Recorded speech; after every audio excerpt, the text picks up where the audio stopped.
All right, my peoples. It's your favorite villain again. 8 o'clock. I'm 2 minutes late. But, 2 minutes is nothing. Peace, peace. Just waiting for everyone to join, I guess.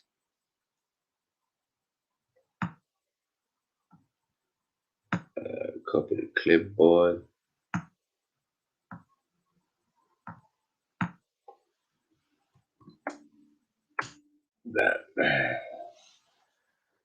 All right, the link is there, peoples. Yes, Ultra. What's happening, bro? The link is there. Jump on. Jump on, bro. What can I say? I hope you guys watched the earlier stream. I hope you guys watched the earlier stream. We're gonna continue on from there. That's it. Ultra in the building. Come on. Big up Ahmed. Listen, this show's gonna be peppery. Oh my god. I saw the title and I was like, uh-oh. Did you not watch the earlier one? Huh? Did you not see the earlier one? No, I was on the show earlier, for 5 minutes, so I was on break, innit? But listen, just quickly. Yeah. The other day I was on a show. I won't say the name of the show, car. I'm not trying to big it out like that. But and then the host of the show said to me, you said if you was gonna be a Muslim, you would be a Quranist. And I said, yeah, probably. And I was scolded for that. Well, welcome to the club. But obviously, like, I don't have a dog in the race, yeah, and I'm not gonna pretend to understand Islam, yeah. But of course, in my limited thinking, the way I understand it, the Muslims tell me that the Quran was delivered to your prophet by the angel Gabriel, and that's the eternal word of the Creator. And I think to myself, so what more do you need? What the fuck? Welcome to the club, bro. What more do you need? Isn't it amazing that so-called Muslims do not understand that, but so-called atheists do? Isn't that amazing? No, but remember, I'm saying I can't pretend to know Islam. Yeah, I can't. But at least you understand that should be common sense. Yeah, bro. To me, that's common sense. I know that's the problem. The problem is the fact that is not common sense. That's the whole reason I had to open up this channel. Yeah, I hear you. It got too much. Huh? It got too much. Like, I have never heard of a worse argument in my life, and yet they're proud of it. Listen, just quickly, yeah. In the Quran, yeah, does it say in the Quran that you have to follow Hadith? Nope. It says the opposite. What do you mean? It literally says the opposite. It says, I'll give you two examples. Okay. It says this is the best hadith.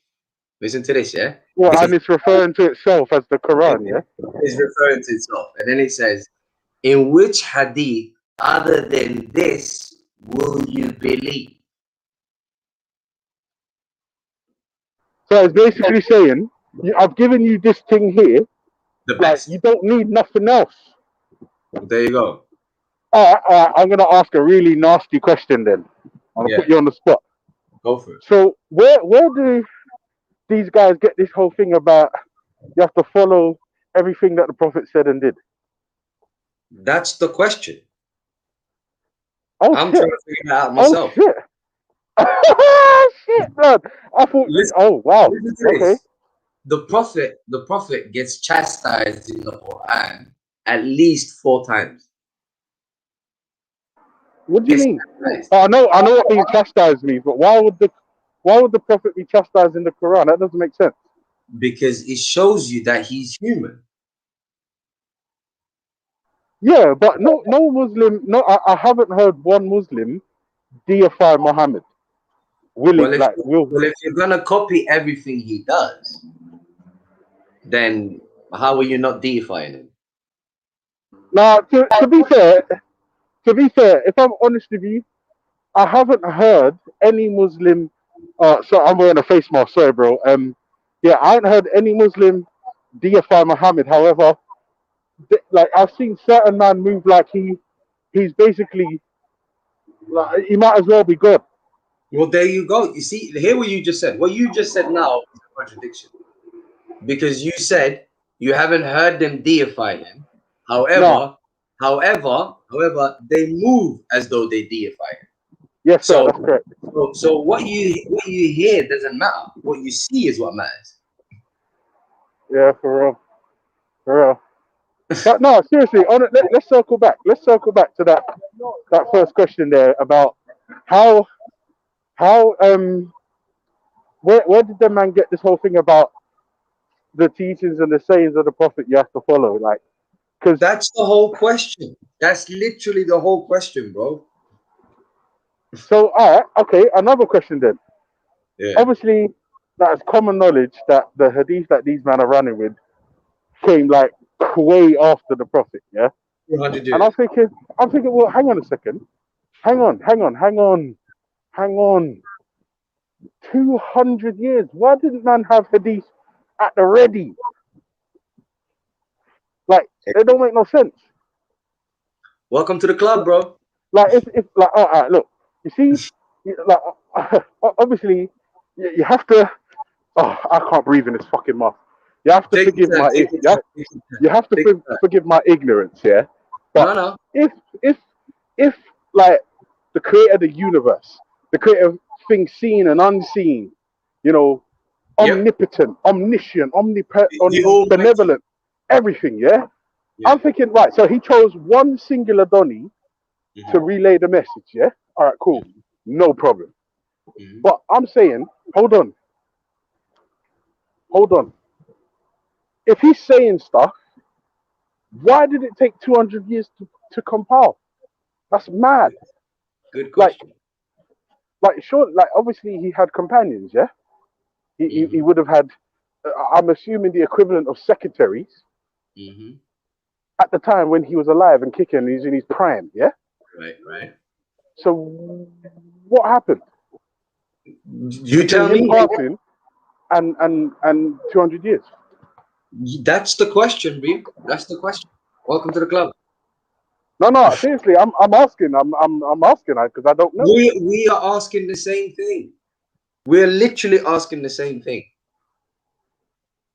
Okay. Oh, wait. No, wait. There's this argument I keep hearing. Without a hadith, Muslims wouldn't know how to do X, Y, and Z, like praying and all this stuff. Is that true? That is true. But think about that question for a second. Because that question assumes what they do based on the hadiths has any validity. Oh, that's peppery. Oh man, that's fucking peppery. That is peppery. Yes, check this out. So what you have is the Quran. Allah talks about prayer, for example. Yeah. If Allah talks about prayer, and He hasn't said that there is a particular way to pray. Why are you assuming there is? All right, so let me ask this question, and this is obviously that that's a good question, right? But the follow-on question has to be: does it matter in your view how you pray, like the bowing down and all this stuff? Does that actually does that actually matter, or is it a thing where because it's not according to God? So what is man playing at then? It don't make sense. All right, listen. Give me 2 seconds, yeah? Give me 2 seconds. All right. Yes, submitter. What's up, bro? Just listen to your conversation. Yeah. That's a friend of mine there. Imagine that. That's a so-called atheist, and he's trying to like figure out how our supposed Muslim brothers. Was he talking about the hadiths, like that Yeah, they came he's saying 200 how to years? these conclusions. Yeah, All right. it's I common mean, sense. he asks about why are they following something that came 200 years ago? Well, the answer is quite simple. God says 200 in the years Quran. later. I can't remember what verse it is, but God says, for every prophet or messenger, we have I forgot what the word is, Yeah, but we've like, given them an enemy. yeah, every prophet has an enemy. So after Prophet Jesus, for example, he got enemies and he saw what they did. They made him a god. Yep. And the Muslims did the same. Oh, they didn't make Muhammad a god, but they praise They him made and him a son of God without saying it. they basically attribute lies to the prophet and stuff, and yeah, they just distorted They ignore those verses. They Islam. ignore those verses. It's Yeah. like the verse about frivolous hadiths to mislead people. Yeah, and we have to be careful not to say distorted the Quran, because the Quran can't be distorted. No, no It's one's they no one's yeah, saying. What was the yeah. verse about the hadiths to mislead people? Do you mean in which hadith will you believe next? No. I'll look it up. Give me a second. There's a specific verse that talks about how hadiths will be used to mislead people. You And mean where God says those that follow baseless hadiths to mislead yeah, people from the there you go. I can't remember, but yeah, just if you look Let it up, you should be able to find it. me look it up. Do you know what they do with that verse? They say that verse is speaking Yeah, about music. yeah, I know. It's like, why would God prohibit something that He made us like hear? You know, it makes No, no sense. I know, but we're not even gonna open up that sort of kind of Yeah, words. We're yeah, just gonna stick to what the Quran says, isn't it? Because yeah, we're not gonna give them any chance to, think yeah. that it's Strictly stick to what yeah, God says. literally stick to the Quran. Because then that Yeah, way that way it proves that they have an issue with the Quran. yeah. Because or else they'll just say, "Oh, it's your interpretation we have a problem with." I have this idea that like after every prophet they create a religion. Yeah, that's You know what exactly I'm what's happening. saying? Yeah, That's exactly what's happened. All right, well, here it yeah, is. Chapter 31, verse number 6. Among the people, there are those who uphold baseless hadith and yeah. thus divert others from the path of God without knowledge and take it in vain. They have incurred a shameful retribution. Glory to God, man. Indeed. Glory to God indeed. Now, so what is a baseless hadith? If these hadiths are not baseless hadiths, then what is a baseless hadith? How does it look like?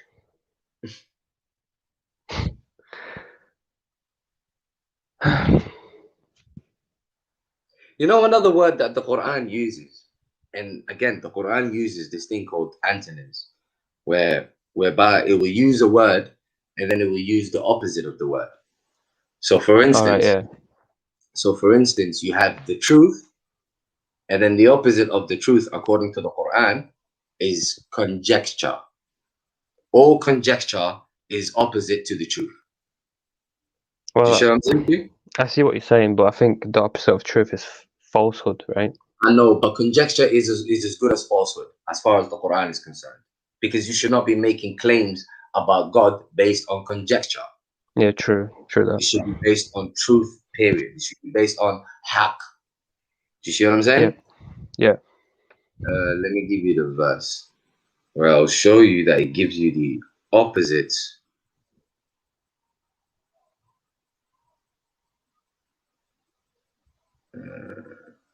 One second.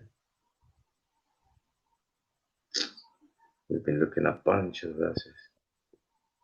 Where is this?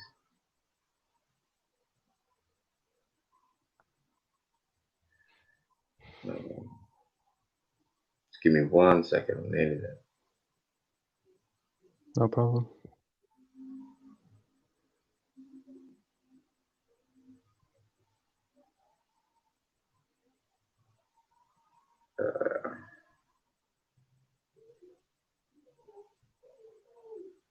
I probably lost it. I'll find it anyway. But check this out.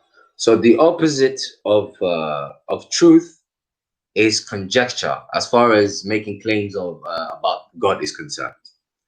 Yeah. So Allah subhanahu wa ta'ala has established the truth of the Quran. And the truth of the Quran is established by the falsifications that Allah provides in the Quran himself. Namely, go ahead and produce a chapter like it, find any discrepancies in the Quran, etc. So we know that about that. So we know that the Quran is not a conjecture. We know it's the truth. Yeah. So now the question. One second. So now the question is, the Hadith, is it conjecture or is it the truth? That's the question. Conjecture, no doubt. Yes, Lemmy. Peace. Oh, hi. Sorry. Peace, bro. I'm gonna see if I can link others, because there are some others who wish to participate. Yeah, let them in. Yeah, I'm gonna see if I can copy paste your link. Lemming, can I ask you something? Sure, yeah, what? Is that you on that picture? Yeah, that is actually. All right, cool. That is actually me. This is actually me, like, I think about 8 years ago. All right, okay. Yes, subhanAllah, let's just say my face is now completely different right now. All right. Let me see if I can show you right now. Hold on. Peace. All right, Ahmed, jump in, Ahmed. All right, cool. Yeah, that's me. Let me throw the link in again. Yeah, there is some others who would love to participate. Let them all participate. But listen, let me put this. Let me nail this in it. So what was I saying, Samita? About that, truth and falsehood. Yeah, truth and conjecture. So the Quran is Michael Stewart, peace and blessings, love and light to you, my brother. How are you? I'm so glad to see you here, man. That's a very good friend of mine over there. Okay, I'm just gonna mute myself. I gotta go and brush my teeth. I will be listening to you guys. Peace and blessings. All right, peace, my brother. Peace. Yeah, peace and blessings, Michael. Yeah. The link is there, lads. Jump in, please. Jump in. Don't shy away. So as I was saying, conjecture and the truth. Conjecture and the truth. Those are the contrasts that we have in the Quran. So when it comes to making claims about God, conjecture will simply not suffice. I mean, conjecture, to make it simple for you, is literally the problem with Christians right now. Because their whole idea about Jesus dying and, coming back after 3 days, dying for their sins, etc., all of that is based on absolute conjecture. Yeah. Do you see what I'm saying? I mean, one error is enough for me to not rely on a book. And the Bible has plenty. Mike! Mike! What's happening, bro? Peace, Ahmed. 1 second, let Mike come in. What's happening, bro? Can y'all hear me now? Now we can. How you doing? So good to hear your voice. How you doing, my bro? I'm here, brothers. I'll just mute my mic and pop in when I hear something I want to talk about. Good to hear from you, bro. Yeah, so I was saying, conjecture. Conjecture, as far as the Quran is concerned, will simply not suffice when it comes to making claims about God. Conjecture is the problem with Christians, for instance. That is literally the argument against Christians, is because they believe in conjecture. So the question is, can the Hadith be established as haqq, the truth, or is it conjecture? It's definitely conjecture because they've got errors in the hadiths themselves, and they don't even know which hadiths to follow. Like you've got the Shia and the Sunni following other hadiths, different hadiths. That alone disqualifies it. Yeah, exactly. Just wanna add something. Yeah, go on. Yeah, sorry. I just want to add something. There's two works made by Brother James Ara. You guys know him, right? Yeah, in the Discord, I have 2 links that I can give you guys. It's a spreadsheet made in Google Excel. I think I can link. I don't know if I can link you guys here. Hold on, let me see if I can find it for you guys in Discord. Hold on. Spreadsheet. Let me see. Check this out. Yeah, what I want to introduce to people is the concept of simply, if there are words in question, then read those words in the context that they're in. And the second step, and the second step that you can take after that is you can cross-reference the use of that word in other contexts. So the point I'm making is, you see all these arguments that people have over. Mute yourself, bro. We can hear you brush your teeth. Sorry. So as I was saying, wait, I think someone else joined us. All right, let me let him in. Hey, Welcome, what's up? How's it going? I just wanted to see what this was all about because I couldn't remember why I subscribed to this channel. We discuss theology. Okay, all right. I've seen streams before. I just didn't know. I've seen them come up on the notifications. I just didn't know what it was all about. Right. So, Islamic stuff. What's you guys? You guys pretty normative when it comes to that? Sorry? You guys are pretty mainstream when it comes to your beliefs. Nah, dude. No, we're not mainstream. We're far from mainstream. Okay, so like what? We follow. Well, I can only speak for myself. I only follow what I think is the truth. And obviously other people will claim that too, but I strictly stick to the scripture just like I believe Maverick does. To make it simple for you, we are just a group of people who are convinced by the Quran. Okay, well that can go different ways too. It's interesting because sometimes you get people who say they're Quranists, but then you get you start asking questions about things, and you really have to run into those questions in order to get to what they really believe. But there's things that go with Islam that are really only in Hadith, which is really a hard thing to deal with if you don't deal with the Hadith collections. Here's the thing, dude. There's 2 different Islam.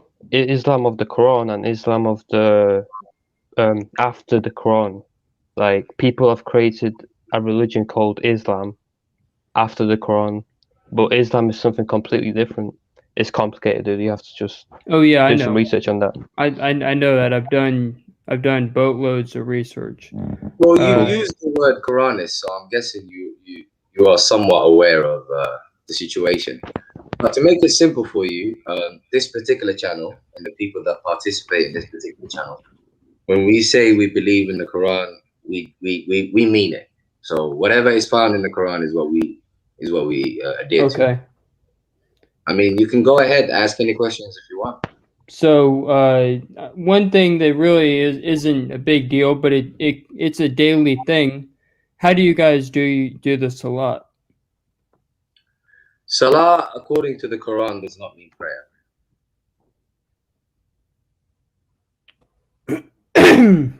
Well, the one reason why that becomes somewhat sticky has to do with different people's ideas about how many different times you're supposed to do different things, like sujud. How many times you're supposed to? The point is, people don't really matter, because at the end of the day, if we're claiming that the Quran is the standard, then all we need to do is just simply refer to the Quran. I mean, I would be okay with that, but I I mean, I would be perfectly fine with that. I'm not even a Muslim by most people's Well, I standards. understand, but I'm trying to make it simple for you, so like you don't have to deal with he say, she say. Yeah. The only thing is, That's of course. it's kind of, I mean, that's one other thing that makes it sticky is that, you know, you can do the Islamic thing in a vacuum, but ultimately it's going to be like just you. Once you start talking to people and once you start interacting with other people who on the surface seem to be in the same belief system as you, you're going to run into people who will think differently. Yeah, of but course. again, I don't think you're understanding here. Like, people is not the concern here. It's just about the source. That's it. Yep. Well, it goes back. People. Yeah, I understand what you're saying, but it's like you would ultimately have to be on a deserted island with just you and I guess the people who agree with you. Why? Because the moment I mean, it's going to happen. It's inevitable that people have different ideas about different things, interpretation-wise too. Okay, but we're not dealing with interpretations. We're dealing with what the Quran actually says. And there's dozens of translations of that.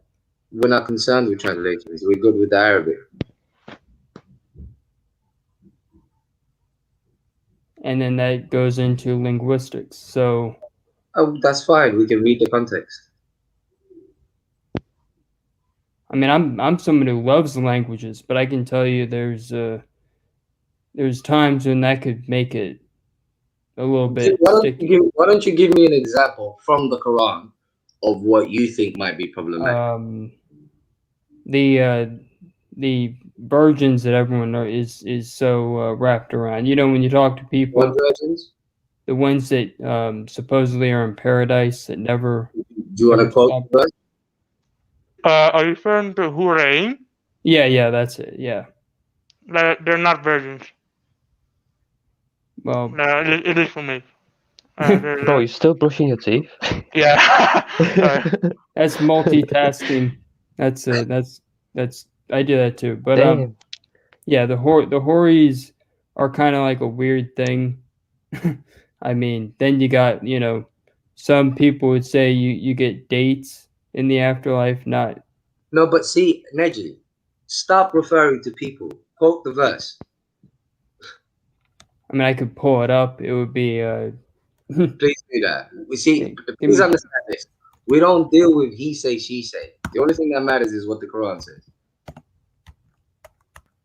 That's it. Okay. But yeah, we got some new people here, man. Introduce yourselves. Ahmed Dem and HUH. Yes, peace. How you doing? Peace. All right. Yeah, I'm Ahmed. I'm from Manchester. I've got a Moroccan background, Arabic. Oh, Ahmed, how you doing, bro? Yeah. I'm good. How are you? I'm good, bro. Good to hear from you. Not too bad. Yeah.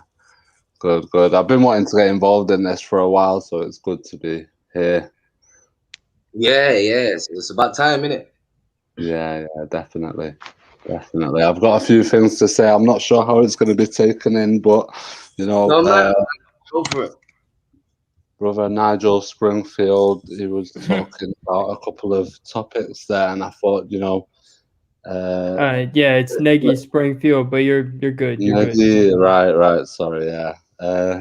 So he touched on Salat, and me personally, like I find there's words that there's not a direct reference that we can use to explain an interpretation. So I can understand someone's confusion to come along and find a group like us and who would say, oh, Salah doesn't mean ritual prayer. It sounds a bit far out for someone like that who is used to hearing the mainstream terms. Me personally, I find like the meaning behind it is to do with a personal connection that one would have with the Creator, and it's a completely personal thing. Even though we might be able to do it together. How we interpret what we want and how we communicate with our Creator is a personal thing. And I don't think it's like a ritual thing. So maybe that can explain something to Negi about the difference between what we are being told that our connection is, where we're told what to recite, or we take it personally and we have that kind of relationship with our Creator where we don't feel like anyone else is in between or anyone else is going to tell us how to do it. It's within our nature. It's what we do anyway. I think everyone, despite whether or not they say that they believe, I think everyone has an internal language where they try to communicate with their Creator. Yeah, if I can just add something to that. Think about it. If the all-knowing Creator wants you to pray, why would he give you certain instructions? Like, for example, if you're ill, you're laying on bed, do you have to go out of your way to go in that certain position just to communicate with your Lord? It makes no sense. Exactly, yeah. So, yeah. My thing is, to be honest with you, by the way, I kind of feel sorry for Mu'min. Mu'min wants to jump in. Hold on, let me introduce HUH first. HUH, what's happening? Introduce yourself. You're muted, bro. You're gonna have to unmute yourself and introduce yourself, or else there are people that wanna jump on then.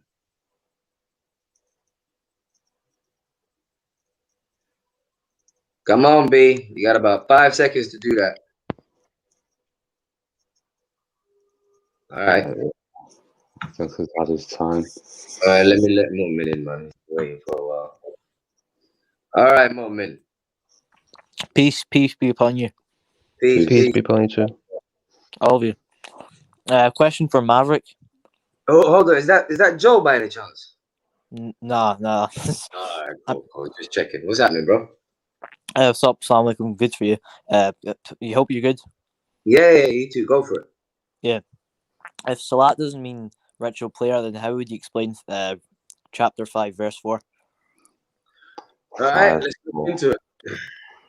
Let's go. This is what we do.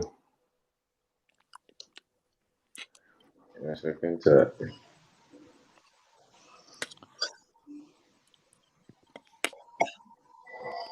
Okay. I think you mean. Well, I think you mean chapter 5, verse 2. Verse. I think you mean 6. You mean the washing, don't you? Yeah. Yep. Yeah, that's verse 6. The prepare of washing. Okay, you're right. The pre-salah washing. Oh yeah, perfect.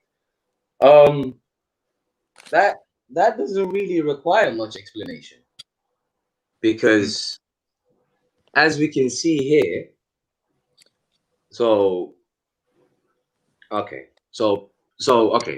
this washing, to explain what it is, we need to find out what salah is. Okay, right. I don't have a problem with this. What this washing is, but let's find out what salah is. Right. Yeah. So let me give you an example. I'll give you a quick example. If you go to 1778. Right.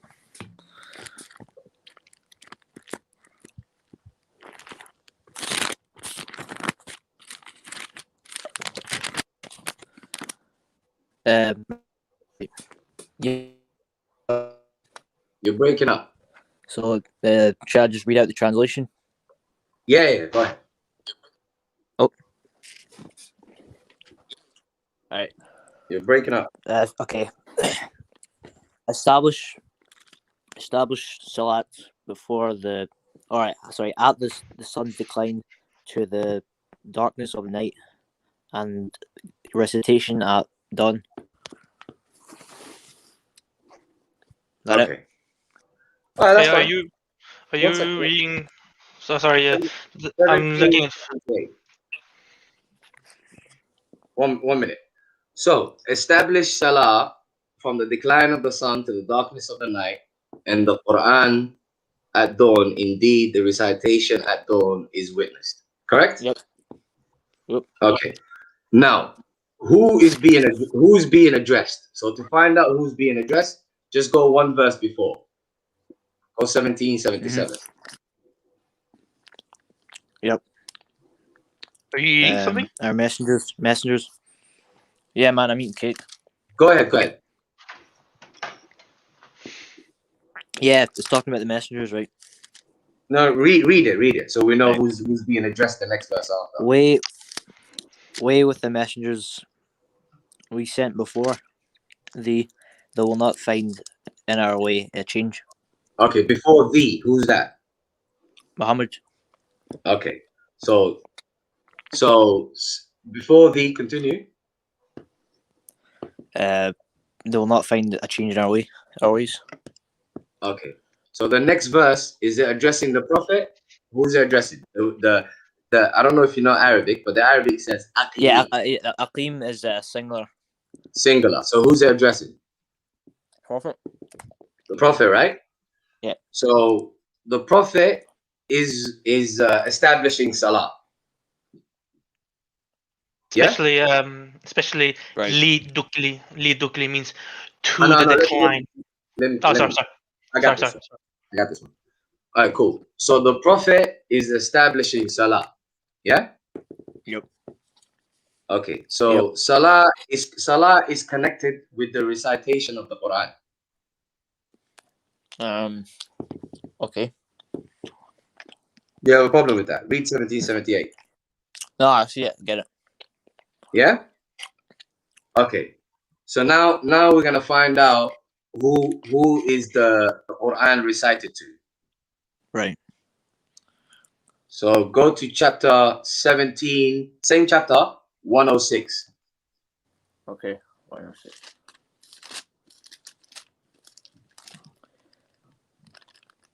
All right. I'll read out.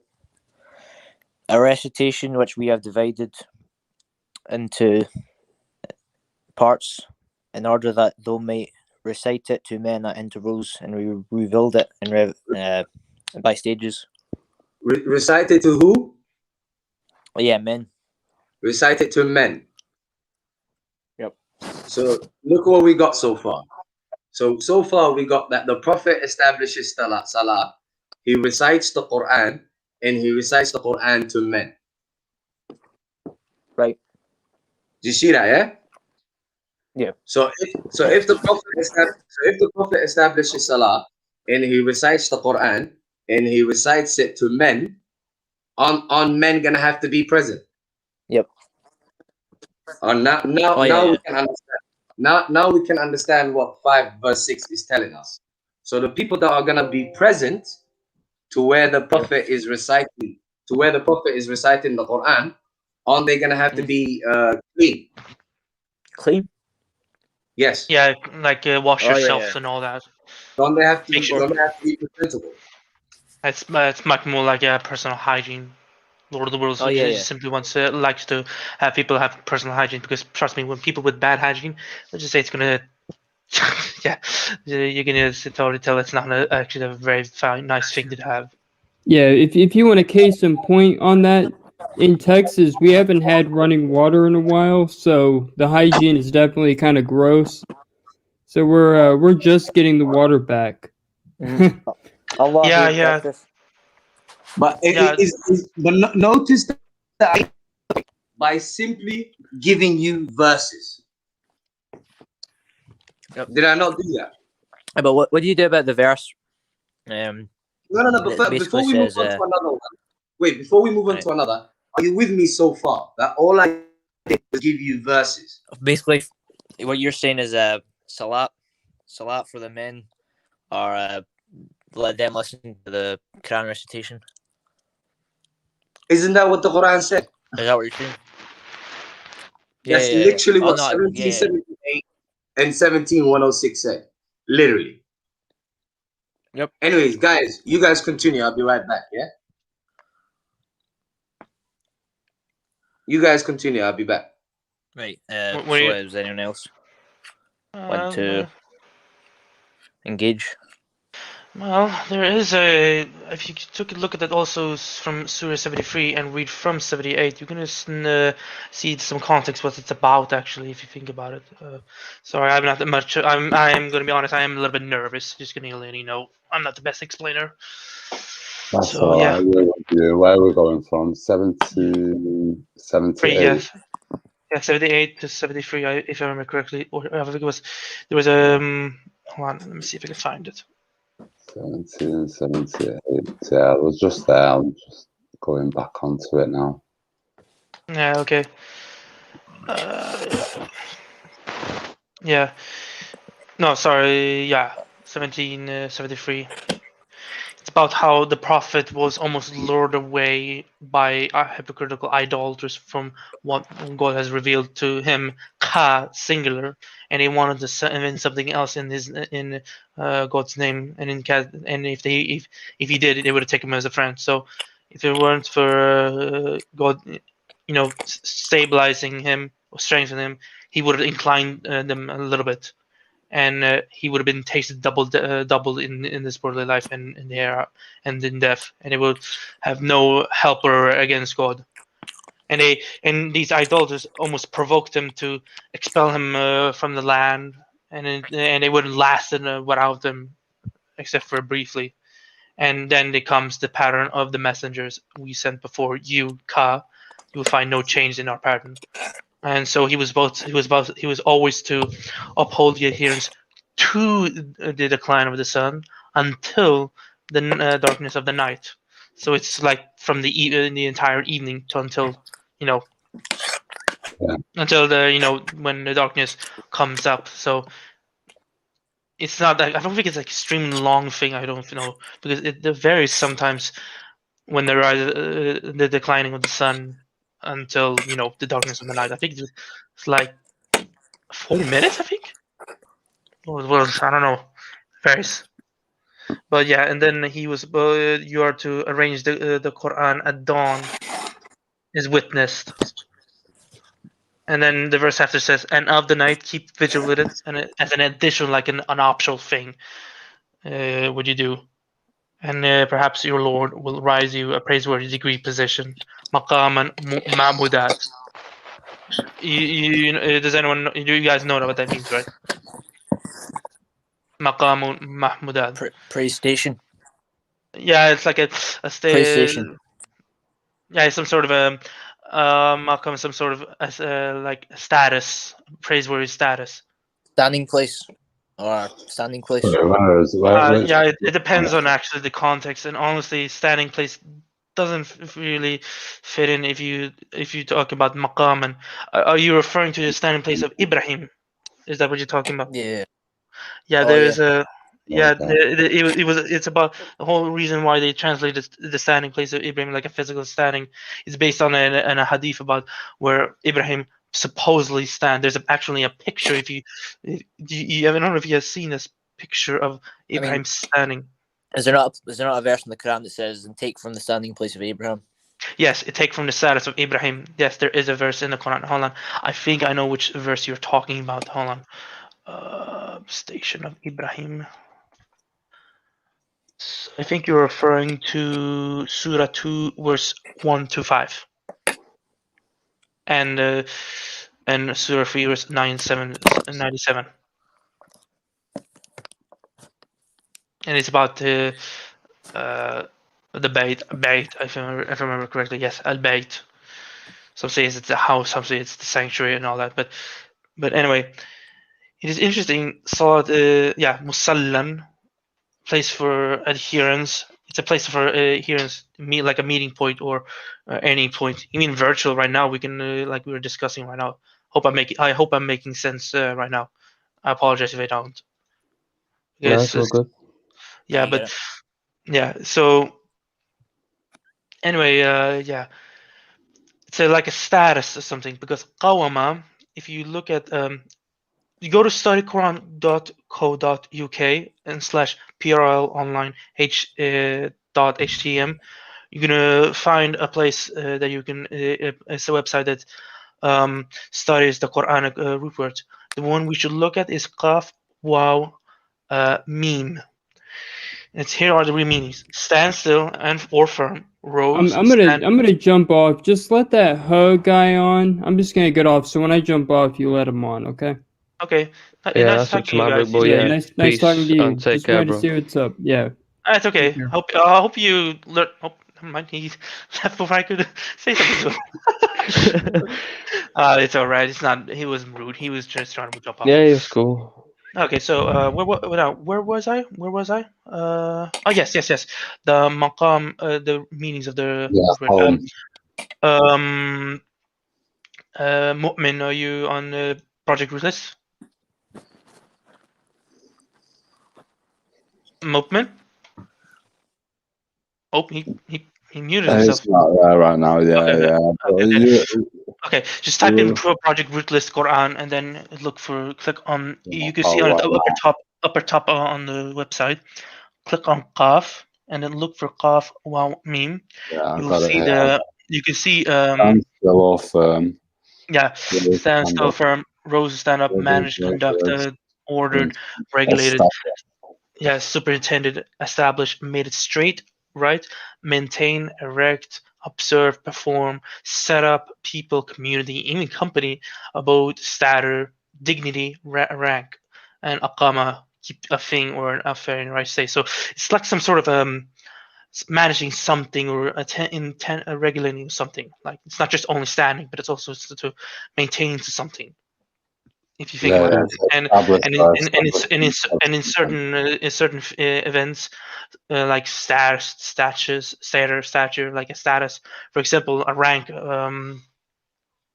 Think of military, major.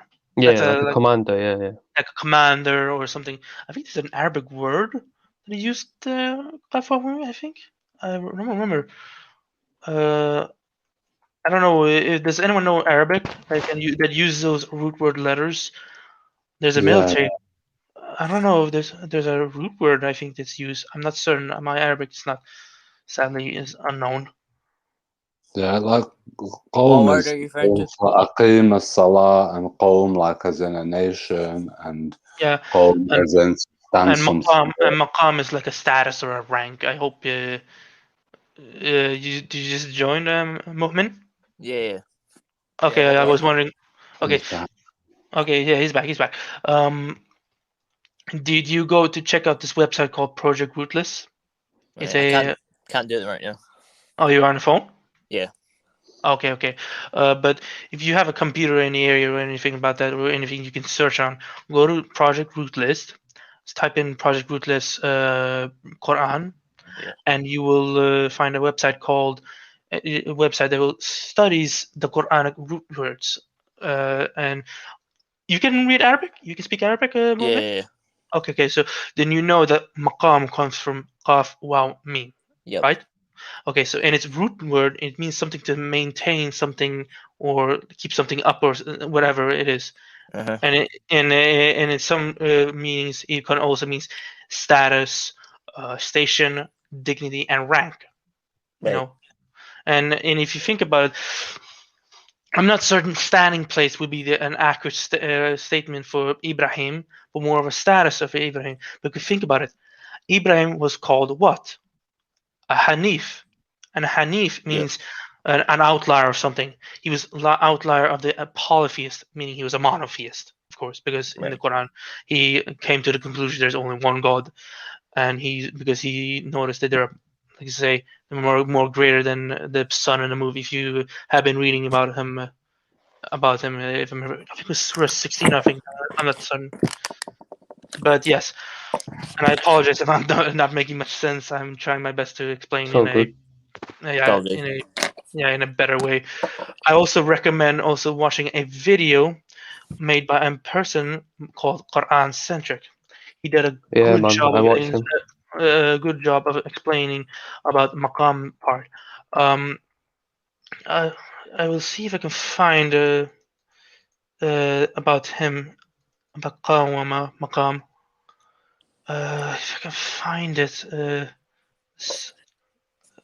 Hold on, let me see if I can find it for you. I apologize if it's going to take some time, but I will find it for you, my friends. Let's see if I can find it, because it was he did mention it. Okay, see if I can. Session, and because he mentioned about yeah, interesting. He said he uses this Quran static. He uses a dictionary called Maqayis al-Lugha because he uses because it studies the root definition. Interesting. He says, and according to the dictionary he used Maqayis al-Lugha, Qawama also means to set something aright and maintain it. Basically, what I just said as well, Moment. Yeah. Yeah. So I'm trying to find it at this part he was talking about.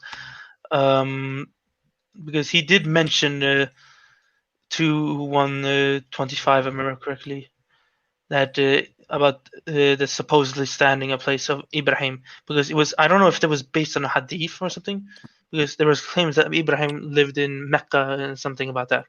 I don't know if anyone you have heard this claim before. Has anyone heard it? Petra. No, I don't think Petra, honestly. Let's just say my view on that, where Muhammad lived and all that, is a little bit different. I don't think he even lived in Mecca either. I honestly think he lived Where in. do you think he lived then? If not Petra or Mecca, then where? Southwestern Arabia. Okay. What's that? Yemen. Yeah, Yemen. In areas of Yemen and southern places. I think that's a bit of a stretch. I know it sounds a very stretch, but there is a ebook series called Arabia: The Untold Story. It has done huge research on how the actual location, the location of Muhammad and other prophets that are mentioned by name, because there is a verse that says God has sent messages to the worlds. But what about the alphabet? The alphabet isn't derived from Sabaik. The alphabet what? Sabaik. It's not from the alphabet is not derived from Sabaik. It's derived from Nabatean. I'm sorry, I don't know much about linguistic alphabet. I apologize. The alphabet of the Quran, the Arabic alphabet comes from Nabatean, and that's up in the north. You're referring to the cursive. Yeah, he also talks about it as well in this ebook as well. I think very briefly though. There is. Hold on, let me see if I can find that part in this page. Nabatean, right? Yep. Okay, let me see if I can look, because I remember he did, and that the person in this ebook talked about it. I think how do I spell Nabatean? Oh, there, Nabatean. And in the south they spoke Sabaik, and the alphabet's completely different. You mean like the cursive? Yeah, it's not the same. It's not the same. Sabaik is nothing like Nabatean. Sabaik is nothing like Nabatean. Yeah, I know it sounds a bit of a stretch, but I remember he did mention it in one of the ebooks. I will find it where he said it. Oh, here. Here is he talks about it in page around. Yeah. He talks about here in page I think about page in the second ebook, the road of the patriarch. He mentioned it about this in the first early pages. From page 16 to the interesting part starts at page 30 to 31. I highly recommend. I don't know if I can link it here in the chat. If I can? I think so. No, I can. Just look at the. Let me see if I can. What do you do with the Quran verse that says that Muhammad's people passed by this people of Lot?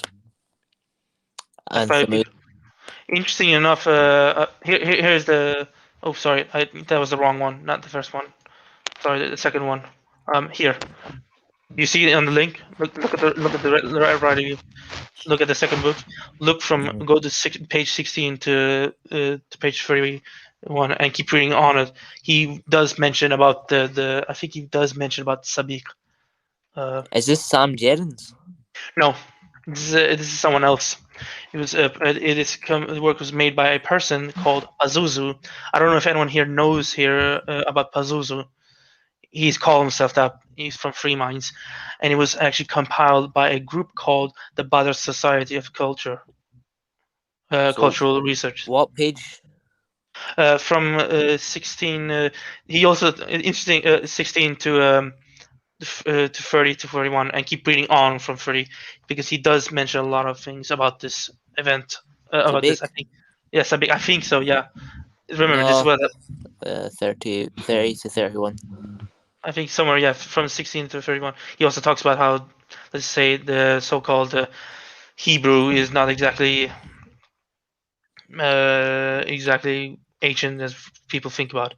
I know it's a little bit, how to put this, unusual if you think about it. And keep this in mind, this was a while ago I read this, so I apologize if I don't. Why is it on Sam Jerins' website? That's because he collected it. That's why. Right. There's a lot of things he also collected from. For example, he also what about the Dead Sea Scrolls? Those are all in Hebrew.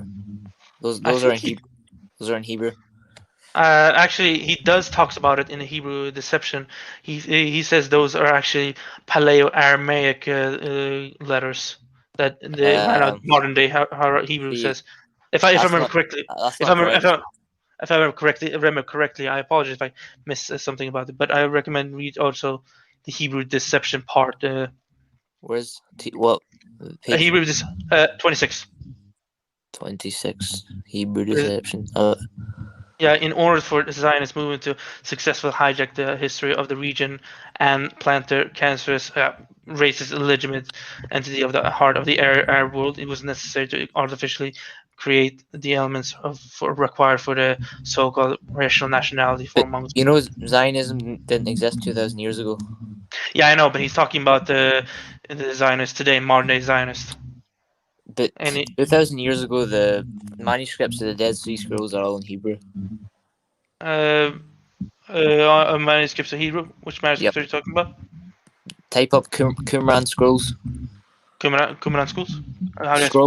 Scrolls. Qumran Scrolls, right? Yeah, Qumran, yeah. Sound? With a Q. Sound? Oh, you mean the Dead Sea Scrolls? I think he talks about it. I think. Hold on. But that's in Hebrew, and that was found dated back to 2,000 years ago. I think he talks about it. Hold on. I don't know if I remember correctly. If he talks about it, I apologize if I don't remember. Because remember, this was a long time ago. I read this, so I apologize if I don't have all the answers. I apologize again. There's no need.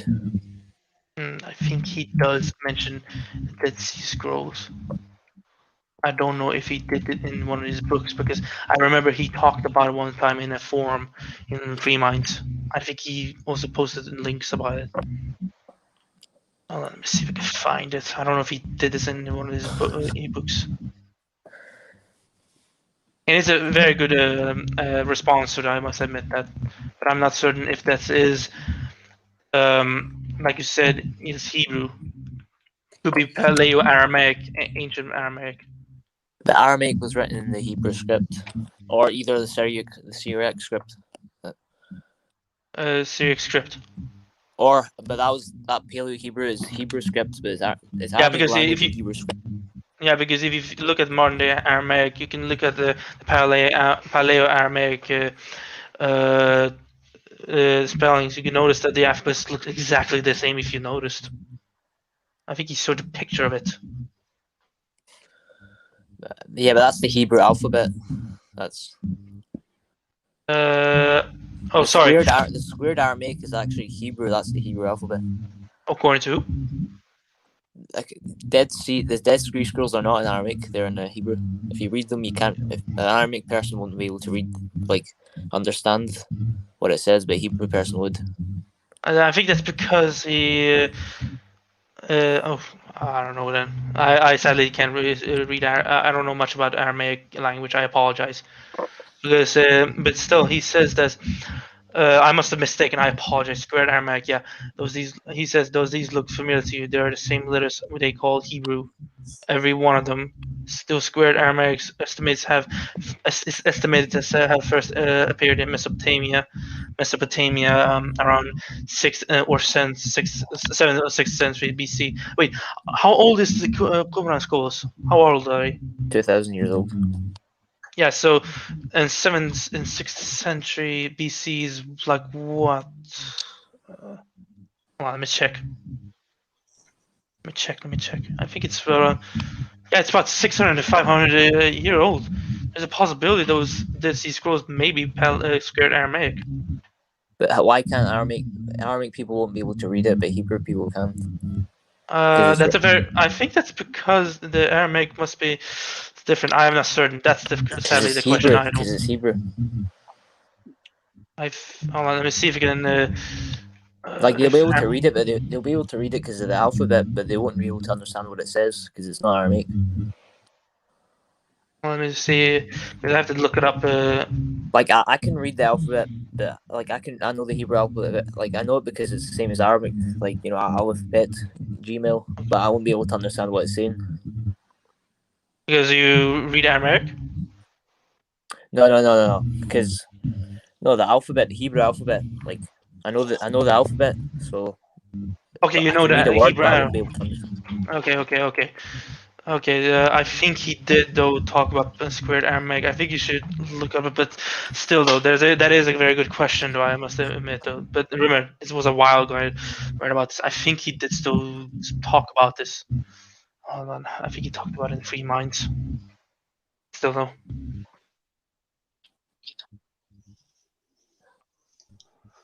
I think he did talk about it. I need to go. Right, Salam.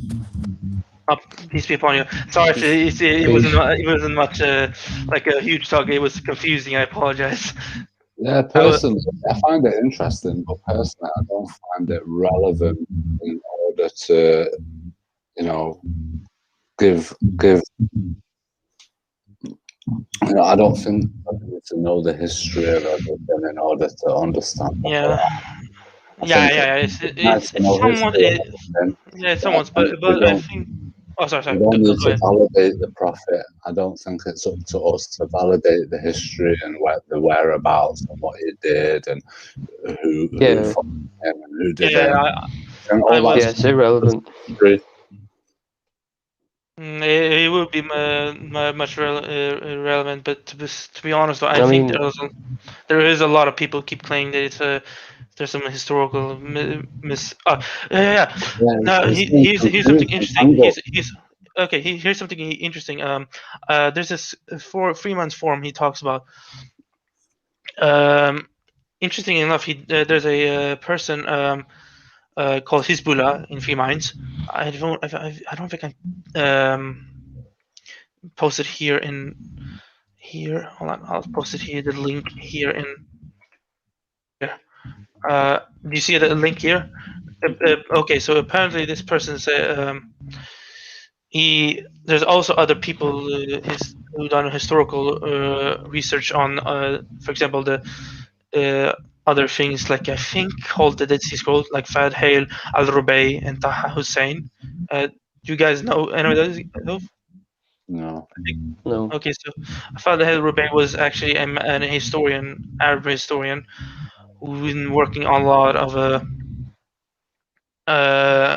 the Arab history, and I think he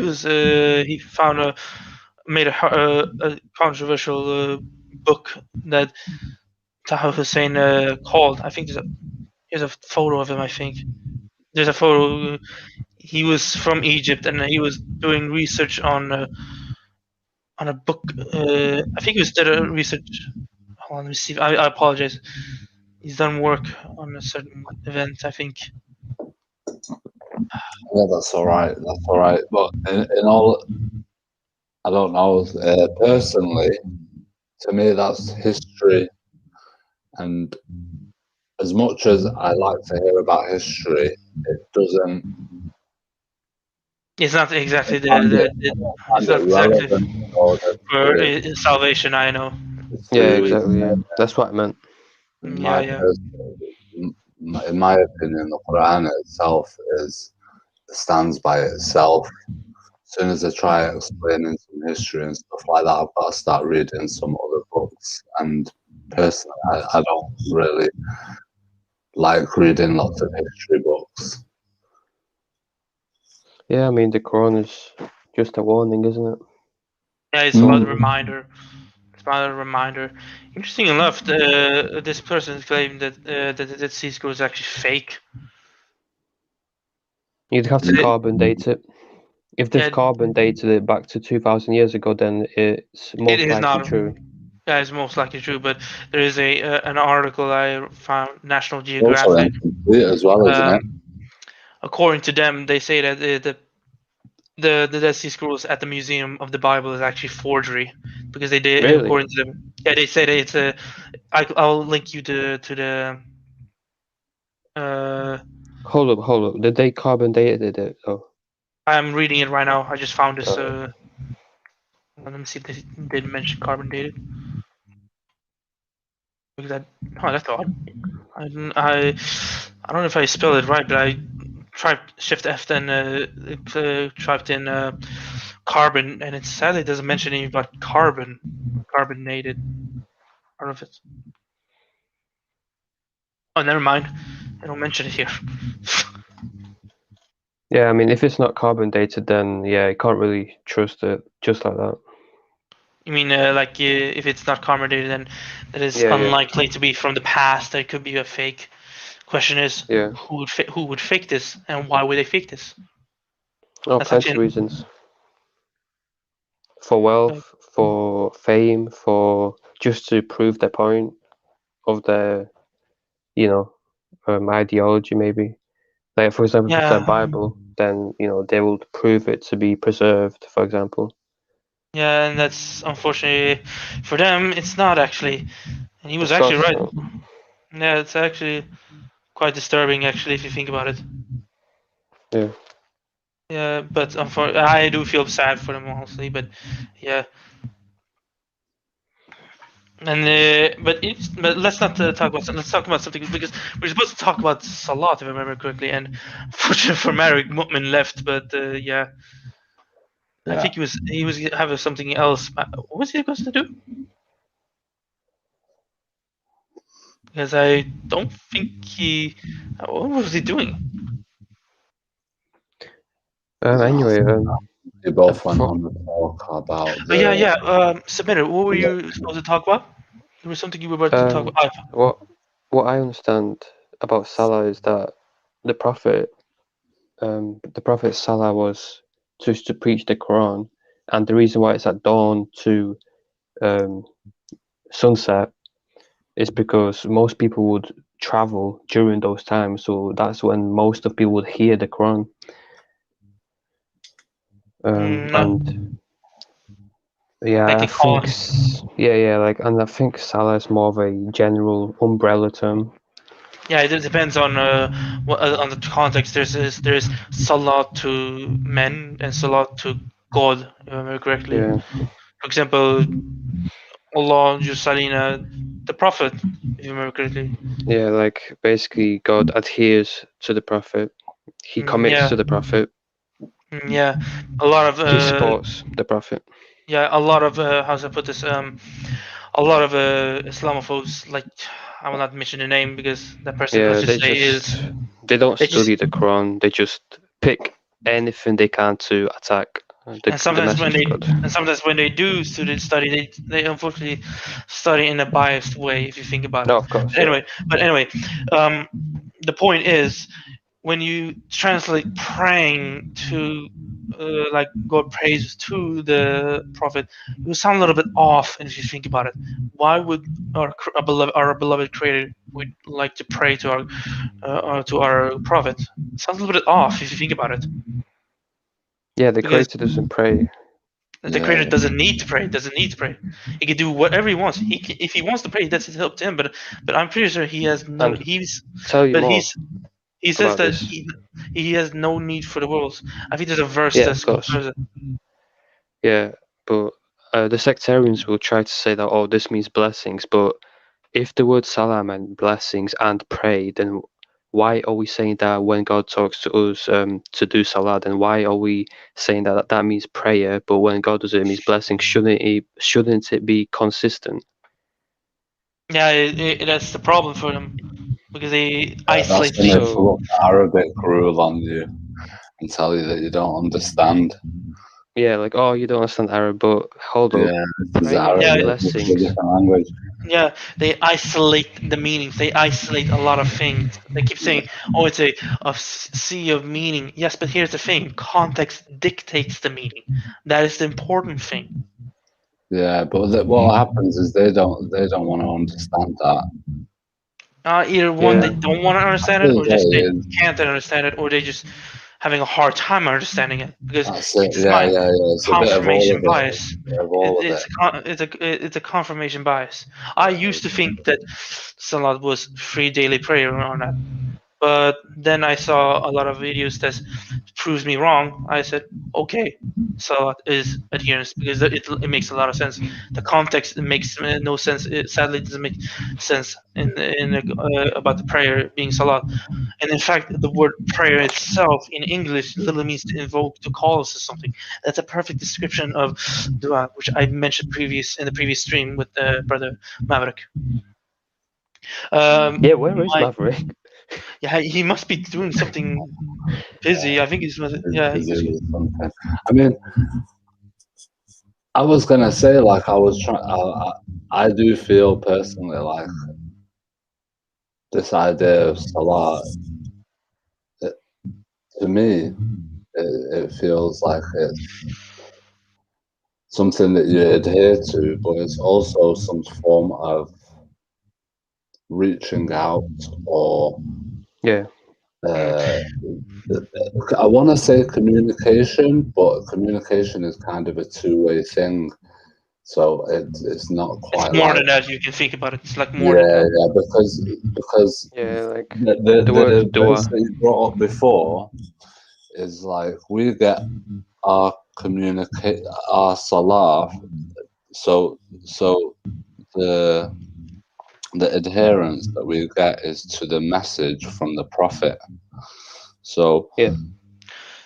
So when it says Allah yusalli ala nabi, so Allah does salah on the messenger or the Prophet for us to receive the message. So it's like again I say it's like communication. So that the messenger is receiving this message through this communication, and we as well. Like, I feel like even people, they say they're atheists, but I bet you when they're in their time of need, they do their salah. They do their salah. Trust me, bro. Yeah. No doubt. Everything in existence, I feel like has this connection and ability to bro, no connect. doubt. I just can't deny our creator. I just can't. God, yeah. If you read the Quran, God actually says, whenever like something bad happens to them, they call upon God, but as soon as it passes, they forget about God. Yeah, it's beautiful, man. I think it was Surah 13. I think it was a brother of ours that mentioned it. But also when James it's Ada, if I remember correctly, establishing this connection, or like I say, people say like, follow Allah and follow the messenger, and it's the same usually thing. That's it. Like, personally, I feel like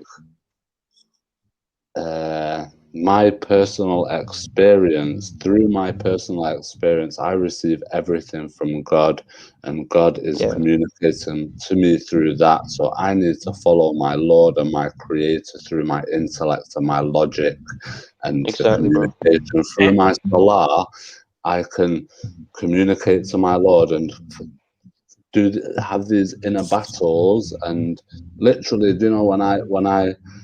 when I try to talk to God, I do it personally, exactly how I don't feel like I can hide things under the carpet from God. If I feel things are unfair and life's doing me hard, I say it to him, because there's no point in trying to hide it under the carpet. So I'm trying to hold on to my Lord through that, and I'm trying to follow my Lord. And when it's following the messenger, personally, to me, that means follow the message.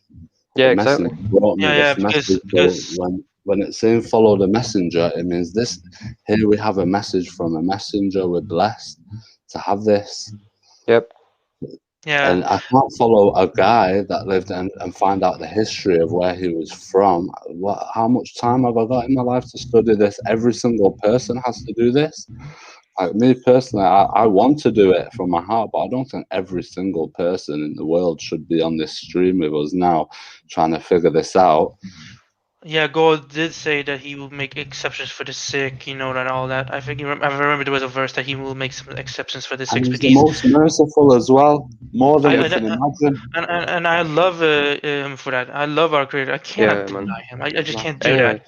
It would be an guys, also, by the way, the verse you're talking about, submitted, it was Surah 31, verse 32.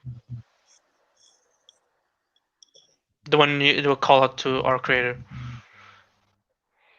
Guys, I've got really good chapter and verse for you guys. Chapter 3, verse 144. It says, Muhammad is no more than a messenger. Messengers have passed on before him. If he dies or gets killed, will you turn on your heels? He who turns on his heels will not harm God in any way, and God will reward the appreciative. So think about this. The messenger is only required to deliver the message. Once you get the message and the messenger gets killed, are you going to just forget about the message? That just proves that Prophet Muhammad only was sent just to deliver the message. Interesting enough, people keep saying there will be other messengers, because if you looked at the other verses about messages before Muhammad, like Isa, he did mention there will be a messenger coming after me. But the thing about Muhammad, he never states that. He never states that there will be another messenger after him.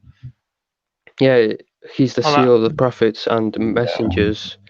There's those two different meanings, like messenger as in like inspired by God, and those that just go out and just warn people, Exactly, yeah. So it's like a messenger of God, or just someone who like for example, you go to for example an island, an isolated island, you give them the Quran. I mean, in some way you are a messenger, You have not to make sure the messenger, but not a messenger of God, not the messenger of God, not the messenger of God, but it's simply a warner. Yeah, a warner, basically. Yeah, you're just serving your Lord, basically. You're just doing your duty. I don't know if you know a brother of ours. I don't know. Have been Facebook a lot. I don't know if I want to say his name, but he's a very helpful person who made a lot of posts about the Quran alone. Quran alone, best hadith of Allah in Facebook. Yeah, that's in the Quran. Yeah. I don't know if you know that place. I don't know if you know. I don't want to say his name. No. But interesting. Here's about Nuh. In Surah 10:73, it says, "But they denounced him, and we saved him and those with him in the ark, and we made them successors, and we drowned those who rejected our sign." They were bad people, just letting you know. So consider the fate of those who were warned. Then, after him, we sent messengers to their people. They came to them with clear proofs, but they would not believe in anything they had already rejected. Thus, we set a seal on the hearts of the hostile. Same with Musa. We gave Musa the scripture, and we sent a succession of messengers after him. And we gave Isa, son of Maryam, clear proofs, and we supported them with the Ruh al-Qudus, the sacred spirit. Is it that whenever a messenger comes to you with anything your souls desire, you grew arrogant, calling some impostors and killing others? Messengers before Isa, al-Masih, son of Maryam, was only a messenger, before whom others messengers had passed away. And his mother was a woman of truth. They both used to eat food. Note how we make clear revelations to them. Note how deluded they are. Unfortunately, after the mess of Isa, people think Isa or Jesus. I don't think Isa is Jesus, but my point is, unfortunately, they idolized the messenger, and you can see the same thing with Muhammad and all that.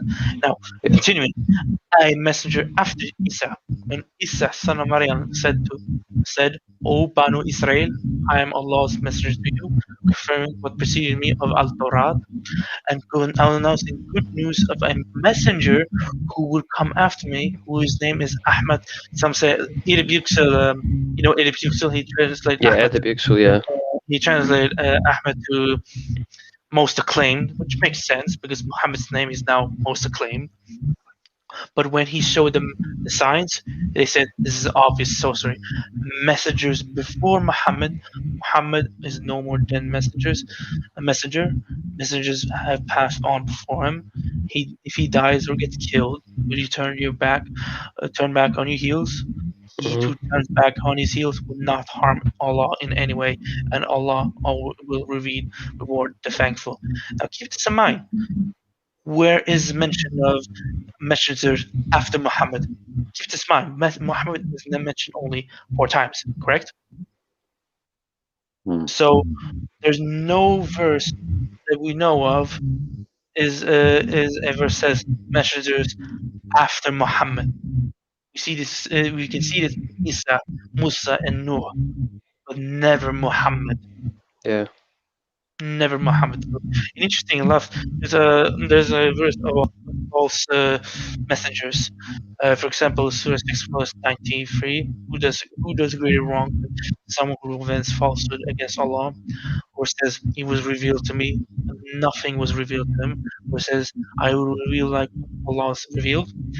If only you could see the wrongdoers in the floods of death, as the angels without arms outstretched give up your souls. Today you are being repaired with torment of shame for having said about Allah other than the truth, and for being too proud to accept His revelations. Shall I inform you of what devils descend? They descend upon every single liar. They give ear, and most of them are liars. Surah 26, verse 221 to 23. Yeah, and you can see what it is about, because we have to keep an eye on things what people say. Now, I don't want to mention names. I don't want to attract some serious fights and all that. But you get what I mean. I hope you get what I mean. Yeah, I mean, you're talking about that Prophet Muhammad is the last messenger, and last prophet and messenger. There are no more messengers after Muhammad. Otherwise, Allah would have said messengers after Muhammad. But yeah, He I mean, never said that. The word prophet means someone that is raised above all nations and communicates with God.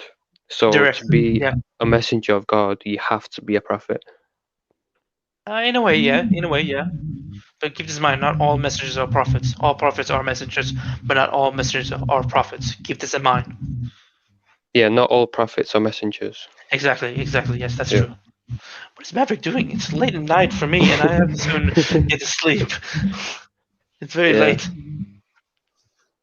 But yeah, unfortunately, I have to now go, so guys, sadly, because take care, bro. Yeah. Sadly, Maverick has to. He came. Yeah, I hope he's alright. Yeah, I hope he's alright. Inshallah. Yeah, inshallah. I really hope he's okay though. It is a little bit worrying. Yeah. Have a good night, man. Peace be upon you. Yeah, and peace and blessings, bros. Peace. Yeah, peace.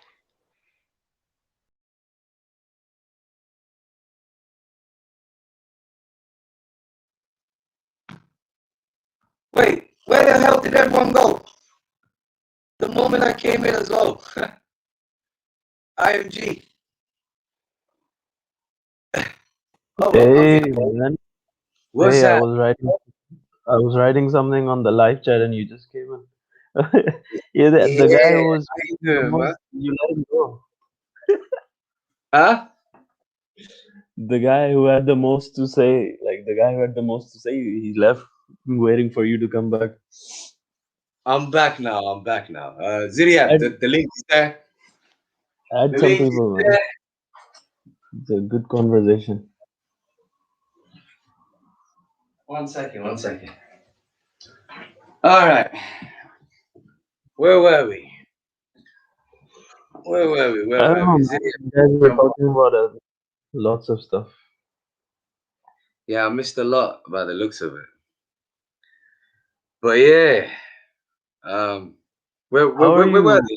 Continue from there. I don't know, man. I think they were talking about Salah. I think they were talking about the Petra theory and where the Prophet came from, and then they moved to Salah and stuff. Yeah. They were a bit all over the gap. Ziryab's gonna jump in a minute. Who is this HUH guy? Let me let him in again. Earlier on, he didn't talk. He better speak now. Yo. Yeah, he had something. Yo. Speak up, man. All right, peace. What? He took too long. Where were we? Okay, you know what? Ziryab is gonna jump in a second. I wanted to address this earlier on as well, which is basically the so-called Kaaba. Let's just get this over and done with once and for all. Shall we? Yeah, go for it, man. And like, I think the other guy wants to say something. Who? What guy? Who? Yeah, but he's not speaking, man. I keep letting him in. He's not speaking. Like, you didn't give me a chance. Yeah, anyways, man. Up to you. Your stream. What about the Kaaba? Is he saying something? Yeah, in the chat. Okay, let me let him in then. All right, speak up, man. We can't hear you.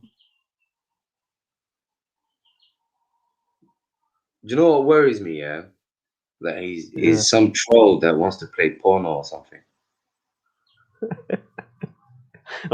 Did that happen before with you? Not with me, but they do that in other people's channels. Innit? See, look how long he's had it. He's still not spoken. Goodbye.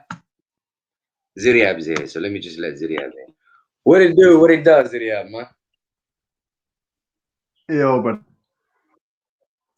what's happening, bro? No. Yeah, man. Salam, fam. Please.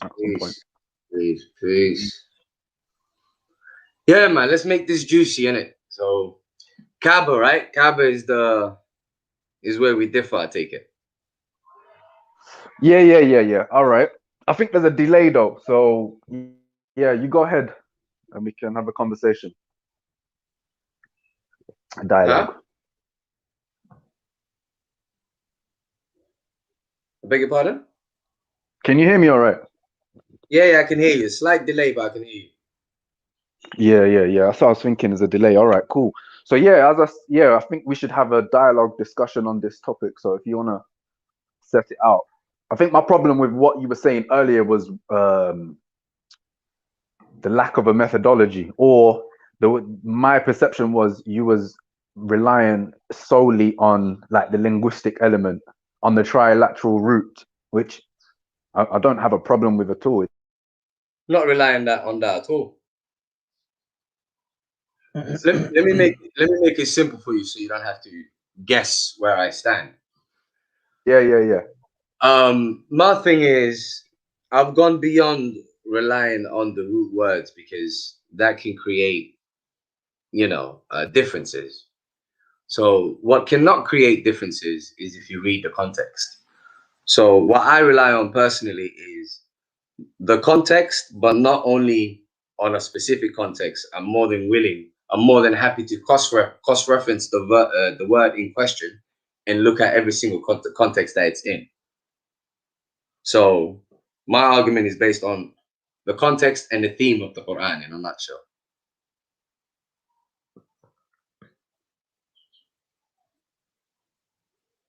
So to make it simple for you, if I flash out, for instance, the Kaaba argument, I'll just get straight to it.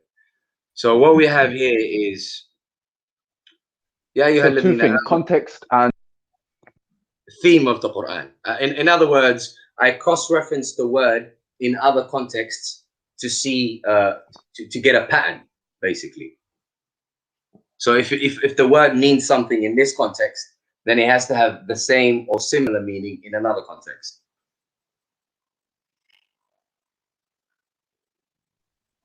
Like it cannot, like there's a, like every word has a root sense, yeah? Like, for example, millah. It shouldn't go so far away from the root meaning, like it becomes like almost a new word. Anyway, go on. That's the exact point. And to make it simple for you, when it comes to this particular topic about the Kaaba is the easiest to settle, because if we simply read this, you can read the context, you can read the verse, whichever you want, it'll be very easy to settle. The reason I say that is because as follows, isn't it? يا أيها الذين آمنوا لا تقتلوا الصيد وأنتم حرم. Okay, so do not kill game while you are حرم. So I'm not even going to bother translating حرم. Your mic is tripping. All right. Is it still tripping? Is it tripping? Yeah. I don't know if it's sorted yet, but I'm just trying to figure it out. I need to make sure the mic is fine before It's like 50% right now. Right, let me. What about now? Yeah, now it's good. Is it better? Yeah. Cool. So yeah, 590. Yeah. All right. So 595. Scar X. I'm gonna let you in a second. Give us a second. So saying 595, we have يا أيها الذين آمنوا لا تقتلوا الصيد وأنتم حرم. So do not kill game while you are حرم. I'm not even gonna bother translating حرم. I'm gonna leave it as it is, because that's not gonna be the problem here. Yeah. So we know. So here we have don't kill game while you are حرم. Okay. However, it says.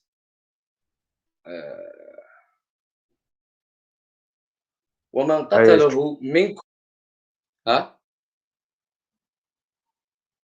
You saying? Syria.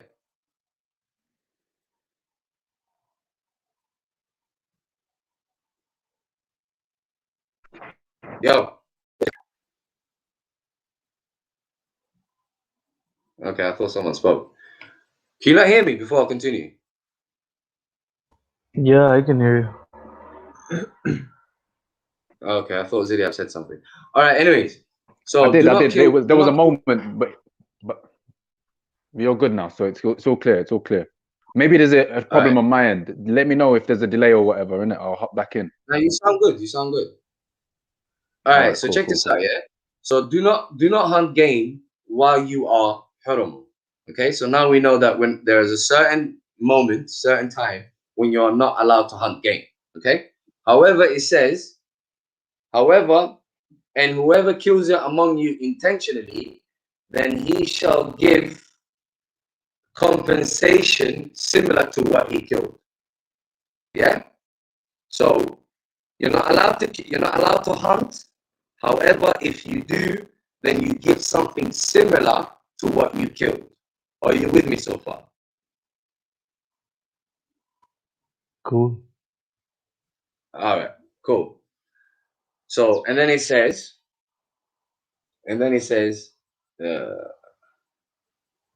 judging in it 2 possessors of justice among you. Yeah. So the judging in it 2 possessors of justice among you. So there are 2 mankind, before feminists jump in, 2 men that are going to be the judge of what you deem to be similar to what you have killed. Are you guys with me so far? Yeah? Yeah. All right. Here's the crux of the matter now. The crux Wait, of the one matter second one second before we move on. The word you used, like hadiya, I which haven't they got usually translate as a gift or offering. whatever. Offering. Yeah, that's the part I'm going into now. 1 second. I just wanted to lay out the scenario for people. Oh, yeah. Let me let Scar say. Let me check who this Scar is. Scar, who's Scar? State your name and your purpose, B. Yeah, you can call me Scarks. All right. Represent. Go ahead. Who are we speaking to? Who's Scarks? No, this person just said Hadiya means present. No, Bro, no, I didn't say. I say what they usually translate as gift, but obviously it cannot No, mean gift. Hadiya's in another language, bro. Hadiya's in another language. What you're referring to as a present doesn't refer to as a present in the Quran. We're speaking Arabic here, bro. Yeah, cool. All right. Well, I'm not. No, carry on. I just wanted to correct that. Okay. All right. Let me just wrap this up, and then you guys can jump in. Yeah. All right. So here's the crux now. So we've laid out the scenario. The scenario is there's a certain time when you're not allowed to hunt. However, if you do, then you need to give similar to what you've killed, and judging in it are two people of justice. Are we in agreement so far? Yep. All right. So here's where the twist happens. Hadyan balighul Kaaba. Hadyan balighul Kaaba. Balighul Kaaba. Now, it has been translated as offering reaching the Kaaba. So the word Hadyan has been translated as offering. Baligh has been translated as reaching, and Kaaba has been left. It hasn't been translated at all. So now the first question is this, and this is what I was telling Ziryat earlier. I focus on the context. I don't rely on particular words here. And pay attention to what's happened to the context. We went from hunting when you're not supposed to hunt, if you do hunt when you're not supposed to hunt, then you need to give something similar of what you've killed. Judging in it is two possessors of justice. And then from that, we went to offering reaching the Kaaba. Already there's a problem, because what has two possessors got to do with offering reaching the Kaaba? Someone explain that. Yeah, it doesn't make sense in the context. Ziria, furthermore, I want people to understand that there are two things that happens here. When you say offering reaching the Kaaba, number one, the Kaaba becomes an altar where you slaughter animals. The moment you say offering reaching the Kaaba, you make the Kaaba into an altar where you sacrifice animals. Number one. Number two, what has that got to do with two possessors of justice? What are they doing? Over to you, Zirian.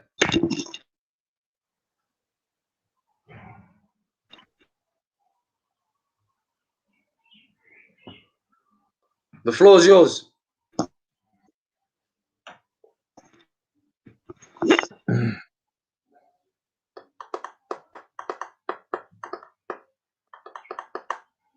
I think maybe do the whole verse, and then maybe because then no, because this is where the difference is. The switch into Sunni Islam takes place. Yeah, this is where the switch takes place, right here, offering reaching the Kaaba. No, it's so bad. Not only is this where the switch takes place, but the switch actually goes to somewhere that doesn't happen, because the Kaaba is not used as some place where you take animals to. So this verse right now, the way it's translated, no one practices it. Yo. Yes. Yeah. Hello. Yes. Go ahead, Gideon. Yeah. What? Did you not hear all that? Can you hear me? Yeah. Yeah, what verse are you looking at? 595. Yeah, no, I'm saying I've just come back. Like, what verse are you looking at? 595. Is that what you said? Yeah. Cool. All right. But yeah, whilst I'm pulling this up, are you not aware that Zabiha occurs in Mecca? I beg your pardon? I said, are you aware that Zabiha or Dabiha or slaughtering, ritual slaughter occurs in Mecca? Is the verse speaking about ritual slaughter? Well, what's an offering if it's not a ritual slaughter? This offering is a particular circumstance where you hunt when you're not supposed to hunt. Is that what happens? Okay. So let's go through the verse. All right, cool. But try and listen to what I'm saying, isn't it? So it says, "Do not kill game whilst on pilgrimage." Clear rule. Yeah. I beg your pardon. Pilgrimage? Yeah. Which word is pilgrimage? Okay. So what is it when you're in the state of ihram? What are you doing? You're forbidden from hunting. You're forbidden. Hold on. I mean, do you get anything? So in the wait, just wait, one sec. So you're saying that being in a state of ihram, you're breaking up. You broke up. There's nothing to do with the lesser or the greater. I'm gonna hop out and hop back in. Yeah. No, we can hear you. No, it's fine. We can hear you. Unless it's better. Can you hear me now? Yeah. Yeah. Is it live? Cool. All right. Like I said, being in a state of ihram.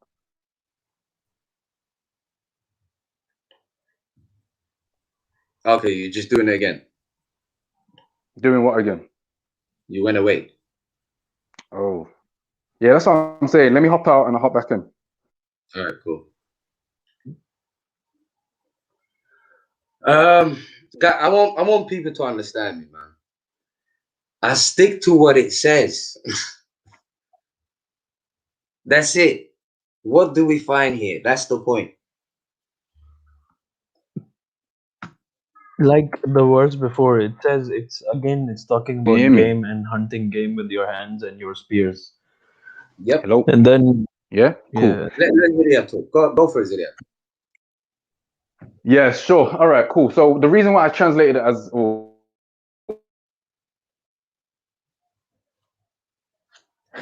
what is wrong with your phone, man? The reason why I'm reading the something that I was saying earlier.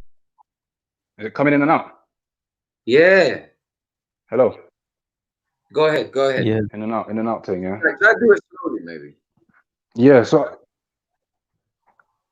I was saying that the reason pilgrimage has been used here is something to do with what I was saying earlier in the chat, which was basically that being in a state of ihram, right? It's entering into a sacred space, location, restricted temple, whatever you want to call. Okay, but can we justify that from the... Yeah, all of these things are. I beg, don't cut me off. So I'm just clarifying what I was saying earlier and the reason why pilgrimage was used. Yeah, bro, it's horrible, man. Used here. Okay, so I was saying being in a state of ihram. Nah, this is horrible, bro. I thought my mic was bad.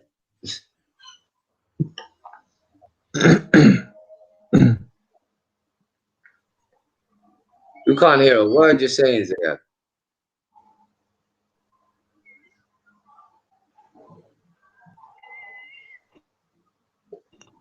All right, when I came in, I don't know what's. Yeah. So, where did you hear until? Did you hear any of that? No, not very much. Literally none of it. Did you hear? Honestly, it's really we can't bad. even hear that. Like we hear like one word and then you figure go something away. out. But basically, Rev.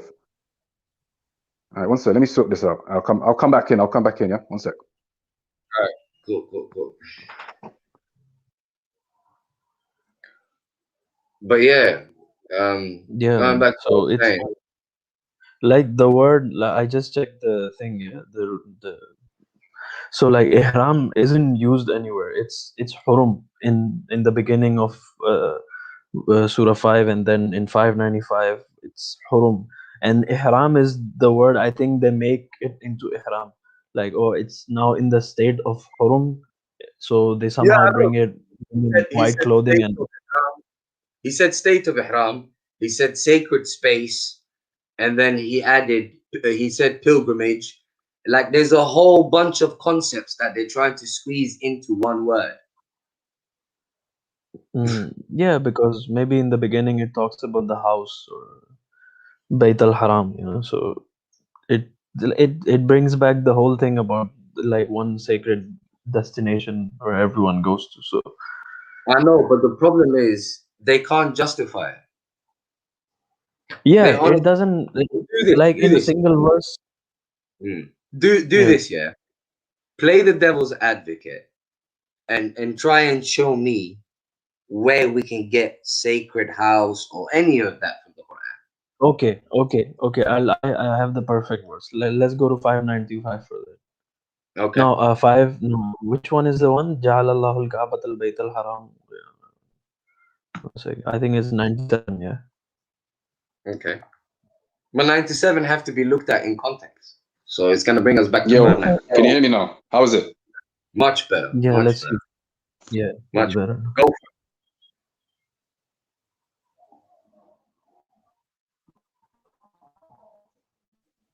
Ziria, don't. And I thought he had like a perfect mic.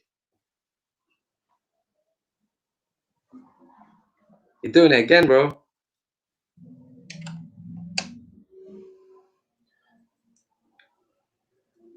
That is horrible, man. your mic's not with you today, bro.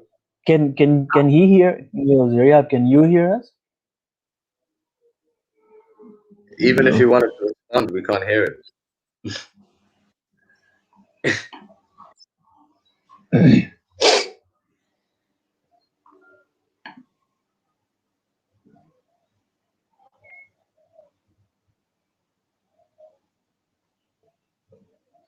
All right, man.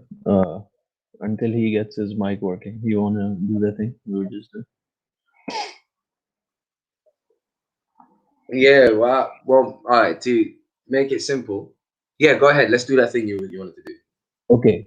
So 595. Yeah, I'm fine with that. I know what you're saying. Two just men, ankle, and you judge from the ankle, like what's the age of the animal, so that you in return you give the same as what you kill. That's the whole point of the words, right? That's it. You already know the drill. And then or feeding poor people, or you and God forgives what has happened, and God will take vengeance upon him. And then 596 is lawful for you is given. IMG, can you do me a favor? Can you guys continue? I'll be back in 10 minutes. But Sure, keep the show live, okay? yeah. Keep the show Hey, going, just man. check. I Is trust this cool? you. Yeah. Trust Can you you. Yeah, you guys continue. I'll be back. You need to hear this though, man. But yeah, all right, cool. Just quickly, restate what I was saying. Hopefully, you're still listening. So yeah. The reason why pilgrimage was chosen there, it doesn't have to be, but the reason why is because being in a state of ihram is associated with entering the restricted temple or a sacred space or sacred location and so on and so forth, right? However, which way, these are all synonymous terms. So however way you want to chop it up, that's what being in the state of ihram entails. So it's associated with the lesser pilgrimage known as Umrah or the greater pilgrimage known as Hajj. Okay. An alternative translation would read, believers, do not hunt while you are in a state of sanctity. Yeah. Or in a state, in a place of sanctuary. Whoever kills an animal intentionally in that place, this is explained in the verse, must make amends by offering an equivalent domestic animal comparable to what was killed, as defined by two just men. Now that point is a extension of the first point. So the first point is a ruling. The The second point is administration of that ruling. The two men here, you're pointing out like they aren't suited or whatever. It's literally a customary type of thing. So it's like having two witnesses from the locality who know about the prices of animals and know the locality and all of the various factors involved in that locality to be able to pass judgment on what is equivalent to what has been killed, right? And offering to be delivered to the Kaaba. Now thinking that this is some type of offering to the temple is ludicrous and this is where you have to have a comprehensive view of the Quran, right? Because there's another verse which talks about ritual slaughter, and it talks about how the meat and the blood doesn't reach God, but your Yes. taqwa reaches God. So the whole Yes. point here is that when you're chopping up or doing a ritual slaughter or offering delivery to the Kaaba, yeah, that's not turning the temple into some a sacrificial place or sacrificial altar. What it's doing is feeding the poor. Ultimately, you're making it's like almost like community service where you are now having your fine is to feed people basically, because it's not like Allah subhanahu wa ta'ala said, it's not for the blood and the meat's not going to reach him, is it? It's not for the temple, is it? It's for so that people can be fed. So it's not. I don't think it's a big deal. I think you're overblowing it basically. And this what I just said there is in the verse. Literally, it says, "Or he may atone for his sin by feeding the needy." You know, maybe with a non-meat alternative, so like some type of wheat or some type of other non-meat food, or fasting an equivalent number of days, so he may understand the seriousness of what he has done. God forgives what is past, but if anyone does it again, God will punish him severely. God is mighty and capable of exacting the penalty. So that's my take on the thing. I don't see how this is somehow pointing out or kind of creating an issue for Hajj, as is traditionally understood. But yeah, I'm happy to hear that still. Okay, he's gone. Yeah, go Okay, for can it. I say something? Because IMG. look, Yeah. so what you're saying is okay. Even if like we don't go into the word thing, like how you arrived at pilgrimage and greater pilgrimage or the lesser pilgrimage, let's forgive, because then we'll get into linguistics and all that. But the verse you said, okay, it's not for the Kaaba. The sacrifice isn't for the Kaaba. All right. So then, what is the purpose of the sacrifice that happens there? As I said, just to reiterate, the feeding of the poor, basically, as the verse continues. So instead of cutting it off and making it up to be as an offering for the Kaaba, if we agree that it's not to the temple because of other verses which indicate God is in no need of blood, meat, then we can use a continuation and say that the continuation is ultimately the purpose of the answer to the question is to feed the needy. And however which way you feed it, it doesn't have to be by meat. You don't have to slaughter, right? You can, or he may atone. It gives you another option by feeding the needy, presumably with a non-meat, and then or fasting, right? So, yeah. Yeah, see, but that doesn't fit in the verse. Like when I'm reading it right now, it says like first it says the payment is similar of what he killed from grazing livestock, from na'am, livestock, and then it says let judge it like what you said, two just men reaching the Kaaba, and then it says or expiation or recompense, and then it goes on feeding poor person. So the sacrifice thing in inverted commas, what you're saying, is mentioned above, and then it says or recompense by feeding poor people. So the poor people thing comes afterwards. The feeding thing is separate from the sacrifice thing. You get me? Well, you can read it like that, definitely. But what I'm trying to do is give that comprehensive take. What I'm saying is it follows. You can separate it if you want and say, look, the two men who are judging on what is equivalent is completely separate from this feeding. But what I'm pointing towards is what's the purpose of the sacrifice? If we agree that the purpose of the sacrifice is not to the temple itself, which would be ludicrous, and it's not for God, because God is in no need of meat or blood, then it follows that what would be the practical use of that slaughter? It's not just going to be left there to rot. It's going to be eaten by the needy, isn't it? Yeah, but the thing is, like, no one's arguing slaughter. You're the one who's brought in the word slaughter. We're just saying it's like the guy who kills it, he gives a similar animal from his livestock. That's all the context is telling us, like what we're saying. We're not saying it's anything to do with slaughtering, because the verse later, it just makes it clear. It says, or if you can't do that, then just feed poor people or fast. Yeah. Okay. So what are you saying with that? I don't understand. Like, I'm saying, like, the whole context is talking about hunting Yeah. What is game your animals. position? You might as well state your position. As in, I yeah. don't like honestly, this is the first time I'm coming here, and I don't know what Maverick's position is, so I can't speak for him. Like, for me, I'm saying the whole context and even the beginning of the surah, it's talking about hunting animals. Like, there's seasons for Yeah. hunting Wait, but animals. I'm not disagreeing. I'm not disagreeing that that the beginning of the verse is about anything other than hunting. What it's clearly, the point is not that it's about hunting per se, but it's the permissibility of hunting, which is obviously permissible, is Yeah, restricted yeah. The whole within the confines of the sanctuary, right? And then it just goes on to explain how if you do break that rule, then you're going to have to make amends, and that amends is for what purpose, right? I'm saying this is what I'm saying. I'm saying that it's ultimately for the purpose of feeding the needy, the poor. But if you have a different position or you've got a different take, then you might as well state it and lay it out. Yeah, so I'm saying, like, what I read from the text is that it doesn't have as much to do with the location or the sanctity of the place, as you put it, but it has more to do with the time, the season of the thing. Because I think in a few verses above, or in this chapter, I remember there's something to do with the 4 months of not hunting animals. And then I remember reading someplace that it's because of The whole it's because of their mating seasons. Like, when animals mate, yeah.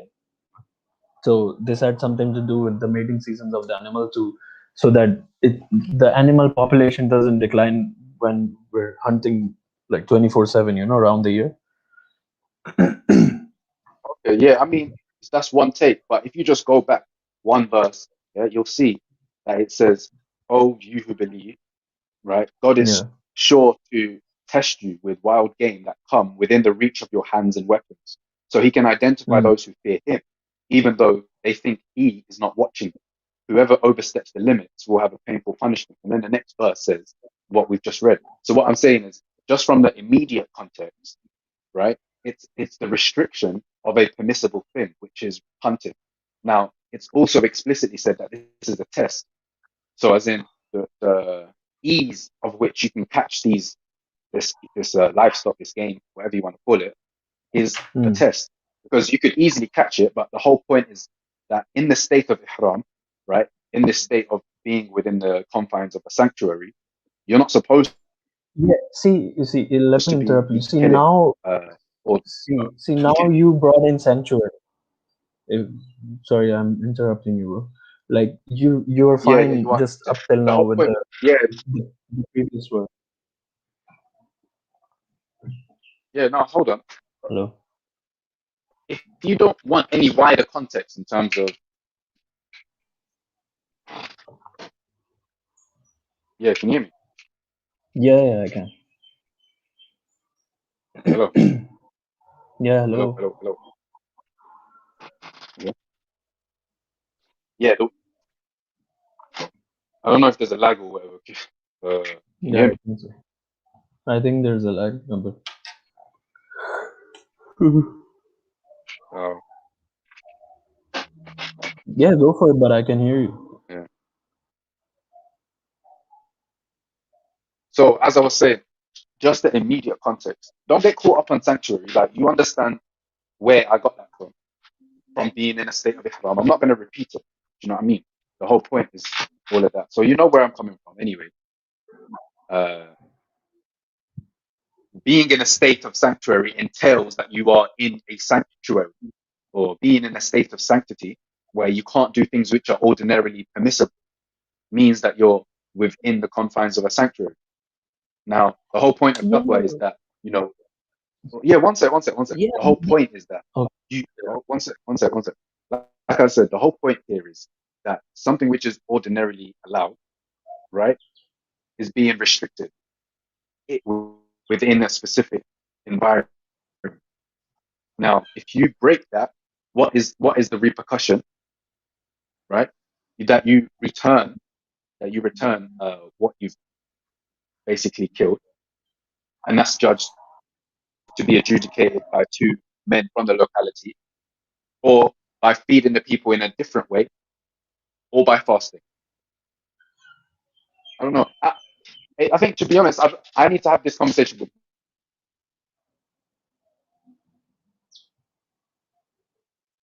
Hello. Matt, because I'm arguing with your argument. Yeah, I don't know about his argument because like first time I'll be speaking to him as well. But but the thing is like I'm fine with most of the things you're saying, but at one point in the whole thing you bring in an actual physical location into the thing, which isn't like clear from the text. I don't know where you read that thing. Like it's a confine of a sanctity, a sanctuary place, and so like where does that physical location come in? It's not clear from the text.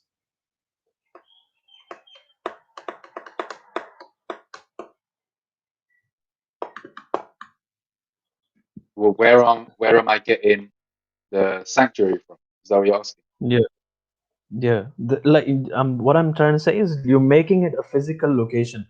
Like you're painting a picture for everyone, like as if it's a place where piety and people are coming in and everyone's a pilgrim. Like place where you change your behavior or something. You know what I'm trying to say? Well, you step up the behavior. That's what it is. You're supposed to have taqwa everywhere, of course, but Yeah, I no. mean, are you? Wait. My Let's point is, slow this down. Let's slow this down. You're yeah. questioning the existence of a physical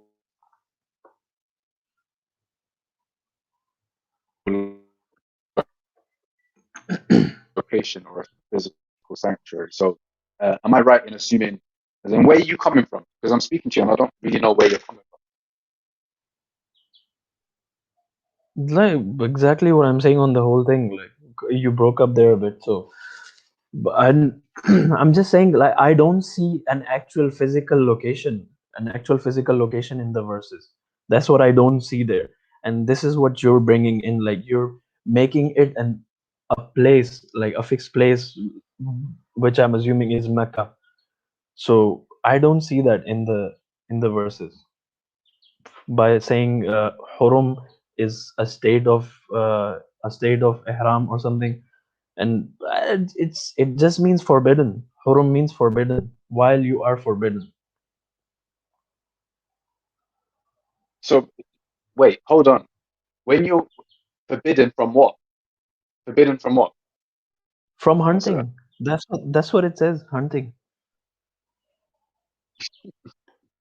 Yeah. Well, this is what I mean. If you're going to ignore the fact that what's it?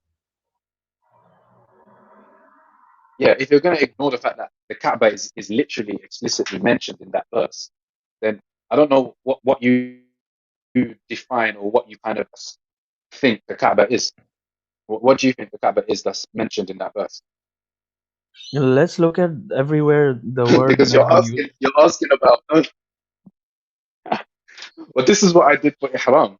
Have you looked at where ihram is used and where huram is used, where Yeah, you Kaaba is got used? the whole Is list it? opened up on a different tab. Go for it then. So what do you find? It doesn't like I'm looking at all the verses where the root harama occurs, yeah, and nowhere But wait. is it Wait, in let the me ask form. you this. IMG. Let me ask you this. Let me ask you this. Let me ask Yeah, you this yeah. question. Okay. Well, what is the association? What association is there with? Is there any association between Kaaba and Hurum and Ihram? Is there any association with Well, Kaaba and Haram? That's your question? yeah. No, I don't see that sort of association. The one that you've been saying. I'm asking. No. I'm not asking you what I'm saying. I'm asking you, is there? Because you said you've got a tab open with all of these links and words. So I'm asking you, what is the association? If there is an association, and if so, what is that association? Don't worry about what I'm not like I don't know if I fully understand your question. Like I don't see an association. I'm just saying that hurum, haram, hurum, whatever is a word on its own. It means forbidden. That's what I'm saying. And then the word Kaaba comes in later, and then we need to understand what that word means, and then put it in the verse. You know. Go on then. This is what does it mean? Okay, we'll need to look at all the verses where it comes in. So if you go to in the same surah, go to verse 6. Wait, why are we jumping back all the way to the beginning? Because I'm trying to show you the word Kaaba, right? You're talking about the word Kaaba. Okay, so I'm trying to show you how yeah. the word that root word has been used in the Quran. So, because I don't have the whole list open up for this one, I think. Anyway, I remember the verse. So, is the verse about cleaning up? Verse 6 in Surah 5 is Ya ayyuhalladhina amanu idha qumtum ila as-salati faghsilu wujuhakum wa aydiyakum ila al-marafiqi wamsahu bi ru'usikum wa arjulakum ila al-ka'bayn So it's like, oh believers, when you rise to the salah, wash your hands, wash your face, and wash your legs up to the ankles. Ila al-ka'bayn. Ka'b, that's the same root word that's used in this verse as Kaaba. So over here, no one argues. So what you're saying is that you make an offering to the ankles. No one's making an offering to the ankles. Read it again. It says, wait one second. Let me go back to the verse.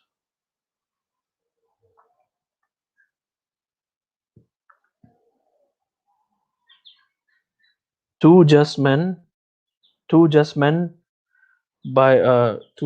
reaching the leg joint, the ankle. Because the way you identify the age of an animal and the age of a grazing animal is from the condition of its ankle. That's how they used to identify like how old an animal is, and then you can accurately give the same animal in return to the one you kill. It's simple as that. I know it's gonna sound weird, once you come out of that whole thing with the Kaaba and the offering and the physical house, but it's as simple as that. I didn't hear what you said, bro. Chill, relax a second. Yeah? Go on, say it again. Fine, man. Go on, say it again. So I'm saying, one sec. Says if you kill it intentionally, the payment is similar of what he killed from livestock. Two just men from among you by a requirement reaching the ankle bone. The same way it's used in verse 6 of Surah 5. Kaaba. Same root word. So you're saying that it is ankles then? You're saying that you make the offering to the ankles? Where do you get the word offering?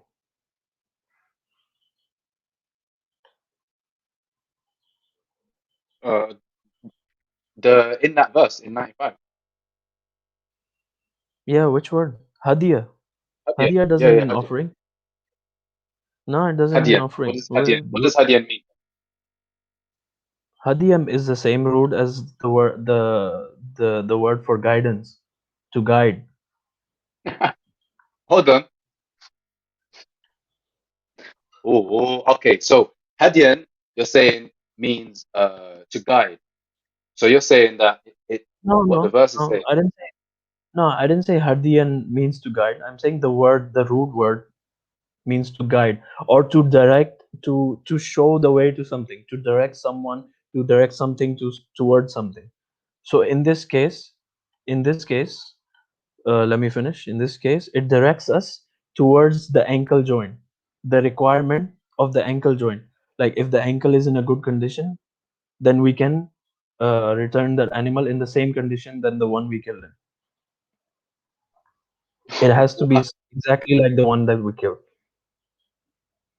That's all it means. So you say you have to do an ankle check, make sure that the ankles are in alignment. Yeah, and then it sounds it sounds so simple that it could be stupid, but that's all it is, man. That's all there is to it. I don't see anything about taking an animal to a house and cutting it up and all that stuff. Well, I mean, this is the difference between people who say that they have a comprehensive view of the Quran and people who actually have a comprehensive view of the Quran. Because what you're doing is very disjointed. And it's funny you're talking about joints and ankle joints and all of that, but it's very disjointed what you're saying. Because ultimately we have a verse which uses the word al-Kaaba, right?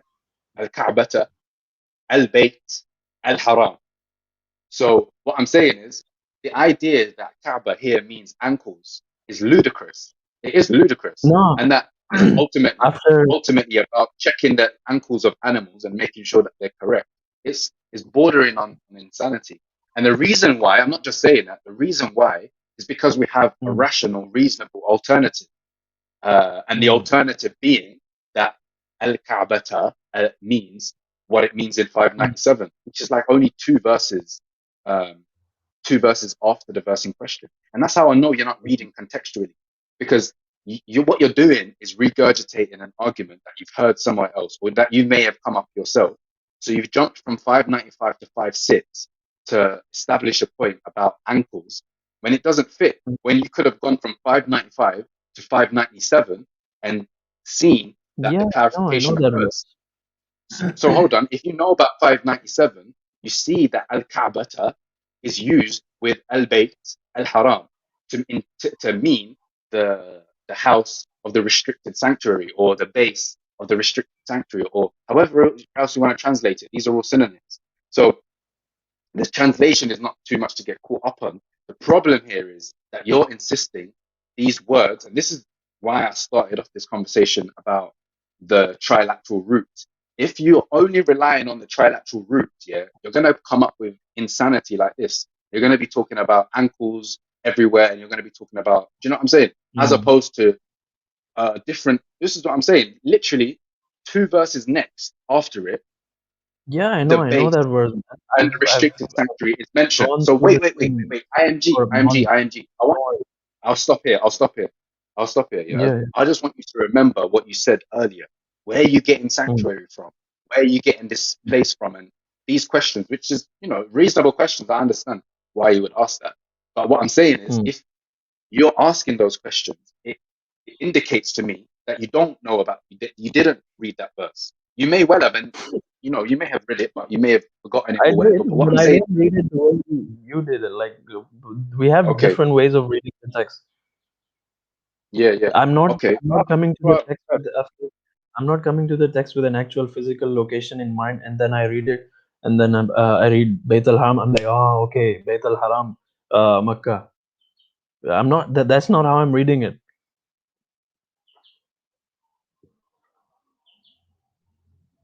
Say that again. You're not reading it as the Bayt al-Haram. I know you're not. I'm not coming to it with a fixed location in mind. Like, okay, I've already have a place in the back of my mind. There's a house there in Makkah, and then I come in and read the verse Al Bayt al Haram. I'm like, oh, okay, this confirms what I already know. No, that's not how I read it. That's fine. Yeah, that's fine. I'm not asking you to do that. But again, this goes back to the first point I made about completely relying on the trilateral root system. If that is what you're going to rely upon, then these kind of ideas will make sense, quote unquote. But the problem is, of course, you're also not using historical context. You're not using the the historical context won't help you. IMG, one sec. Not just historical context. I'm saying there has to be a cluster of tools that you use, epistemic tools that you use in order to extract meaning or to understand. So if you're in agreement, then all right, that's good. If you're in agreement that the trilateral root system is not the only way, in fact, if you do use it as the only way, you may well come out with like quite out there ideas. Then you accept and acknowledge you have to use other tools. So then it's a question of what other tools that you use. Do you accept historical context? Do you know what I'm saying? Because you said you don't come here with a preconceived fixed location for where Al-Kaaba or Al-Bayt al-Haram is. Okay. That kind of indicates that you don't use historical context. Okay, you're finished. Yeah, no. See, this is not how I'm reading the Quran. Like, I don't use historical texts and then I come and read something here and I'm like, oh, okay, this matches up with the historical text that I just read. No, that's not how it works. The first way is to look at what I do, look at definitions in the Quran from within itself. Like most of the words, I think you probably know this as well. You seem like a good enough student of the Quran. Like if you can't find the meaning of a word in one place, you go to the word in another place, and then there's some words that don't have that, and then you go to the dictionaries. Then you go to the Arabic language, the existing Arabic language that we have, and from there you find out the meaning. But the last thing you do, I think the last thing I would ever do is go to a historical text or a hadith or anything and then try to confirm it with the Quran. Yeah, you've misunderstood, or you're restricting historical context to hadith, and that's not what I mean by historical context at all. No, not just hadith, anything. Tafsir, hadith. You said text. You said text. Yeah, you said text, but that's not what I'm. I'm not pointing towards. Bro, chill out, bro. Yeah, I'm not talking about anything. Hold on, man. Be fair. I let you speak a lot. Like I've only spoken a little bit for the past 10 minutes, so I'm just trying to engage. Like, yeah, go ahead. Yeah, so I'm saying like there's heaps of historical texts, not just hadith. Hadith is a historical text as well. I'm saying there's other historical texts as well. Stuff like Tabriz written, stuff like Ibn Hisham written. This is not the stuff I would use to come and learn the Quran from. Cool. But I'm not asking you to do. Yeah, I'm not telling you to use Tabari or historical text per se. What I'm saying is just the wider point of historical context. The primary form of historical context would be practice. You understand what I'm saying? Okay, now I know. I know your thing. So practice, the practice angle would be like the immediate kind of, as in, for example, we know that Islamic history has been so many different divisions within different groups, isn't it? So what I'm saying is, even if you look at the rival caliphs, like for example, what's his name, Abdullah bin Zubayr, when he was like a caliph and he was fighting against the Umayyads, right? What I'm saying is, he was fighting anyway. What I'm saying is that the differences, these major differences in viewpoints, didn't stop anyone from practicing the way we still practice today, as it relates to pilgrimage, because that's specifically what we're talking about. Talking about pilgrimage and wider topics. Yeah.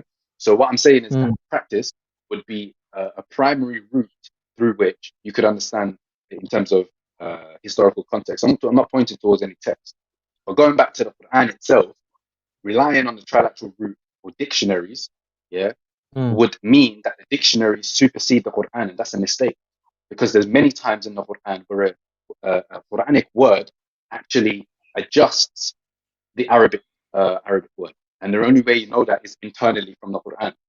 Can I come in? Give you an example. Did you hear what I said earlier? I was listening. I was listening on my phone. I wasn't around. But Ziryab, I was listening to your conversations, but Ziryab, you seemed quite dismissive of what ING was saying and quite adamant in your position without actually justifying it. And for instance, right now, you're making a case of root words and dictionaries, and you're pulling the old, no offense, the old mystical magical Arabic, However, if I remember clearly, ING was making a case surrounding the context. And based on his argument surrounding the context, it makes sense that if you kill an animal when you're not supposed to kill it, and you need to give what something equivalent to what you have killed, and you've got two just men, those two just men have to be utilized. You have to explain what those two just men do, what those two just men did. In ING's case, he says those two just men direct towards the ankle, and that's how they determine whether it's an equivalent swap or not.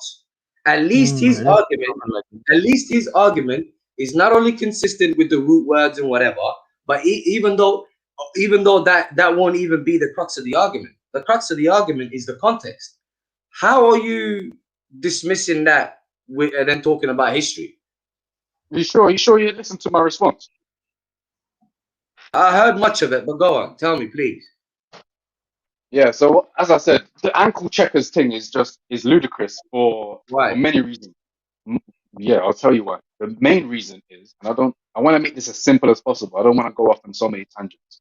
So the main reason is there can be a role for these two adjudicators, and that role can be pricing. You don't have to. Is that what it says? One second. I'm offering. You've asked me to substantiate why I'm dismissing. Right? Yeah, but what I'm doing now is, well, we can dismiss the whole ankle things from the get go, from the verse that comes 2 verses afterwards.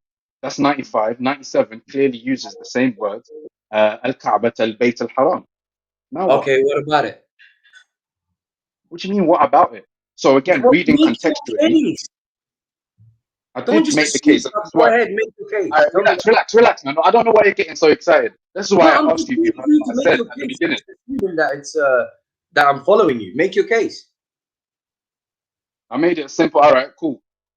The verse 95 is talking about being in a state of ihram, right? Being in a state of ihram. As I said, are you just going to keep interrupting? Yeah, I know. I just want you to justify it without moving on. So as I said, if you keep interrupting, I can't do it like that. That's just long, brother. I'm not getting. I won't continue. Cool. So as I said at the get-go, the verse 95 is talking about being in a state of haramun. Now, the whole point of being in a state of ihram is that it's to do with being in a state of restriction. That's another way to put it.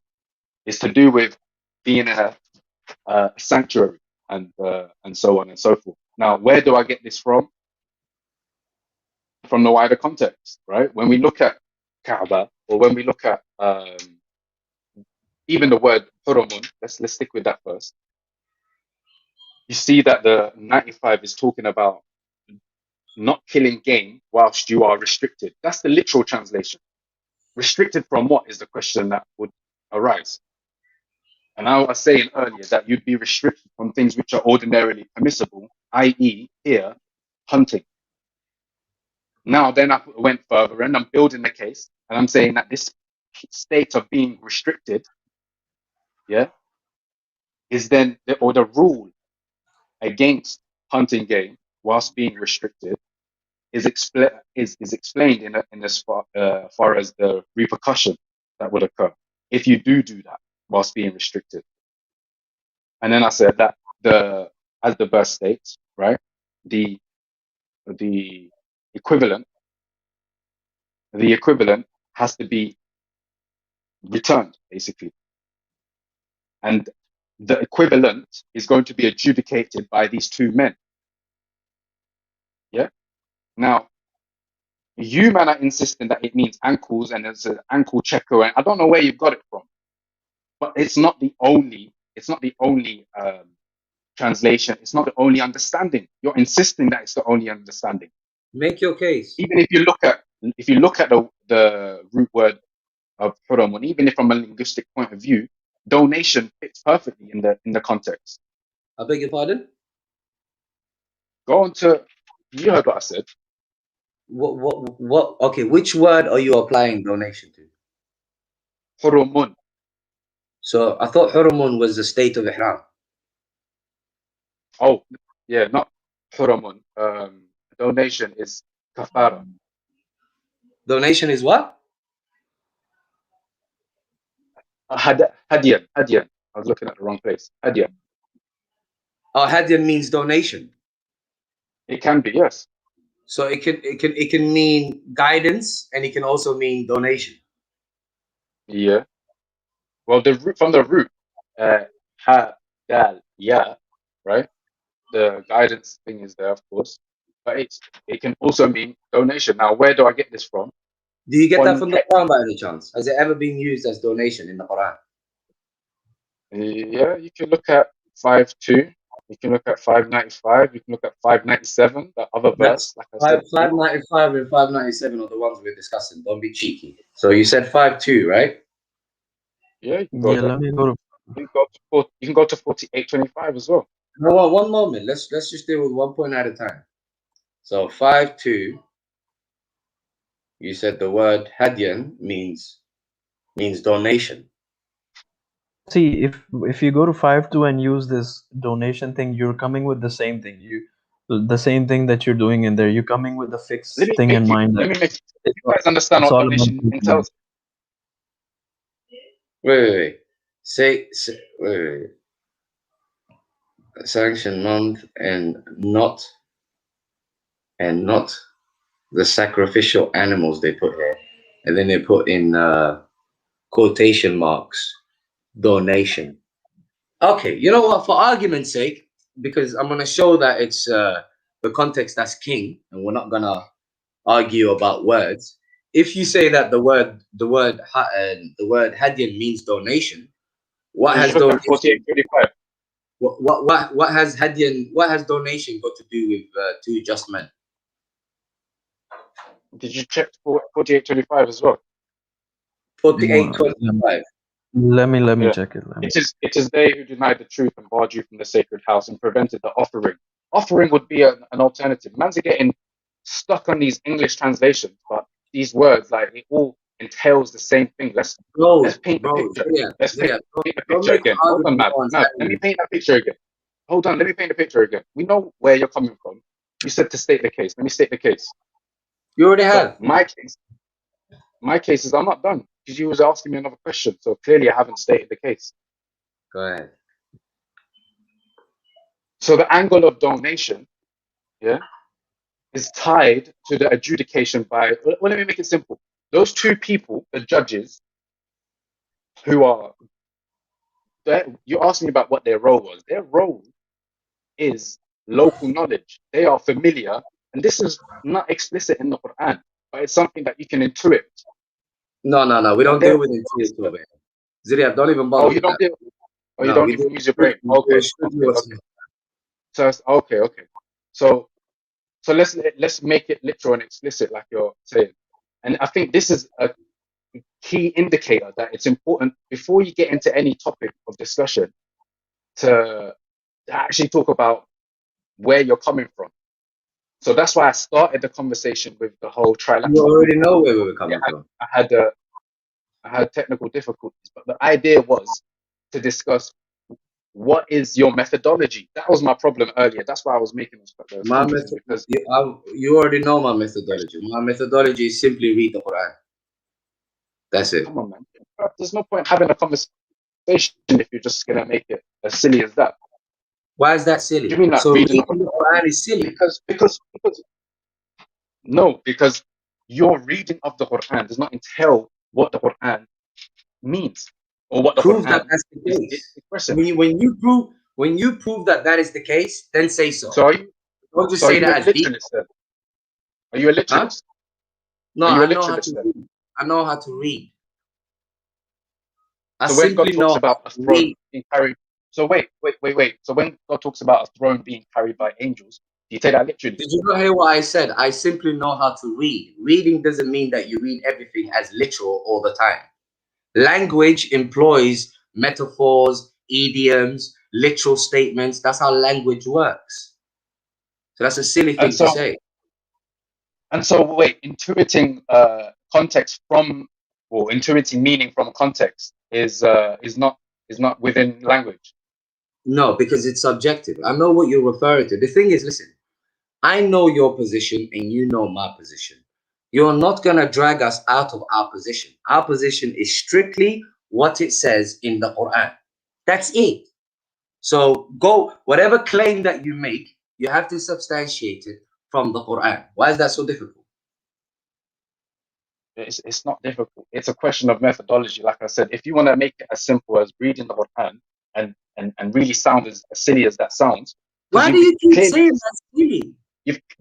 You clearly just said that you use other things within language. You use other things like metaphors, idioms. You don't have to read it literally. So you opened up a metaphor is a minute ago. You said we just read the Quran. A minute ago you just said we read the Quran. Literally, and then you opened up that door and said, "Hold on, no, actually, you also use things within the language." You're kind of hugging the mic, bro. Listen, Ziria, it's very simple. Did you just say that reading stuff in metaphors, idioms, etc., that is somehow external to the Quran? Is that what you said? Yeah, of course it is. Of course it is. Ziria. I'll tell you why. Of course it is, and I'll tell you why. Because each language, when you're not a native speaker, or when you're not within the environment of the language, like English language has idioms which are different to American English. Relax, bro. I'm just explaining it. Simple point. American English has different idioms to British English. Do you know how many times I've heard these arguments where you guys try to you're going to argue with other people. No, Zuriab, I'm getting tired of it. Genuinely, you want to argue with other people, then get them on the panel. You get me? Bro, listen, Zuriab. Get them on the panel and chat to them. Zuriab, you can't change the purpose of this program. You can't change it. I don't care if you want to run away, make cry, make all sorts of dramas. That's up to you. The purpose here is read the Quran. That's it. What the hell, bro? Like the amount people try, metaphors and idioms is an external source, and you have to assume stuff and blah blah blah. Like how can someone say it's silly to just read the Quran? Did you hear that, ING? Yeah. How can it be silly to just the thing is? No, Maverick, you starting your little tricks now, man. No, one second, brother Jamil. 1 second, please. 1 second, brother Jamil. ING, please explain to me how it's silly to just accept whatever the Quran says. Yeah, it's not like, I would think what he meant was like how to understand the Quran. Like what's the method? How do you read any book? Just use your mind. Let's see, understand what the book says for itself. Why is the Quran different from reading any other book? In fact, you pay more attention to this than any other book. Like, but did you not notice? Like, I know why he wanted to do that, because he knows he can't justify it from the Quran. The thing is, the point of difference is coming in through, like, he's coming in there with a fixed location in mind. Like I said it to him again and again. You have a fixed location in mind, and then you read that into the text. I'm not gonna lie. Listen to this here. IMG Guru, yeah. What's the IMG Guru? Justify his position. So IMG Guru, do you believe that there's no physical location at all? For what? Like the Quran don't mention physical location. You're talking about Hajj, right? No, I wasn't talking about. We're talking about Kaaba in 595. Yeah. But listen, with you, we're gonna deal with something else. Jamil, did you say that Ummi means illiterate? Let's discuss about whether the Salah is physical prayer or not. No, let's discuss Ummi. Let's discuss. Let's discuss whether the Salah is the physical prayer, because you know we've been talking about this for 8 months, man. Bro, let's talk about. So let's just discuss. Jamil, let's deal with this word that you translate as illiterate. Don't run away. Where did you get that from? Let's discuss whether Salah is physical prayer or not. Why are you running? I'm not running. That's what I came here for, bro. If you don't want to discuss that, I'm gone. Why is everyone like Salah so much? All right, one second. I know what he wants to do. He's got one particular verse in mind, and that's like his that's his verse as far as he's concerned. That's the one verse that confers Salah as far as he's concerned. You know what the weird thing is, yeah? The verse that he wants to use doesn't even use the word Salah. The verse that I'm talking about proves that Salah is a physical prayer. You know that as well. You know that as well. No, but the word doesn't even use Salah, so you're forcing it. Bro, the last time we were talking about sujood, yeah. No, do you accept that the verse doesn't use Salah? Do you accept that? Listen, the first talks about Salah, talks about ruku, sujood, and everything to do with Salah. That's not a question I asked you. Does the verse use the word Salah? At least try and be honest for once in your life. I'm going to answer the question. Are you going to listen? Okay, go ahead. The verse that I'm talking about is talking about ruku' and sujood. Listen to this. And ruku' and sujood and ruku' and sujood is to do with the Salah. Jamil, simple as that. I answered your question. Jamil, you have to respond to my question, bro. I'm responding to your question. Jamil, this is not them channels where we can talk shit, blah, blah, blah. I ain't got time for that, bro. Yeah, but I'm answering your question. Jamil, direct question. Does the verse use the word Salah? It's a yes or no. Listen. You listen, Maverick, yeah? You can't dictate the conversation. Yeah? I'm not dictating it's not a black and white. Yes, you want yes or no answers. You're dictating the conversation, Maverick. I don't like that. Jamil, it's not about what you like. It was sticking. Yeah, but you're dictating the conversation. You want yes or no answers. It doesn't work like that. We're having a discussion here, right? Jamil, we're sticking Allow to it, man. facts. Facts, there is no conversation around facts, bro. Run as much as you want. Next person, Vegeta. Warrior. What's happening? Warrior, you guys are all Somalis. Nah. Oh, Zabardast dost. Now I'm the one that's left out. Yeah. Nah, listen, Mabri, you said earlier on, yeah, that the only thing is the Quran. That's it. You said that. You said the only. Then why you flipping spending 16-hour streams, bro, talking about one verse, bro? Why do you just mention the Quran ayah and shut down, bro? You know what I mean? You need 16 hours to explain one verse, brother. Do you want to criticize me or do you want to talk about the topic? Well, that's the topic right there, blood. You know what I mean? You came here, you said. I'm not the topic. We're here to discuss Quran and Hadith. That's it. That's the only topic here. I'm not the fact of the matter is this. These are the facts, bro. You said it. Bro, you're talking about 16 hours. Like Sunni scholars, explain the Quran and Hadith for fucking 1400 years. 16 hours is nothing facts, compared to that, you know? Exactly, bro. Nah, but the thing is the claim. Imguru, this is the claim, bro. He claims Vegeta, that the only statement is the Quran. Hold on. You saying the only statement is the Quran. Okay, fair enough. Stick to that. No. Stick by what you believe in. And your stream should only be 5 minutes, bro. You should be Bismillah ar-Rahman ar-Rahim. Alhamdulillah. Vegeta, you know I got bad love for you, right? But I never asked you for your opinion and your advice about what I should do with me or my time or my channel. So let's be respectful and stick to the topic, bro. That's the topic, bro. I'm within the topic, Sahib. No, Vegeta, people are not the topic. Vegeta, this is the last time I'm gonna tell you, bro. I'm too old for this shit, bro. Like you don't need to stop this shit. I'm too old, man. So can we have a serious discussion about a topic or there's nothing to discuss? Can I talk about your claim? Which claim? Your claim is that the Quran is the only statement that you could that we should only discuss, right? That should all be mentioned. With guidance, yes. With guidance? Yes. For guidance, the Quran is the only thing. That's what then who brings the guidance, bro? Why are you asking me a stupid question?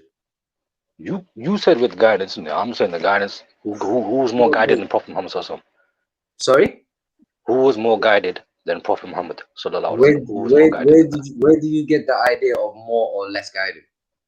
Yeah. I'm just saying. I'm asking It's you, not a who is more? competition. No. But your question has an assumption. It assumes that there is such a thing No. as more or less guided. So you have to justify your assumption. Yeah, the Quran, مَن يَهْدِ اللَّهُ فَلَا مُضِلَّ لَهُ وَمَن يُضْلِلْ فَلَا هَادِيَ لَهُ. Okay. Whoever Allah Translate. guides, none can misguide, and whoever Allah misguides cannot be guided. So There's obviously no more or less. there is a spectrum. There's a guided and there's a misguided. Exactly. That has nothing to do with more or less. That's either guided or not. So that completely contradicts your statement.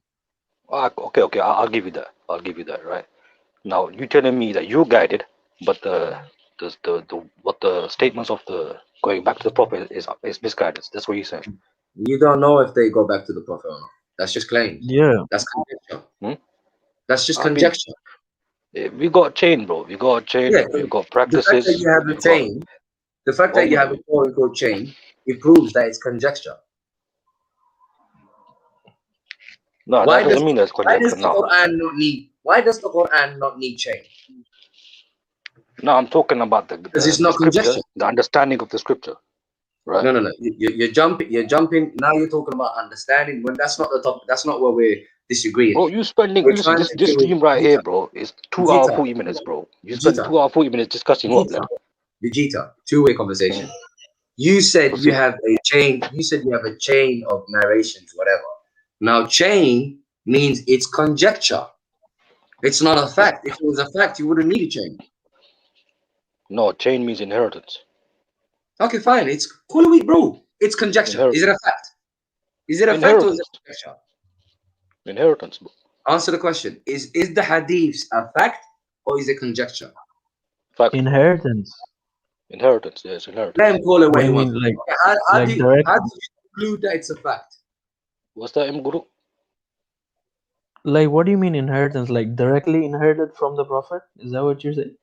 Yeah, inherited over time, innit? So how do you can you prove that?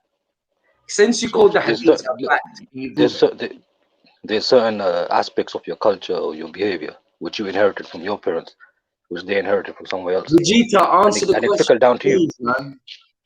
What's the question? Please. Since you called the hadiths a fact, can you prove it? What is hadith? What the Prophet said? What the Prophet said? Of course, it's a fact. You telling me the Prophet never explained the Quran? No. Hear what I'm saying to you? What, Vegeta? Please, man. Let's make this a normal. Nah. This is normal, bro. You telling me the Prophet never explained the Quran? Man, Vegeta, bro. Wallahi, this is not gonna be one of them. Allow it, please, man. This is serious, bro. I'm not playing with the deen. Deen is not a play matter for me. You understand? So again, you said the hadith is a fact. Fact is something verifiable. How do you verify a chain of narration?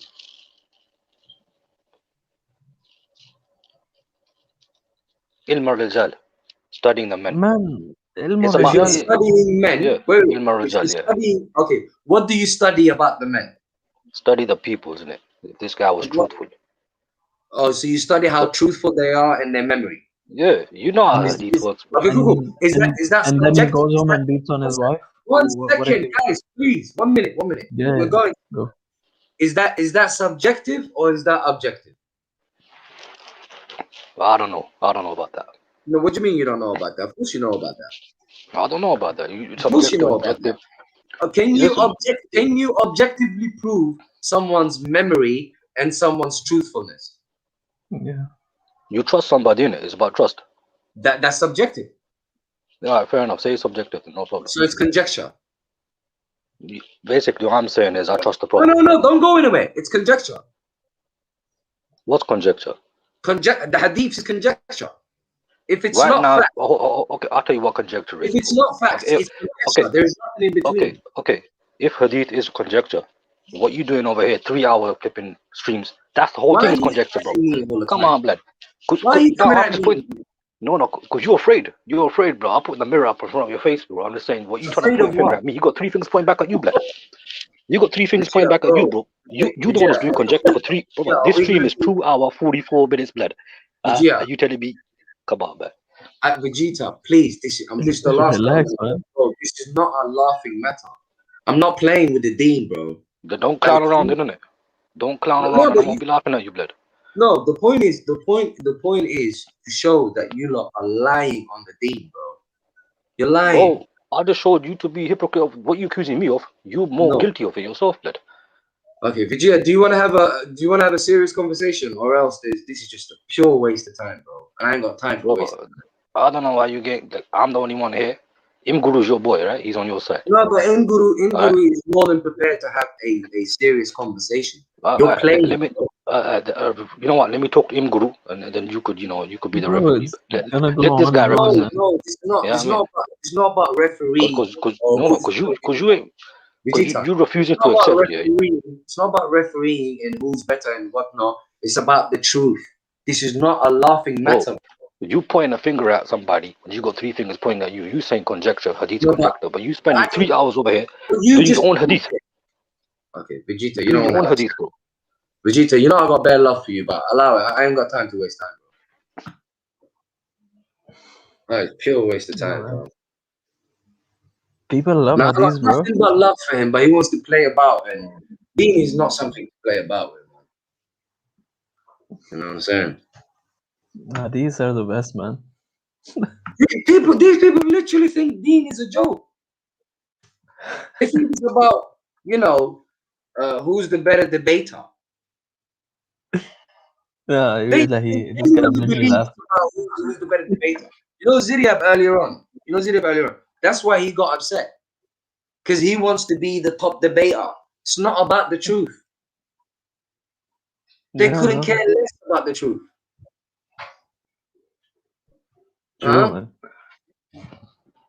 They honestly couldn't care less about the truth. They're all trying to be like, impressive with sophistry and jokes and nonsense, bro. The deen is not a joke. What's wrong with these? Tough, man. Dogma. Seriously, what is wrong with these people? And you know what, ING, yeah? Earlier on, I was proud of you, bro.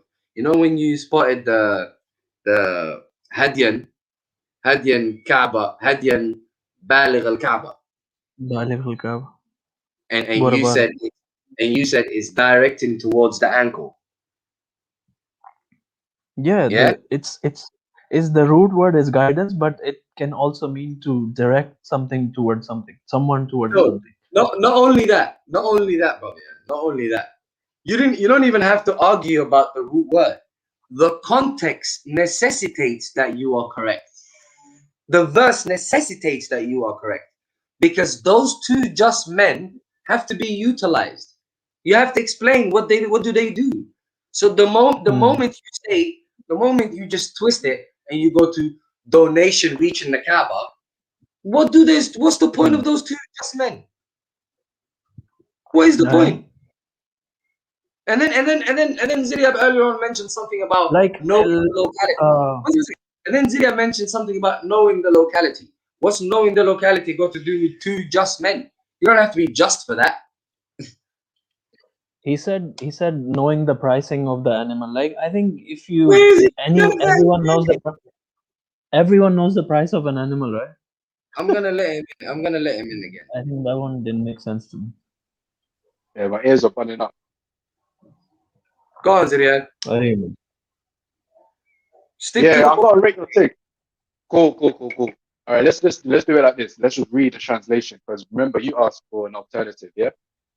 That makes sense from the Quran. So let's read a translation that is an alternative to the whole ankle business. I don't know what the fixation is with ankles, but yeah, cool.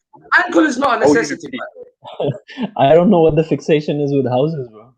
You said a second ago the context necessitates it being ankles, but cool, anyways. No. The context necessitates, one second, let me clarify that. The context necessitates that those 2 just men are utilized. So the word Kaaba, it could mean ankle. Well, please let me finish. It could mean ankle, but it could also mean prominence. So anything that's prominent. So even if you take it back to chapter 5, 6, you can say, wash your feet up into what is prominent. And what is prominent would be your ankles. And even in this verse, we can say prominent or ankle. Both ways, it's fine. Because both ways utilizes the two just men. The two just men have to direct towards something to prove that the individual actually gave something equivalent to what he hunted. That is the point that we're making. Over to you. You asked about the just. What's the point of them being just for pricing? Yeah, or for knowing. The whole point is, yeah, people in the locality would also know, sure, but they would also be. They could also be incentivized to raise the price, to say, oh, this is a bit more or whatever. What I'm saying is there are alternatives. Now, let me just read the translation to give an alternative to those two that you gave. O you who believe, do not kill any game whilst you are restricted. Literal translation so far. And whoever of you kills it deliberately, then the recompense is to value what was killed against the livestock. Yeah, which shall be judged by two equitable persons from you. And to make it as a donation to reach the base. Or its expiation shall be in using it to feed the needy ones, while he, the person who done it, abstains from it, fasts. Yeah? Or abstains from it, because I know you've got an issue with fasting. That is to suffer the result of his deed. God forgives what has passed, and whoever returns, then God will seek vengeance on him. God is noble, capable of vengeance. So there is an alternative. Did you say reaching the base? Base? He done the donation. I'm trying to do a literal translation. Yeah, go on. It's the usual donation region. Yeah, Maverick, what's your question? Okay, here's the question, Ziria. And please don't avoid this question. Yeah? First and foremost, please understand that what we have done, and the reason we insist on our particular method, is because we have utilized the two just men. So the two just men direct towards what is prominent of the animal. That is how we utilize the two just men. Now, in your position, if you go from having two just men and then you jump to donation reaching the Kaaba, the question you have to answer is, what is the point of the two just men? Okay. You done, yeah? All right. So I don't know why you've got selective hearing. I clearly said, which shall be judged by two equitable persons from you, and to make it as a donation to reach the base. Okay, what are they value judging? Of what was killed. How do they know? The livestock that was killed. Okay, how would they know? How would they know? Yeah, how would they know? From being the animals being killed. From being equitable, upright people. No. See, bro, when you're Ziria, listen. What do you mean? See, what have you brought out? Go on. Ziria, the person who's hunted when they're not supposed to hunt, they give something equivalent to what they have killed. The person judging whether they have given something equivalent or not are the two just men. So the question for you is, how are they going to judge whether the individual did indeed give something equivalent to what he killed or not? How are they going to judge? It's a question of value. So the whole point is, the recompense is to value what was killed against the livestock. They would know from being equitable persons. What to see? Man, see. Do you understand? Second. Do you understand what equitable means? Wait, do you understand what equitable means, Maverick? Okay, who's equitable? The two just men or the person that's hunted? Well, clearly, the two upright men. Okay, but how will they know? They don't know what he's killed. Say I'm the person that's hunted when I'm not supposed to hunt. Okay, and then I'm supposed to give something equivalent to what I killed, and you are supposed to judge whether I did indeed give something equivalent to what I killed. You don't know what I killed. So how do you know? Why are you getting so amped? Relax yourself for a second. Okay, respond to the question. How do you know? I've responded twice. You might not want to hear it, but I'm going to respond again. Ziad, the whole how will they know? Calm yourself down. Just relax. You're asking the same question again and again. Because you might not want to hear its response I have responded. It's not to your liking. That's the No, issue. you're saying because they are upright people. Them being upright is not a tool for them to tell whether I've given them something equivalent or You're not. just insistent. You're just repeating and insisting what you're saying. What you're doing is you've presented two possibilities. What you've said is that it's either to check the ankles, which I just find it funny, but Are you going doesn't to matter. respond to the questions? That doesn't matter. Yeah. If you just relax, I will. I'm gonna have to. I'm gonna have to repeat what I've said. Is that okay? Okay. You're trying sophistries, idiot. Straight question, B. How will they judge? There's no sophistry. No sophistry here, man. I've literally translated. Okay, Ziad, respond to the question. How will they know whether I have given something equivalent to what I have killed or not? How will they know?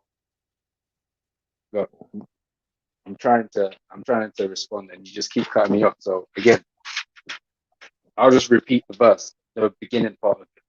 Do not kill any game while you are restricted, and whoever of you kills it deliberately, then the recompense is to value what was killed against the livestock.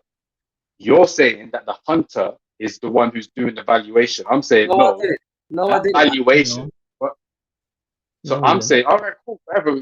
I'm saying that the valuation is conducted and judged by two equitable persons. Yes, but how would they do it? They don't know what I've killed. So how would they do it? How do they know what I've killed? What do you mean they don't know what you've killed? So what you say that there's no evidence that they can't see what you've killed? Do you get that from the verse? That's hilarious. But this is what you're saying. This is the connotation of what you're saying. What you're saying has the connotation that the killed animal is nowhere to be seen. Yeah, what do you think I killed the animal for? I've ate. What do you think the animal is for? Where does it say in the Quran that you've ate it? What is the animal for? What do you go hunting for? Where does it say in the Quran that you've It doesn't need to. What do you go hunting for? Oh, it doesn't need to now. Quran doesn't need to say. Okay, you tell me what do you go hunting for? You tell me what do you go hunting for? You could do hunting. You could hunt for trapping purposes. You could do. Ziria. You could do all different types of things. You can't ask me a question. I'm not. You can't ask me a question, and then when I respond, you might be impressed. Be like, oh no, talk over me. You might be impressed with your so-called arguments, but I'm not. Do you plan to respond to the question, bro? Because this is pure waste of time. You can't tell me how they will judge. I've responded to the question. No, you haven't. I've responded to the question. ING. Are you happy with that response? He's hardly a fair arbiter. He's on your side, bro. He literally repeated what. Are you happy with that response, ING? I don't, man. Honestly, I don't understand what he's saying because you guys are speaking over each other. So no, the question I asked was, how will they try not speaking over each other, man? How will they? Listen to this, ING.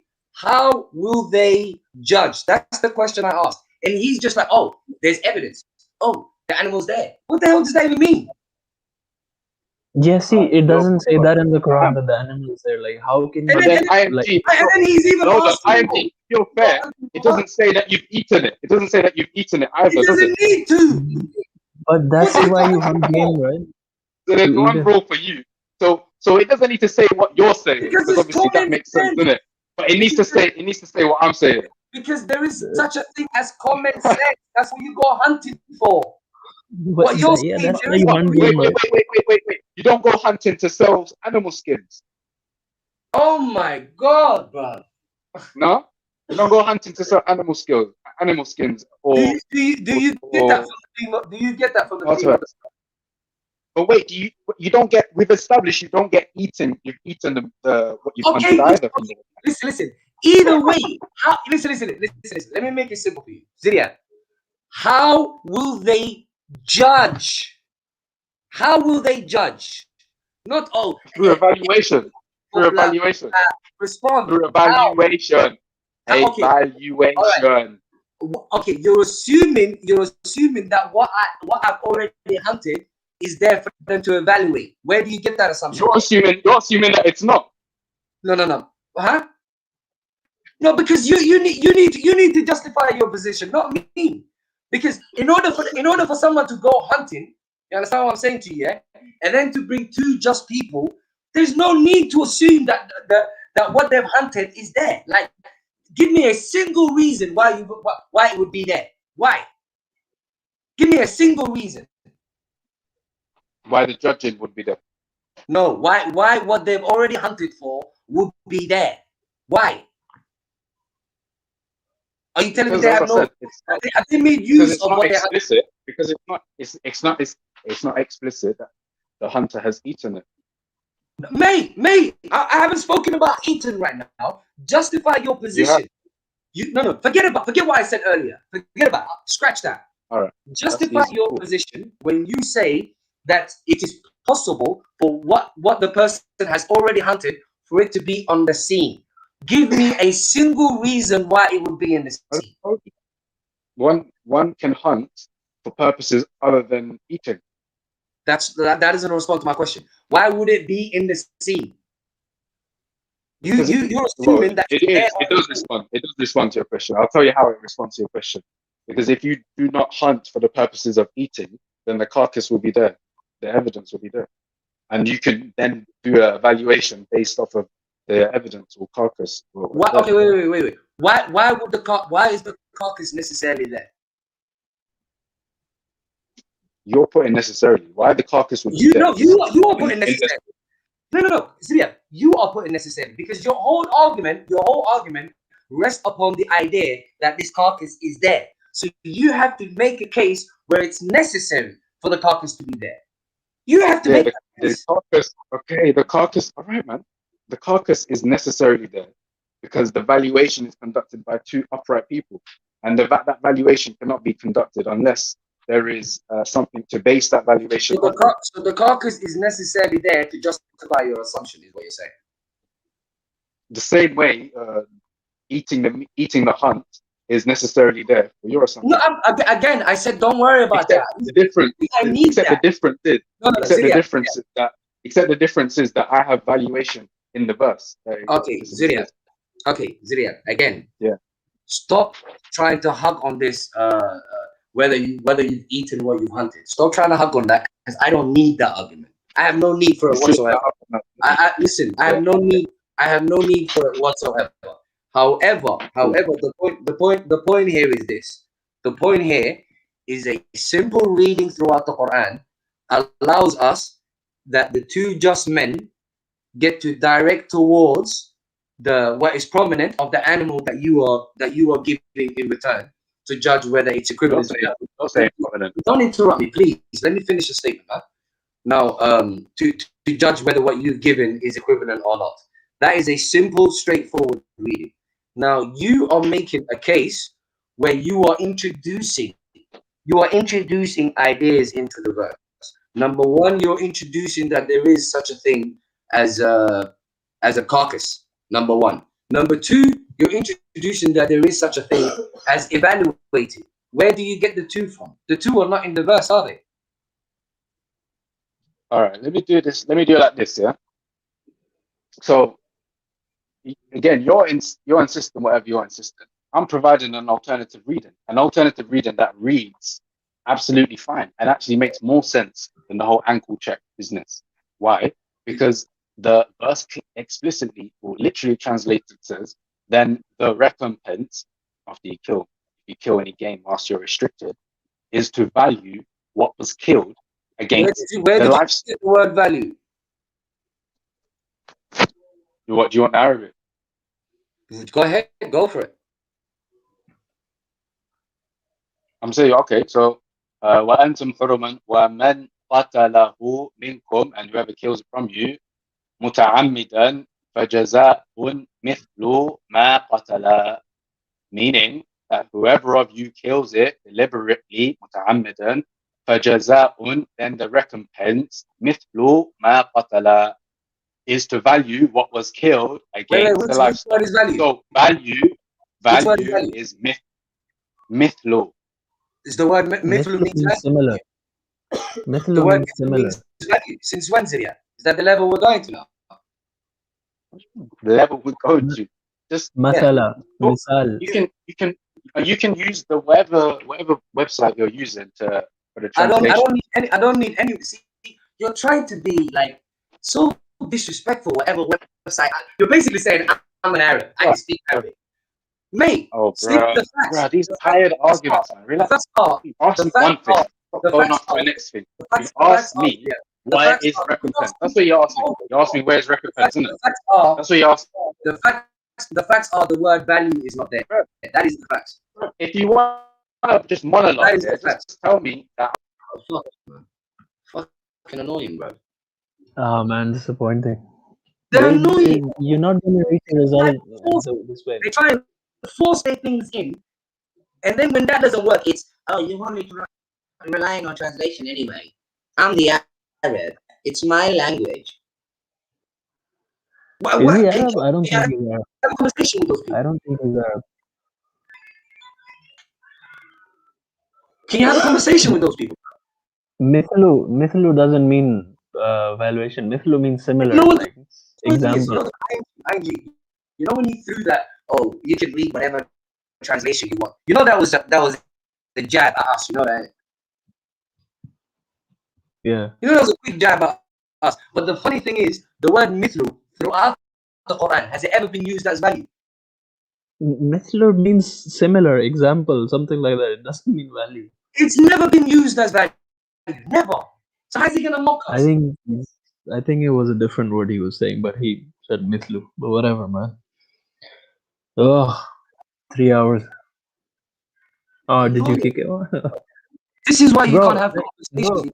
Can I say something? Like, if you're gonna let him back, their position, or else it's you rely on translation. If you don't take my position, you rely on translation. The fuck. Man. And you know what the funny thing is? You know when he says value, check this out. You know when he says value and he uses carcass, he's basically using the same argument as us that the two just men need to basically judge. Instead of using the word judge, he used value, and instead of the ankles, he went for carcass. You see, that's all he did. Yeah, it's mostly the same thing, but it's like it's to a physical location. And we're saying it's not a physical location. I check what he did. Yeah, he basically said instead of judging, which we use, that the two just men are going to judge based on directing towards the ankle or what is prominent on the animal. Yeah, instead of the judging, he used value, and instead of ankles or judging by what is prominent of the animal, he used carcass. But the difference between him and us is we stuck to the Quran. He went out. Carcass is not there. He introduced it. What's the calling it? The word value is not there. He introduced it. And then we're supposed to accept the stuff that he brings into the Quran because he's got this Arab connection. Boo, boo, boo. This is what they all do. All of them. Yeah, man, you can't like this way. There's no way you can reach a conclusion. You know, like you can't make the differences go away. Like he's gonna stay on his thing, you're gonna stay on your thing. It's no, but this way wasn't working. You know when you say his thing and your thing, you're making it out like our positions are equally possible. His position, where was his position? His position was, let me add stuff to the Quran, and then let me just say I'm an Arab. Yeah. Is that a position? Yeah. Assalamu alaikum, brothers. Peace, AJ.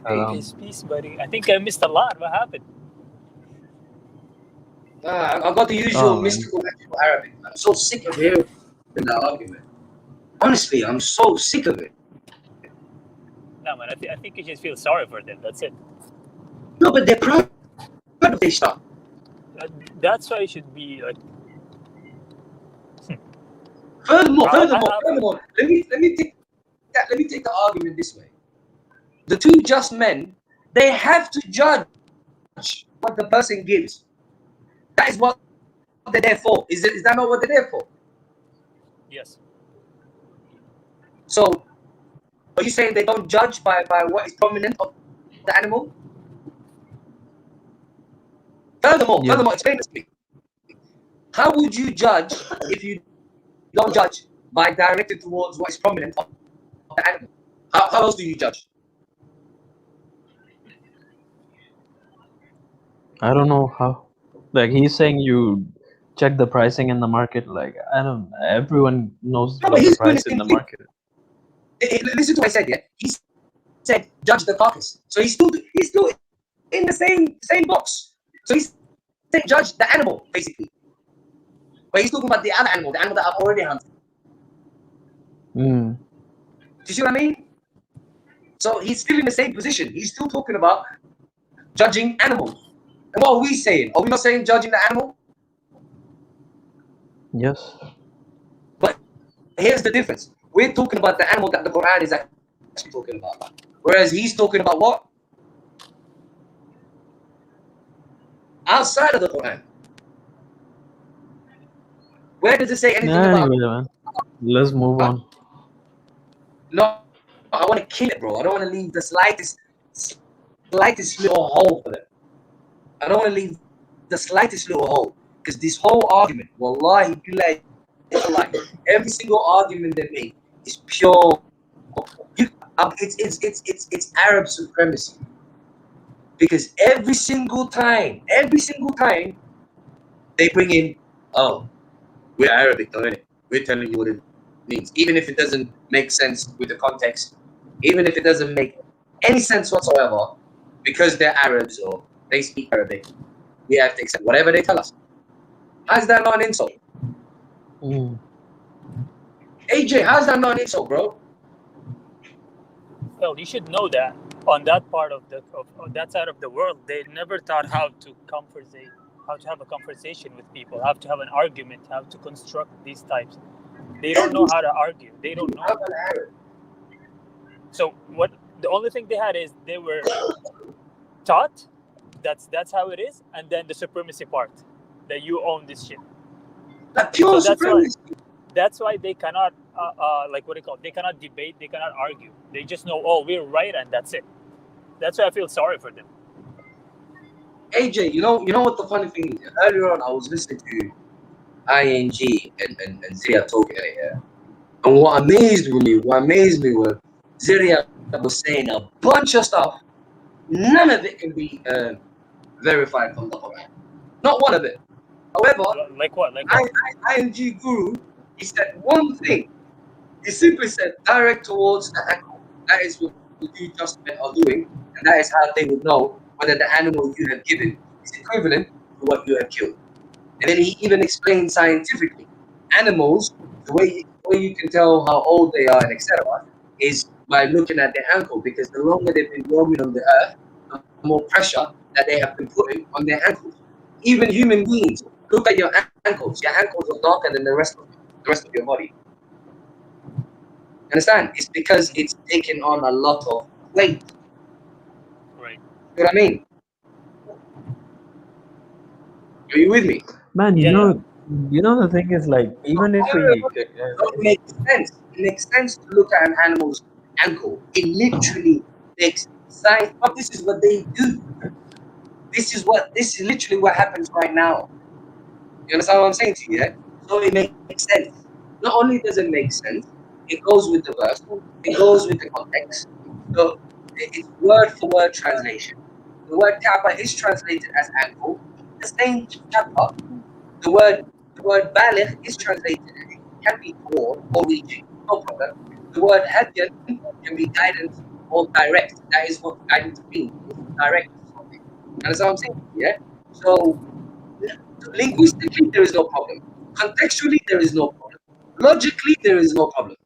But I don't like it.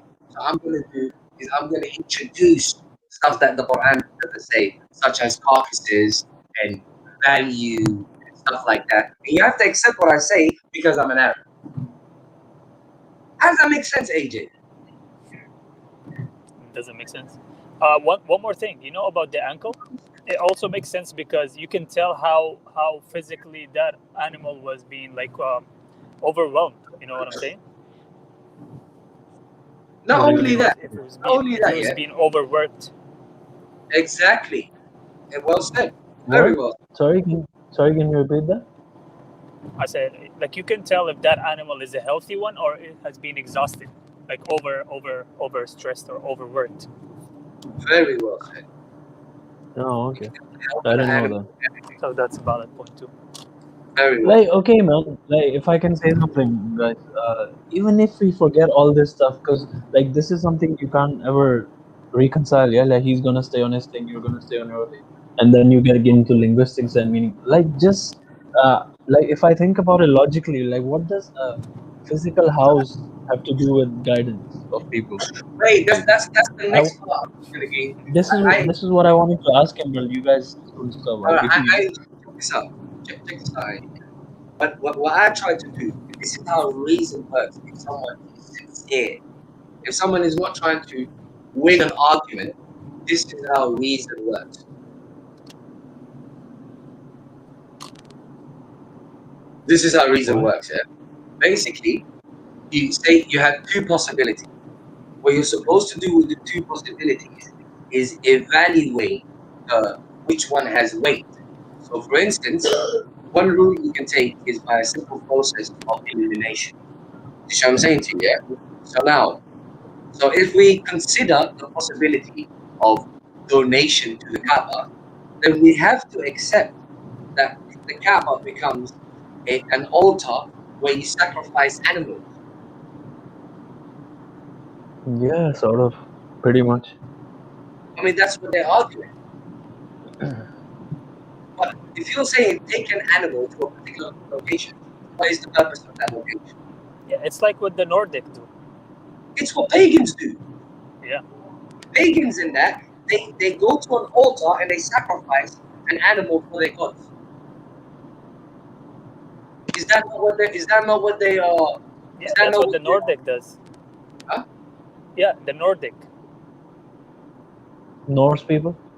Yeah. Like Sweden, Vikings, these people up north, Denmark, they used to do that. Yeah, probably many people did it throughout history. Oh yeah.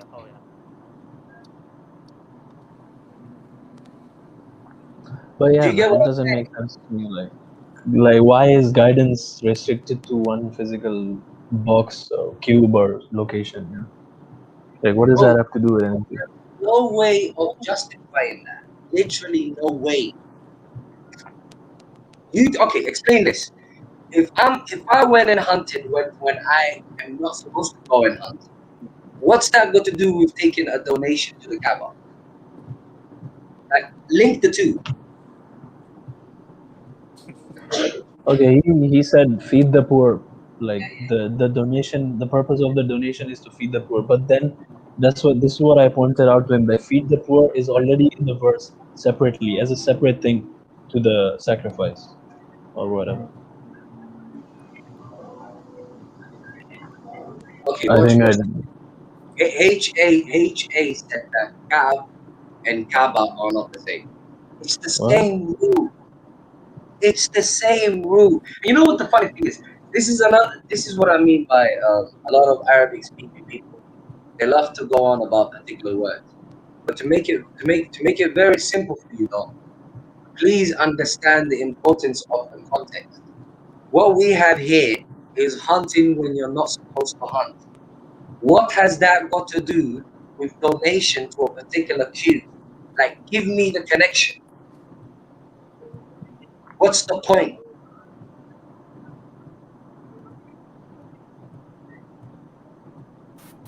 Hey, peace, family. So what's the argument on the floor right now? What's up, more? We're dealing with the Kaaba. We're dealing with the Kaaba in 595. Basically, to cut the long story short, there are people that insist that 595 speaks about taking an offering, a sacrifice of some kind, to the Kaaba. But the point is that the verse in 595, starting from 594, actually, it talks about being restricted from hunting. Now, if you're restricted from hunting, and however you go hunting when you're not supposed to hunt, what's that got to do with donating to the Kaaba? Donating to a particular cube? Like, what is the connection?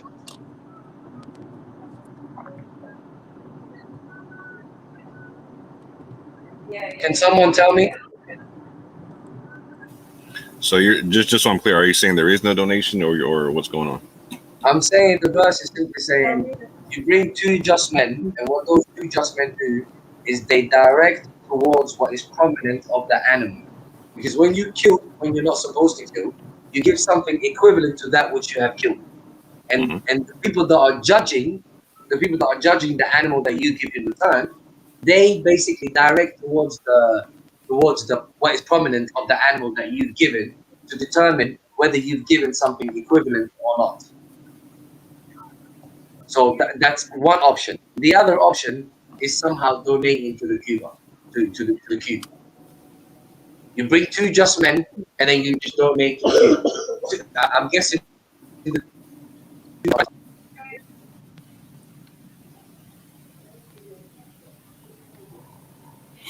Okay, so you're taking issue with the delivering to the Kaaba part, or no?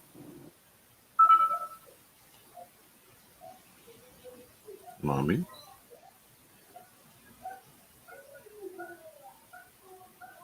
Hello?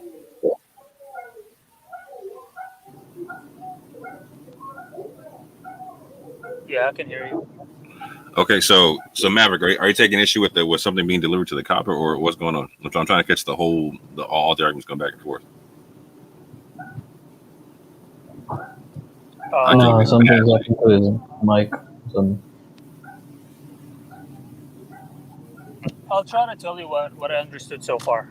Okay. I haven't been here from the beginning, but I'll tell you what I understood. It's because there were other individuals in the life saying that that verse, you have to take the sacrifice or the dead animal to the Kaaba and you sacrifice it there.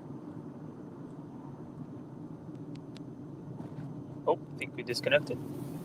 No, I'm here. Okay. Okay, yeah. So the word Kaaba there, it's like you take the sacrificed animal to the Kaaba and sacrifice it there and then give it to the poor. That's one interpretation of the word Kaaba. But what Maverick was saying is that the Kaaba is like looking at the prominent part of the animal that differentiated, just to tell the value of it, to compensate for what you killed in the prohibited time or area or whatever it was. So what he's saying is that the word Kaaba there, if you're going to translate it as the Kaaba that's in Mecca, it doesn't make sense. It doesn't fit. I got you. I remember that. Okay. Yeah, you remember that, right? Yeah. But there was like other Arab people arguing that no, it is, because we speak Arabic and we know. So that's why he flipped.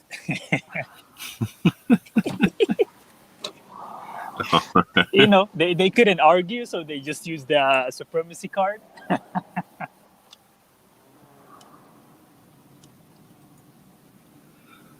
How interesting. So he's talking about using it so the two men checking the ankles of the animal, correct? Yeah. Okay. Interesting. Which is, an ankle is a prominent part, which is also what do you call it?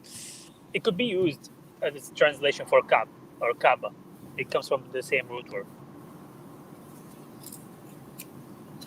So what do you do? So do you just become like a Quranic scholar, like a Quranic Arabic scholar, or is there another method of figuring this thing out when two people beef on the thing? Well, Maverick says he'll be back. He had to go dip right quick. I'm not mad at you, bro.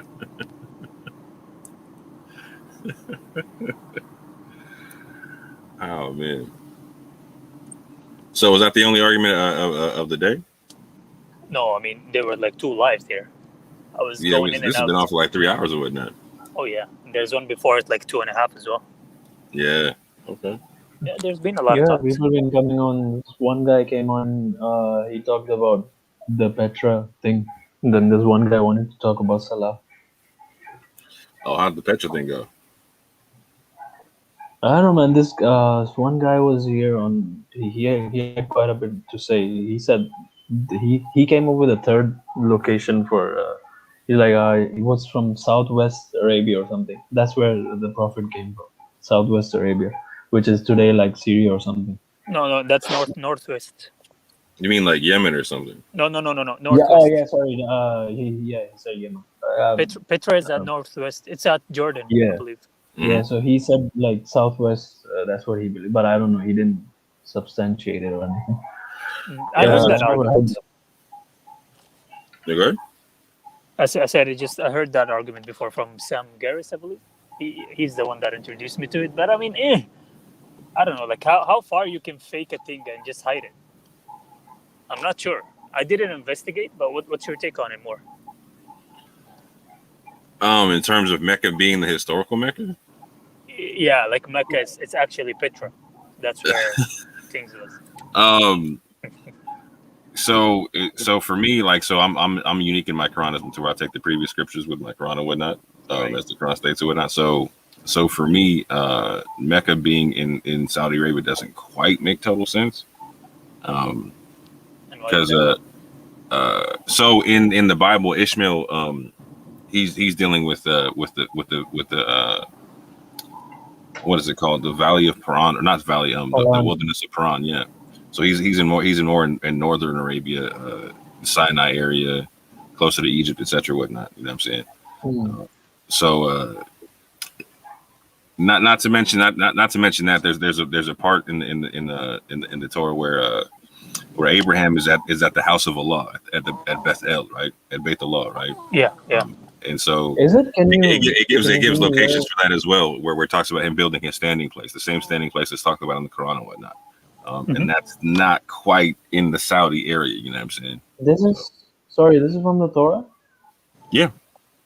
Which book do you? Genesis? Genesis, yeah, hold on. Let me get the verse right quick.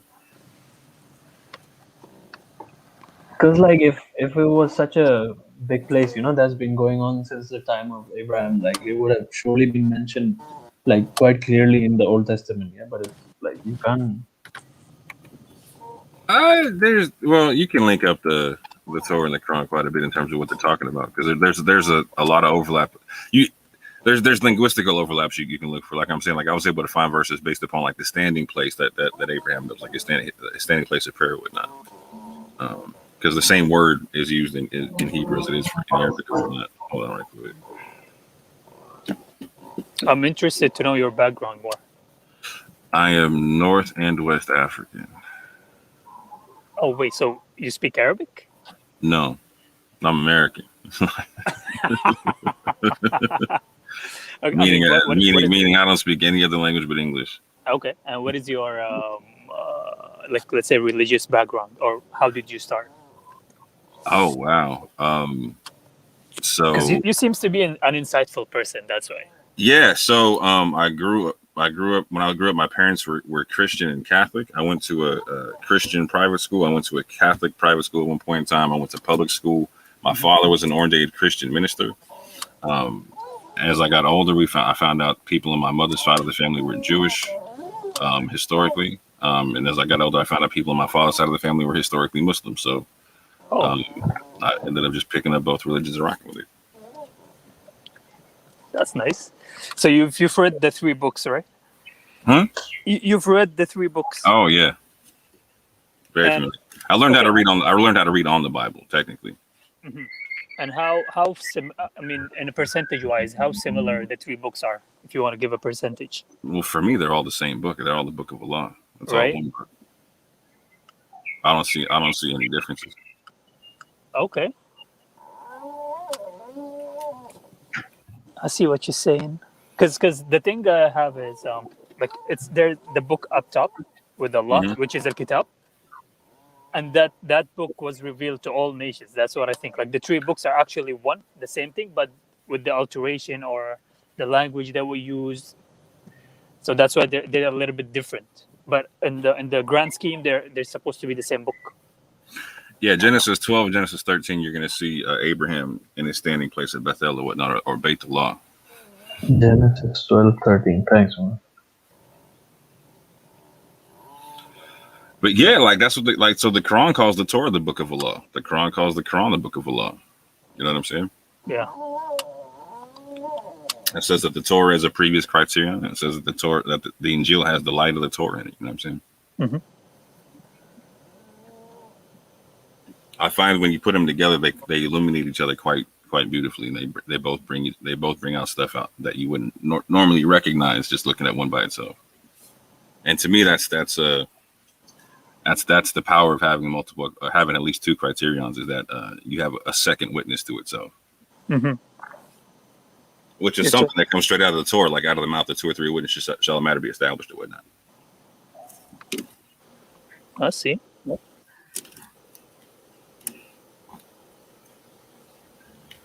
Yeah, but then the final say goes to the Quran, right? Like, what the Quran says is the. Depending on who you are, if you're a Muslim, yeah. If I'm like, say, if you're a Jew, it can't be the Quran. No. It literally says so in the Quran, in Surah 5 or whatnot, when it's actually calling the Torah the Book of Allah.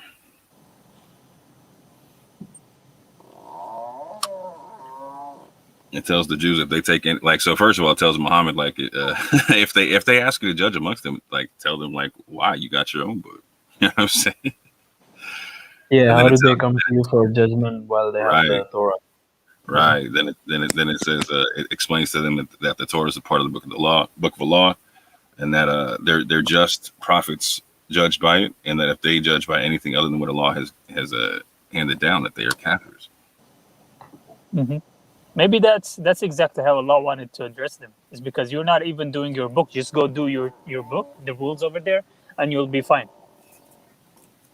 Yeah, what I do agree on is that the Quran definitely points at the excesses in the religion of the previous scriptures or whatnot, right? Or people who followed the excesses of the religion of the people of the previous scriptures, not the books, right? Yeah. Which is happening as well to us. Fact. In a big time. I swear to God, every ayah in the Quran that talks about the Jews and the Christians doing something wrong, it applies to us 100%. We just did exactly what they did. And we've been warned. I mean, yeah, when you got Isa warning that you taking your scholars for lords or whatnot, right? Yeah. I'm like, man, come on. It's just hilarious. Right? And you know what? When a Muslim talks to a Christian, he said, oh, Jesus is just a prophet. He's not a son of God. He's not the way, so you should not worship him. And then when you look at the Muslims, they some of them probably do the same thing with Prophet Muhammad. Yeah, all day. They just pray for Prophet Muhammad or make salawat, whatever they call it. Right. And there's a hadith, they say that someone asked the Prophet, is it better for me to read Quran or to pray on you? And I think the Prophet said, oh, it's better if you pray on me, you'll get more reward or something like that. Yeah, self-obsessed prophet in the hadith, man. Right? So the thing is, the Prophet he's the way to God. And then if you don't believe in Prophet Muhammad, you're never gonna go to Jannah, that's why they make the Christian and the Jews kafirs, right? Because they don't believe in Prophet Muhammad. That's exactly what they do with Jesus. If you don't believe with Jesus' salvation, you're if Jesus isn't God and all the type of stuff, you're not getting into heaven. Yeah, I got you. Yeah, so we're putting Prophet Muhammad the same position as Jesus. Yeah, the only difference, we're not using the word Son of God. That's it. Yeah, like, so there's no Trinity in Islam. They make it a binary thing. It's Muhammad and Allah. Yeah. But it's definitely on some partnership type stuff. But what do you do? You just shrug your shoulders and just watch. Well, for me, I recognize that most people doing that type of stuff are doing off a cultural thing, right? Like, a lot of there's very few, like, if you grow up Muslim, I'm not even mad at you, fam. Like, because it's like me. All right, I grew up Christian, right? Yeah. I completely understand that there's just a lot of traditions you uphold just because that's part of the culture. Right, and it's strong. Yeah, I get it. And to walk away from them traditions means that you're walking away from the culture. That's not a lot of people are willing to do that. Right. You're talking about walking away. Like, so if you put down the hadith, like, you came up Sunni, your whole family's Sunni, everybody's Sunni, fam, and you put down the hadith tomorrow, what's going to happen? Like, everybody's coming at you. Oh, yeah. Like, no, I mean, depending on some countries, you could even get killed, man, by your own family. Yep. Yeah. It's crazy. It's madness, man.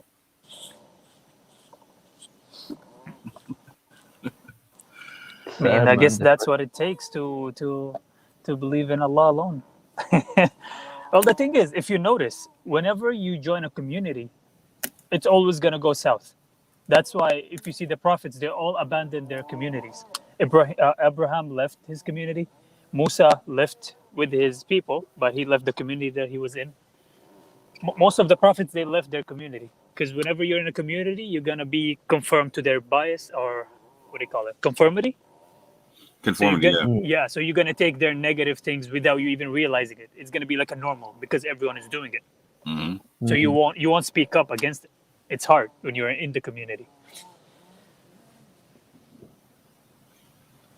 Yeah. To me, I think it's going to be an interesting next 100 years in Islam. Because I think... Oh, man. Even like the next 10 years, I think. Yeah. Oh, okay. Why do you say 10 years? But like some of the things that I've been following and some of the things I see on YouTube, people coming out with things. Like it's become so mainstream now, like all the distortions in Islamic history. Like everyone knows about it. Atheists, Christians, and it's just a matter of time. I think it's gonna be even before 10 years, like in these couple years, 3 years. Probably. But it's gonna be like a dramatic change. That's what I think. Like we're up on a God's wrath, let's say. Really? Why do you think that? Like I feel like we're close to the end of times. Probably 3 more generations. So whatever is going on right now, it's gonna be expedited. Right. You know the holograms or whatever, the alien invasion and stuff. I think that's gonna start soon. Yeah, they're gonna accelerate the plan. I got you. And until the zombie alien invasion happens or whatnot, you know what I'm saying? Yeah. I feel like the Christians have actually done Quranists or people who are concerned about the effect of Hadith on Islam. I think they've done us a really big favor in the sense to it. Whether Islam has wanted to or not, they've been introduced to the age of textual criticism. Right. Yeah. And so like the textual criticisms, I think opens up arguments for like basically that's what Quranists do. Quranists are putting criticism on the text and whatnot, saying, okay, we don't think these words mean this, we don't think these words mean that, or have this effect, or have that effect, etc., etc. Let's get it in. Yeah, for myself, like especially atheists and Christians, like these are for me, these people are like a blessing, because they point out things that you won't know, things wrong with the Islamic narrative. Because an outside point of view. Yeah. That's one of the main reasons why I jump on atheist panel, because they're like, because when they want to dig up stuff, they're more vindictive. That like they want to use it to bash it. So they're eager to find something. Yeah, exactly. They'll be much better than me at it. So I just wait for them to come out with it. Maji Maverick is in the chat beefing with people, not on his own panel. That's what's up. That's what's up. Man, I wish we had Vegeta on here, Maverick. It would get spicy, fam. Oh yes. Where are they? Vegeta's my dude.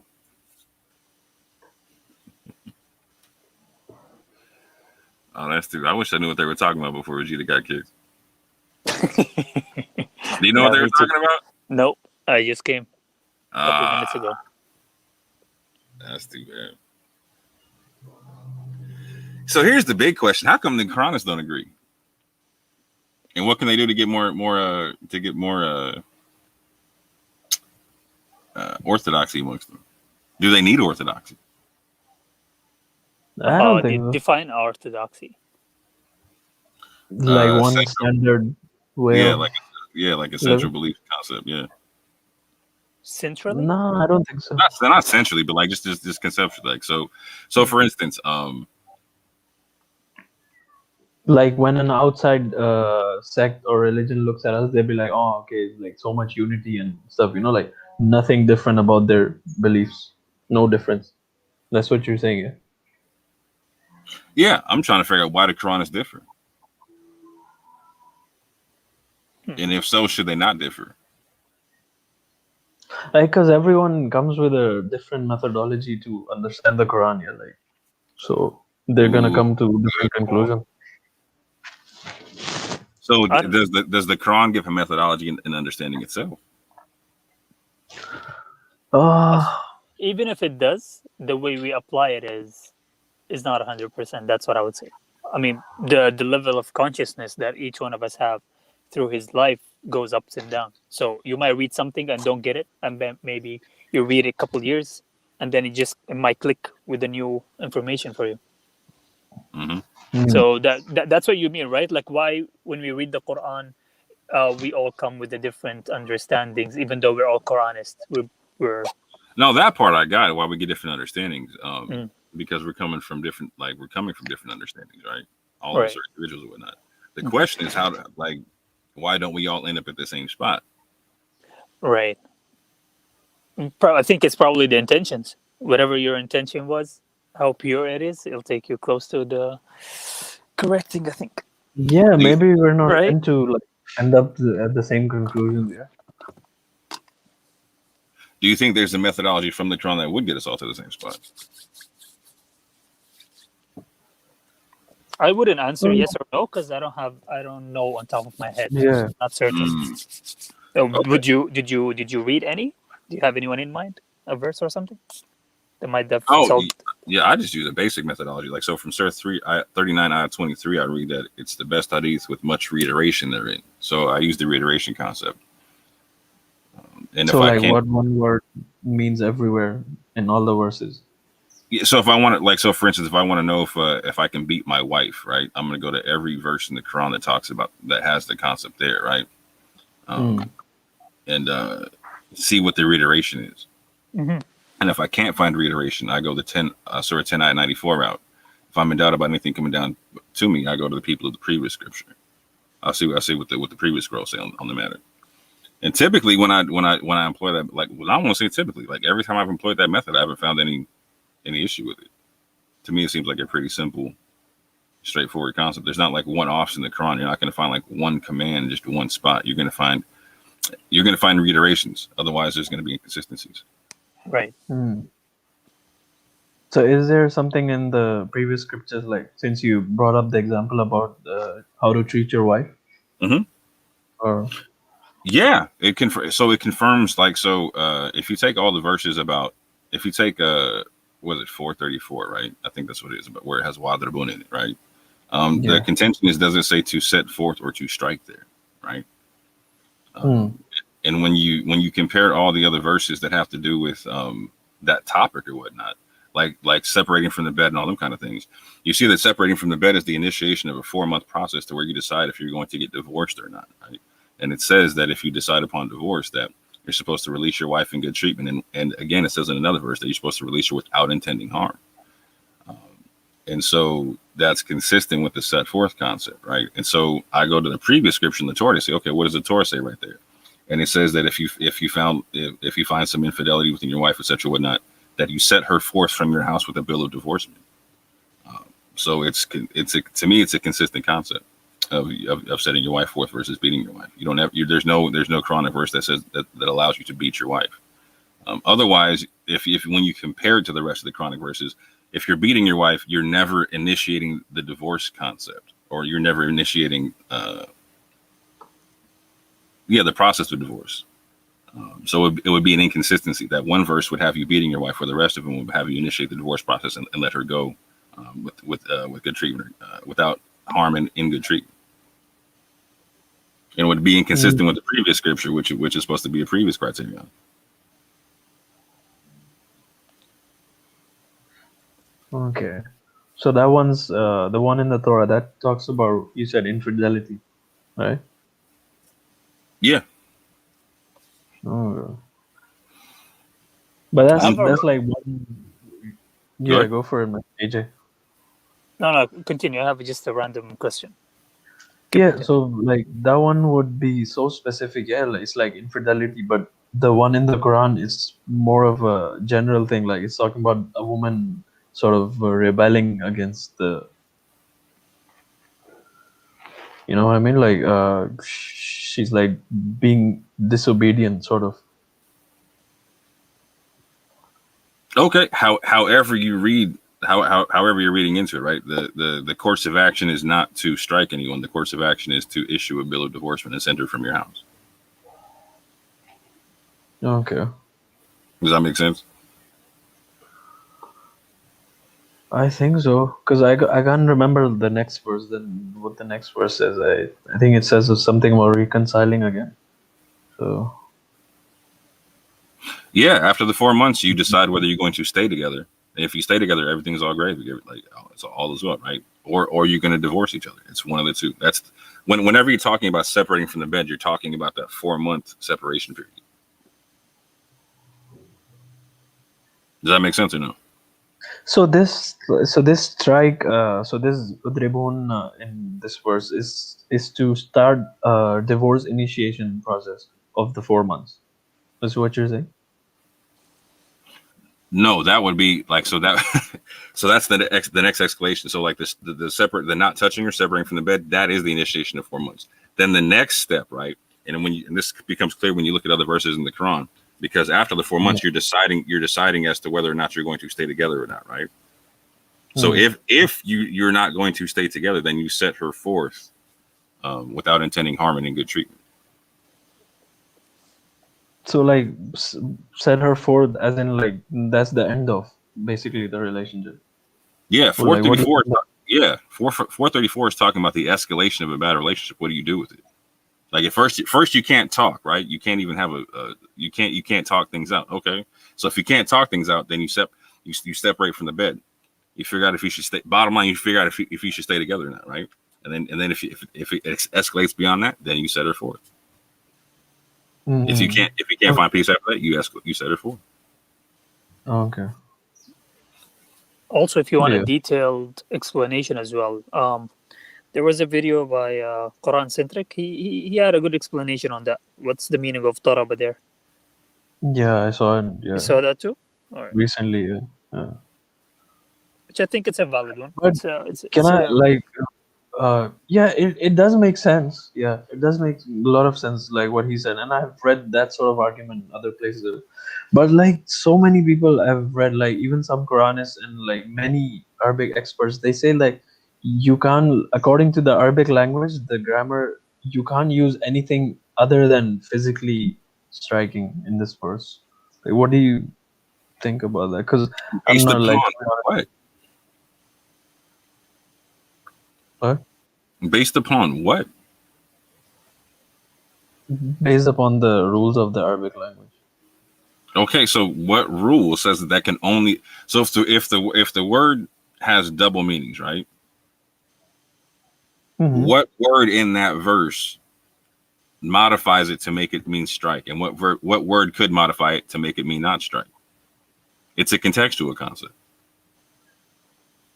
That's why you have. So if it means strike there, and this is the basic argument. If it means to strike there, then it makes the other parts of the Quran talking about divorce inconsistent. Because because basically that verse is saying you don't initiate the divorce process. You just beat the hell out of an unhappy woman. So do you initiate the divorce process or no?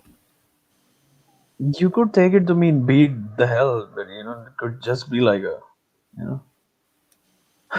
how you discipline a crazy kid who's going crazy. But he's not a crazy kid. That's the issue. So if the Quran in other places is telling me to separate for 4 months, right? Physically, we're not having any intercourse for 4 months, and then at the end of that 4 months, we're deciding if we stay together or not, right? And if I let her go in good treatment without intending harm. How would that be consistent with beating her in 434? I don't know. I don't know about the divorce proceeding. Like, how do you initiate that? And how do you separate? I'm just going by the context in this verse. I'm with it. So I'm not trying to isolate you, right? I'm trying to exegete. I'm trying to. I don't want to isolate the rest. I want to put it in context with the rest of the verses. You feel what I'm saying? Because that's what Maverick keeps saying is like the arguments all come from isolating, right? And I completely agree. Like, so if it means, so here's the question: if the language there means that it can only mean strike, when it means set forth, what is the linguistic rule saying it means set forth? If they want to tell me it can only mean strike, okay, explain to me how it means set forth in the verses where it means set forth. Exactly. Okay, like unfortunately this still isn't clear to me. Like, what does set forth exactly mean? Like, Okay, let them go. there's another verse. Oh, okay, I got what you mean. You mean about this context? Okay, go ahead. Yeah, like what does it mean? Like throw them out of the house, tell them to pack their bags. Like what does that for mean? Yeah, you're separating, fam. Like, so when you divorce somebody, right? Like you separate property, you separate living. Like there's even provisions for the separation, right? In what you owe your wife and all that kind of thing. Go ahead. Okay, so separate from them. So see, but that's still pretty vague. Like separate could be okay, she goes to her mom's house, for example. You still not divorced, but she goes to her parents' house. Separate could be you actually get divorced. That could be separated. So setting forth equates to divorce in this verse. Okay, so it means divorce. Like in this verse, it would equate to such given the other verses of the Quran. Yeah. Okay, but see, then the next verse says, "And if you fear a split between them, keep going. Then raise up." Yeah. So the next verse says, "If you fear a split between them, raise up people from her family and from your family, and if they want to reconcile." So there's like this shows that there still hasn't been any divorce, or they still haven't separated yet. The next verse shows this. No, that's not what it says. It says, if you fear a split between them, bring on people from both sides for reconciliation. Yeah, but to reconcile what? They've already separated, yeah? She's already been set forth. No. It says, if you fear a split between them. That's before the separation. Oh, okay. You could, yeah. You could. So let's say my sister and her husband are in a fight, right? I think they're going to get divorced. I'm going to bring the way I'm reading it. The Quran's telling me to like, and I think they should stay together. Like I feel like there's a way for them to come together again and reconcile. I'm supposed to bring people from my family, from his family together. You know what I'm saying? We're supposed to be like, okay, this is y'all's marriage contract. This is how it's down. Blah blah blah. Like y'all should stay together. But again, if they decide on it, right? I can't do nothing about that. Allah says He's cool with that. I gotta back that. But that's if you read the other, you got to read the other verses in conjunction with the whole thing. That's why I talk about methodology with it. Yeah, the other verses with Daraba, or the other verses with marriage laws. Both. I would say rock with both of them. Find out. Read the stuff with Daraba, but more importantly, read the verses about divorce. Yeah, ironically, there's literally an instance of this in the previous scriptures in the Torah where a Levite, he has a wife that actually that plays the harlot on him, and instead of immediately divorcing her, he sends her to her father's house for 4 months. Then after 4 months, he goes over there and decides to take her back. Oh, okay. So that's where I employ the previous scripture concept. Right? Does this line up to the previous scripture or no? But even without doing that, I'm gonna stick to the Quran itself and say, okay, is there a reiteration here, or is there a contradiction? Because the book says there's much reiteration therein. So my job is to look for the reiteration, and if I can't find one, okay, then I'm going to the previous scripture. That's my methodology. But at the very least, I should be pulling out all the verses that talk about the subject and see if there is a continuity or a reiteration. Yeah, makes sense.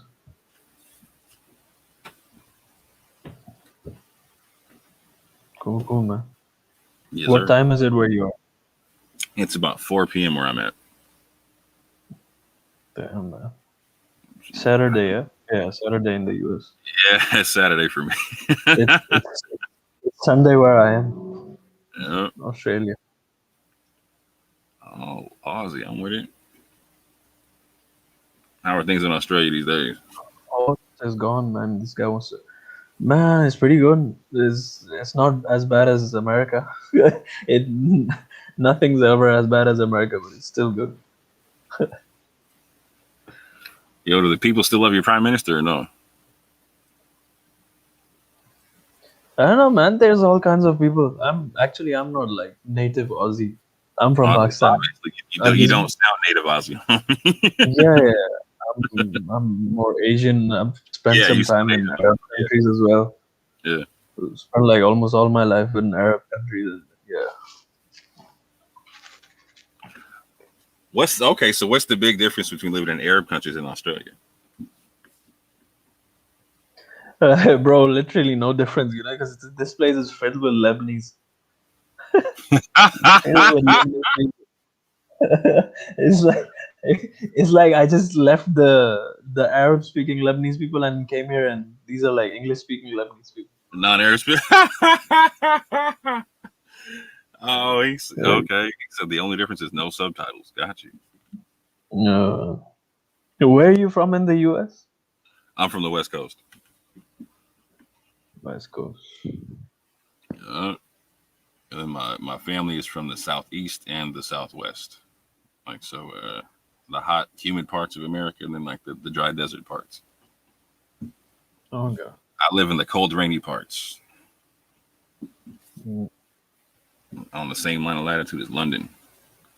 All kind of clouds and rain. Have you been following this like recent thing with GameStop? Do you know about GameStop? Yeah, a little bit. With the whole stock thing or whatever. Yeah, I'm with it. Yeah. What about Crazy, man. No. It's just this thing that it's a bit complicated, man. To be honest, and it's boring. If you like not interested, it's quite boring. Interested how? In what sense? Because there's a bunch of sides to be interested on that one. Like if you're interested in the stock market and in financial securities and stuff, you know. Like basically, it's like the corruption of the U.S. government has come out again, you know, yet again. Yeah, 100%. So, what would be the Quranic solution for the citizens of America in dealing with that? I don't know, man. I don't think like what. Okay, this is a good thing to talk about. Like, what does the Quran have? Like an ideal society thing, like an ideology for a society to function. I would say so, but that's just me. To me, I would think that would be the point of the Quran. But like, it doesn't. It like the Quran is silent on like a form of government, or like how society should be formed.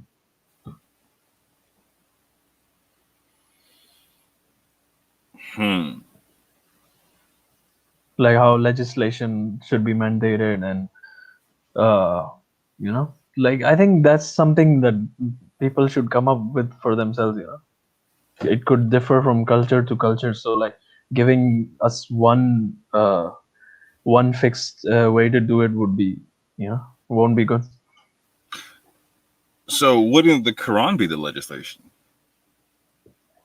Yeah, it should, but you know, like once you get into the complexities of how a society should be formed, like for example, how you choose people in positions of power through democracy or through how they used to do it in the ancient Arab world, you know, like how would you go about doing it? This is something the Quran doesn't say anything about, as far as I know. So, like, should you elect leaders or not elect leaders? You should, obviously, but like it doesn't, as far as I know, it doesn't say anything about how you should have leaders, you know, like when you say how, I'm trying to understand what you mean by how. Like how they come, how you choose them to come to power. Like, do you go for, like, do you vote them to power? Do you go based on their like wisdom or like their age or their respect in society or something like that? Profession. So wouldn't you choose them based upon their righteousness? You should, but like, you know, righteousness doesn't necessarily mean that he's fit for the job, you know. Like if I'm a righteous person, that doesn't mean like I'm a really good accountant or I'm a good minister of finance or something like that. Doesn't always have to be that way. Yeah? Interesting So, concept. so in this, I think in this case, like the Quranic way of doing it would be to have someone who actually knows his stuff, who actually knows finance, for example. He doesn't matter if he's a Jew or this or that, you know, like as long as he fulfills the criteria for carrying out the Quranic laws justly, like he can, you can trust that he won't go all kafir, you know, just to use that word. You can have him. Like I couldn't find a word to use it. No, I got you. So what can you extrapolate from obey those in authority from among you? Oh yeah, obey those in authority among you. Those who are among you. Yeah, from among you. This is 4 something, 459 or something, 480. I don't know. I'm going off the top of my head. Yeah. So anyway, that doesn't matter. Like I don't, because I would have to read the context like before and after to see like if it's talking about one specific scenario or just a general like everyday life. You know, like if it's talking about war or something like that, where obeying someone in authority like is absolutely essential. You know, like then it's a different thing. I believe it's obey Allah, obey the messenger, and obey those in authority among you. Yeah, and if you fear if you have a disagreement, then go back to Allah and His Messenger. Yeah. So you would obey those in authority amongst you, as long as they're going according to the Quran. Yeah. Okay. What do you think? Well, to me, that's pretty self-explanatory. Like, so I'm not supposed to support oppressive leaders, as far as I understand it, via the Quran. So you're talking about that GameStop action, right? So with that GameStop action, I consider that. Oh no. Go ahead. No. I'm just talking about like. I was using this example real quick. Okay. So, for instance, like you had people come through and shut down the trading website. You know what I'm saying? Or I'm not. To me, that's oppressive. I'm not cool with that. I don't support that. Right. So via the rules of the Quran, I'm supposed to peacefully go against that if I have an issue with that. If I see that being oppressive with it. I'm not supposed to. What up, man? What up, man? Hey, man, you bringing Vegeta back on or what, man? I will bring him on. Where is he? Yo, Vegeta, come in. But you gotta remember, you gotta talk about an actual topic in it, not people. Yeah, man. Let me. I want to talk about people. I want to eat something. Hey, let me invite him. Watch this. Watch this. They're gonna start talking about people. Watch.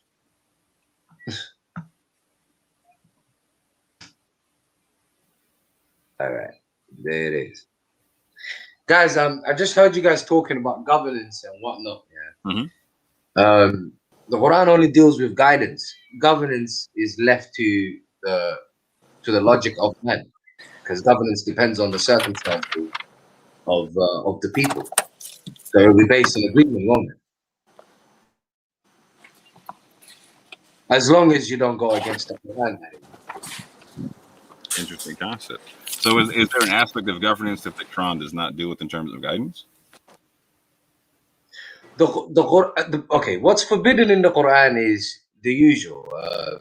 Not to kill unless it's for self-defense, not to cheat when it comes to money, interest, it's not just interest. Actually, someone explained it perfectly. It's compounding interest. Yeah, but it's compounding though. So it's not the interest that you agree on up front, but it's the interest that you levy on the person if they can't pay. Do you see what I'm saying? It's the compound interest. So everybody is compound interest is how you see it. Okay. Yeah. Okay. So in a nutshell, as long as no one is being oppressed, what does the type of governance matter in terms of guidance?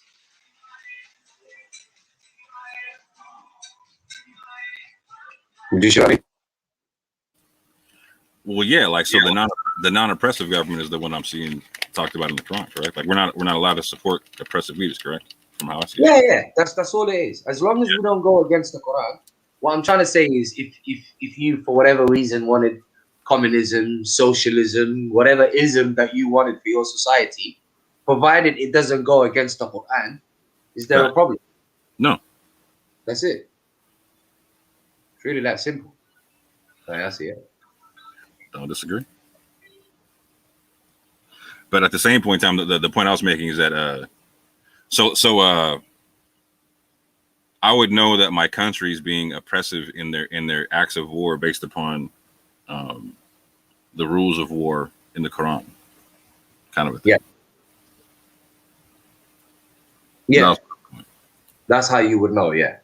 So for instance, if you know that your country is in an offensive war and has nothing to do with self-defense, then you know that you shouldn't be supporting it. Your Salat would not allow you. Like real talk, it was breaking my heart to read that America's bombing Somalia right now, fam. Yo, what are we doing in Somalia, fam?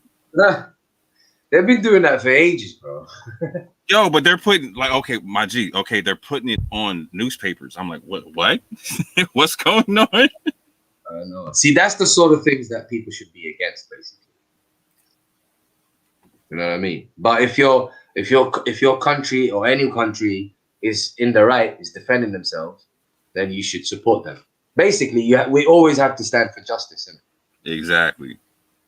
It don't matter who the justice is with. Agreed. Even if we got to stand against ourselves. That's it. There you go. Even against ourselves. Question: how does that jive with the concept that certain people have of hiding sins? Like, how does very good question. I mean, what does hiding sins? Where does that even come from? Is that even in the Quran? Is there such thing as hiding or making it public? That's nowhere in the Quran.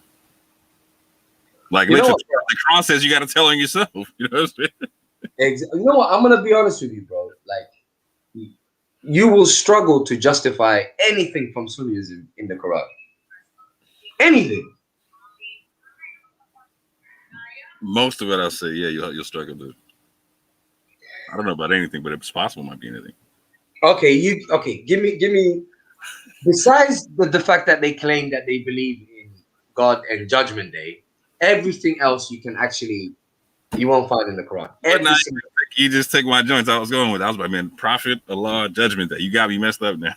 That's all they have. But even that they mess up. Let me tell you how they mess up. They have this concept that if you're a Muslim, and basically if you go to hell, then you'll only be in hell for a certain period. So even that they've contradicted, because the Quran is very straightforward. Once you go to hell forever. There's Islamic purgatory. Oh, you know what? That's another one. I'm so glad you brought that up, because that one is really, really controversial. Like really, really controversial. So for instance, I think it's chapter 746 that it starts from. And it talks about you have a group of people who are in heaven, and you have a group of people who are in hell, and you have a group of people who are in between. They're not in either. Yeah? And those group of people, they recognize the people in heaven. They recognize the people in hell. And then they ask God to not make them of the people in hell. So the question I have is, the people in the middle, you have two choices. Either A, they are agnostics, or B, they are Muslims who basically, I don't know, who didn't commit enough good deeds or committed too many bad sins. It's one of the two. Do you see an alternative? for being able to look at hell and heaven at the same time? No, the group that are in the middle, because you have a group in heaven, you have a group in hell. You see, you have a group in the middle. So what we have to do is we have to identify the group in the middle. So look at chapter 7:46. I've been meaning to bring up this verse because it's really, really controversial. No, okay. I'm pulling it up right It now. is controversial. And between them will be a partition, and on its elevations are men who recognize all by their mark, and they call out to the companions of paradise, peace be upon you. They have not yet entered it, but they long intensely. See that? Continue reading. Now it's going to speak to the people in hell. Okay. They speak to both sides because they recognize both sides. And when their eyes are turned toward the companions of the fire, they say, our Lord, do not place us with the wrongdoing people. Do you see that? Uh-huh. So those people who recognize both the people in heaven and the people in hell, we need to identify who they are. Either A, they are people who are agnostic. They weren't too sure about God. Or B, they were people who were Muslims, but they used to commit sins and they didn't do enough good deeds. It's one of the two options, unless there is a third. Oh, let me go to the previous verse right quick. What's 45 saying?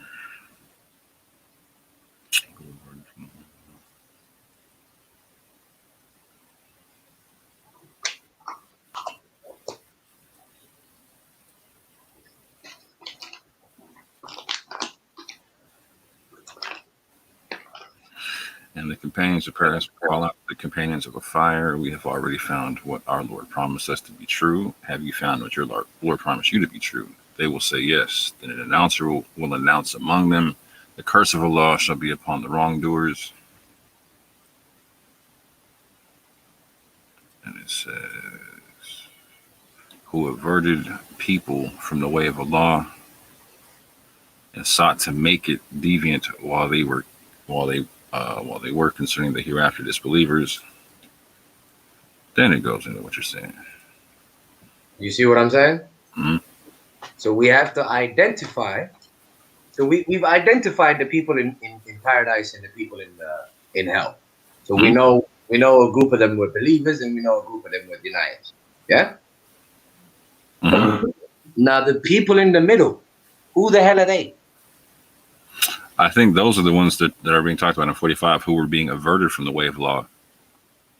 Oh. Whether willfully or unwillfully. Like so for instance, like you're talking about like a Muslim or an agnostic. When I could be neither. I might not have any knowledge of Islam or God or none of that type of stuff, and I might live in a society where people are working against that. The problem with that, I've considered that, but the problem with that is they recognize the people in heaven.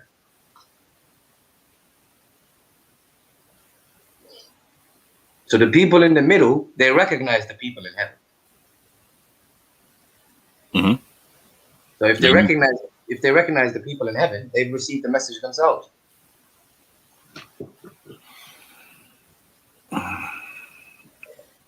You see my point? Kinda. If they recognize the people, okay. Why? Okay. If they've never received the message, how would they recognize the people in paradise? So what? Okay. So why is that moment not them receiving the message? Like to me, that's someone being in the in-between point and being shown what's going on. Like you're being shown the message. You're being shown the truth and falsehood, and you're choosing at that juncture. Fair point. But when they are referring to the people in paradise, they speak about them as people they already knew. Read that part when they're speaking about the people in paradise. Okay, hold on. Was that 46 or 47? I can't remember. Let me check out both. Hold on. They say peace be upon you, yeah? Yeah, between them will be partitioning on its elevation. Elevations are men who recognize all by their mark, and they call out to the companions of paradise. Yeah, hold on, wait. Okay, so between them will be a partition, and on its elevations are men. Like this is a separate group of people who recognize all by their mark, and they call out to the companions of paradise, "Peace be upon you." They have not yet entered, but they long intensely. So it almost seems like there's people there. How would they know that they didn't enter, but they longed intensely? How do they know that? Unless they knew them.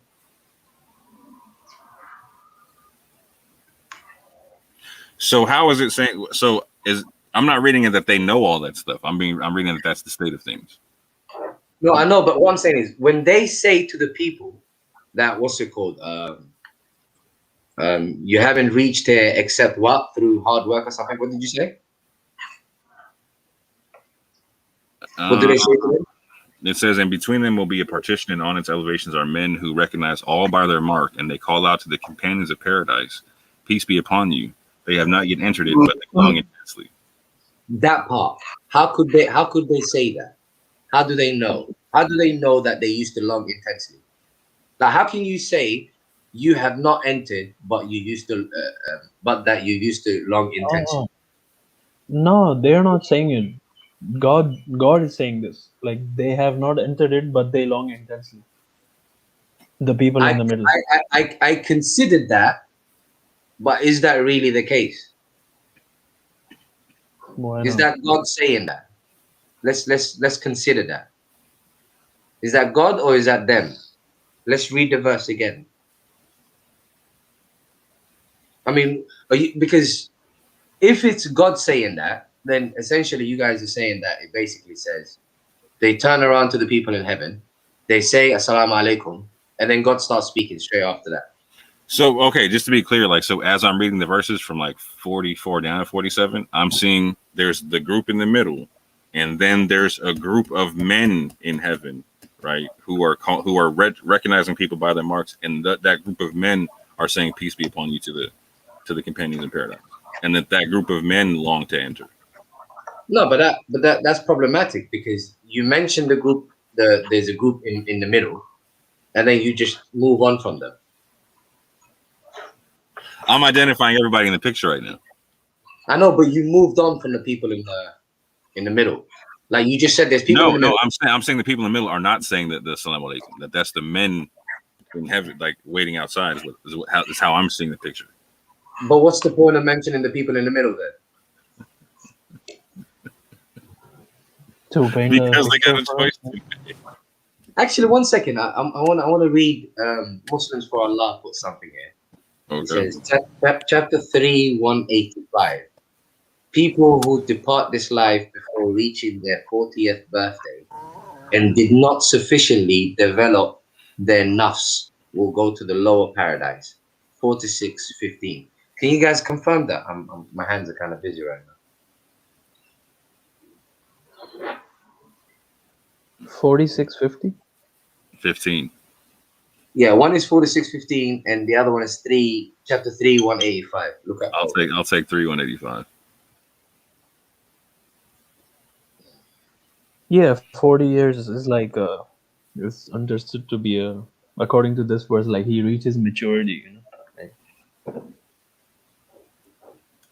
so is it possible that if you die before you reached maturity and you wasn't like a complete denier, is it possible that that is the group in the middle? Yeah, I mean, there's people who historically made that argument. That's what the Mutazilites talked about. I have heard that argument before about the age of 40. And I have to make sense. It does somewhat make sense that, you know, until someone is 40, then, you know, they're not fully mature yet.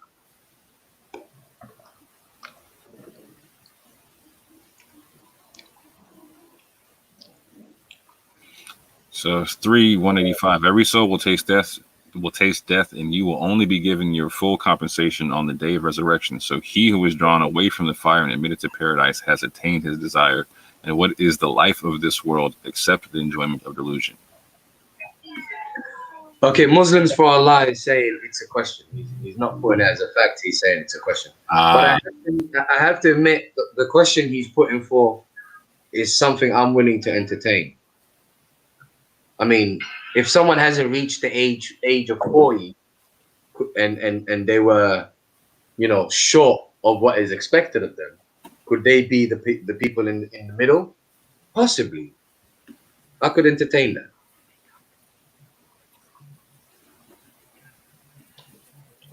Maybe, but it's not like as clear in the verse. You know? No, but we still okay. Let's do a process of elimination. Okay, one thing we can eliminate, in my opinion, is that the person in the middle is someone. Okay, the person in the middle is definitely not a Muslim who. Okay, I don't think it's a Muslim who's come short. The reason I don't think so is because one, if you commit sins, you simply repent from it, and two, there is no amount of good deeds that you have to do in order to go to heaven. You see what I mean? So I don't think it's someone who hasn't done enough good deeds, nor do I think it's a Muslim who's basically done a lot of sins. Because no matter how many sins you do, you can always repent. So I would eliminate a Muslim from there. What would you guys say? Just to clarify, what makes a Muslim in that context? What makes a Muslim? Yeah. What makes a Muslim is someone who believes in God and upholds the commitment. Okay. Believes in God in the last day and upholds the commitment.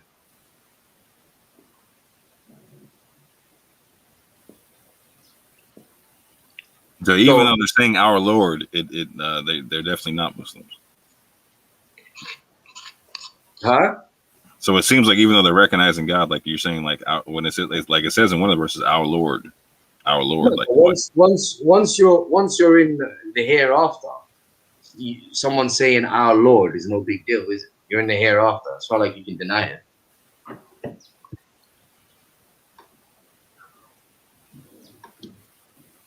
Do you know what I mean? I mean, why would you get kudos points for recognizing your maker on Judgment Day? You don't have a choice.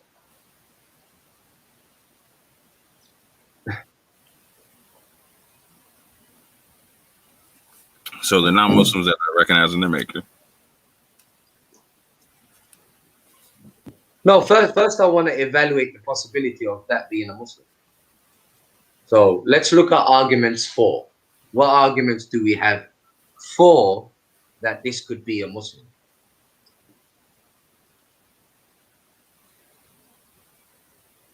And then we look at arguments against. To me, it could be either or. So was You could be like a real مشيت on this joint, you know what I'm saying? بالله AJ, mute yourself. ماما قاعد تدور سيارة. AJ, Musuri Sana. Oh, wait. Mute your channel. I heard some Swahili there. Yeah, go on.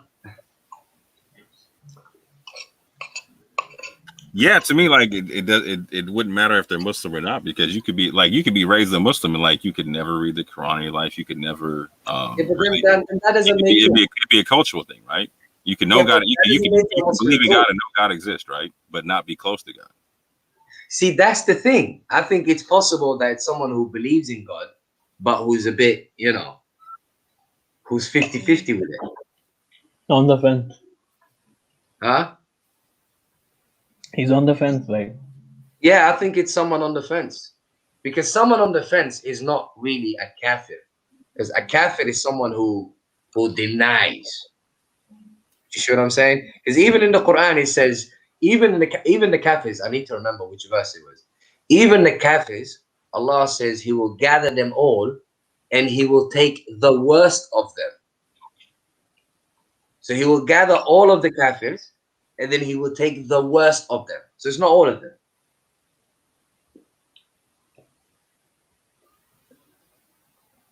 There's a level of denial that we're dealing with.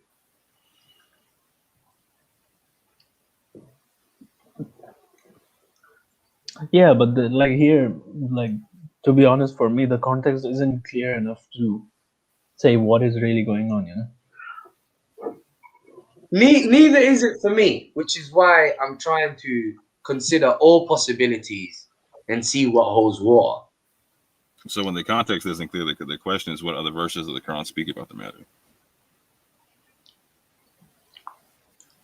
That's a good question. Where does it start? This companions of the elevation. Where does the context start? 45, 44?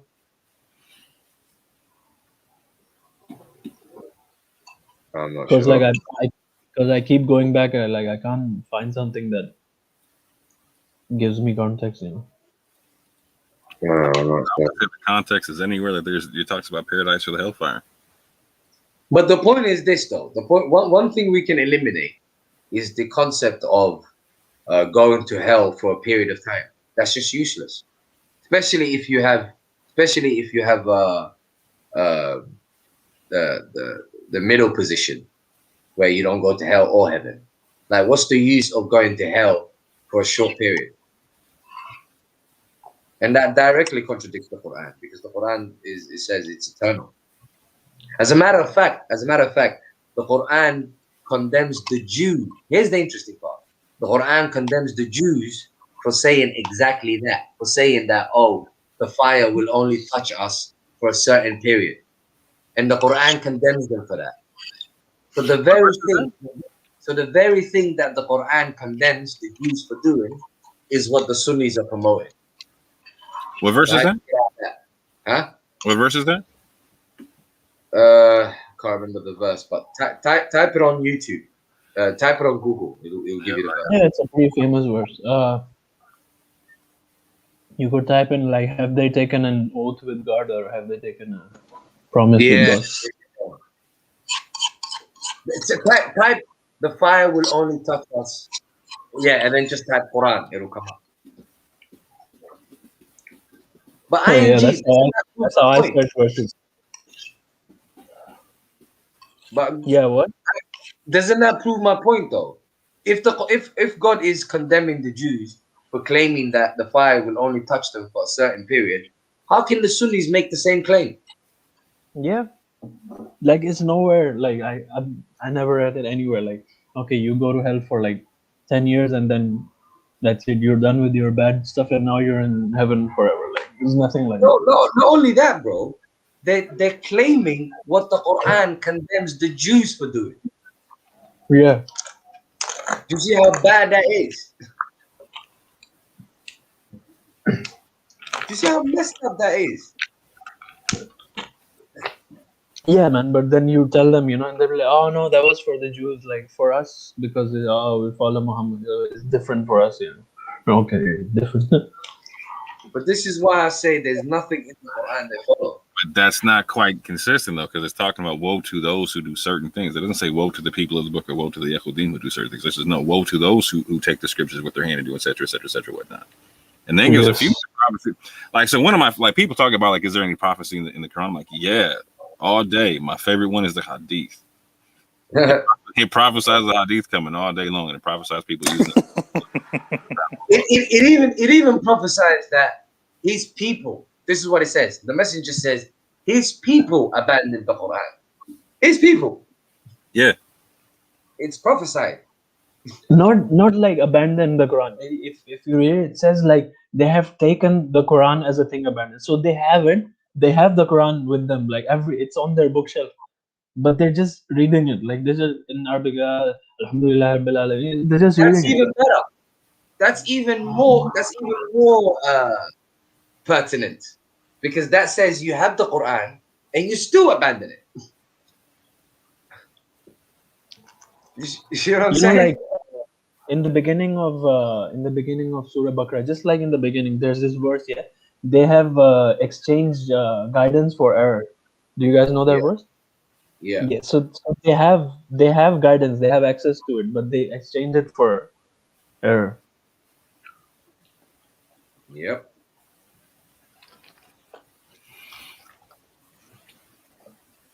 I ain't gonna lie. Hamza Abdul Malik for me is my favorite speaker, And what he does is he utilizes the use of words in the Quran. So, for instance, he calls the hadiths conjecture, because Allah says in the Quran, what is conjecture next to the haqq, next to the truth? You see what I'm saying? Yeah.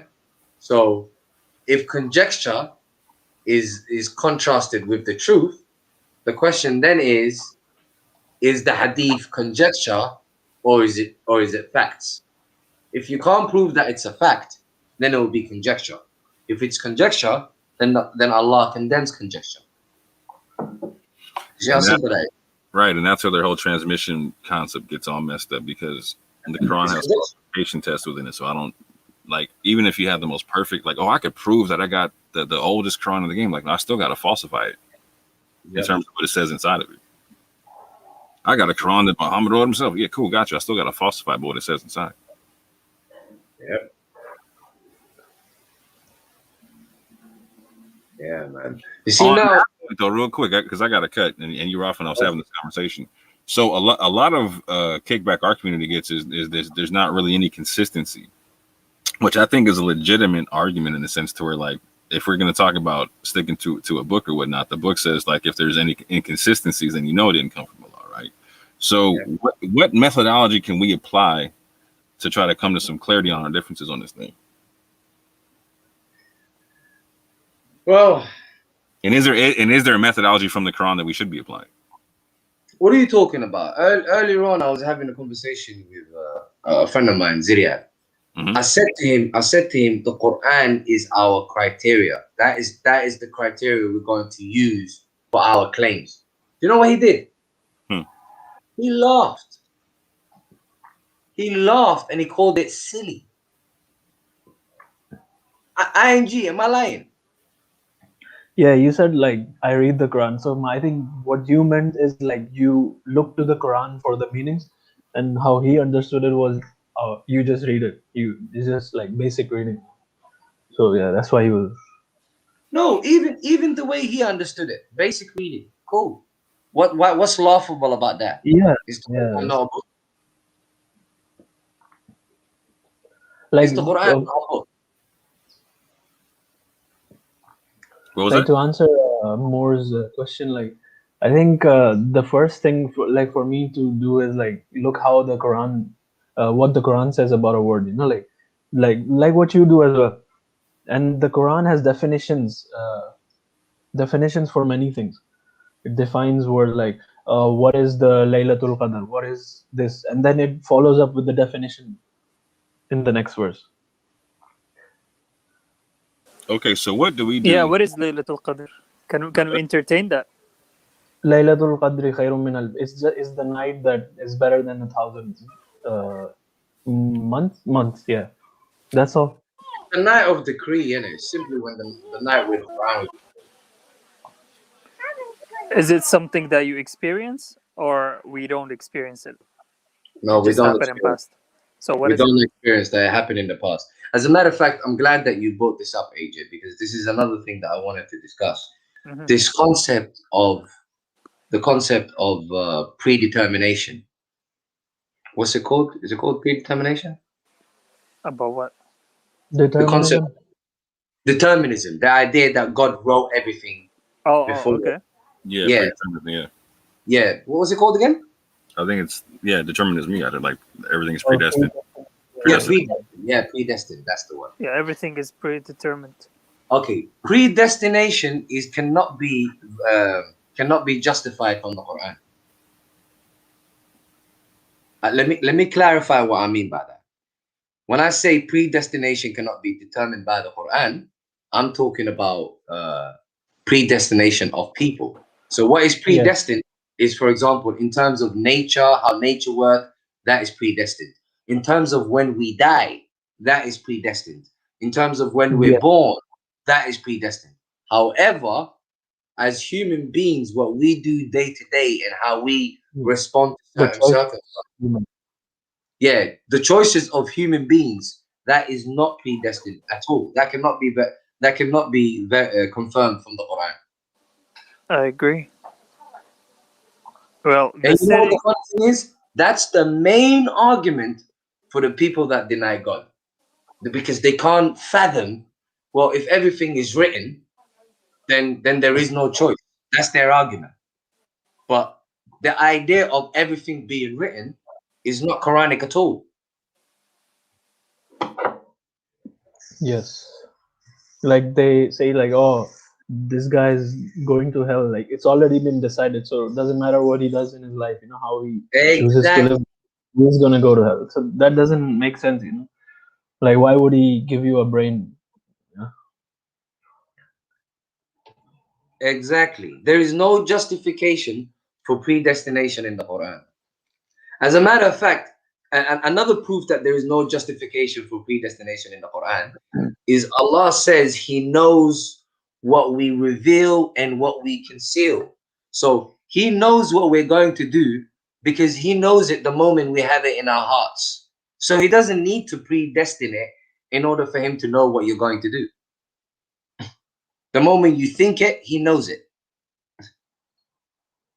You see what I mean? Yep. Yeah. So there's no need for predestination. There's literally none. And that's unfortunately what is said on the other book. And again, that comes from Hadith. Yeah, that you were born and it's stamped on you. That is, if you're going there or there.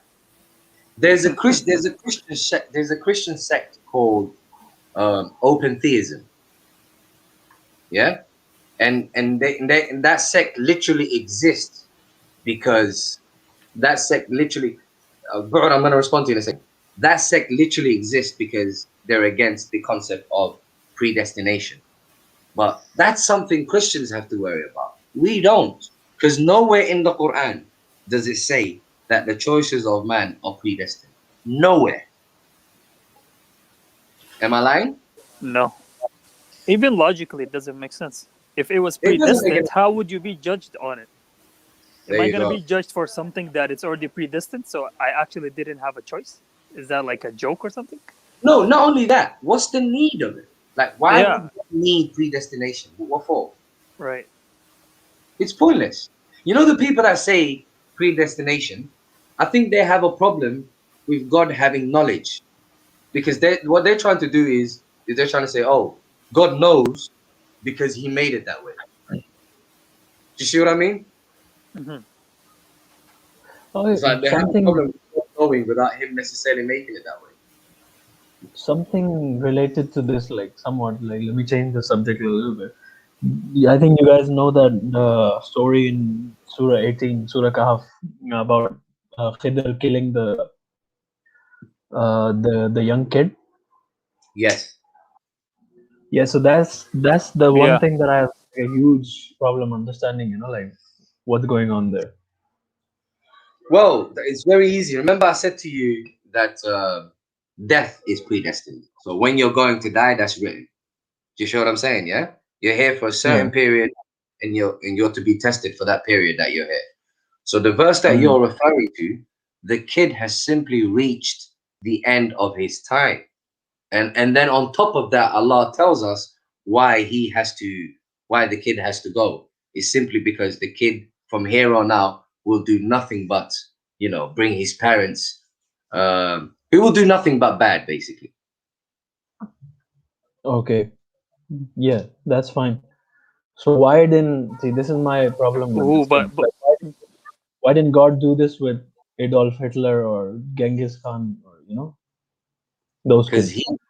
Because you got to understand, some men God leaves so that we can take lessons from them. You see what I'm saying to you? Yeah? And some men he finds their use for them was enough. So the use for this particular kid was done. Like what he was supposed to achieve in this world was finished. But when you say Adolf Hitler and all these other people, then obviously I'm not God in it, but God obviously finds their existence useful in other ways. Okay, I got a different take on the question. So yeah. why didn't if the parents were good, why didn't their son become good as a result? Why did he have to be bad and then get killed? You know what I'm saying? For the mere point that Maverick's talking about, it's like, so he has choice. So your parents could be fantastic people. You can still choose to be a dick.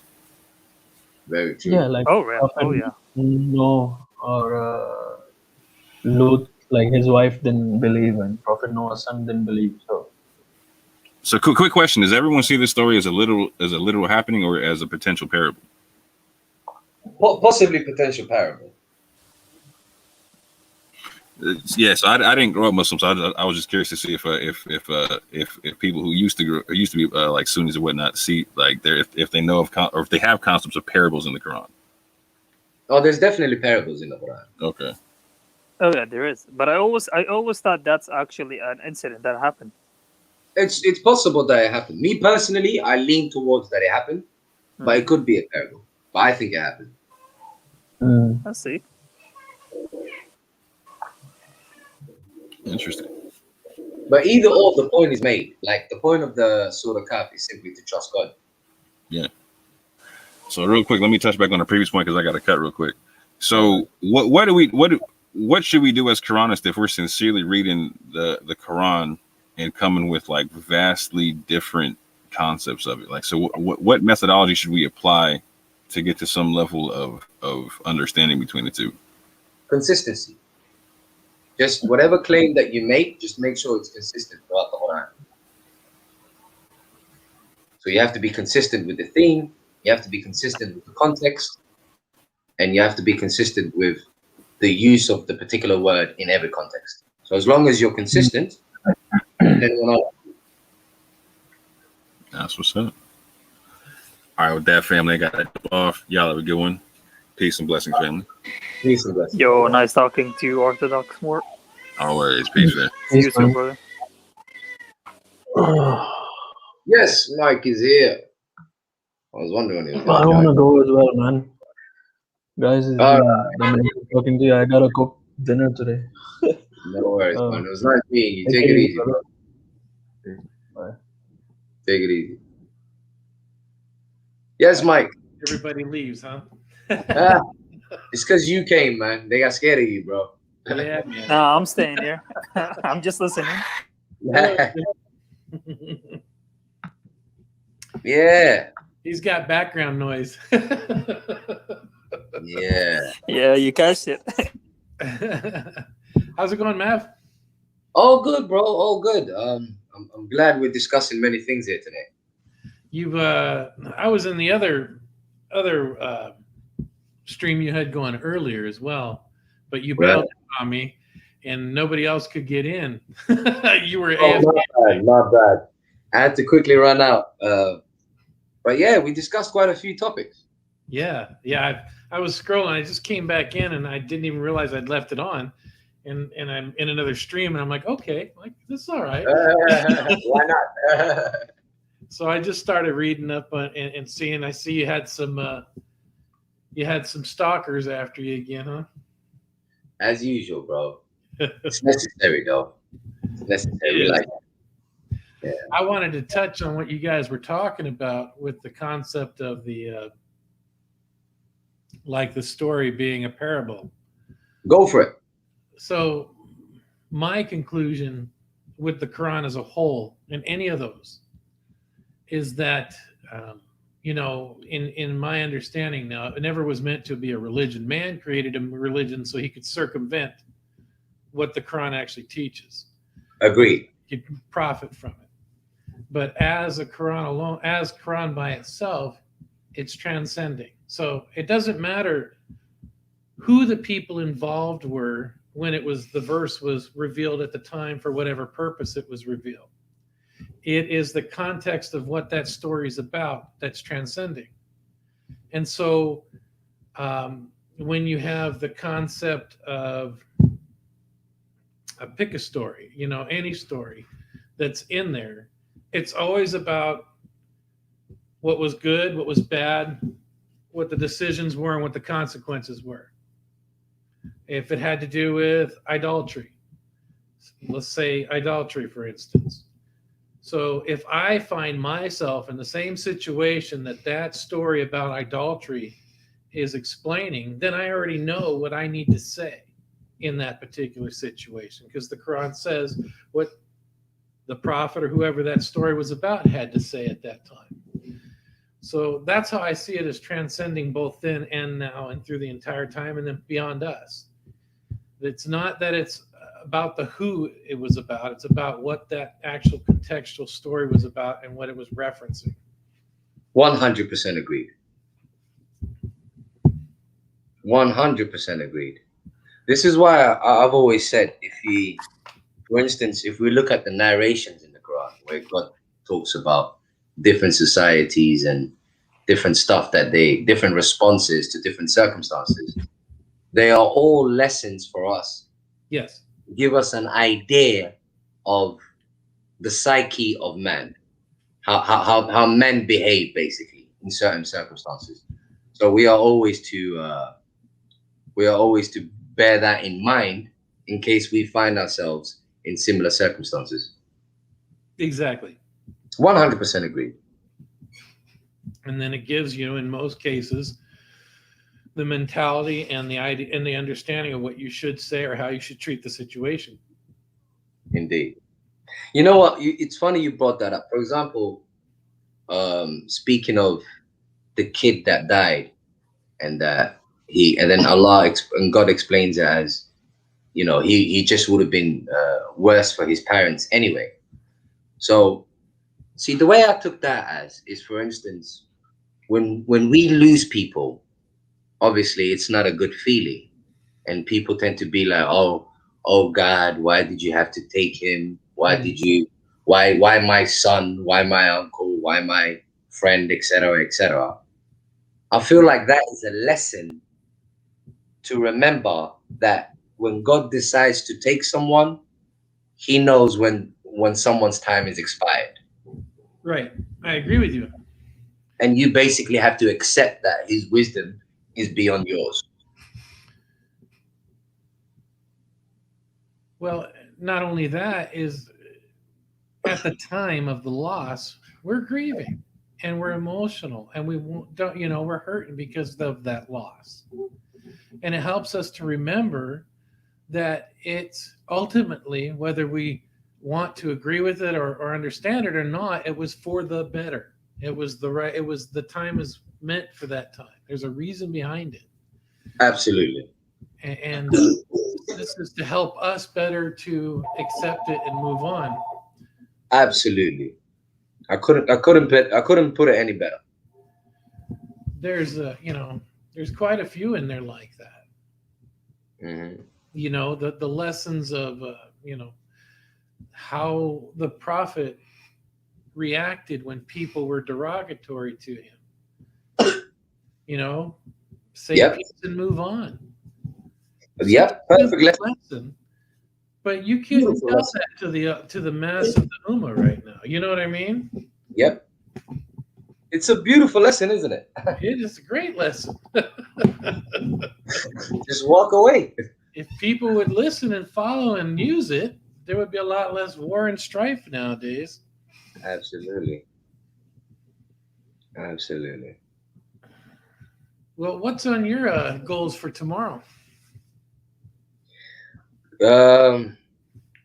What, in terms of these conversations? Do you plan on doing this tomorrow, or you got other stuff going on? Yeah, I'm just curious. Now that honestly, I found it and I know how all this works. Discord was new to me. So, not something I was familiar with, so it took me a minute to figure that out too. But I love this. I'm so glad that you found this place, man, Mike. I've been meaning to. Obviously, I have you on my Facebook. I've been meaning to let all of you guys know, but I'm pretty new with this myself, so I thought I'd build up a little bit first, and then I would invite you guys. So I'm glad you're here. Yeah, me too. I like it. I like being able to converse, especially amongst people who are like-minded.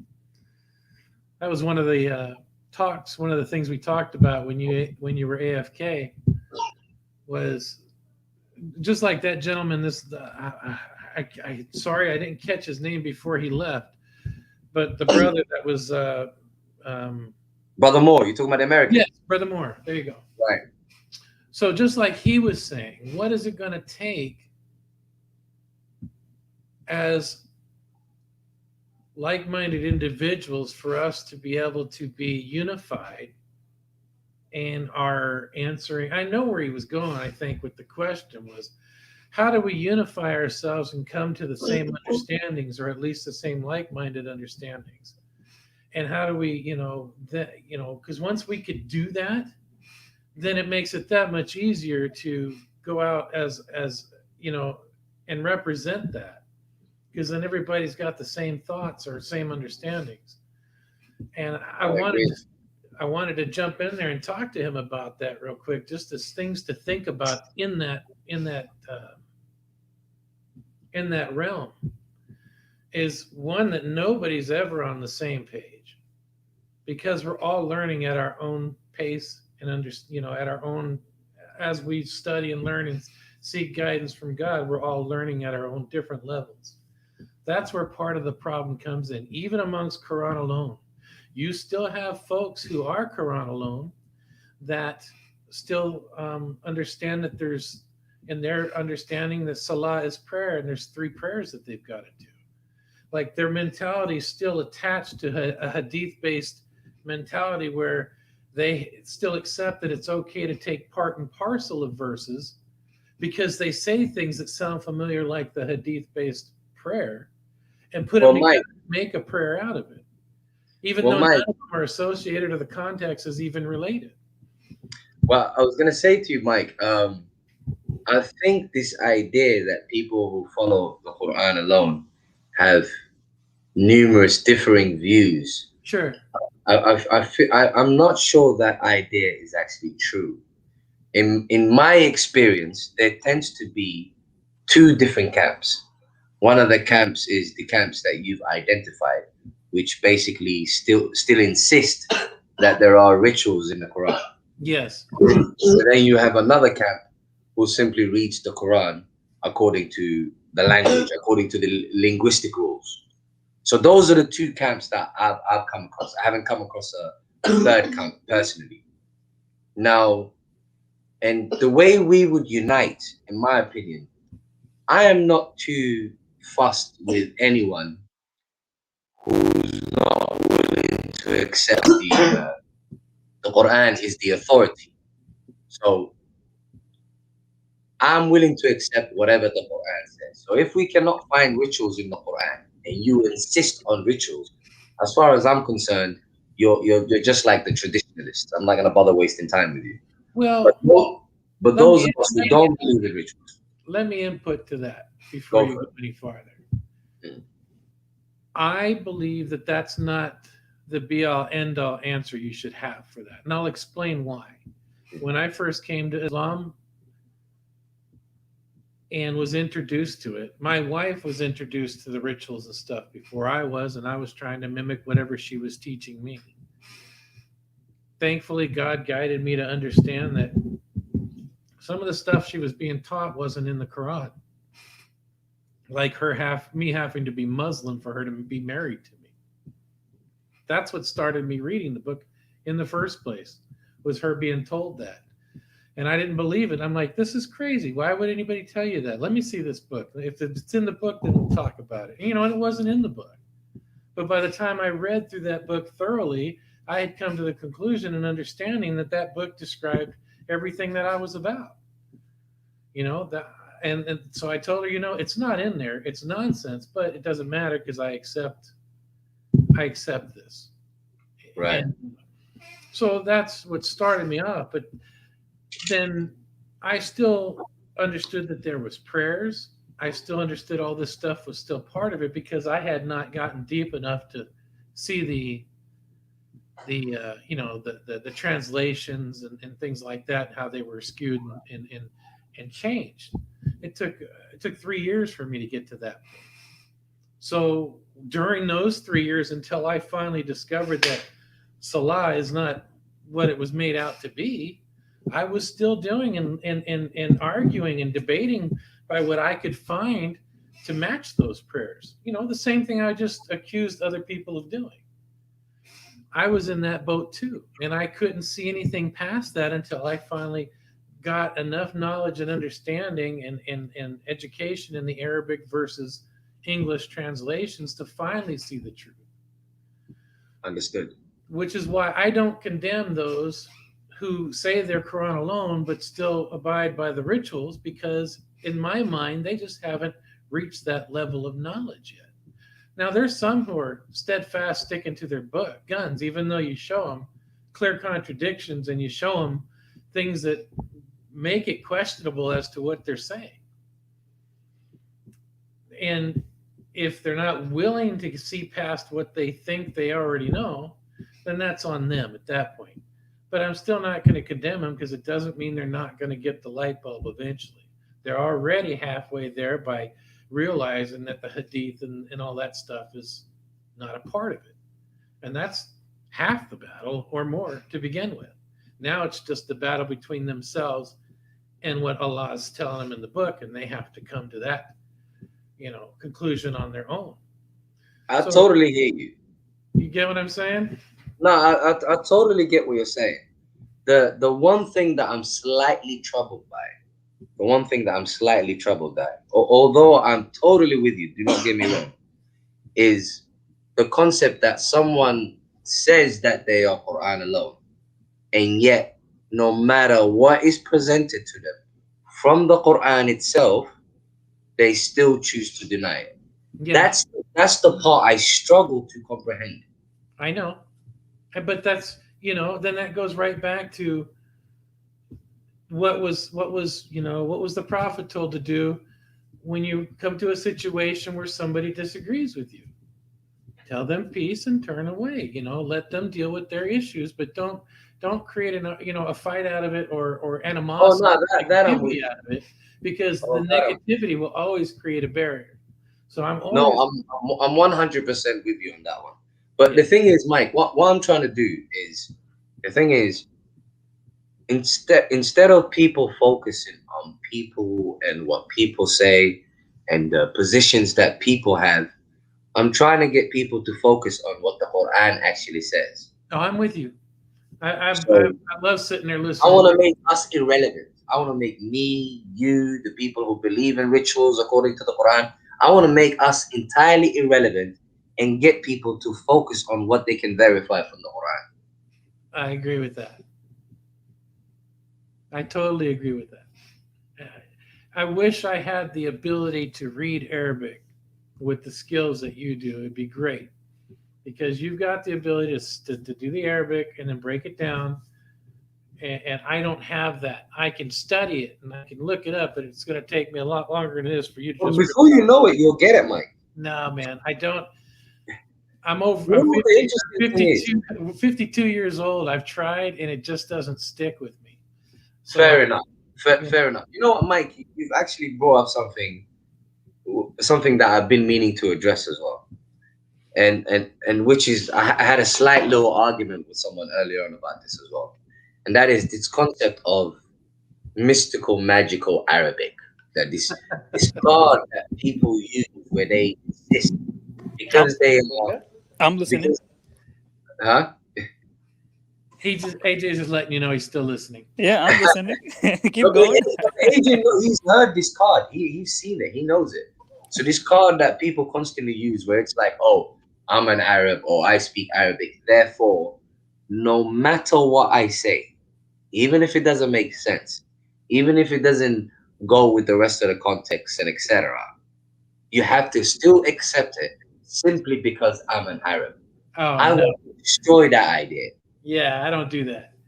No, I want to destroy that idea, because what I want to do is either the definitions for these words are true or they're false. If they accept the definitions of the words are true, then all we need is the context. We don't need Arabic at all. I agree with that. You see what I mean? I learned that a long time ago on my own, in my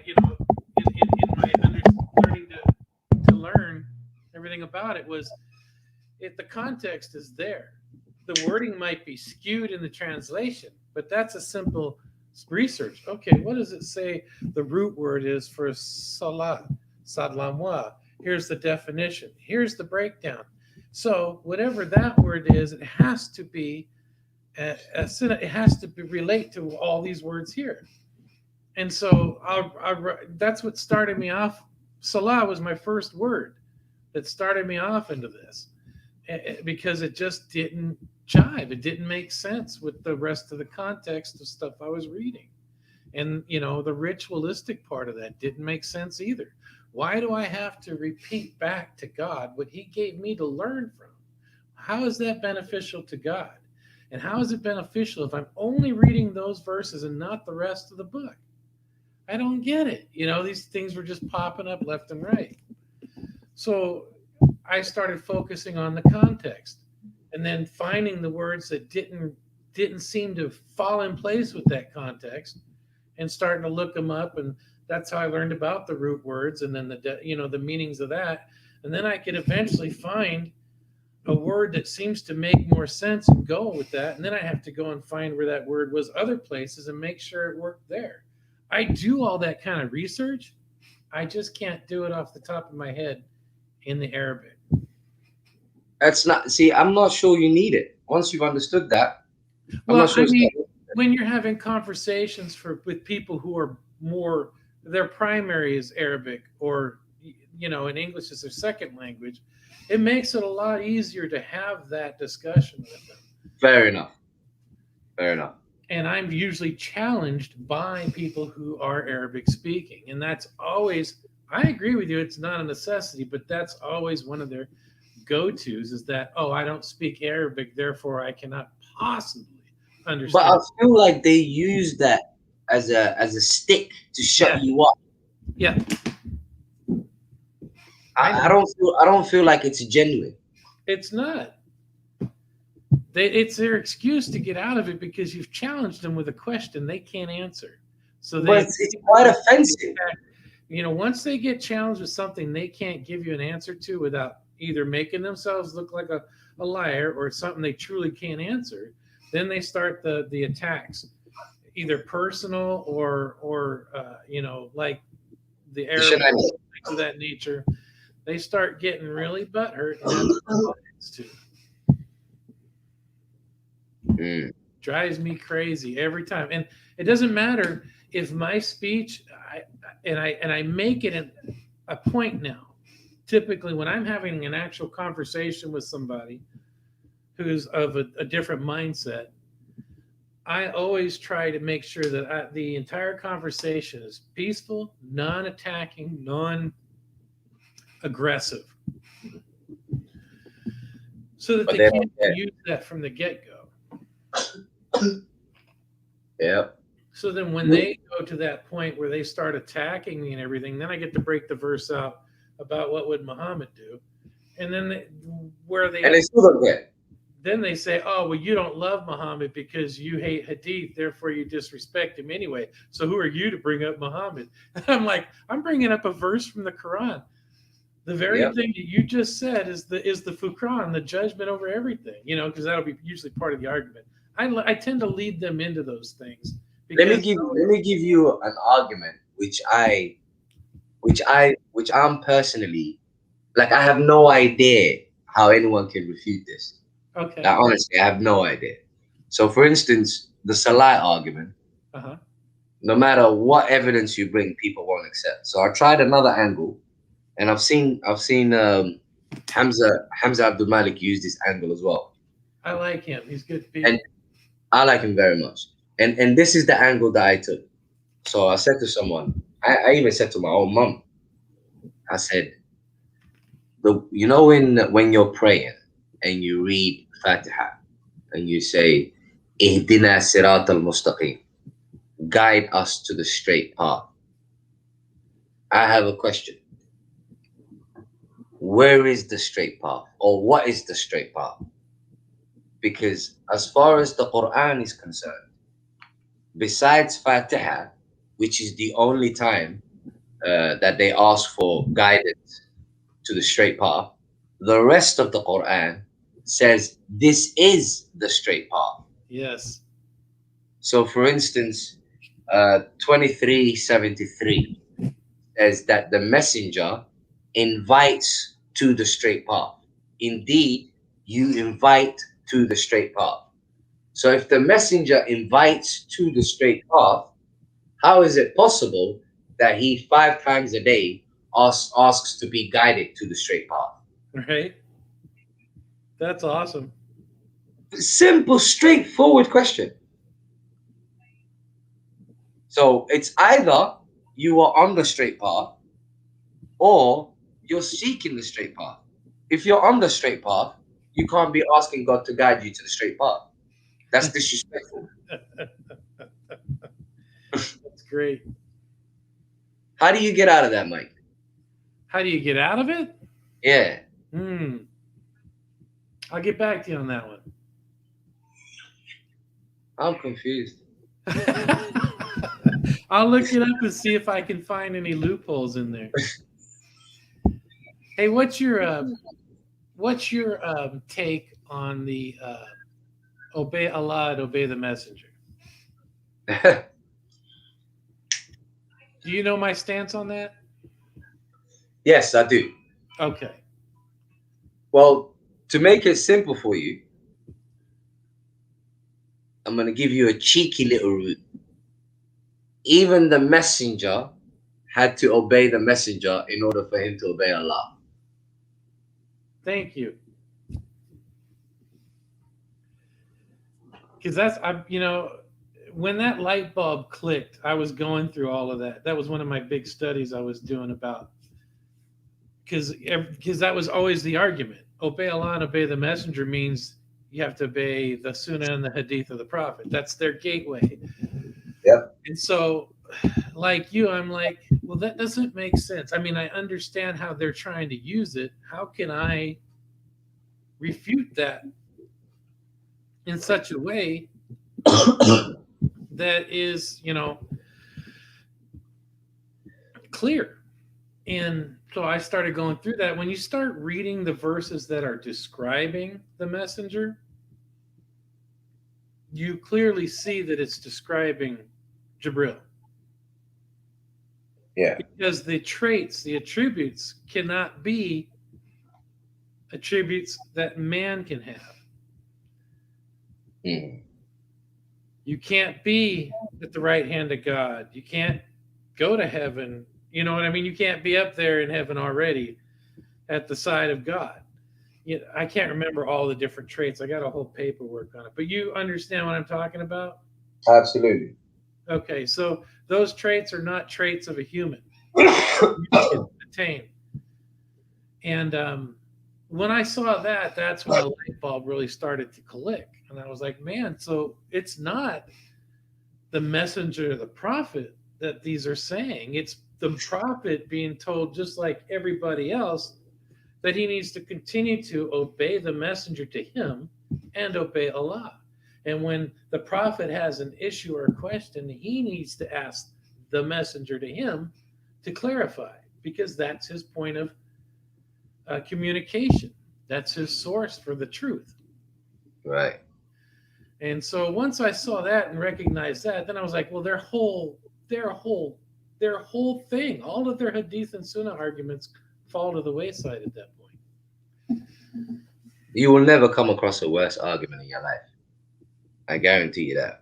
I'll give you another angle. Who is the Quran recited to? In my understanding now, I believe we've all been given it already. No. What I'm saying is, for example, okay, speaking of the messenger, okay, for example, if you go to chapter 17, 106. Give me a second, I'll go there. All right. 17, 106. I utilize Islam Awakened for a lot of what I do because it's just a quick and easy referenceable Absolutely. site. I'm trying to go beyond arguing about root words and simply give them contexts to deal with. That's what I'm trying to do now. It's taken a minute to load up. I'm not sure why. No worries. Let me read it for you. It's very simple. It's basically a Quran that we have released to you slowly in order for you to read it to the people over a long period. Yeah? So the Quran has been released slowly in order for the messenger to read it to the people over a long period. So if this verse tells us that the Quran was read to the people, can those that argue for Salah means prayer give us a verse where it says the Quran is read to Allah? Very good. Very simple. Yeah. You put the onus in their corner. Huh? You put the onus in their lap. The onus, the ownership of it. It's very simple. Because here we're being told that the Quran is read to people. And it makes sense because it's a guidance for the people. Why are you reading the guidance back to the sender? That was the question I asked as well. But this puts it in their lap to research and find the answer. Yep. Let me give you another one that they break every day, that they contradict every day. So if we go to the same verse, the same chapter, 110. 17:110? Yeah.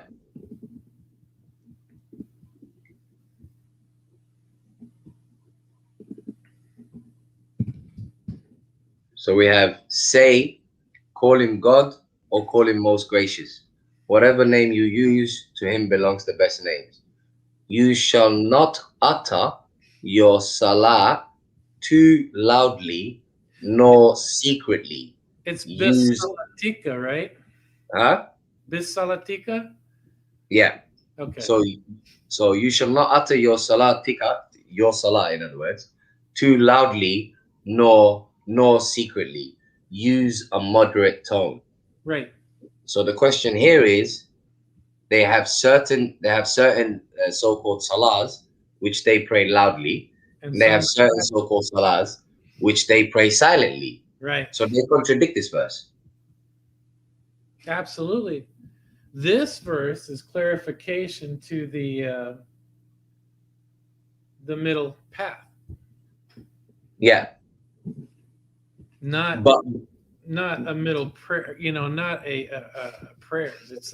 This is telling you, don't be too loud and boisterous and and whatnot, and don't be quiet when things are bad either. You see something, find that middle path and do it. Find the good and bad and make it right. That's what I get from that. So if we were to entertain what they tell us, then they contradict this, because when they're doing their salah, they do it silently, and sometimes they do it loudly. So they contradict it. I used to participate in that. I understand that completely. So how many more directions should I go? We've done the straight path, and they contradict that. We've done the, what's it called? The Quran is read to people. They contradict that. Yeah. It's 1:10. The Quran is read in a moderate tone. They contradict that. What the hell? They contradict everything. Yeah, but it's funny. That's my favorite thing to see, because it makes me laugh every time, is when somebody of the opposite thinking comes on and says, well, how do you know how to do these things if you're Quran alone? It's like they've never read the book. Yep.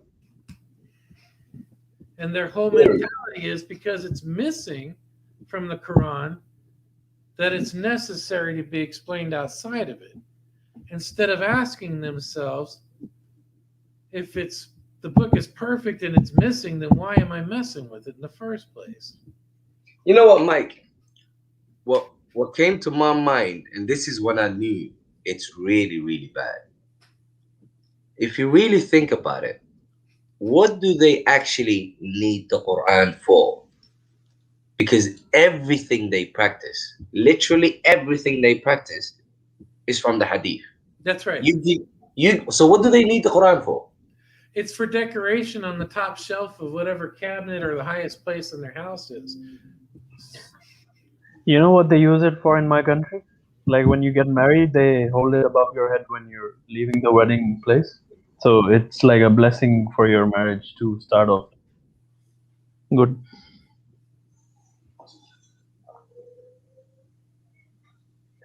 They have competitions. You know they have competitions. Like who's got the best pillow? Oh, brother Jamil is here. We got one of them. That's great. Let's have this conversation. What's happening, bro? All right. So, all right. Now it's not now. So you guys think, yeah? So you guys think that we don't know anything about the Quran, and is it? No, Jamil, what he said was, why do you need the Quran when everything that you practice is based off a hadith? That's what the comment was. But that's not correct. That's what he thinks. He can speak for himself, but He was obviously asking the question. everything that we practice is in the Quran. Everything No, that we that's practice. the point he was trying to make. Well, that's him. I don't speak for him. I speak for the people who follow both the Quran and the Sunnah. The Quran explains the Sunnah. Simple as that. That's Then what why we do they believe. say the Mike, Sunnah is can I needed ask to you, explain the Quran? Mike, can I ask you, are you a Muslim, mate? I am. Okay. All right. So IMG and AJ. So are you guys all Quranists, yeah? We're not Quranists. We're Muslims. Nah, I called you guys Quranists. Well, then you're doing exactly what Allah told you not to do in the Quran, and that's on you, not us. No, mate. Trust me. Both the Quran and the Hadith go hand in hand. Well, then tell me what hadith the Prophet Muhammad used. Do you know? Do you guys know what the Hadith means? Actually, do you know the science of the Hadith? Name me one book that talks about the science of Hadith. Go on, all three of you. Give me 3 or 4 books that talks about the science of the Hadith. There should only be one book. There should only be one book that would verify. I'm not talking about a book. I'm talking about the books that talk about ilm al-rijal, ilm al-sharh wa ta'dil. Name me like 3 or 4 books that talk about hadith. Jamil, chill, bro. Chill. Like I'm just speaking. You and Mike have a conversation, but have a conversation at the same tone, innit? Just you and Mike. It's not me. So you can chill now. You and Mike have a convo. All right. So, Mike, do you study any of the hadith? I do not. You did not?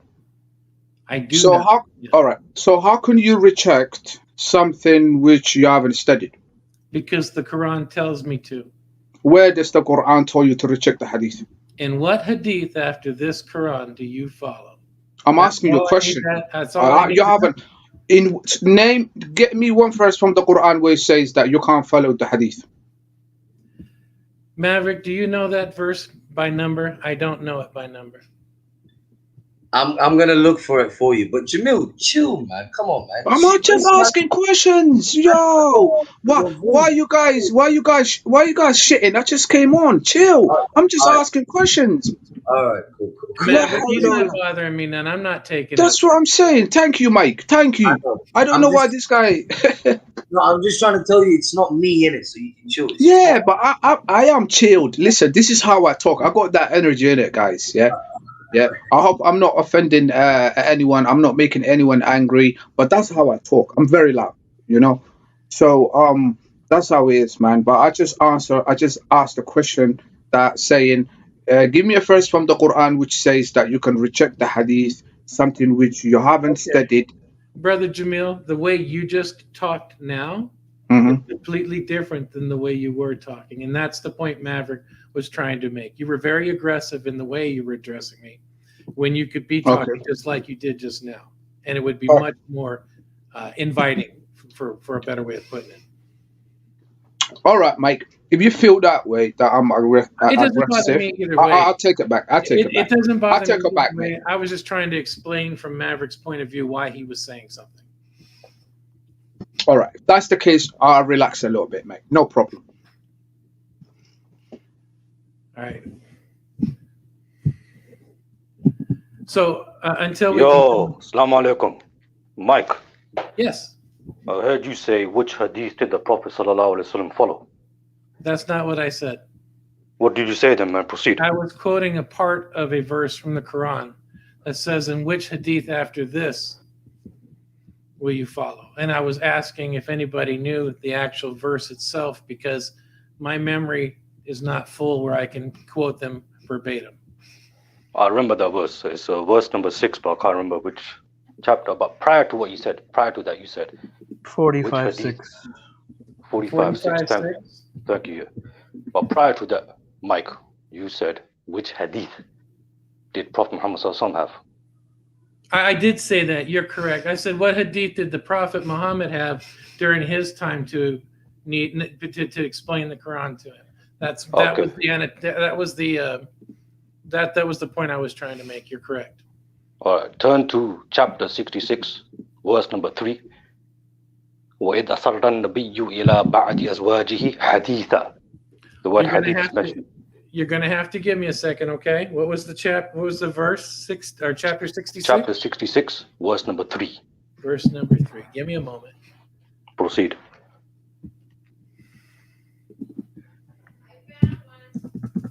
Okay.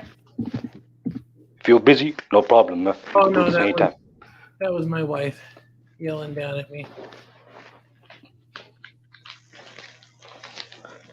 Okay, I have the verse in front of me. Go ahead. You read your translation if you want. I can read my one. What's that? You want me to read my translation or you want to read your translation? Sure, it doesn't matter. Go ahead then. Go ahead, bro. What I have here, it says, and I won't be able to read the Arabic to you, but if you want to do that, that's fine.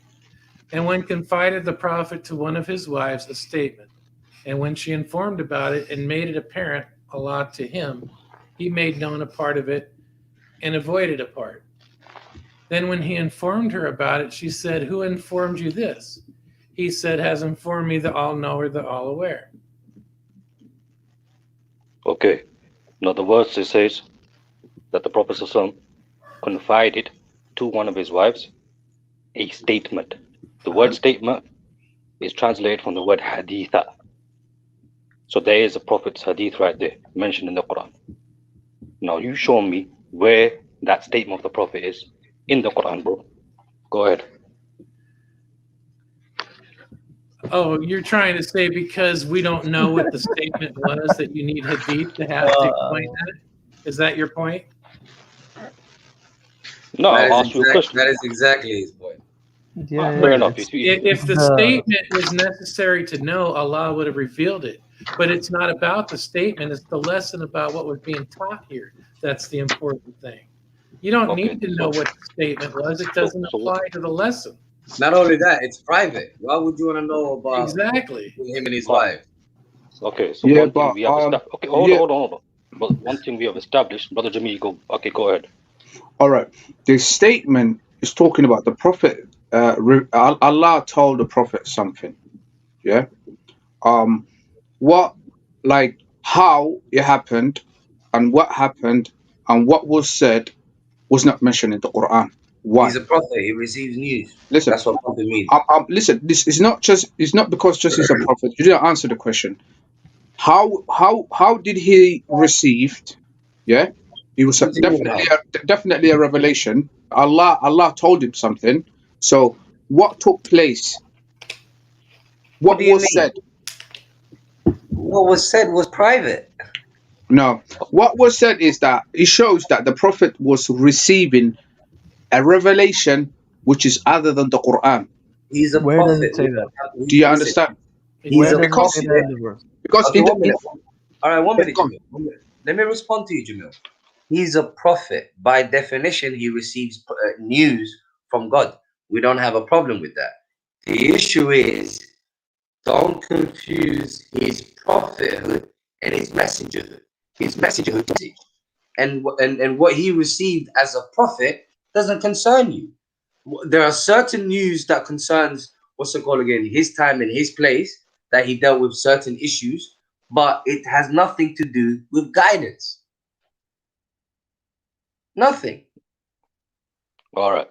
We could go back. We could talk about the prophethood and messengership in a bit, right? But one thing that everyone what here has has it got to agreed do upon. with guidance? You tell me. The information that you guys just read about him and his wives, you tell me. What's it got to do with guidance? Okay, we could get to that. We're gonna do it slowly today, surgical. All right. But one thing that we established, 6 people right now over here, we established that the Prophet Sallallahu Alaihi Wasallam did receive revelation, which is not found in the Quran.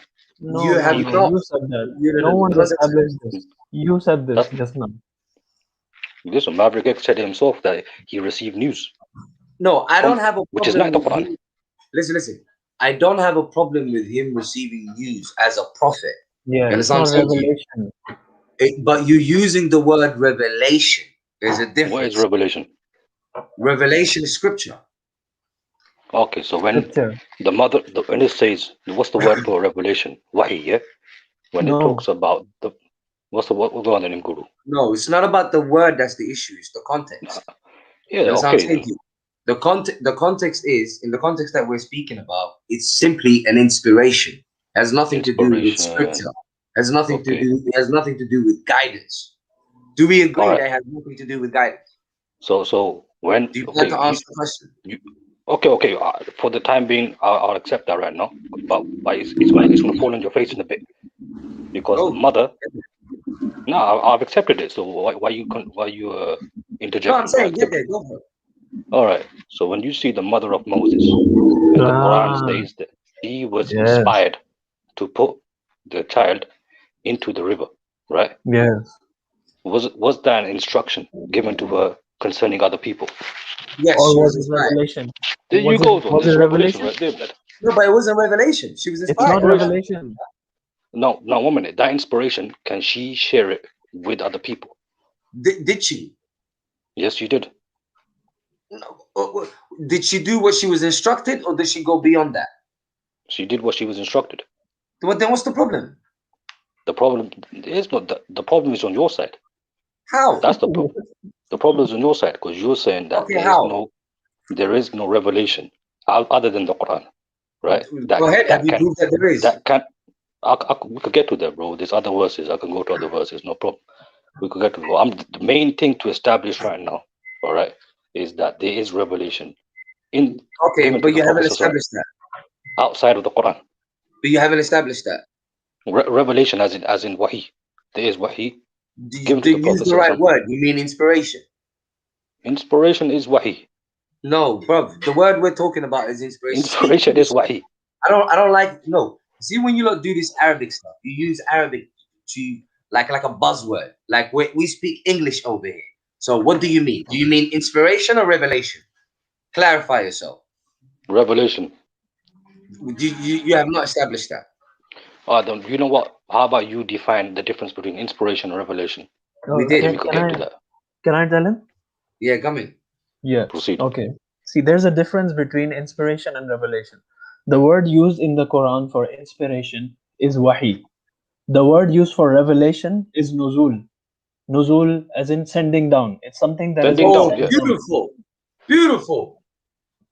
Okay. So now I'll give you like 2 basic examples. In one verse in the Quran, it says, Allah inspired the bee. Allah gave wahi to the bee, the honey bee or whatever, the fly, whatever. So does that mean that God sent revelation to the bee? The bee now has a scripture or a Quran or a Torah that he now needs to follow? Or did he give him some instruction? Information. Yes, see, exactly. But the same thing, Allah revealed something to the bee. No, see, this is now where you're confusing reveal and inspiration again. He's doing it on purpose. No, on purpose, blood. Bro, I'm using. 1 minute, 1 minute. Even using the lexicons and the dictionaries is a hadith in itself, because a hadith means statement or information. So you using hadith, you are now yourself. Like that's hypocrisy right here. But No, I'm just using your own words against you, blood. No, but here's the difference, though. We only accept the best hadith, which is the Quran. Yeah, but the thing is, Maverick, yeah, let me just comment, yeah. Both the hadith and the Quran also was transmitted by the same people, right? That means nothing. Listen, it does. You know that means nothing. It does. No, it does. Listen, it does. Listen to this. Can I prove to you that means nothing? What are you going to let me finish or what, bro? All right, go ahead. I want you to remember that. I'm going to prove it to you. Go for it. Listen, both the Quran and the hadith was transmitted by the same people, the Sahaba. Yeah, No. same people. Now, I'm asking you a question here. Yeah, I'm asking you a question. The Quran that we have right now, when I say Alhamdulillah Rabbil Alameen, Ar-Rahman Ar-Rahim, Maliki Yawmiddin, when I recite these verses, prove me that these same verses that I'm reciting right now are the same verses that was sent to the Prophet through Jibreel to the Prophet Sallallahu Alaihi Wasallam. And don't go around the corner. How do I know the same verses, the same Quran that we have, the same verses that I'm reciting are the same verses that was recited by the Prophet? Okay, very simple. Very, very, very, very simple. Are you ready for this? We need evidence. Go on. I'm gonna give you evidence. I'm gonna give you a very simple response. Yeah? You want me to prove to you that this Quran is the very same Quran that was revealed to the Prophet. That's your question, correct? Go on, correct. Okay, cool. Now, unless you entertain the idea that man could have produced this Quran or man could have tampered with this Quran, then by definition, it would have to be the very same book that was from God that was delivered to the Prophet. Can you comprehend that? I said, prove me the same Quran that we recited. Okay, let me come at you. Okay, let me come at you. Okay, let me come at you from another angle then. Yeah, you can come from anywhere you want, bro. Since you didn't understand that, let me come at you from another angle. Unless this Quran is the same Quran that was delivered to the Prophet, then you are entertaining the idea that this Quran could possibly be man-made. So you're saying that the Quran I have today is possibly man-made? I'm not saying the Quran is a man-made. You see, I'm not saying that. That's not what I'm saying. Just prove me this same. Listen, forget about the Quran is a man-made. That's not what I said. That's not what I'm saying here. You are saying that. No, I'm not saying that. Okay, what's the Listen, proof? you don't have to prove me. That's not what I'm saying. All right, well, hear me out. That's not what I'm saying. Just prove me this Quran that we have was from Allah. Okay, watch this. I'm gonna come at you. It's not about man-made. All right. Listen. Please listen. Now I'm gonna come at you a third angle. I can prove to you that this Quran can only have come from God. So if I can prove to you that this Quran can only have come from God, does that prove that it has to be the same Quran that was sent to Muhammad? Answer that. Akhi, it has to be the same Quran that was sent to Muhammad. That's what I'm talking about. We're talking about Quran. We only have one Quran, right? If I prove to you that it's from God, is it? Does that then mean that it's from God? Did you not hear? Listen, did you not hear what I said? I said the words that I recited, the Quran, Alhamdulillah Rabbil Alameen, Ar-Rahman Ar-Rahim. I want to know if these verses were the same verses that was recited by the Prophet. This is what I want to know. You actually, wallahi, no offense, Jamil, but you don't even have the mental capacity to understand what I've said to you, do you? Like 3 angles. Can I ask you? Okay, can I repeat the question for you? You genuinely not get it. Can I repeat the question for you? I'm going to repeat one more time. No, wait, I hope everyone's listening. I'm going to make it clear. No, 1 minute. No, Jamil. Let's I'm ask this wallahi, I'm gonna No, 1 repeat the second. question one more time. I'm gonna mute. Maverick, I promise you, I'm gonna mute for 10 minutes. I promise you. I'm gonna repeat. I'm gonna mute for 10 minutes. Listen, this is my question. Yeah, everyone can open their ears and listen carefully. What I'm saying. I'm reading Quran here. Alhamdulillah Rabbil Alameen Ar-Rahman Ar-Rahim. I wanna know if these verses that I'm reading right now are the same verses that was recited by the Prophet. I'm not saying to you, prove me that the Quran came from God. I want to know, understand the difference. I want to know if these verses were the same verses that was recited to the Prophet sallallahu alaihi wasallam that was taught by Jibreel. This is what I want to know. The same verses that was recited by the Prophet. Remember But this. Jamil, but what you're not understanding, Marti, is that there is no difference between the two. Once you prove that it's from God, then it has to be the same one that was delivered to the Prophet. Do you not understand? Like, how can it be from God but not be the one that was delivered to the Prophet? How's that possible? Prove me it was the same verses that was recited by Prophet Muhammad. Okay. When you say that, then you're saying that there could be a book that is entirely from God, but it's not from Prophet Muhammad. No, that's not what that's not what I'm saying. I'm repeating my question. He doesn't want to answer the question. No, you don't want to answer the question. Listen. Listen, I know exactly where I'm going with this. Okay? I know exactly what I'm doing. I'm not stupid. So I'm asking you again. This is the 5th time I'm asking you that this verses that I'm reading, Alhamdulillah Rabbil Alameen. I want to know if these verses that I'm reading was the same verses that was recited by the Prophet sallallahu alaihi wasallam. We're not talking about different revelation, whether the verses came from God, whether there's a different book. That's not what I'm talking about. Just prove me that these verses were the same verses that was read by the Prophet. Okay, Jamil. How about this? I can only prove that it's from God. That's the only thing I can prove. Is that a problem? That's the only thing you need to prove. No. Is that a problem, Jamil? No. So you can't prove it was the same verses that was recited by the Prophet. No. I can prove to you that it's from God. Is that not enough? Listen, can you prove me it was the same verses that was recited by the Prophet? No, I can't. I answered you. Can't. I can't. Now you answer can't. Okay. You can't. Did you just say you can't? Yes, I did it for the sake of it. Listen, now I want you to answer my question. Let's move on. Let's move on. Now I got you there. I know where I was going with this. Wallahi, I know where I was going with it. I know you couldn't answer it and you gave up. I'm happy and glad that you actually gave up once in your life tonight. Let's move on. Jamil, 1 second. Okay, now watch this now, yeah? Now you're gonna have to answer my question. The only thing I can prove that it's from God.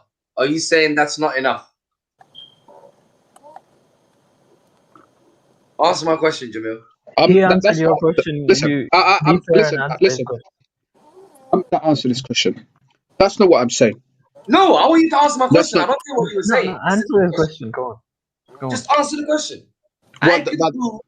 I can prove that the Quran is from God. Is that insufficient? The Quran is from God. Who's gonna argue with that? The Quran is from God. I didn't say you're gonna argue. I said is that not enough? Do I need to prove more? Yeah, you need to prove that it was the same Quran that was recited by the Prophet. That was my question, and you couldn't answer it. Okay. Now watch this. If you accept that I can prove that it's from God, but I don't manage to prove that it's the same scripture that was sent to Prophet Muhammad, then you are entertaining. No, sorry, you misquote me. No, I didn't mention the word scripture. Okay, I just said the same words that was recited by the. All right, the same words. Yes. Okay. I repeat. If you accept that I can prove that this Quran is from God, however, you're saying that if I can't prove that these are the same words that were sent to Prophet Muhammad, then that's not enough. So that would have to entail. What? Stop! Don't jump in.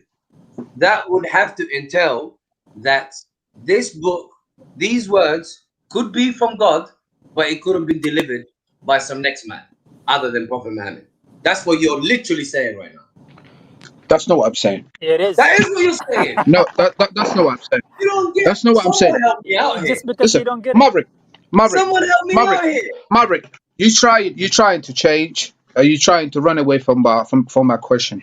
That's No, not he's what I'm not. saying. I know the Quran came from Allah, and it came to the Prophet. It didn't come to no one else. I know that. Yeah. But what I want from you is that prove me that this Quran that I'm reciting, Alhamdulillah Rabbil Alameen, when I say these words, these verses, were the same words that came from the Prophet, the same words that were recited by the Prophet, and you simply can't. Can I jump in? That's what we're talking I'll about. answer from a different angle. I'll try that. AJ, all yours, all yours. All right, I'll tell you. Okay, I want to just reverse the question. Did the Prophet say what you just said? That's not my question. Yes or no? know. Answer my question. Oh, You don't okay. have to. You're asking me a question. I ask you a question. Prove What me was the this same Quran, Alhamdulillah Rabbil Alameen, was the same Quran, same verses from the Quran that was recited by the Prophet. Okay. Allah says in the Quran, "Inna nahnu nazzalna dhikra wa inna lahu lahafidhun." We brought down the dhikr and we preserve it. So Yeah, it says that's that it's correct. preserved. Yeah, circular argument, bro. That's correct. Quran is preserved. Listen to me, wallahi, listen. Al-Azim. Quran came from Allah. Quran is preserved word by word. But I want you guys right here on the panel to prove me that this Quran that I'm reciting is the same words that came from the Prophet. I know the Quran. Inna anzalna dhikra wa inna lahu lahafidhun. I know this, brother. But just prove me Isn't that that what same you need to verses. know? No, I'm gonna. What's the difference? Akhi, prove me these verses. Alhamdulillah Rabbil Alameen, as this is the same verses that was recited by the Prophet. Wait. Watch Okay. this, guys. What's the point of preservation then? No, AJ, watch this. I know the Quran We is believe in preserved. preservation. We believe in believe that, preservation. but I Yeah. want We proof. believe in preservation. What? Okay, Okay. guys. And we have evidence for it. I got another angle for you. We're simply gonna reverse the question back to him. How do you prove it? Yeah, that's what I'm saying. But he doesn't want to Go answer. ahead. How do you prove it? Remember, you got 5 versions or 7 versions that you call it. No, let him answer. Akhi, I have. Listen. For me, I can go back to the hadith and the history. That's for me. That's not Since you are, reliable. listen, since you are the Quraniyun and you claim to be the Quraniyun, I want the explanation. Listen, I go back to the second source, which is the hadith. Yeah, but how does that prove anything? Don't what, bro? It does. Wait. It does. Let him finish. It does. Okay, It wait. does. Now you're cutting me off. I'll let you talk. Oh, just a quick one. I'll give I'm up. gonna leave it to you. Just a quick one, yeah. You know what I've always found very interesting? This idea that the Quran needs justification somehow, and the Hadith somehow justifies the Quran. Okay, no problem. What justifies the Hadith? Or is the Hadith above that? Like, what's going on? How do we justify the Hadith? How do we back that up? I believe this is where I get By practicing it, bro. real quick. The practice of the hadith. Let Mike come in. No, it's because the practice of the hadith. Practicing doesn't justify it. Guys, let Mike come in. Mike, Okay. your mic is a bit I low. think this goes back to where our original conversation was starting, and I'll read the verse real quick and see if this applies. And it's verse 45:6. These verses of Allah we recite to you in truth. Then in what hadith after Allah and His verses will they believe? I leave it open. So Maverick, how did Mike support your question was? What was your question, Maverick? How do you justify hadith? No. Maverick's question was how do you justify hadith? The practice of hadith is by putting it to practice. That doesn't justify it. It's been justified because the practice of hadith. Same for the Quran. Why don't you put the Quran into practice? Same thing. Okay. The practice of the Quran, even if you do go by that, the practice of the Quran, it's still going to be hadith. It's going to be the Sunnah of the Prophet ﷺ, how he practiced it, and that's being recorded through the actions of the followers of Muhammad ﷺ, and then their followers and so forth. It reached us that way. Okay, can I ask you guys something? But the thing is, when your inheritance, it goes back to the very post-colonialist white man that came around and corrupted our lands. But that's what you guys are following. Can I ask you guys something? Who's talking? Whoever's talking, you could ask. Go ahead. Yeah. He's Okay. saying, go ahead. Yeah. Okay. So can you prove to me that Prophet Muhammad existed? Who is Prophet Muhammad? Can you give me proof that there was a guy who existed whose name was Muhammad? Yeah, we got testimony proof. Testimony proof. Yeah. What is that? The Sahaba, the Tabi'in, the Sahaba to the Tabi'in, Tabi'in to the Tabi'in, and so forth reached us. So the Quran proves that. for you? Yeah, the Quran proves that. وما محمد إلا رسول قد خلت من قبلهم رسل أفإن مات أو قتل انقلبتم على أعقابكم. Okay, Maverick, hold on. So what is Quran this Quran like? Prove to me the Quran is the truth. So how do you prove the one Quran minute. Imguru, why are you running away from what I said? I said testimony. Yeah. No, he I'm said saying Quran. I'm answering his thing. Okay, you fine. wanna go for him, even though I answered first. I was first, right? Go on, deal with me. Go on. So you said testimony, right? Testimony, yeah. So yeah, some people, they said that there was a guy called Prophet Muhammad who existed. That's your proof?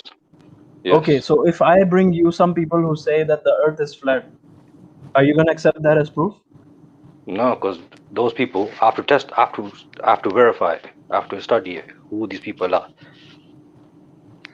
You know? So how do you study these people that came like thousands of years ago? How do you study the thing is, Imguru, this is what it is. Yeah. You saying that you don't agree with testimony. That means another guy could come to your house, say that you're dad, and then you're gonna call him Papaji. You know what I'm saying? Because you don't believe in testimony. You have to accept that. You know what I mean? Testimony that anyone can come into your house and become your dad. Why would I call him Papaji if I don't agree with testimony? That's what I'm saying, bro. That's what I'm saying. I think you would do that. Like if I came to your house, you would call me Papaji. No, I want to establish the proof. Okay. Let me change the topic. Let me change the question. I'll answer a question that you answered. When you said, how do you prove the Quranic it came to you? You said it came from Hadith. That's how you justify it, right? Yes. How do you know that the Hadith are reliable? How do you rely on it? How do you think it's a valid source of that you can go off back to? Well, there's many ways. How? It doesn't have error. It has error. It's man-made. So how would you? Yeah, how would you make sure that it came to you as the Prophet said it? There is some miraculous hadith that talk about future events, which came into place, just like the Quran talks about future events that happens. The hadith also talks about future events, which only be given by revelation. That's evidence. We're not talking about hadith here. We're talking about the transmission. The transmission. Yeah, the transmission. Okay. Isn't that how you prove the Quran came to you directly from the Prophet? Yeah. The same people. What we're doing, Egypt. What we're doing is, you saying that you have a book, you don't know where it came from, but you believe it's from Allah. Yeah, direct from Allah. I didn't say that, but okay, keep going. Okay, that's the Quranist argument that they have a book. Yeah. Which was put together. Mm-hmm. How was it put together? All of that stuff. You believe that's your belief. We have a established history, testimony, which is testified by many witnesses. That God says that the Kitab was put together into a book form. There's Abdullah bin Masud, Zayd bin Thabit, many men that confirm that this is the Quran, which was revealed to Prophet Muhammad. Yeah, but the thing is, how do you know that it reached you in the same way? It was established, then it was memorized, and from memory, everyone agrees that this was the Quran revealed to Prophet Muhammad. No. Appealing to majority is not a valid point. It's a valid point. It's not true. What's your proof? If you study philosophy, this is not a valid point. Appealing to the majority. No, you don't even have to go to philosophy. The Quran. Did I mention the term majority? Yeah, you just said everyone. You said it's accepted. I said many people. It's the same thing. Everyone. It is appealing to majority. It's not the same thing. I said there's many people which testify that this Quran was revealed to Prophet Muhammad sallallahu alaihi wasallam. Yeah. Okay. That's what I said. Okay. Now, what's wrong with that? What's wrong with that? I'll tell you what's wrong. Are they the same people who transmitted hadith too, right? Yes. Do you know the amount of discrepancies in Hadith? Hadith has a chain that goes maybe 3, 4, 5, 6, 7 people. You know, it goes This is beyond. not what he's asking you. Yeah. Now what's he asking? Let him go. Let me go. No, let him go to explain it. What's he asking? He says like, how they don't you know about the discrepancies, the problems in the hadith? This is what he asked. Yeah. So that's what I'm talking about. The hadiths have longer chains, right? Okay. So what does the change do? And the Quran recitation, some of them have longer chains as well. Keep Yeah, going. the actual recitation. Okay. The So Quran, my question is, there was a problems in the narrations in the chain of narration of hadith. So why there is not on the Quran? If you're saying that it was transmitted because the Quran was recited. It says in the Quran is recited constantly. So what about hadith? It was not Constantly. recited? Yeah. No. And also the Prophet ﷺ, he authorized he still the doesn't writing know. down of the Quran. He still doesn't know it. What I'm saying, yeah, I get you. Yeah. You still don't know. You just you don't understand what I'm saying. I do understand. You're choosing not to. No, I'm talking to him, Guru. He's not understanding. He's choosing not to understand what I'm saying. But 1 minute, I've given my side of how I believe the Quran was preserved, and we have the same Quran today. No, what's your side? I'll tell you. What's your side? I'll tell you what's the issue is. You brought hadith, right? And then you talked about the narrations, the chain of narrations. But then you said, oh no, but the Quran is different way than the hadith was. So the hadith. No, I didn't say different way. When did I say different way? You just said the Quran was. I said there's longer chains and there's shorter chains. There's longer chains and shorter. What's the difference? You said the difference is that the Quran it's more recited every day. Yeah, it was recited in the prayer. It was recited non-stop. Okay. Yeah. But then it was just transmitted to you. So 1 minute, how does I explain how you got the Quran? What do you mean? Yeah, that's my question to you. I asked you a question about how do you believe the Quran was preserved? And your response is I gave you an ayah. Isn't that enough? Yeah, so if somebody comes to you with a book and says Allah is going to preserve this book and it's written down in the book, you're going to believe that book? Well, the thing is, do we need to establish first if it's a book of Allah or not, right? I'm saying if someone comes to you with a Harry Potter book and it says in Harry Potter book, this is from Allah and it's preserved, you're going to believe it because you got sheep mentality.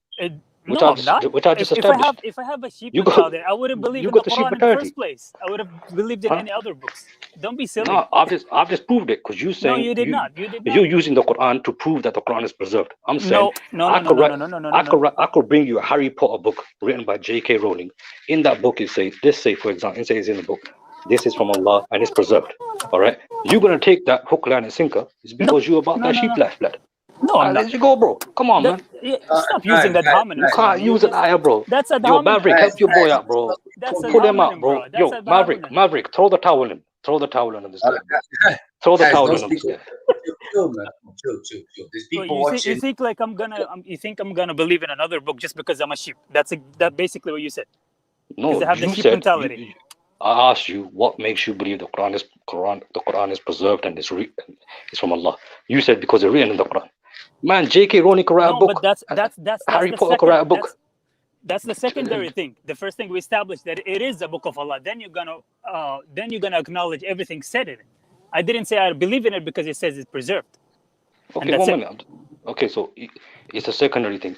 How do you know the Quran hasn't been no additions or any subtractions? Because it's perfect. It doesn't have any flaws. If you put it to the falsification test that it's in it, it doesn't have it. So Einstein's science, bro, Subhanallah. in 1940s, bro, if it says that this is preserved, you would have believed it because you're sheep blood. I'm proving you're sheep, bro. Come on, brother, man. Yeah, we go back to it. How do you know? AJ, Sahib, AJ, how do you know? I'm not your Sahib. There was no addition. You just calling me a sheep. I'm not even all right. Okay, sorry. So I'm saying you're sheep as in sense that you following the. Forget sheep blood. I could use. Relax, man. Like he's not gonna. This man's a grown man, bro. AJ is a grown man. I could hear from his voice. You know what? He's a strong man. He's a strong man. He could take this. I'll just give you a verse that's gonna like. He can take this. He can take this. Don't worry, blood. You know what I mean, okay, yeah, it's true. I can take it, but doesn't. AJ, how do you know? How do you know that there's nothing added to the Quran or taken away from the Quran? How do you know that? Big question. That's a big question. What was it? How do you know there was nothing added to the Quran or taken away from the Quran? Oh, that's gonna open a different topic. Bro, this is the topic you know right what now, I'm gonna blood. tell you? You know what I'm Man, gonna Maverick's tell? been here for 6 hours talking about 2 ayahs, bro. Come on, man. He could go another 6 hours, bro. AJ, Of how course do I you know can. nothing was added or taken away from the Quran? Go on, proceed, brother. I'll go on mute, bro. Because it was, I would say, the Prophet. How do you say? He revised it in his lifetime before his death, and he compiled it into a book. So it was complete, and like made in one body of structure in his lifetime, and it was reviewed by him and approved. That's what I'm gonna say. And did the Prophet ﷺ give this revised version to other people? Just put the charger on. What do AJ, you need me sorry, to tell you? AJ, where's the references? Where's the references for the Prophet compiling the Quran? Yeah. You could go that route. You could go that route, AJ. I You can could take just that Anthony road. Joshua, man. Come on, man. You get knocked out here, blood.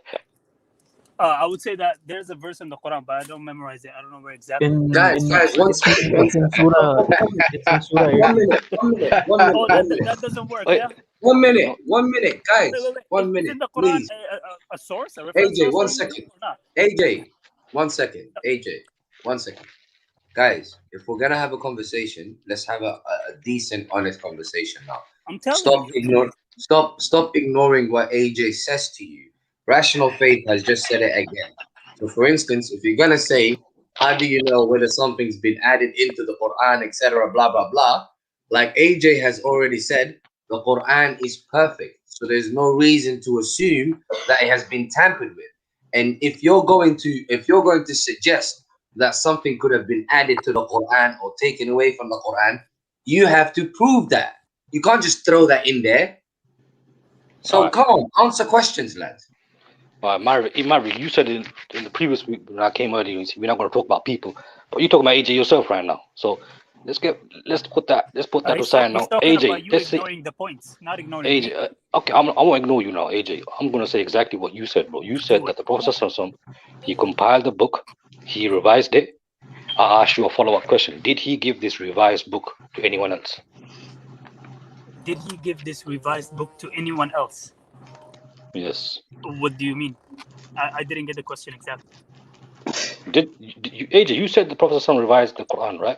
Yeah, that's what I said. Okay, and that revised book, was it in a book form? It was written, yeah. Okay, and was that book form? Furthermore, it says that in the Quran. Yeah, that's what I'm saying. Okay, no problem. It literally I'm not even trying to dispute that. It literally says, written by the hands of purified scribes. Pure scribes in sheets, in paper. Okay. Where does it say that anyway? It even says that as well. Okay. You know what? Drop that verse. I want to read that verse anyway. But I'm just saying what AJ said. I'm going by what AJ said, bro. Mm-hmm. Did that was it in paper? You said paper, right? The Quran says Whatever it. it was there. Okay, Yeah, the paper. Okay. Was that paper given to someone else after the Prophet ﷺ passed away? It's not necessary because let me tell you why. Let AJ talk, can it? Come on, man. It's the whole panel, man. Chill out. Let Maverick talk, Dory. Guys, check this out. Yeah? AJ got no chance of this one. Maverick, jump in, bro. We know that the Quran is preserved because it's observable. We can observe 9-10-year-olds that have memorized the entire Quran, and we can also observe the mechanisms that makes it easy to memorize in the Quran, namely repetition, rhyme, antonym, a specific theme. So it has a few attributes in the Quran that we can witness that makes it easy to memorize. You understand what I'm saying to you? So that's how we know it's been preserved. We can observe people that have memorized it. 10-year-olds, 11-year-olds. You understand what I'm saying to you? So it's demonstrable. What more do you want? Man, this mic over here, bro, that one in Dan Sahib, yeah? He probably can recite all the nursery rhymes. He could recite all the nursery rhymes, bro. Baba Black Sheep and all that. Yo, Vijaya, don't say anything about my people. I can hear you clearly. Okay, pause. I apologize and I rewind. Rewind, play. Yeah, AJ, you still didn't answer my question. You said the Prophet ﷺ had a paper. You got the answer. You're looking for the answer or looking for what exactly? If you wanted the answer, he gave it to you. That's right. I'm telling you, that was exactly AJ, stop hiding behind this guy, man. I'm not. No, on, no, man, You bro. wanted an Vegeta, answer. Come on, Vegeta. AJ, man. Oh, no, Vegeta, 1 second. Vegeta. This is not a ego competition. It's not about Seems AJ. like it. It's about the information, bro. Stick All to the right, information. Stop making I'm this about people. I'm going by the information AJ gave us. He said AJ No, gave us this information. go by the information presented. It's not about particular. Maverick, Okay, Maverick, okay, if he wants, presented by AJ. if he wants to speak to AJ, and if he wants AJ to answer the question, why do you have to get involved? Because it's not about an ego competition here. It's not a competition. He wants an answer from AJ. Then why? Why is that necessary? He wants answer from AJ because they were No. having the discussion. You just cutting the thing off. But it's Bro, the thing irrelevant. is, No, it's not irrelevant. It is irrelevant. He's part of the panel, isn't it? He's part of the panel. So let AJ talk. Let them have a discussion because I'm gonna have to jump in as well. Okay, listen. If this is gonna go, no. 1 second. You're not gonna sensationalize this conversation. I know exactly what you guys plan to do because when it comes to intellectual conversations, you don't stand a chance. I'm not gonna allow you to sensationalize this and make this about my argument is better than yours and blah blah blah. Stop that shenanigans, lads. So we're not allowed to ask your students questions. You're not allowed to play games, bro. Deal with the question. No games. We're not playing games. Wallahi, no one's playing games. No games. Okay. Deal with the question on the table. Is it demonstrable? Answer the question. Is it demonstrable that the Quran is memorable or not? Is that demonstrable? Yeah. Okay, I agree upon. Yeah, we agree. Then that's how you know the Quran. That's how you know the Quran is. Okay, but that still don't answer what AJ was presenting. AJ said that the Quran was on papers. My question was these papers given to someone else? It's irrelevant. See, you keep picking on things that are irrelevant. Okay, you know what? Yeah, but Maverick, can I speak for a minute, Maverick? We're having a discussion here, Maverick. We're having listen, Maverick. There's nothing irrelevant here. We're having a discussion here. We're having a dialogue. Yeah. If listen, my boy here, he answered a question. He asked a question. So one of you guys has to answer that question. Don't just say it's irrelevant. But he wants an answer. It might be irrelevant to you, but for him, it's not. No. It is relevant. It is relevant. I'll prove it from the Quran. Why that's what I'm saying. From the Quran. Let's hear the words of Allah right now. The reason it's irrelevant is because you accepted the first point. If you accept that the Quran is memorable, then that's entirely irrelevant. What do you want? Some I don't know, some what do they call it? Souvenir? You want some relic? Is that what you want? Because if whatever sincere conversation. Okay. 1 minute. Hold on. No, 1 minute, Vegeta. What you're asking for is literally a relic, because if you're asking for the first scripture or that was written by the Prophet, then you're asking for a relic. What's the point of that? What do you need that? Maverick X now. Can memory fail you? Can your memory fail? We're not dealing with people. Can human memory 1 minute. You said it's memorable, all right? So that means you're saying that the Quran, the Prophet he passed you on through memory. I'm saying, can the memory of men fail? Some of them. What do you mean? Not everyone. The point is this. Some of them human beings. Don't just shut me up. Let me respond. The point is this, Vegeta, yeah? The point is, if you have something that is, number one, easily memorable, like the Quran has inbuilt mechanisms to make it easy to memorize. You can't ignore that. Number one.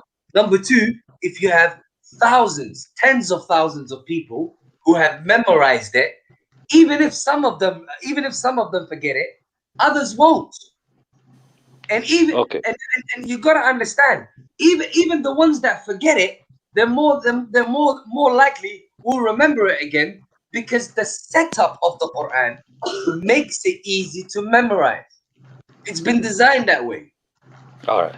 So just because something is memorable, you saying it has to be from Allah? No. Who's ever spoken about that? That's the reason it's from Allah. So what's your point here, bro? What's your point here? We're talking about preservation. We can see how it's been preserved. That's all.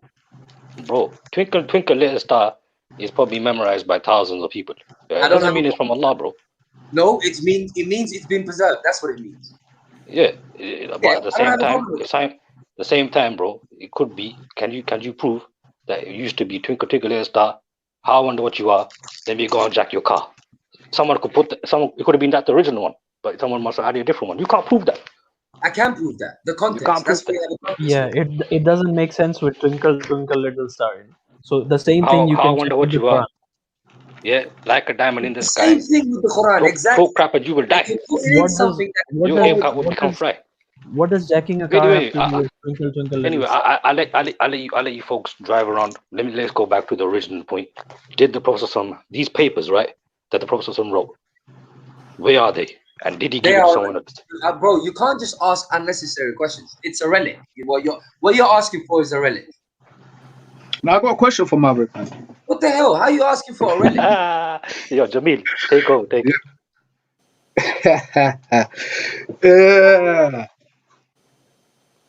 Someone said, "Can I join?" Yeah, man. Yeah, I wanna. Yeah, but there's. I can Jump on. Anyone can join. I put the link down in it, Maverick. No, it's only 6 people that can join in it. Really? Yeah, I don't pay for this. Yo, AJ, jump off. Man. I knocked AJ out, bro. I knocked him out Bro, with a death 10 hook. people, man. Right Come on, hook, man. uppercut. Yo, AJ got knocked out. AJ, jump off in it, man. Let Rational Faith come in, man. You know what? I'm gonna jump out and let Rational Faith come in. Yeah. Right. Okay. All right. Good. That's good. We'll see them. Let him jump on. I'll keep quiet, bro. Let's have a good discussion. No, 1 second. Mike jumped out, man. Mike's playing games, man. All right. Rational Faith. Soggle. Jump on. He's here.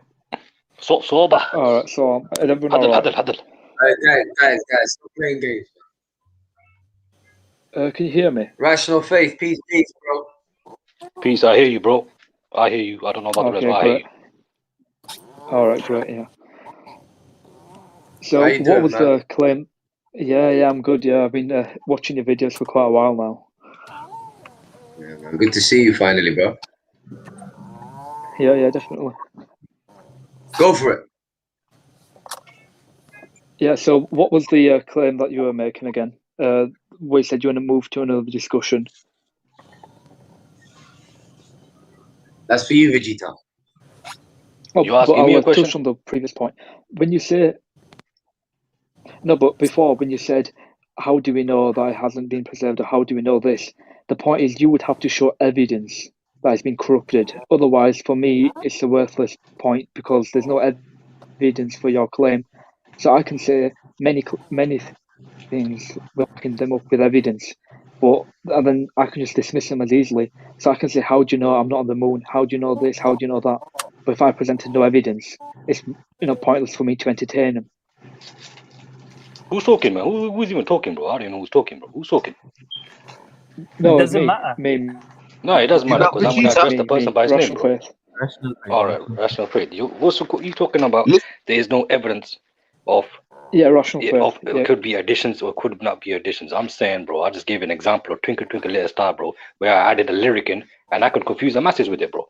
And I'm using the most dumbest argument right now just to show how dumb your argument is, bro. You know what I mean? I have to come down to your level like that. I have to descend upon you jabronis like that, bro. That's why I'm coming up to you. Is it possible that something can be added or taken away? Right now, you've got Maverick talking about he doesn't pray, or he doesn't pray like the Ahl Sunnah.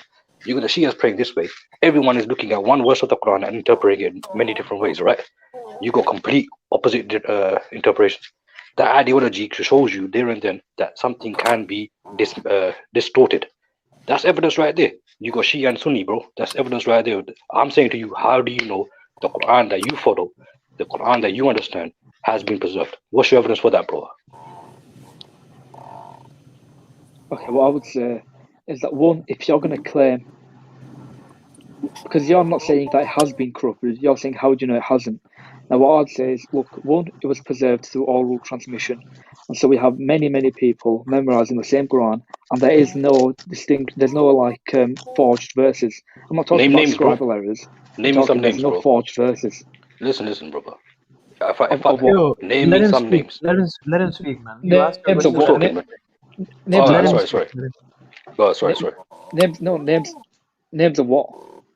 You said there's many people. Like what names? What names? Bro, you saying the same thing I said, bro. No. Yeah, people. Nowadays, people are memorizing the Quran. Yeah, how do you know they What do you memorize? want me to name them? How do you know they memorize in the right Quran? How do you know they memorize in the same Quran that Prophet Sallallahu? Vegeta, was he interrogating you when you were speaking? Now let the man speak, bro. Yeah, I understand. I apologize. Yo, Rational Faith. Sorry about that, Sahib. But go ahead, bro. Yeah, but what you're asking for is something that even you can't prove, and when you try, and if you try, it would go against you because now we have 7 different dialects, you have difference of manuscripts, you have so many issues. So what you're asking for is not something that there's any evidence for, and you're just throwing it in there in order to obviously justify the hadith. Because I can say, look, there has been no changes, there's been no forged or fabricated verses, and the differences are they're so minor in the manuscripts. It's a few letters or vowels, so there's no evidence for it to have been corrupted. And so I can say, based on the fact that there's no evidence of it being corrupted, that it hasn't been corrupted. If you can show me a forged verse, then I will entertain the fact that it has been corrupted. If you can't, I will say there is zero evidence of it being corrupted.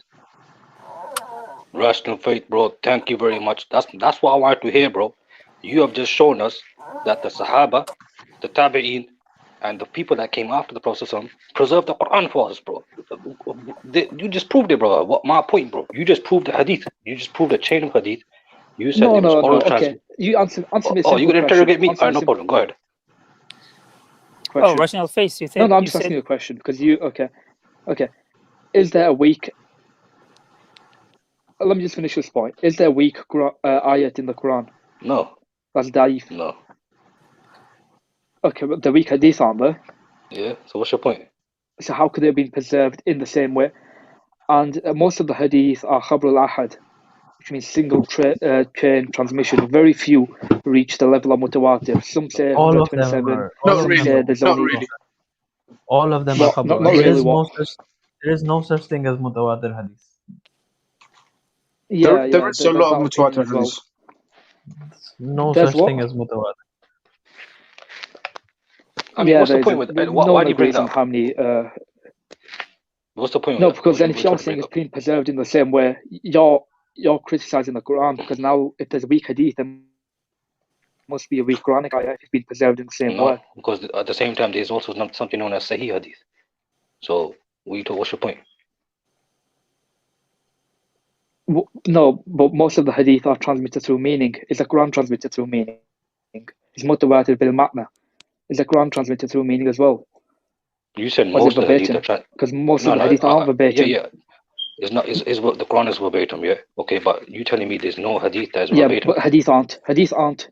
No, You some said are, aren't but most of them completely. aren't. They're through meaning. Most of them. Okay, so there are some they're not. hadith that. The Bukhari isn't, and only the Muwatta of Imam Malik, and most of the hadith in there are mursal anyway. Only about 500 are not.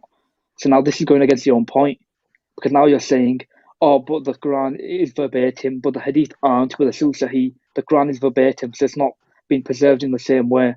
People weren't memorizing hadith over and over again, reciting them 5 times, or however you believe, or reciting them over and over again in the same way that they were memorizing the hadith. It just Quran was being memorized differently to the hadith. People were reciting hadith over and over again. And why are the differences in the hadith then? Why are the differences in the hadith if they've been preserved in the same way? I can just show you one hadith with 3 different points. Rational I can show you faith hadith with excellent work right now, bro. one hadith with 3 different variations. No, I don't get how you doing excellent work right now, bro. No, I'm it's telling actually going against your argument, if anything. Exactly. Let me tell you how you prove it. You proved it yourself, bro. You said that yourself, bro, that most hadith is. You proved it that there are hadith which are. You said there are hadith which are mutawatir, right? You said that yourself. So there is a preservation of hadith going back to the Prophet. There is. I don't believe it. You don't believe it. You don't believe it, but there is. But there is. You don't believe it, but you believe the Quran. The Quran changed though. You believe the Quran changed though. Transmitted by the same people. Who said that? When did I ever say I believe it? You said the Quran was orally transmitted, right? You said it was orally transmitted. Even according to you, they're not. Even of course it's transmitted. If you go from one person to another, it's transmitted. It's transmitted. By who? Yeah, by who? It doesn't matter if a prophet tells another It does person, matter or they because hear it it, does it's not matter. We're talking translated about by the deen of the here. word. He said it don't matter. What about Donald Trump? What about Donald Trump transmitted it? You gonna accept that? You gonna accept it because you're a sheep blood? Come on, man. Yo, get this. I'm gonna go mute for a bit, man. Wait. Are you saying if Donald Trump recites the Quran, you're going to accept that? Is that what you said? That's not what he's saying. But he just said by who. Why does it matter who was recited by? It does, because we're talking about Quran. We're talking about deen here. It's important. It's not a joke. It's not a joke. Let's say there's a non-Muslim and he wants to know. Let's say there's a non-Muslim and he wants to know how he was transmitted by who. You lot are funny, wallahi. Jamil, check this out, yeah? Even if the Quran was transmitted by Christians, would that mean that the Quran might be false? Listen. Answer the question. Don't do that. The Quran. Listen. The Quran. Listen. I answer the question. Let me answer the question. I'm answering the question. I'm answering. Answer the question. I am. I'm answering the question. Listen to this. We Ahl Sunnah wal Jama'ah, alhamdulillah. That's not answering the question. Listen, you want yes or no answers. I'm not in the police station. I have to elaborate and break it down. You have to learn from me. Calm down. It's not yes or no answers, bro. I'm not in the police station. Jamil, the question, I'll repeat the question to you. If it was a bunch of Jews and Christians and atheists and Sikhs and Hindus that have basically transmitted the Quran to us, are you considering that the Quran might be false? Listen to this, yeah. Listen to this. I'm gonna elaborate this, yeah. We are the Sunnah wal Jama'ah. This is what we believe. Because he wants yes or no answers, and I don't go by that. He knows that as well. That's the only option here. You can't dictate the conversation. I'm answering the question. You're cutting me off. You're cutting me off. I can dictate my question to you. Okay. All right. I'll give you a word. You're kissing the mic. I'll let you talk. Yo, Maverick, how about I answer that question with a verse of the Quran? Yo, Maverick, how about I answer your question about Christians and Jews transmitting the Quran with a verse from the Quran, bro? All right. Well, from the Quran, I'll give you an ayah from the Quran, chapter 35, verse 32. All right. ثم أورثنا الكتاب الذين اصطفينا. I'll read in English because my Arabic is not good. What was the verse? 35, 32. Then we gave the book. We gave the book for inheritance to such of our slaves from we chose. Yeah. Then of them are those who wrong themselves, and of them are those who follow middle course, and of them are those who by Allah's leave foremost in good deeds. So they're all Muslims, bro. According to the Quran 35, 32, they're all Muslims. They're not Christians. They can't be Christians. That is not the question he asked. He asked, what if... What's that got to do with what we were just talking about? He asked you, what if it was transmitted by Christians? Well, what if you answer... Yo, AJ, what if you answer my question about what's the paper given to someone else? We way past that. What if you answer my question? If you want to go about the what if... Why do you want to go there? Why do you want to go back there? You not just want to play games all the time, man. Yo, I mean, it's not even a productive, because it's not a productive conversation anymore. Okay, that's why I'm not participating. That's what I mean. Yeah, that's why I'm not participating. 35, 32, bro. The Quran was transmitted by who? This is why I don't like talking to Sunni people. All right, I've got a question. I've got a question for AJ. Yeah. What is the question? What is it? I've got a question for AJ. Yeah. One second. No. I've got a question for AJ. Yeah. What is it? All right. I've got a question for AJ. Yeah. All right. How, where, and when the Quran was revealed? How, where the Quran was revealed? Okay. The sky is blue. Just like you just answered my question. Listen. No. Listen. Let me say this. Let's say there's a new Muslim. Yeah, he's just converted to Islam. He just took his Shahada, and he wants to know how revelation was come down. Where did it come down? When did it come down? Exactly. Break it down. How did the revelation come down? Where, when, and how? Yeah, just the sky is blue. That's it. That's the answer you get. Really? Yo, Jamil, Is Jamil, that? can I answer you? Yeah, you give an Jamil, irrelevant answer for Really, just like man? you give an irrelevant If you won't answer. respond to our questions, why should we respond to yours? You're Okay, you not know I even what? want to know responding. how, where, when the Quran was revealed. How was the Quran was revealed? The revelation. Let's talk about revelation. How was it revealed? Where, when, and how? Look, he's repeating himself. He doesn't care. Jamil, like, you're not the only one on the panel, you know. Like, why do you think only your questions matter and not ours? Answer the Why do you think questions. that? Because Hey, these questions, you can't answer these questions. That's what I'm saying. Yo, this Jamil, is let me answer that. Let me answer it, bro. Let me answer it, man. Because Jamil, you stepping out of line right now, Jamil. You asking them how, when, where. You asking them these kind of questions, bro. Come on, listen, bro. You know, the Quran says that this is the best hadith, bro. The Quran says the best hadith. When it comes to the best hadith, bro, these mans don't care about how, when, how, where, anything else. But when they get a text message from the girl, bro, oh, how you feel? They care about how, when, when they care about the weak hadith, when they care I about mean, the less. look at the level of arguments. That's what I'm saying, bro. When it comes to the best hadith, you must have hypocrites, bro. You must have hypocrites right there and then, like, come on, man. You not got abs to jump Okay. out with your Okay. Wait. Let me. Okay. Wait. with your silly shit, man. Is it how it's come down from the Quran is being brought by the Spirit? So that's how it came down. It's taught to him. Gabriel brought it down. You know, according to you, but said in the Quran, the Spirit brought it down. An angel. In where? Does that answer your question? All right. In where? It says on the In where? Quran 16:102. But in where? What do you mean? location? Where do you mean where? There must be a location. Where did it came down to? How does that help your guidance? Answer the question. We just answered one of your questions. Rational Faith just answered one of your questions. Okay. Now answer What the language simple is the Quran revealed in? All right. Let's say answer this. the Yeah. simple question I asked you. Let me say relevance this. Yeah. does it make? It does make it relevant. It does, Okay, because tell me we what it want to know. Listen. I want to know. That's not justifying it. That's not It justifying. is. I want to know. Listen, we're having a No, discussion here. no, Yeah. you I feel want to what know. you're asking. But I want to know. That doesn't mean anything. It does. I want to know how, where, and when the Quran was revealed. Just break it down to me. Simple as that. He honestly doesn't get it. He just doesn't get it. It's all right. You know what? I'm not gonna lie to you, like we're not really getting anywhere. It's been a wonderful discussion, but you know we're better off Yeah, having a man, conversation. this is not going anywhere. I'm watching recipes of food that I'm gonna make now, so you know, from the side. So It's not a productive conversation. So Maverick, he's not going anywhere when we come on, yeah. But all day, 6 hours, he was going somewhere, yeah. But you're running away now.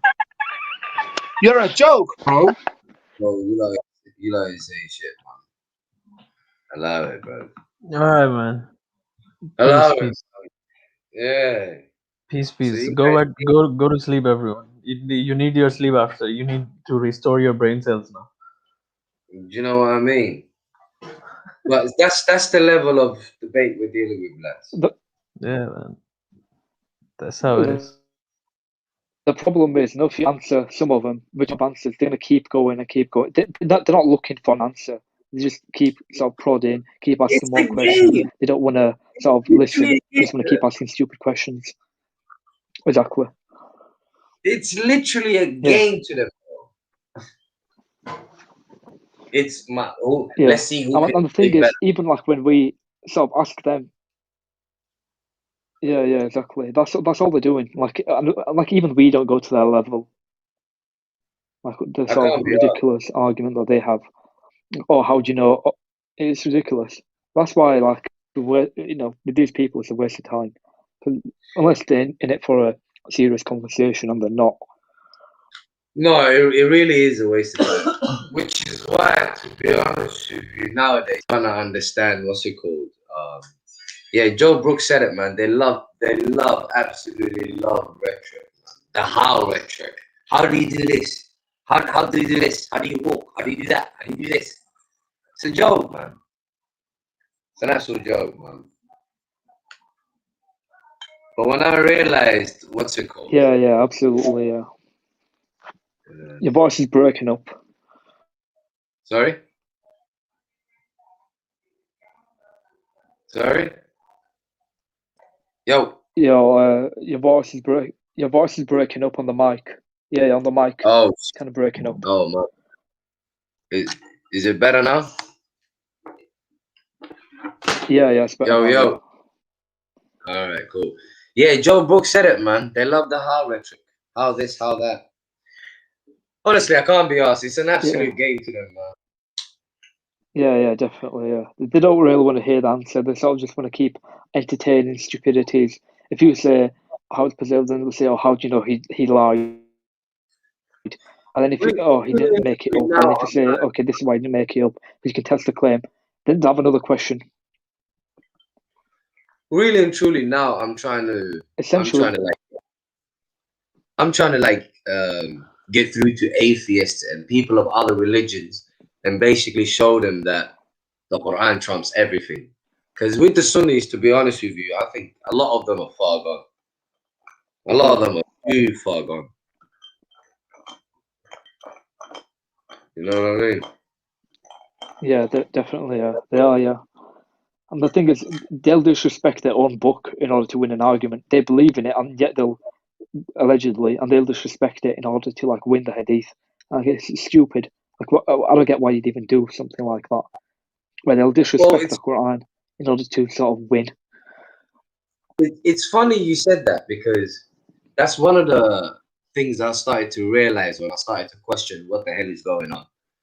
That's one of the things I started to realize. And then it got to a stage where I realized that basically, in order for them to uphold the hadiths, to sort of they have to diminish the Quran somewhat, and they always do it. Like, in order for them to justify the need for hadiths, they have to say that the Quran lacks something.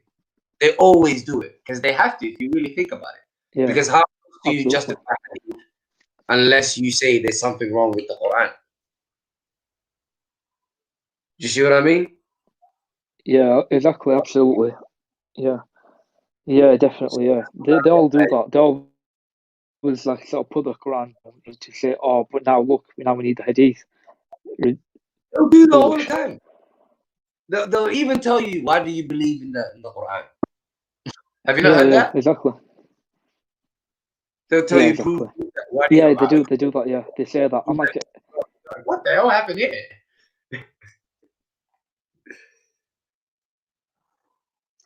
Honestly, like, exactly. Questions that they themselves can't answer, like a lot of the times. So they'll say, "Oh, how do you know this?" It's ridiculous. I think the sort of the Sunni crowd and the sort of traditionalist, I think they're generally a waste of time. I've stopped bothering with them because they're not ready to hear. As you're talking, they're thinking of a response. They're thinking of how we can respond to, like, how we can attack the argument, or how we can sort of ask a foolish question. They're not even interested. That's the main thing. I agree. I agree 100%. Most of them, genuinely do not care. You can bring them anything. They remind me of the people that the Quran speaks about, that reject the messages that messengers bring to them, and they always say, "Are you trying to make us go against our forefathers?" If you really think about it, that's the same argument. Yeah, true. That's exactly the argument. They think, "Oh, all these people, do you think they were all wrong? Do you think these were wrong? Or our forefathers, our ancestors, are they all wrong?" It's exactly the same argument. The way that the Quran described the people at the time, these people are no different. Exactly. This is one of the things that amazes me about the Quran. It exposes everyone. Literally exposes them. I'm like, wow. Definitely. Yeah, exactly. And then the thing is, and they'll say, "Oh no," and then they'll try and turn it around and say, "Oh, these people are us," when it's in reality, when it's them. Yep.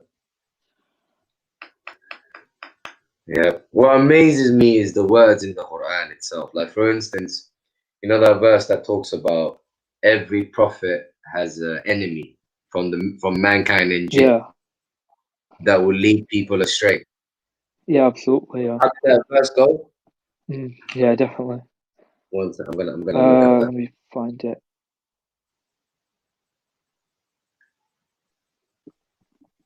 The interesting thing about that verse is it says every prophet, like every single one. You see what I mean? Yeah. It's likewise, we have assigned for every prophet an enemy, human and jinn devils, inspiring one another with fancy words in order to deceive. But had your Lord willed, they would not have done it, so leave them to their fabrications. Imagine that. Imagine that. Yeah. How do you get away from that? Yeah, it's amazing. Yeah. So you have. There's even another one that likewise in 43:23. Likewise, we sent no warner before you to any town, but the wealthy among them said, "We found our parents on a course, and we're following in their footsteps." There you go. Every single thing that you witness. This is what I mean by everything in the Quran is demonstrable. It doesn't require much belief. Do you know what I mean? Yeah, exactly. True. Yeah. And when you sort of attack the arguments, it's like about Salah. Like if you look at the way the Quran talks about Salah, it's nothing like a ritual prayer. And yet they'll say, and then they'll say, Salah on your camel and so on, and they'll keep sort of twisting it and they'll justifying it, and they always have these tricks up their sleeves where they'll sort of change the argument every now and again. They'll change it slightly. They think to it's make so it fit. Harry. They think it's sophistry. You know what I mean? Yeah. Exactly. Yeah. But it's annoying. Like there's nothing sophisticated about their argument. You know what the funny thing is? Really and truly, Yeah. their position is bad, but what makes their position even worse is the arguments they make. Like I've never heard of worse arguments in my life. Yeah. True. And the thing is, these arguments that they're making, a Christian and a Jew can make the exact same argument. Literally. Exactly the same argument. You don't have to change it. Like they'll say we have a chain of narration. Jews say we have a chain of narration. They say, oh, this person taught that person, taught that person. I can give the same exact argument. Jesus taught Peter. Peter taught the Clement of Rome. Exactly the same argument. And they think they're doing something new. They think they've got like a sort of unbreakable argument. Well, the funny thing is, Hadith is just like the Bible, because you see how in the Bible you have James, Matthew, Luke, all of that stuff, and you have what they narrate. Yeah, so narrated according absolutely. to Matthew, according to Luke, according it's to exactly John. like that. So Hadith is exactly the same thing. Yeah. The Hadith basically copied the Bible. You know what I'm saying? Yeah, exactly. That's what it is. Yeah. It's like the New Testament is not the sort of preaching of Jesus, it's about how he did it. The Hadith is no different. And most of the Gospels are fake anyway. The Gospels were faked within 15 years. Hadith had hundreds of these arguments. They're so stupid arguments. I pay no attention to them. Well, bruv, it's I used to be a Sunni, so I know these arguments. I know all the tactics. Same here. It's so bad. It's painful. Like I've reached a level where back in the day I used to try reason with them and stuff like that. But now I don't even bother reasoning with them. I just quote verses. So if you have a problem with the verse, then I can't do much for you, can I? You know what I'm saying? Yeah, true. Yeah. And they never consider the verse. So it says fully detailed. They'll say but, and then they'll add something else onto it. Or they'll say this is in the Quran, but it's foolish.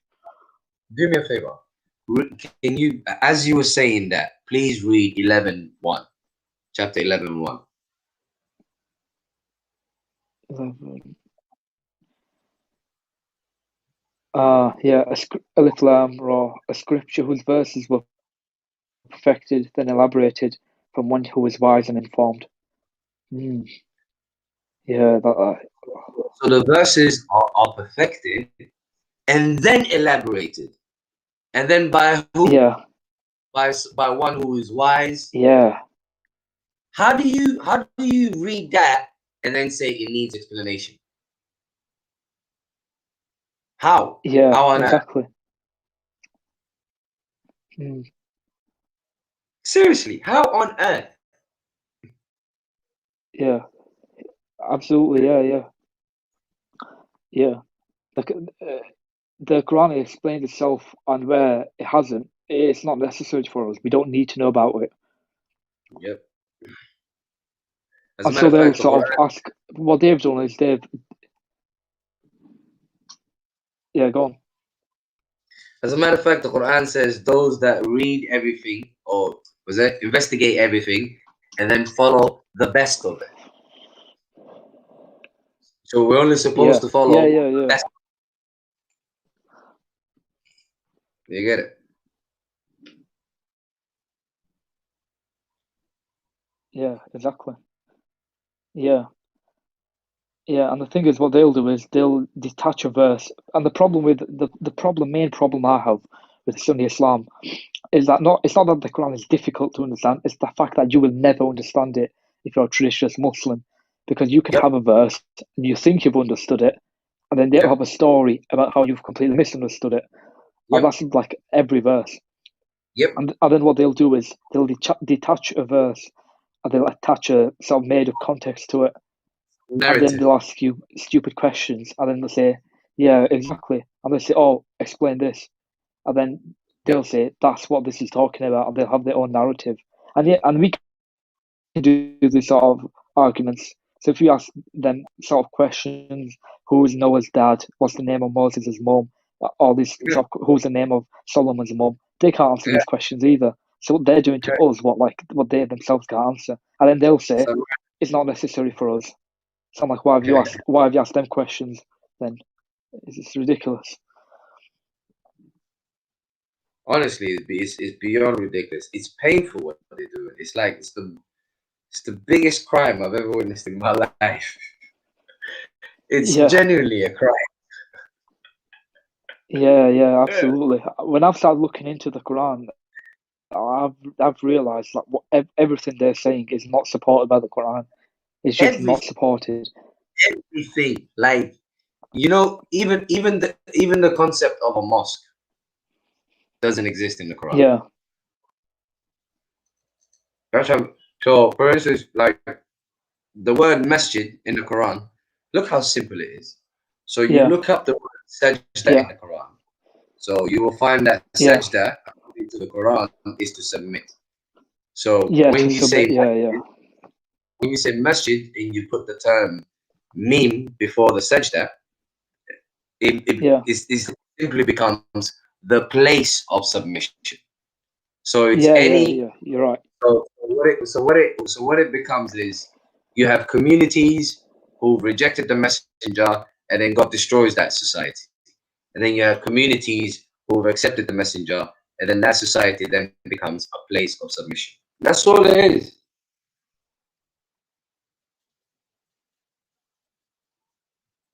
You see what I mean? Yeah.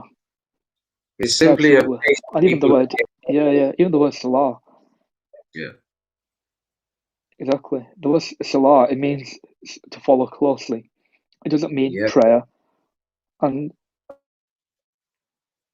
what about Hajj? The thing is, when they've translated as prayer, they've run into so many problems because now they have to sort of.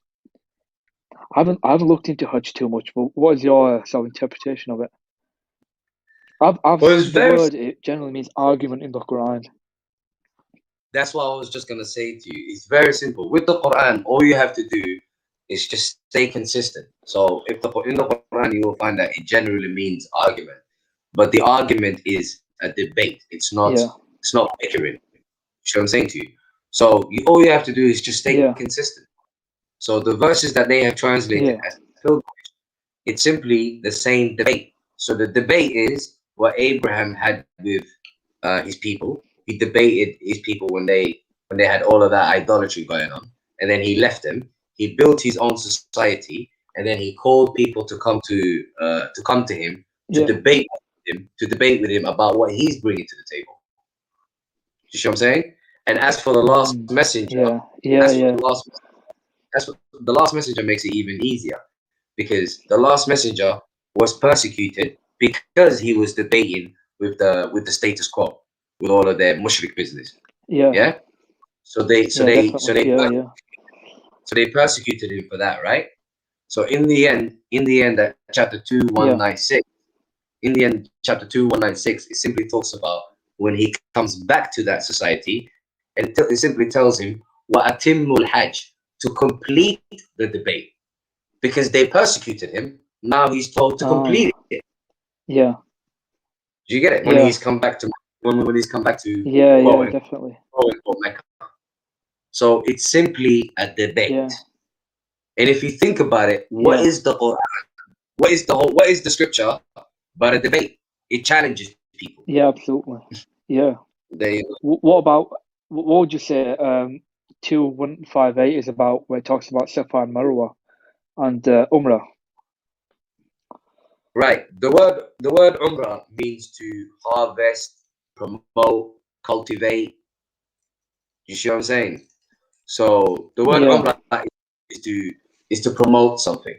So in the case of the Quran, if you look at the use of the word Umrah, you will find that it's referring to the promotion of the message.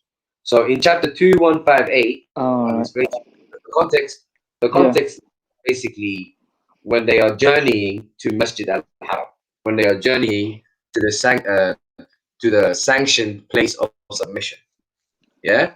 Which is basically the area that they were persecuted from.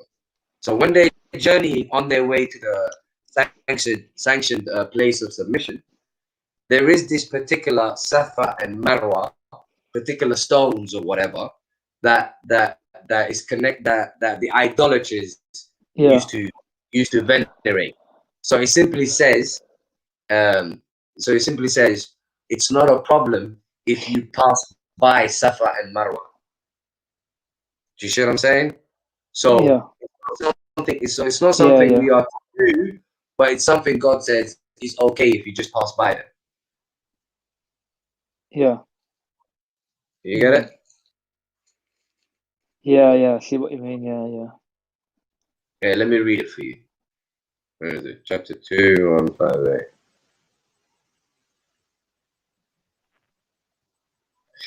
Indeed, the Safa and Marwa are symbols of God.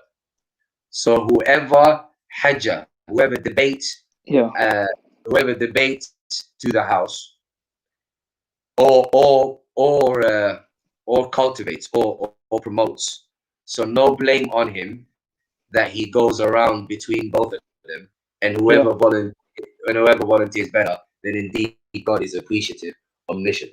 You see that? So you're on a journey to the quote unquote house to have a debate, and while you are on that journey, it's okay if you traverse between Safa and Marwa, because at the end of the day, they're just symbols of God. You get it? Oh, right. Yeah, I see what you mean. It becomes clearer when you continue reading context, because they basically they're going to Masjid al-Haram.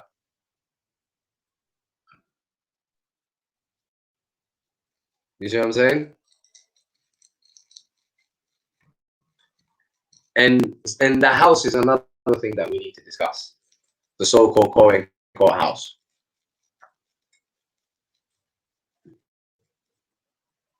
The so-called quote house in the Quran is the institution of Islam. And I will prove that. Yeah. I will prove that. First, what we gotta do is just look at the use of the word bait in the Quran. So I'll give you a few examples. Give me 1 second.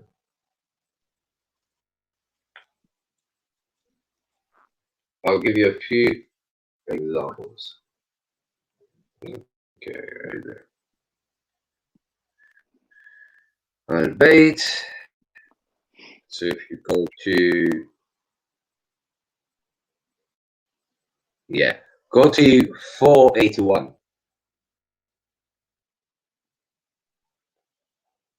481.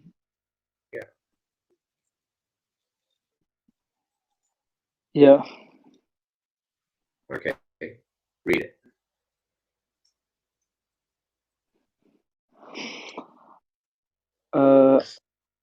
And there's I talk about that one. Obedience when they leave from you, planned by night, a group of them, other than which you say, but Allah records what they plan by night, so turn away from them and put your trust in Allah, the sufficient, a trustee, and then do they not ponder the Quran? And if it had been from any other than Allah, they would have found many contradictions in it. Okay. The word translated as planned by night. Look at the Arabic. Oh yeah, it means bayita, yeah, from the root bayt, yeah. You see that, yeah? Bayata, yeah. And I want you to notice I want you to notice what they've done here. Yeah. Is the word bait is simply talking about harboring intentions. Yeah. Harboring ideas. So where do they get planned by night? Yeah. I see what you mean, yeah. So the plan by night is to throw you off. But if you read the verse, you can tell that it's talking about someone harboring intentions other than what they pledged. Yeah, I see what you mean, yeah.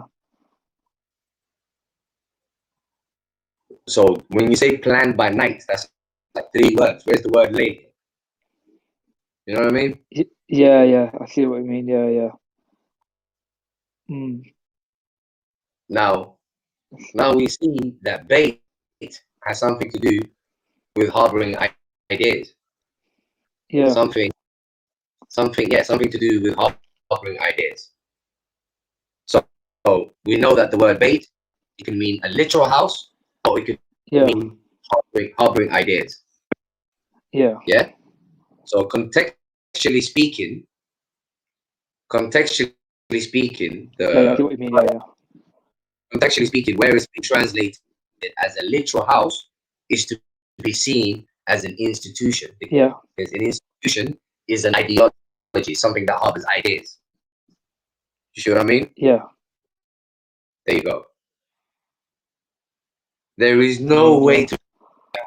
Let me make it simple for you. There is no way to justify a literal house. So for instance, if we go to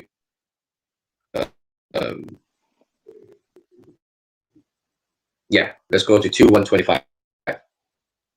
Yeah, let's go to 2:125, where Abraham is to do the house. Yeah. Okay, so what we have here is, and recall when we appointed, let's say, quote unquote, the house as a place, as a focal point for the people. Yeah. And security. Yeah. And then it says, and take the maqam is really status of Abraham. Musalli. Yes. Yeah. Status. Yeah. We already know you and I. Musalli is the committed.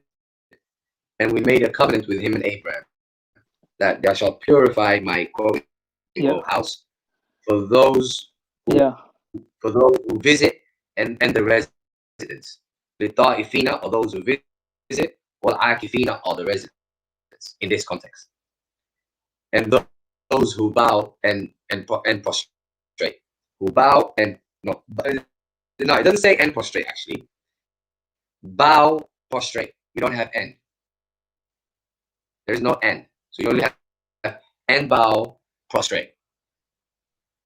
So I want you to bear that in mind when people talk about the Quran talks about prostrating and then bowing and then prostrating. It doesn't say that.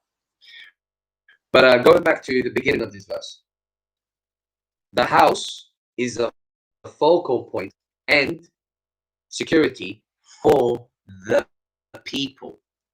Now, how could that possibly be a physical house?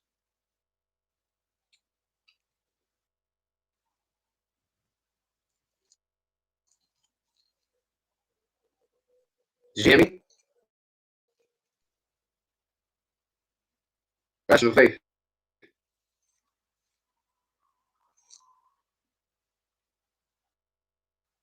Rational faith.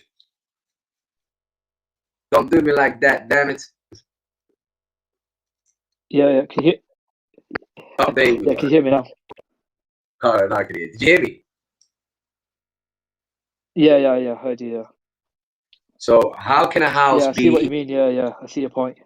How can a literal house be a focal point and security for the people?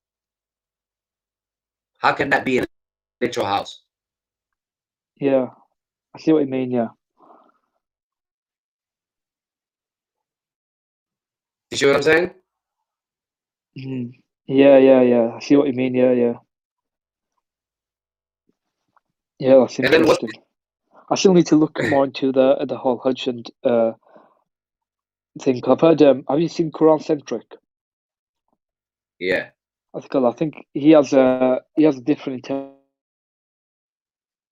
interpretation of what Safa and Marwa is, because he said Safa means to choose, comes from the root to choose, and Marwa has a connotation of sort of cooking. I'll be honest with you. When it comes to those particular words, Quran centric is the man for that. You see what I'm saying to you?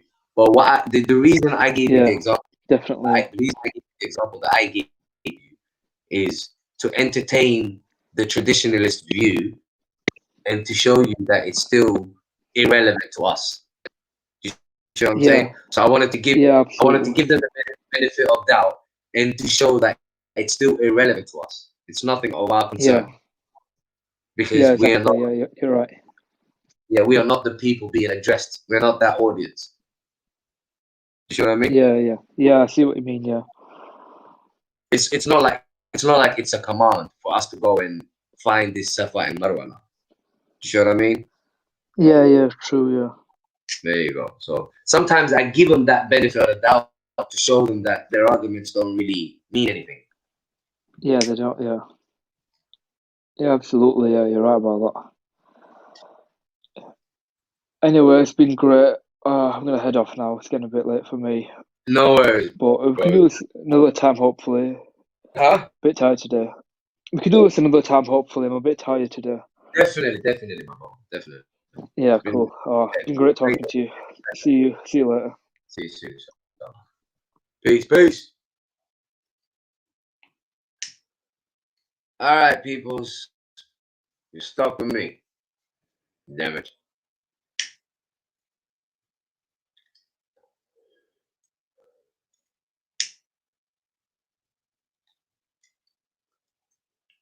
Brother Jamil, you want to come in now? Just me and you. Just me and you, son. Over it.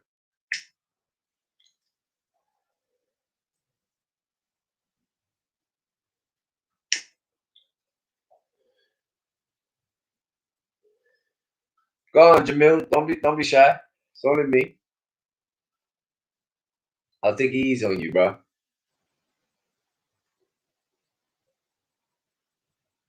Should I address alcohol? You ready for alcohol?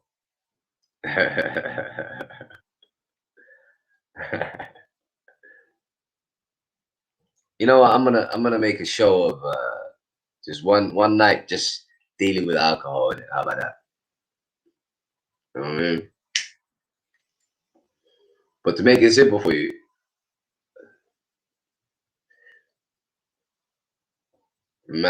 definitely, bro, definitely. As a matter of fact, there's a verse. I'm gonna bring it up. There's a verse that basically uses ummi and the opposite of ummi in the same verse.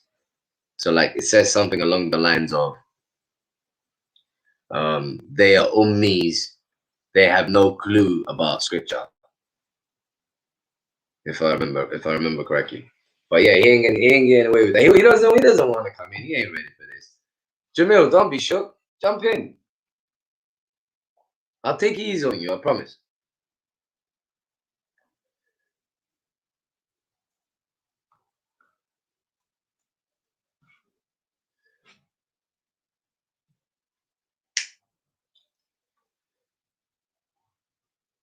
Yo, Jamil, you meant. Oh yeah, 278. Yeah, that's the one. Let's see.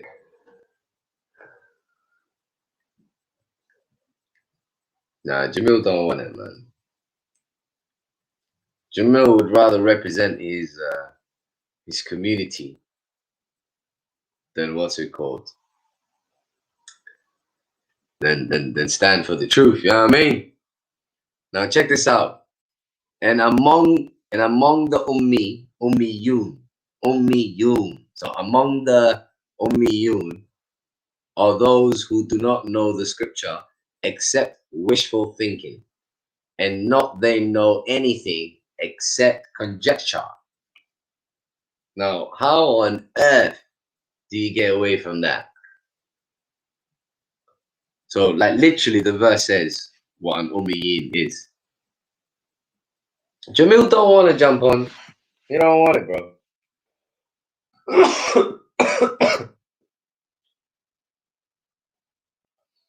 None of them are gonna jump on and be serious. I promise you, like that. This is what I'm telling you. It's a waste of time. We're better off having conversations with, you know, people of different faiths and atheists. You know what I'm saying? You think you left? There's 9 people watching, so there's bare people watching and not saying anything. Shook out here.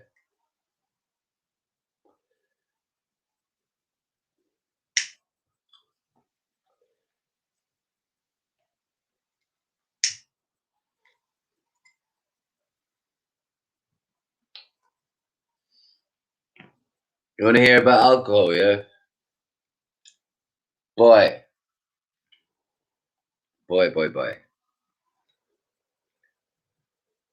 Well, boy, it's actually a bit more than that. I think Jamil blocked my chat. I don't think he did, bro. I think he just did.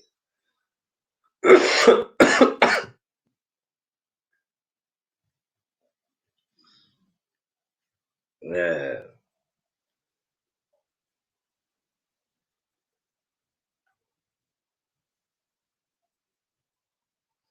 All right. Bro, they know all their arguments are dead. Literally every single argument they make. Like, you will never come across worse arguments in your life. And they want to go with these bad arguments to God. Like, on Judgment Day, they want to take it there. Like, they can't even get past me. They want to go to God. Amazing, bro.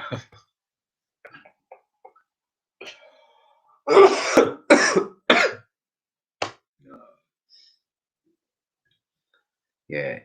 Ithm and Rijaz have a very specific meaning. Okay, well, rational faith. Let me make it this simple for you then, innit? Yeah. So as you see in chapter 590, there are 4 things that are mentioned. So you have intoxication, quote unquote gambling. I don't agree with that translation. Quote unquote gambling. You have sacrificing on stone altars, and you have divinity with arrows and stuff like that. Sorcery, basically, with arrows. Now, so the question is this, and then you have the ridges. Yeah. So now, and then the next verse tells you the ridges of the intoxication and quote unquote gambling. So this verse has told us the ridges of sacrificing on stone altars is the fact that you're sacrificing on the stone altars. So it's not the stone altars that is a problem, but stone altars mixed with ridges equals sacrificing on the stone altars. That's the problem. Same thing with the arrows. So it's not the arrows that's a problem, but doing sorcery using arrows, that's the ridges part. That's a problem. So same thing with intoxication. It says intoxication is not the issue itself, but intoxication, once it brings hatred and enmity amongst yourselves, and it makes you forget the remembrance of God and the Salah. That's the religious part. So if there's no hatred and enmity, and you're not forgetting Salah as we know it, but really and truly in this verse, it's referring to when people turn up at the Salah sessions, because remember what they told then? They're told not to approach Salah while they are intoxicated. So that alone tells you what? So they can approach Salah once they are no longer dealing with the effects of intoxication. Hence why it uses the word while. So do not approach Salah while you are intoxicated until you know what you are saying. Do you see what I'm saying there? So it's the religious that's the problem. If you say that alcohol itself is the problem, then you have to be consistent and say that arrows themselves are a problem, and so is a stone altar itself. Even though you're not sacrificing it, even though you're not using the arrows for any sorcery, even though there is no hatred and enmity, nor are you forgetting your salah. Comprende? Like, you can't have one without the other. So anyone that says alcohol is haram according to the Quran, then they have to also say that arrows are haram and stone altars are haram.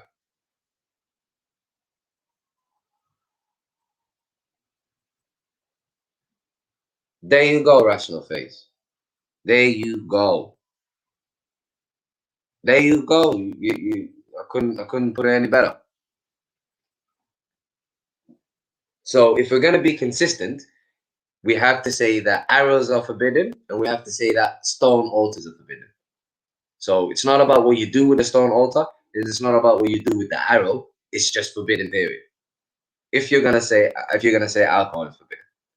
Now again, you have the second verse, which is the salah. It says what? Not to approach salah while you are intoxicated until you know what you are saying. You couldn't have that if alcohol was forbidden. You couldn't possibly say until you know what you are saying if it's forbidden. Do you see what I'm saying? And then you have the third verse that says alcohol has both ithm and it has good. So both benefits. So both ithm and benefits. However, however, the ithm of it is much more, much greater. And of course it is. Like, if you're gonna alcohol mixed with rijis, that brings about the ithm, is dangerous. It's a dangerous combination. No, there's no denying that. But it's not necessarily the absolute scenario. Do you see what I mean? Because or else it wouldn't say it has benefits.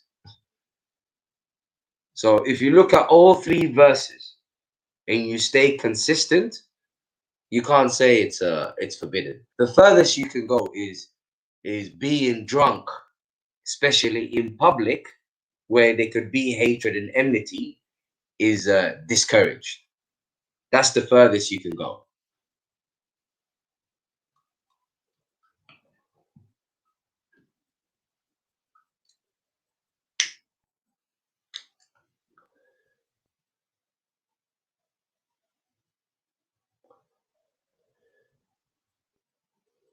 Yeah, I agree. At most, it's discouraged. But even that, we have the specifics that is discouraged. So the specific is hatred and enmity. That's when the religious is involved. Hatred and enmity. If there's no hatred and enmity, the salah part doesn't really apply to us because we have the Quran now. That was more to them because they had to go to specific times. So they had to be ready. You see what I'm saying? So as long as there is no hatred and enmity, then the verse doesn't apply to you. Because remember, consistency here. If you say it applies, then equally you have to say arrow and stone altar is a problem. You have to be consistent. You can't have one without the other.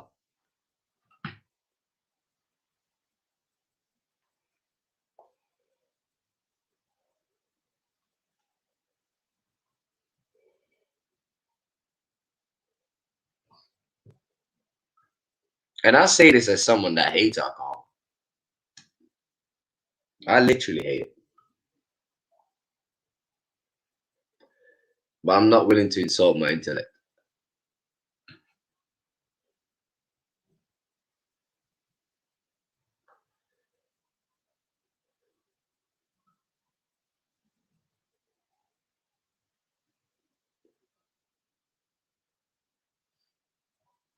So as I was saying, I ain't got no problem with anyone that wants to say it's, you know, a no-no.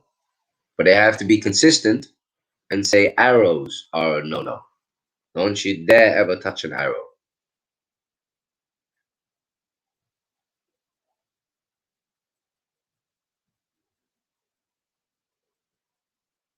Zabiha meat. What is that?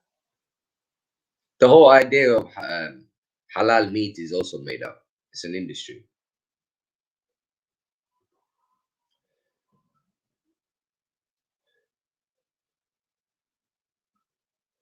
As a matter of fact,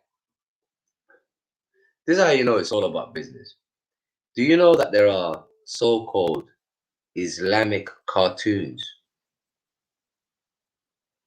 There's so-called Islamic cartoons.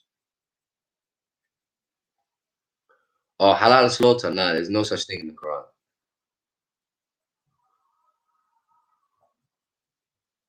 But yeah, did you not know that there's such a thing as Islamic cartoons?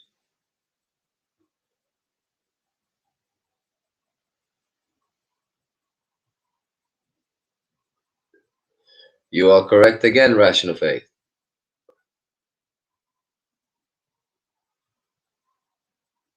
You're absolutely right.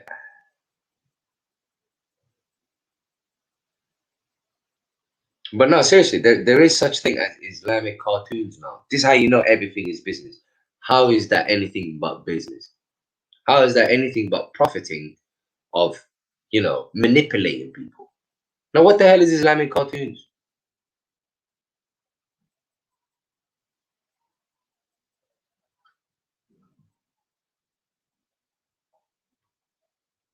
I mean, yeah.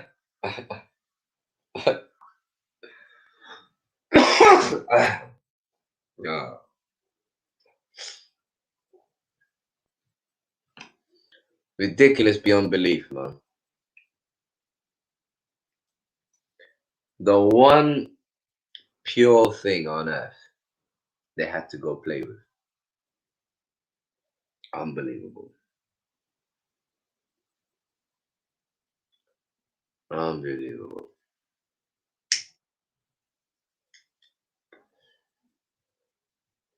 I need to do some reactions on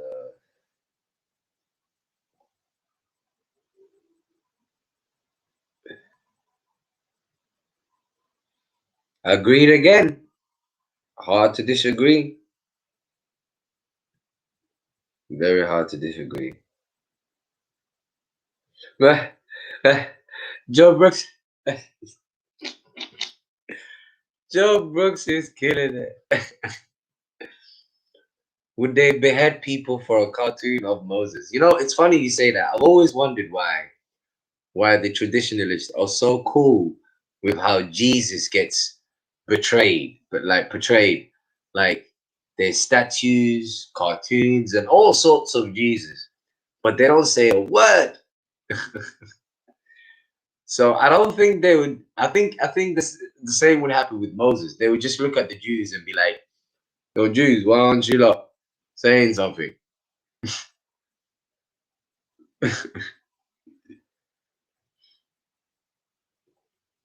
You know what the funny thing is, yeah, about Jesus returning? Please read chapter 355, because I'm struggling to understand how people read that and then expect Jesus to come back. Like, Like, I don't get it. Like, how do you read, 355 and then expect Jesus to come back? I don't understand. Like, when God said, "Oh Jesus, indeed, I'm going to cause you to die by raising you to myself, and purify you from those who disbelieved, from those who denied, by making those who followed you superior to those who denied you in the day of resurrection. Then me is your ultimate return. Then I will judge between you about what you have been disputed." So how do you read that? Mutawaffika means death. Exactly. Unless it's used as a metaphor, but that is qualified by sleep. Well, there you go. So how on earth do you read that verse and come to the conclusion that Jesus is not dead? I mean, he didn't die on the cross. We can agree on that, but it doesn't mean he didn't die. How do you go from he didn't die on the cross to he didn't die at all? Now, how do they do that?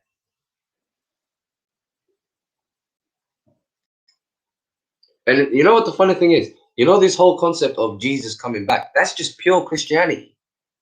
Jesus coming back, dealing with the Antichrist, judging mankind.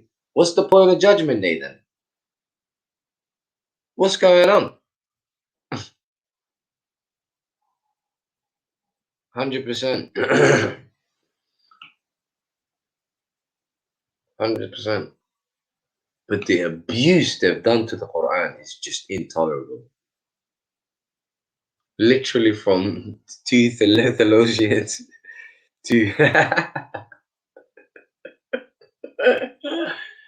I hear that, bro.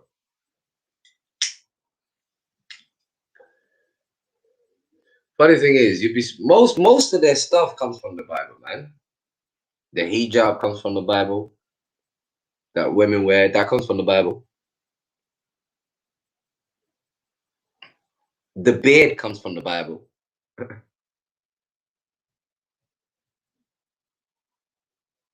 There you go. There you go. I'm telling you, the Quran is entirely abandoned. Entirely abandoned. Like, you would, I'm telling you, you would struggle to tell me what they follow from the Quran. Like, what the hell do they follow from the Quran?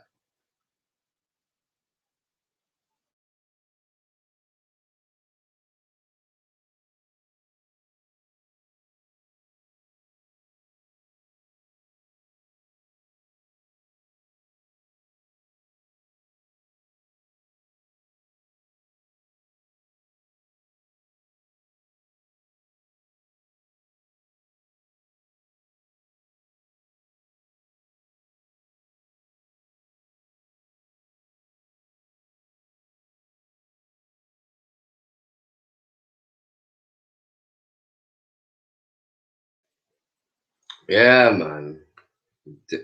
Was that the verse? Yes, and the messenger will say, "My Lord, my people have abandoned this Quran." My people, that's pertinent, you know, because the people that narrate the hadiths to us are, quote unquote, his people. The very same people that he says abandoned the Quran. So it's come on, straightforward, bro. This is what I mean by it's entirely observable. Everything in the Quran is demonstrable.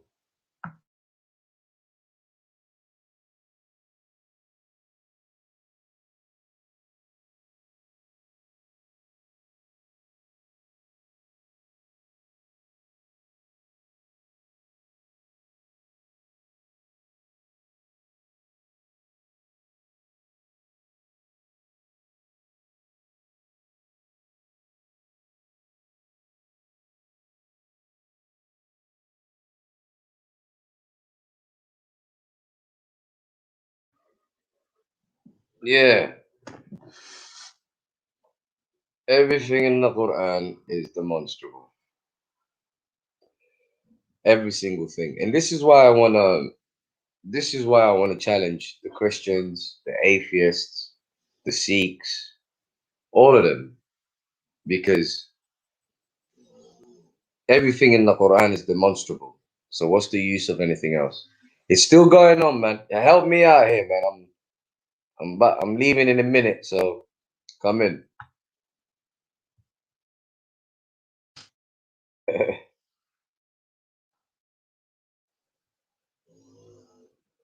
Yeah, it's a religion based of emulation of Muhammad, of the Hadiths. Yeah, it's basically Christianity without using the word son.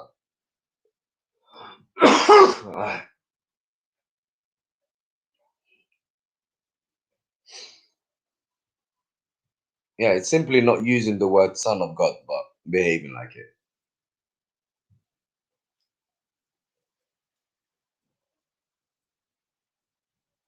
Fan fiction. Stop. Fan fiction. Nah, no worries, B. Fan fiction, he said.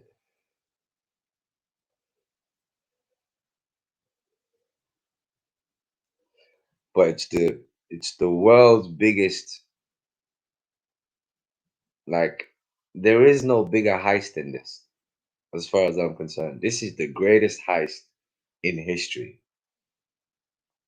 Like, it's a heist in plain sight. Imagine that. Like, plain sight robbery. You have the Quran right in front of you, and then people just rob you.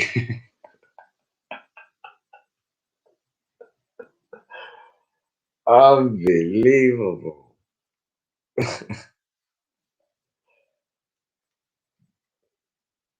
Unbelievable.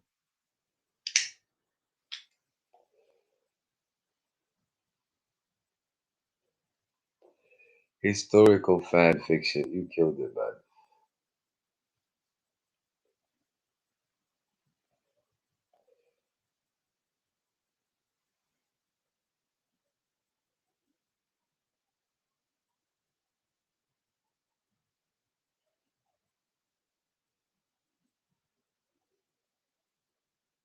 Well, that's exactly the problem, Rational Faith. Like, well, there you go. There you go. See, this is why I sometimes think, who is actually the worst? Is it really the Jews? Is it really the Christians? Or is it the traditionalists? Who is really the worst here? Because now, see, this is how you know God is just. Because what's happened to them all is the same thing. Moses came, and then Moses died, and then they corrupted his what he left behind. Jesus came, Jesus died, they corrupted what he left behind. So what makes you think that the Arabs aren't capable of doing the same thing with what Muhammad left behind? That's the mind-boggling part, especially when you have the Quran, literally, where you can confirm whether the stuff they tell you has any validity. So who's really the worst here? Who really is the worst?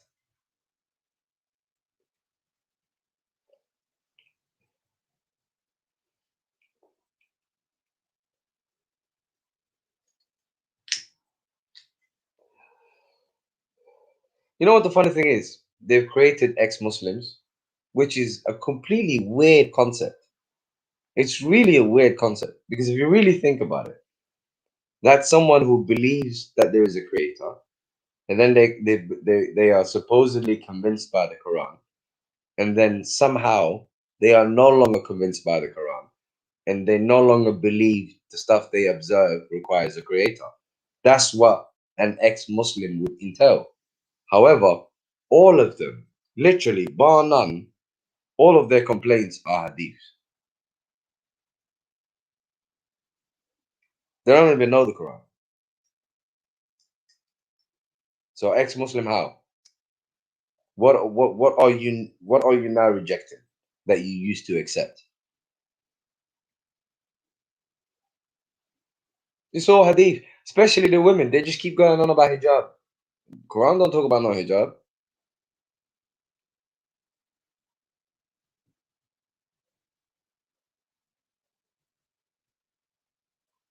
And then the funny thing is, how many people would be Muslim if they really knew what the message of the Quran is? Way more than there is today. There you go. That's exactly the problem, Joe. They've turned them into concrete nouns than entail a religion. That's exactly the problem. This is why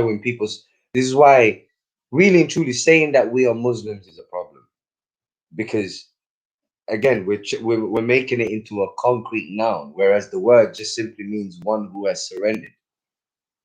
It's a verb. So you're just someone who's surrendered to God. So why say that in Arabic? Why is that even necessary to say in Arabic?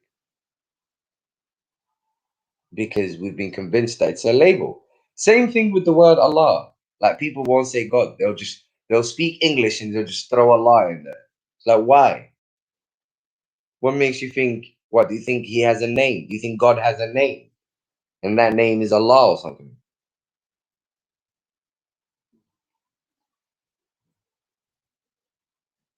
Uh, 33:56 and 465. I'll look for that then.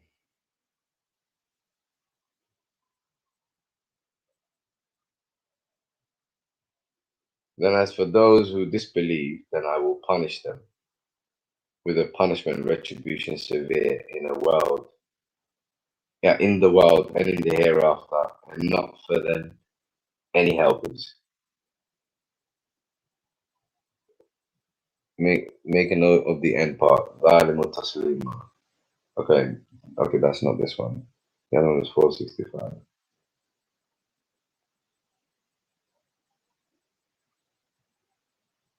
Okay, especially at the end. وَيُسَلِّمُوا تَسْلِيمًا. Yeah. Okay. Oh, but no, by your law, they will not believe unless they have you judge in what disputed between them, and not they finding themselves any discomfort about what you decided. And they وَيُسَلِّمُوا تَسْلِيمًا, and they submit in total submission. Okay.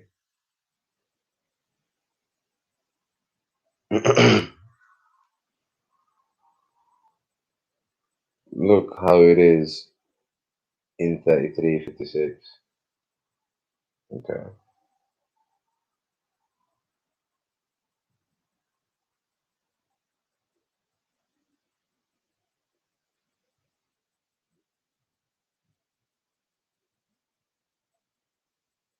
Yeah, what about 33:56? Same words? No, brother. Oh, 33. Sorry, I'm looking at 3:56. What am I doing? My bad. 33:56. Oh, yep, you're absolutely right. وَسَلِّمُوا تَسْلِيمًا. Yep. And then they change it to and greet him with greetings. Well spotted. Well spotted. Same words, and they change the translation. Yep. Well spotted.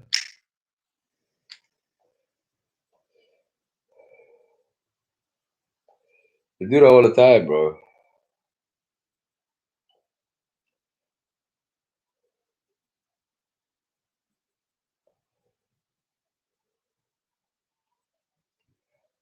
But yeah, so what's happened is basically we've got a universal message that people have turned into a local club.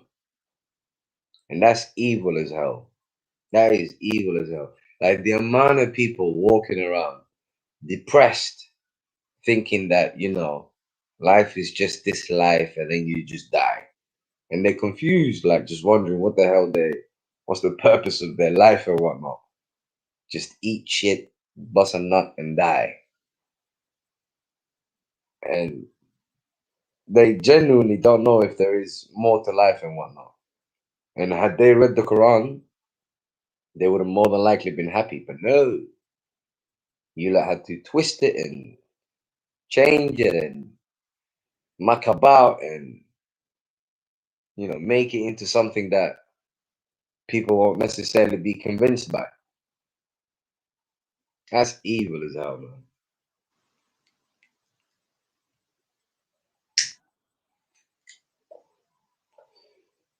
Evil as hell.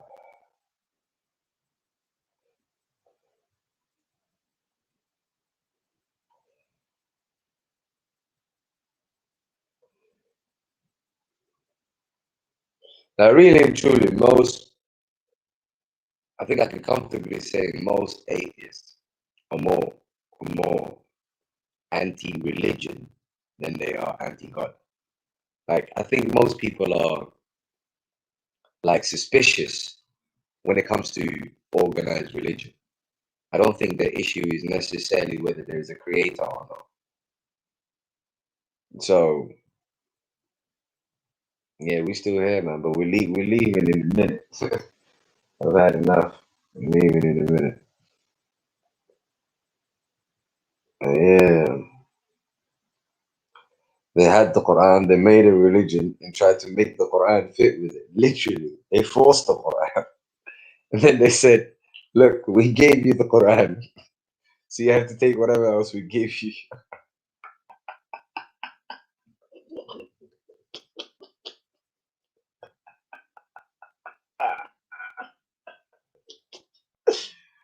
Fuck it out. Shit. It is so gangster, bro. Joe, I don't really know, man. I don't really know, bro. If not tomorrow, the day after. You know what I'm saying? You must accept all Islam. You must accept what we say, or you're a kafir.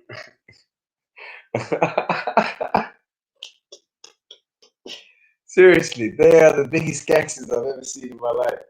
Just accept what we say, or you don't understand Arabic, or you're a kafir, or who do you think you are? You think you're better than Ibn and Abu and Ibn and Abu, huh? You think you know more than them? You think you're more guided than them, huh? Who do you think you are?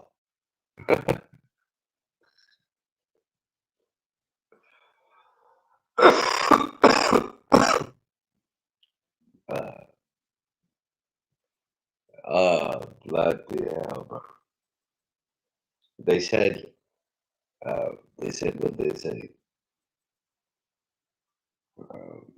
They said trousers below the ankle. Those feet are gonna end up in the Sahara ritual. Makes me laugh. So.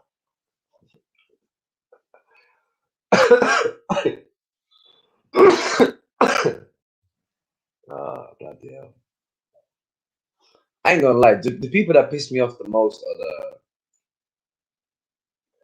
the HA is killing it. Say no more. What was I saying? Accept Jesus into your life in Aramaic language.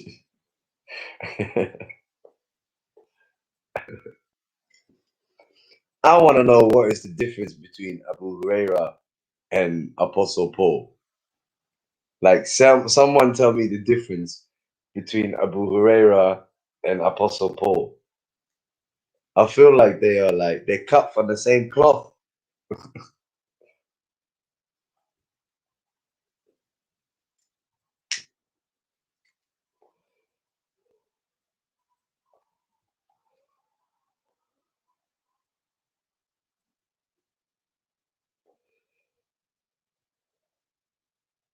No, for real. What is the difference between Abu Huraira and Apostle Paul?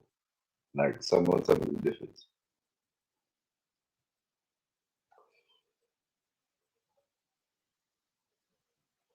Abu Catman, and he hated dogs. Yeah, man. See, that might be another reason why dogs are quote unquote haram. He's the one that came up with that. I like.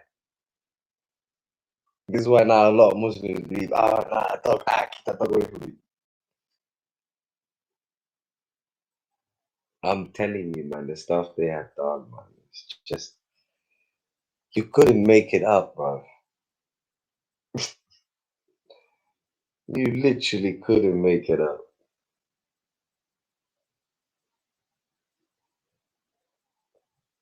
You couldn't make it up. You know, the funny thing is, you know the verse about, I think a lot of the attributions by the companions are made up by later writers. Funny you say that. You know, they say even the Bukhari they have now, the Bukhari they have now wasn't actually written by Bukhari. Did you know that? So apparently the Bukhari they have now was written about 600 years later. So the Bukhari we have now is, in essence, about 800 years plus later after the Prophet's death. That's what they tell us. You lot coming in now, yeah? What would you lot call this? So the Bukhari was collected by this guy called, what's his name? Ibn Hajar Asqalani. Yeah? Continue.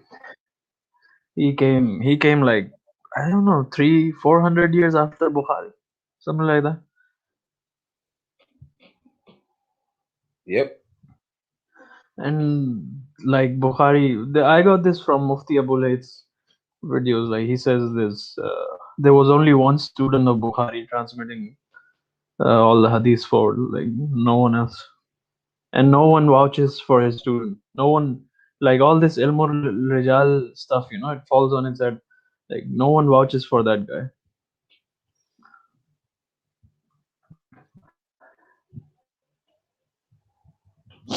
Continue, please. Tell us more. Continue, bro. Man, there's so much, you know, like there's no point. I can keep going on and write books on this shit. There's no point. It's all been done. It's been explained by scholars. All the information is out there for ones who want to learn, you know, for anyone who's interested. That's the part I find amazing. The fact that all of this is out there, and yet people still have the audacity to just, you know, like, how do you deny all of it? If I come and tell you like, yo, my friend's friend heard from his friend that his friend is selling a car, which is like great, perfect running condition, and and someone is like, oh yeah, I know all his friends and I can vouch for their character. Would you go and buy that car just because my friend's friend said it's a good car? Vegeta, that's yours. You sure? Yeah. Oh yeah, it's him. Okay. Yeah. Would you buy a car like That's this? the problem. But the thing is, you know, your friend is your generation, right? Oh, okay. So that generation is more pious than my generation. No. It's not about bias about that. It's your generation. So for you to cut the chain smaller, what you gotta do is go to the car dealer, and you end up cutting the chain smaller. So instead of you relying upon your friends, why don't you just go to the car dealer and deal with it? You can't go to the car dealer. Suppose you're in a poor country, that brand of car isn't available in your country. You're importing it from overseas. The car dealer is overseas. What are you gonna do? So you go for Amazon, right? Whatever you wanna call Okay, it. so this what happens, bro. Not This Amazon. what happens. Not Amazon. Hold Car on. dealer. I just say you buying a car from Amazon, bro. Jeff Bezos, bro. You're No going for one Jeff buys a Bezos, car man. from Amazon. Huh? I said car dealer, car dealership. A product or buying a product. Buying a product, right? Car, Can we just use big purchase. It's a big investment of your money, just like religion is. It's an investment of your whole life. Religion. Yeah, so you're Yeah, saying that what? so your friends is gonna send you a car, and that's the only car you could get. If you want to make it a perfect scenario for you, you can keep adding details. But I'm just giving you a situation, something similar to hadith. I'm giving you an example to think about. You could keep adding Why stuff. can't you travel to him? Why can't you travel to the car dealership yourself? See, this is what I'm saying. You want to keep adding the details to make the example, because you want to avoid the similarities that I'm making between the hadith and this. I'm making your analogy look like a joke. That's what it is, man. Your analogy is a joke, bro. You want to compare that so indirectly you're making the hadith. Indirectly you're making the hadith look like a joke. No, your analogy comparing to the hadith is a joke because you know that Bukhari, Malik, they all choose travel. You telling me you can't travel, so obviously the analogy is false. How do you know they travel? Just because someone said so? Just because someone said they travel? Yeah. Okay, I'm telling you the earth is flat. Hold on. One moment. I need to just do one thing. Yo, keep talking. Keep talking. 1 minute. I'm cooking food. I'm just chilling here. Yeah. I'm What's just up, saying, admin? bro. I'm just saying what you saying about you can't travel in your analogy, but we know or we believe that Bukhari traveled. So you using that example to compare yourself to Bukhari. Yeah, I believe you it. believe it. You don't know it. You believe it. No, I don't know it. I believe it, yeah. Wait. Look at what Rational Faith says. He says, could Bukhari ask the Prophet? No. So even he was going by hearsay. Yeah. It's hearsay, man. Yeah. Do you speak Hindi? I think you speak Hindi or something, yeah. Urdu bolte hai, Urdu bolte. Yeah. Urdu. In Urdu we call it kahi suni baat. Like usne ye bola, he said this. You know this. You know what that means? Yeah, but kahi suni, right? Yeah, kahi suni. It's not evidence. It's not accurate information. Maybe it's true. Maybe it's not. So many. You need evidence. You saying that right now you don't believe, you need to know. That's what you're saying. Yes, of course. Obviously, it's 100%. I want to know. It's a matter of you want to know heaven or hell. You want to know 100%, yeah. Yeah, because this is Judgment Day, Vegito. All right, but then I'm saying none of you people over here, according to your definition, you can't call your father because you don't know if you're your dad unless you get But DNA tested. that has nothing to do with my Judgment Day. Yeah, no. You telling me your dad's not important, man? For heaven and hell? Is God gonna ask me? Is God gonna ask me? That's nothing compared to heaven and hell. There's an ayah from the Quran, bro. All right. Yeah, that just means be good to them. That's not a problem. Yeah, be good to them. So if you need to confirm that that's your dad, bro. Doesn't say find out who your dad is. Hold on. Bro, He says be good to your parents. Be good to your parents. Do you go to a school for these arguments or something? Is there a special school for this sort of arguments? These arguments are crazy, Vegeta, bro. You're not gonna. That's what I'm saying. You can't mess with these arguments. These are unorthodox. I know. They're too stupid. They're too stupid. You haven't come across these, but these arguments work. They work though. I'm saying, listen, bro. I'm just saying, you mans are acting like that. You mans need to get DNA test just to prove who your dad is. Otherwise, you can't call him dad. Or you need to go to Maury Povich or Jerry Springer. I don't need to do that. I trust my father. My father says, hey, son, I trust my father. I'm not gonna treat no flipping man that I don't believe is my dad as my dad, bro. I'm gonna treat someone as my dad who I believe is my dad. So yeah, bro. What if he's your adopted? What if you're his adopted son? You won't treat him with respect? He brought you up, he raised you. I will treat him with respect, but I won't treat him like so my biological father. Why are you treating him with respect? He's not your real father. Bro, I'm treating you with respect right now. That's courtesy. That's See, now formality. you're changing the subject. Man. No, it's Aisa nahi reality. karo yaar. That's something which even Maverick, our language and Maverick's language, they have a word ihtaram. I think it's Arabic. Ihtaram, right? You have a respect, bro. Yes. Yeah, you show. Yeah, we show respect, bro. But I'm just saying, when it comes to treating your biological father, he has a better status than your non-biological other people's. Why are we talking about biological fathers? Yeah. See, this is what happened. I'll tell you why we're talking about it. It's because he said that he only deals with what he knows, not what he believes. But I'm saying to him right now that you believe your father to be your father. You don't know your father to be your father. We're not talking about fathers. Why are you comparing Dean and father? I'm talking about knowing and believing. No, we're talking about Dean, though. He's very specific. He said he needs to know when it comes to Judgment Day, when it comes to his Deen, heaven and hell. I never heard the Judgment Day part. It depends on the type of information. Like I don't know China exists because I haven't been to China. Exactly. But it doesn't matter. It's not important to me if China exists or not. So just like it's going not back to the car. Going back to the car dealership example, now we're back right? to the car. We're gonna go everywhere. Vegeta, I know these guys.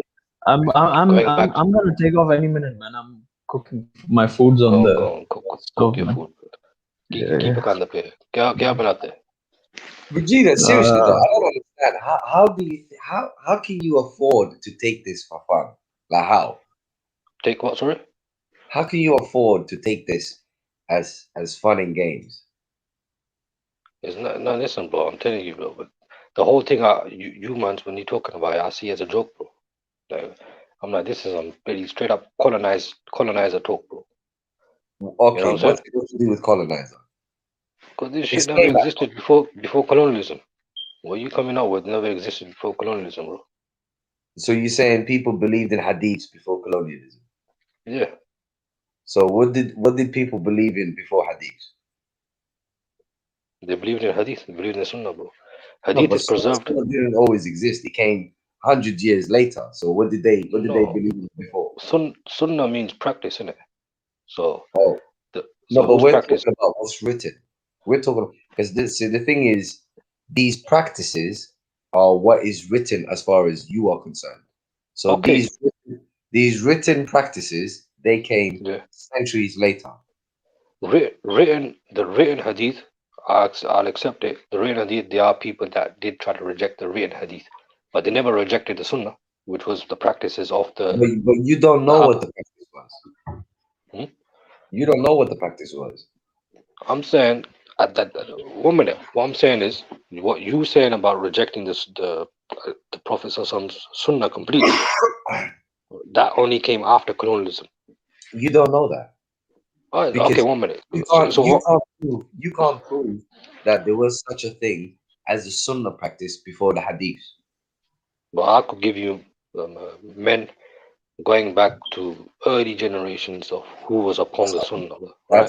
That's referring to hadiths. Yeah, that was upon what I'm saying right now. See, so what I'm saying right now. That just proves my point. That your whole argument is based on your documents. Yeah, so here, centuries later. What is your definition of sunnah? Is it the hadith also? No, the practice of the Prophet. So you're already disagreeing with most of the Muslims because they believe the hadith is most of the Muslim, the majority of the Sunni Muslims, they believe the hadith is also part of the sunnah. There's only a few people. There's one scholar in Pakistan. There's Mufti Abu Laid. These guys believe that sunnah is only the practical things that have been passed down. Okay, now that fair enough. Now, if you accept that, at least. No, I'm not talking about accepting or rejecting. I'm just saying, like, the majority of Muslims don't agree with you. So now the hadith records the sunnah. The hadith, right? It records the sunnah. But no, you understand? You said the sunnah. You said the sunnah is a practical thing that's been passed down by generation. Yeah. Yeah. Which is a form of recording. Why do you need? It's a form of Why do you need preservation. hadith to record it? So 1 minute. So when people pass down the practice from one to another, and Yeah. there's going to be words exchanged, information exchange, hadith exchange, which means a What transmission. information? No, they just Yeah, like transmission. for example, prayer. They just prayed. Everyone prayed in their houses, in the Yeah. masjid. Everyone prayed, and In the their haram. sons saw them pray, and their grandsons saw them pray, and so it kept on going. Same for Hajj, Yeah. same for whatever you wanna. So you don't need Maverick hadith. rejects that. Maverick rejects Yeah, yeah. I'm not. Look, I'm not talking Yeah. about accepting or rejecting. Like, if I accept, I'm I'm just saying, saying, like, even the majority so of Muslims. Guru, hear me out now. Yeah, what I'm Yeah. saying is, what this new ideology that Maverick's talking about is post-colonialism. Prior to colonialism, people were not hold highly rejecting the Sunnah of the Prophet. Like you just mentioned, that people saw the Prophet ﷺ pray, they prayed according to the Prophet ﷺ. They everyone that followed afterwards inherited that Sunnah. Yeah. That's all according to Hadith. Yeah, fair enough. Yeah, exactly. That came centuries after. Why should anyone take it serious? It's not all. No, it's not all. Even Guru told you it's not according to Hadith. There was practices that was passed down through action. No, No, this is not my belief. I'm saying there are argument. That's all. Yeah, there's some people who believe this, and then there's some people who believe the other one. I'm not saying this actually happened, you know. Regardless, bro. My point here was, I know people. What I'm saying right now, Quran and the Sunnah, this understanding can be traced back generation after generation after generation.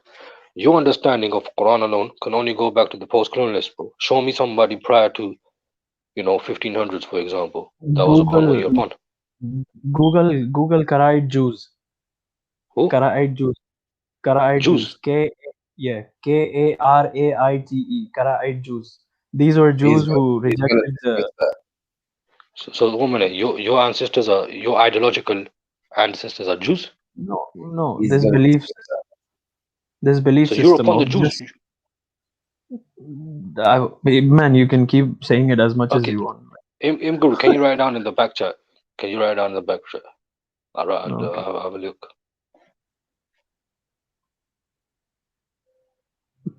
Karaya Jews. Karaya Jews. One second. Let me represent the chats in it. So Rational Faith have given you a name, and so has Orthodox More. So Rational Faith said Al-Jahiz rejected the hadith, and Brother Moore said Ibrahim and Nizam rejected the hadith. Yeah. So okay, I'll answer that. Al-Jahiz, all right, he was Mutazilite, right? He rejected the written hadith, but he never rejected the actions of the peoples, the Sunnah. Prove it. He said, "You want me? Okay, why don't you prove that he rejected? Why don't you prove that he rejected the Sunnah?" And the other one is Al-Nizam. Al-Nizam was Al-Jahiz's teacher. So and definitely Al-Nizam. Okay, go ahead. So go ahead. Al-Nizam. I know Al-Nizam had a Quranic school, quote-unquote Quranic school. Yeah, where they never rejected the Sunnah. How did they pray? You can't just make that claim. You prove that they rejected the Sunnah, bro. It's not for me. No. You're the one making the claim. You're crazy. You making a claim as well, bro. You making a claim that he rejected hadith, right? Okay, I'm asking you. Brother Mo, do me a favor. Just put the link in the chat for me, man. Yeah, prove that, blood. It doesn't really matter because you're still gonna reject it. Even Al-Jahiz and all these peoples that came afterwards, they were called Mutazilite. You know, Mutazilite means people that cut off from the way. Yeah, because all the Muslims were upon the Islam at the beginning, bro. It was Prophet Muhammad Sallallahu. He had many Sahaba, then the Sahaba Tabi'in, and then you have people started cutting off. Those are the people that you're gonna follow. There you go, man. And you're not even following them. You're not even following them, bro. So wait, so you know who's good and who's bad? Yeah, we do know that. I mean, who are the good guys? Those that are following the Sunnah of the Prophet Sallallahu. According to who? According to him, them, right? According to the same guy. According to who? According to the same guy. According to the same guys you want. No. Prophet Muhammad Sallallahu. Hear this out. Prophet Muhammad Sallallahu certified. The tallest mountain that I've seen is the tallest mountain. Actually, let me ask you a question. How old was Ibn Abbas when the Prophet died? I don't know, maybe 13. 13. If I have to. 13. So was he a companion of the Prophet? Yes. 13. Yeah. 13-year-old. He was a companion of the Prophet. Yeah, 13. I don't even remember stuff from last year, man. And how can? Yeah, hold on. Prophet Muhammad Sallallahu, he qualified and he certified men. He said these are. All right. Is a 13-year-old a man? 13-year-old is a man, bro. 13-year-old's a He is a man. man. I was a man when I was 13. What was you, blood? Was you a boy? 13-year-old's a man. Wow. Yeah, I was a man when I was 13. I know many men that are nowadays in the modern society. You mans are raised up. You mans are raised up on this. Today, you're telling me in 3 years he's a man. If you raise him up to be a man, he'll be a man. If you raise him up to be a boy, he'll be a boy. If you raise him up to be a weak man, he'll be a weak man, bro. It's how you raise him up. So wait. Abdullah ibn Abbas was not raised up to be a weak man, bro. So wait. If he was 13 when the Prophet died, how long did he spend with the Prophet? I don't know, bro. Throw me a figure. Man, all his life, bro. Let's say all his life, yeah. All his life, innit? All his life. Wait. Let's say, was he with him more than 3 years? More than 3 years, yeah. So as a 9-year-old, was he like going to battles with him? I don't know about battles and that. So okay, so what was 9-year-old Ibn Abbas doing as a quote unquote companion? What was he doing? Bro, 1 minute, yeah. I don't know, innit, these questions, but based upon what you said later on, you said that 10-year-old people memorize Quran using that as a proof that Quran is preserved. But as soon as you mention Ibn Abbas is an age that's 13, you have a problem. It shows that you got a discrepancy amongst your own brain. That doesn't mean that the guy has wisdom and he's a grown-up, mature adult just because he memorizes the Quran. The thing is, man, like, if you raised up, Maulvis in Muslims are raised up Pakistan, different, bro. Maulvis in Pakistan and everywhere, like so many places, they memorize the Quran and they're pedophiles. They molest children in the madrasa. You know this. So that doesn't mean he's a man. Would you call that a man, like a mature, wise man?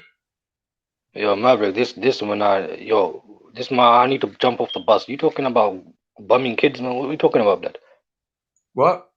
You talking about standard. What are you talking about, that?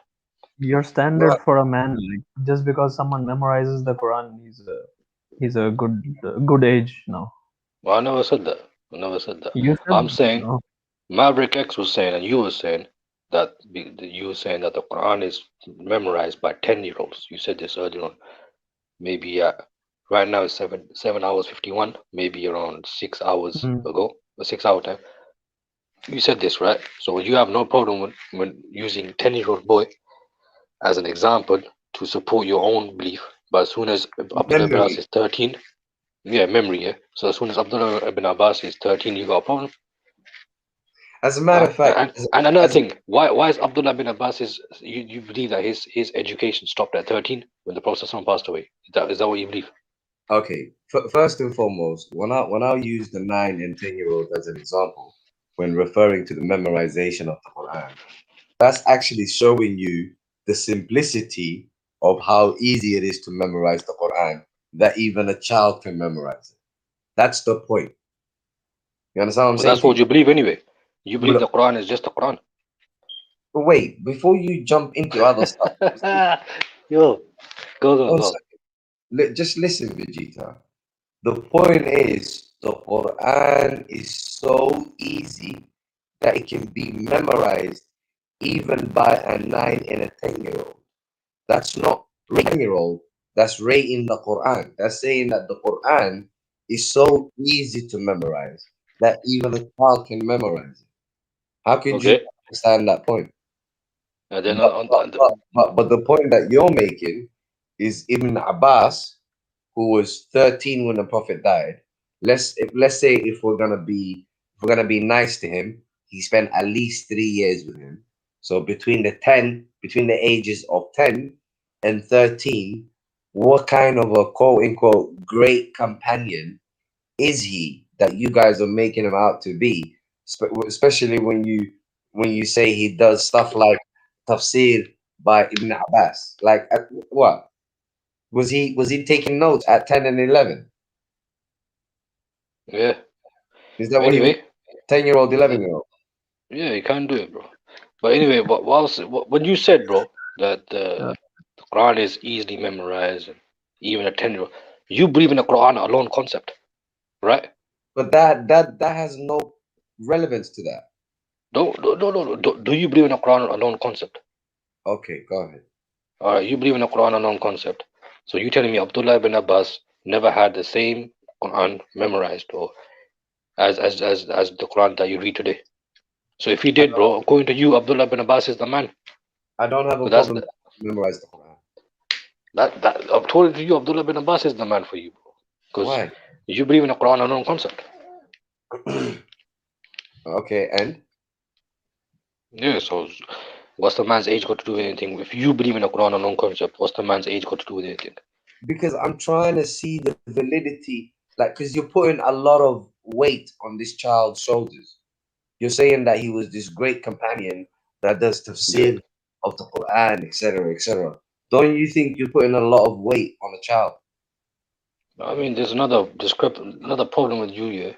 Or right now, what you're saying, you're assuming that his education stopped at age of 13, bro. Where are you getting that from? You telling me that after the Prophet passed away, that he never continued learning, studying under other companions? You telling me that This everything is stopped? assumption. You're just assuming Yeah. stuff. So I'm saying you're assuming stuff, assuming that I'm assuming stuff, but you're still assuming stuff, bro. No, but You know what I'm wait. saying? But wait. Whatever he learns after the prophets died is irrelevant. Like the prophet's dead. Why? So why would Everything we? you learned came after the Prophet passed away. No, okay, but hold on. Actually, I need to quote this verse, and I've always wondered why you guys don't care. Chapter Alright, 9. proceed. One second.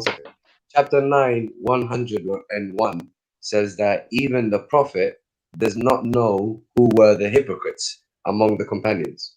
So how do you know who the hypocrites were? So 1 minute. Where's that? Chapter 9, 101. verse 100. 101. And there's a new topic, yeah? Or is it related? It's related. I'm finding it 1 minute. So Maverick, you're like saying, what are the chances? Like, what if Ibn Abbas was a hypocrite? Oh, not actually. I wouldn't even say Ibn Abbas was a hypocrite. I would say he was a kid, 13 when the prophet died.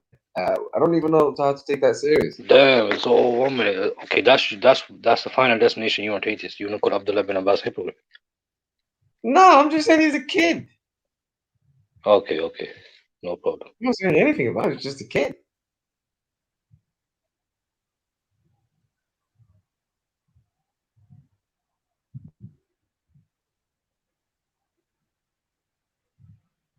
What I don't understand is Vegeta. Like, are you comfortable going to like in front of God on Judgment Day with this stance? You're gonna go to God and be like, "But God, Ibn Abbas told me." But what about what Ibn Abbas said? Go to this verse. Go to chapter 47, verse 30. Wait, hold on. We was dealing with a verse. Why are you jumping from one verse to another? Nah, because I'm saying, bro, this verse, okay, I'll read it for you. Chapter 9, verse 101. And among the Bedouins around you, some are hypocrites, and so are some among the people of Al-Madinah, who persist in hypocrisy. You know them not, we know them, meaning Allah knows them. We shall punish them twice, and thereafter they shall be brought back to a great horrible torment. Alright? Okay. But when you go to chapter 47, verse 30. So all of these names that you guys run around with, I don't care who it is, Omar, Abu Bakr, Ibn Abbas, Abu Huraira, all of these names that you guys run around with, how do you know who was a hypocrite and who wasn't, even if even the prophet did not know who they were. Okay, so the chapter, this is what I know. Chapter 47 was 30. Why are you doing? Wait, deal with this. Deal with this, Vegeta, man. You ain't running away.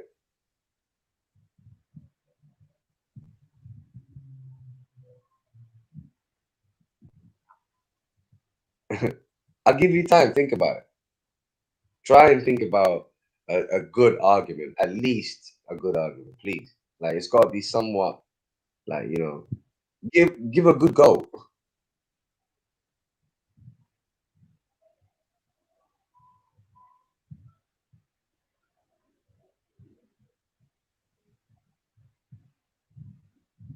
And you know what? Another thing people ignore here is, so let's say among the people of the Bedouins, yeah, let's say the Bedouins are hypocrites, and also the people of Medina. Medina here is city. So if you have Bedouins, so you have the people from the Bedouins and you have the people from the city. So there's nothing left. If you have the Bedouins and the city, there's nothing left. And then it says the prophet does not know who the hypocrites were. So how are you gonna get out of this? How do you know? I'm giving you an answer, man. All right, go on. You're stalling for some reason. You keep jumping in and keep stalling because you're afraid to hear the words of the Quran, bro. No, I really want you to take your time. Then put yourself on mute. Let me give you the answer I'm literally reciting a verse from the Quran, bro. And you keep jumping and trying to talk over it. Yeah, I told you, chapter 47, verse 30, bro. But you keep interrupting, bro. As soon as I start reading the verse, you don't jump in. Okay, go. All right, chapter 47, verse 30. Had we willed, we could have shown them to you, and you should have known them by their marks, but surely you will know them by the tone of their speech. All right, that's what chapter 47, 30 says regarding the hypocrites. So what are you talking about, bro? That the Prophet was able to figure out who the hypocrite was. Once again. Chapter 47, verse 30. Verse 30. Okay, I'm gonna read the context. This guy is brave. He's brave. Surely knows himself.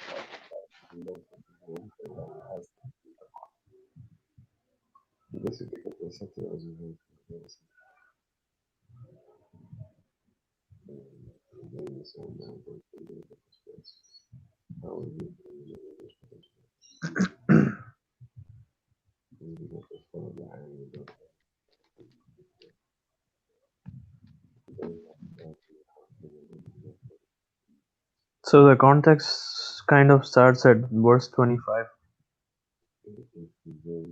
It's talking about people who reverted back.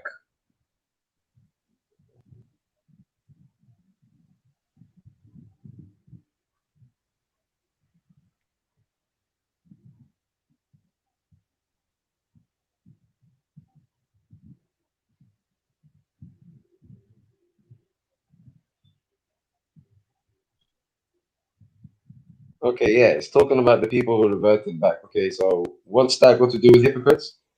Yeah, it's not exactly. You can't exactly call them hypocrites. It's verse 29. No. You went to 25, bro. 25 is talking about those who's turned back. Yeah, but go to 29. People. No, read 29. It's not the same. We talk. How you know the same people? It says over here, or do those in whose heart.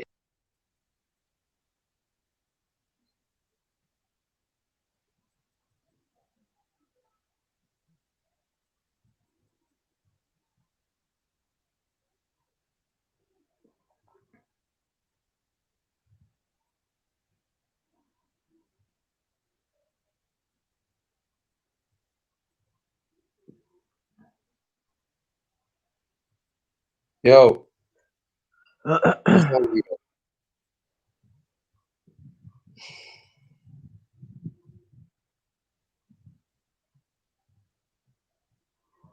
في قلوبهم مرض.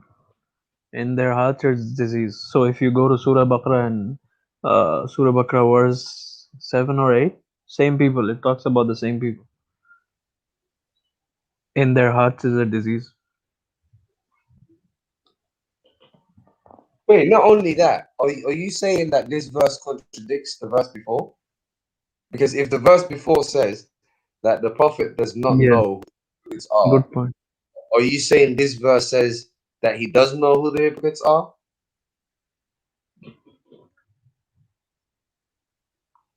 Is that what you're saying? So you're saying this verse contradicts the other verse? Be right back. No, on the level, Vegeta, is that what you're saying? So this verse contradicts the other verse. Do you realize that's your argument? I'm talking, bro, and you keep talking over, man. Like No, you keep ignoring what I'm saying. Like, you know, you can hear me, yeah? So let's talk about that. Is there a contradiction? Obviously, it's not. You believe it's not. I believe it can't be a contradiction. We both agree upon that. So you explain how it's not a contradiction, bro. No, that's the part you're meant to explain. Because we have a verse here that says, even the prophet does not know who the hypocrites are, from both the Bedouins and the people from the city.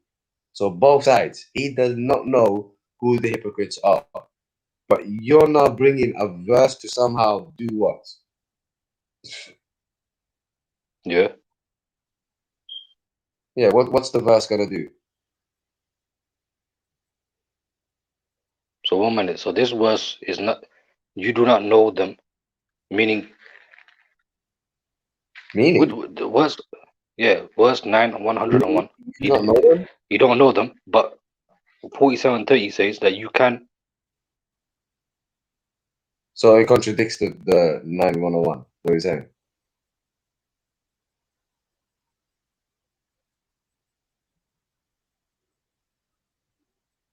Come on, B.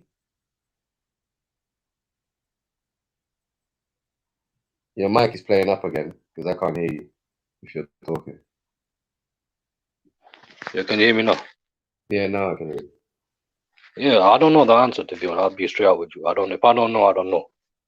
Yeah. Thank you. But that's the way I operate. If I don't know, I don't know. But if I am gonna make a guess, if I can make a guess, one of them is talking about the characteristics, the outer appearance. You can figure them out, and the other one is talking about their hearts. That would be my guess. All right, but fair enough. But the point would still remain that he doesn't know. Yeah. Well, even if he doesn't know. So how do we know? All these people narrating stuff to us. How do we? But at the same time, you cannot jump and say that means that who was with the prophets or some were all, you know what I mean, that he was with hypocrites. That's true. That's jumping the gun. That's true. But how about you don't take the risk at all? It's because you don't. Because when it comes to the Quran, you don't have to trust them.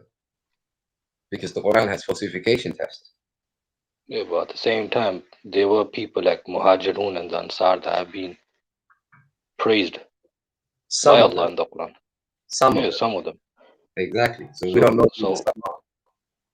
But does the Prophet know who they are?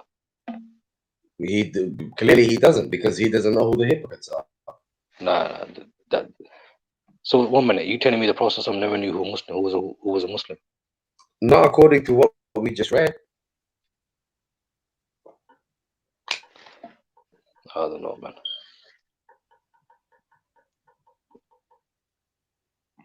According to what we just read. So what about the verse about you know what the verse in the Quran? It doesn't mention Abu Bakr by name, but it does insinuate that was about the third of them was Allah in the cave. You know about the verse? I know the verse you're referring to, but yeah. So does the Prophet know who that man was being referred to? Yeah, the Prophet obviously knew who was with him. All right. So Wait, can you trust him? Can I show you another verse, bro? Chapter 64, verse 14. So chapter 64, verse 14. Ya ayyuhalladhina amanu. O you who believe, among your wives and your children are enemies to you. So beware of them, and if you forgive them and overlook, God is forgiving and merciful.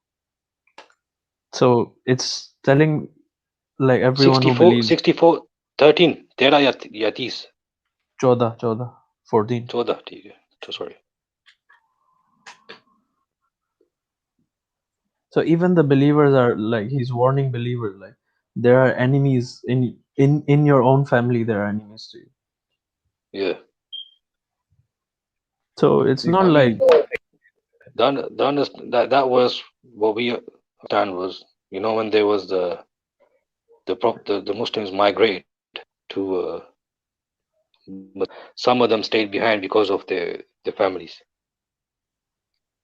You hear me? Some of them stayed behind because their families were not ready for, like, they didn't want, they stopped because their wives and the kids. So they stopped them, innit? So are you saying that's what the verse is referring to? I mean, if I open up the book of Tafsir, we could go to it. Okay, is the verse generally true? Yeah, it's true. Even without that tafsir, is the verse generally true? Definitely, bro. You can't trust your woman. You can't trust nobody, bro. You can only trust, you know what I mean? I agree with it 100%. God. So don't you think that tafsir is just unnecessary? Pardon? Don't you think that tafsir is unnecessary then? Nah. For me, it's necessary. It gives you more clarification. But wait, if the verse is true, like eternally true, like genuinely true, you can't always trust your wife and your children. I've just checked the tafsir, bro. I just checked the tafsir. It's not there. I got a different. I confused it with a different verse.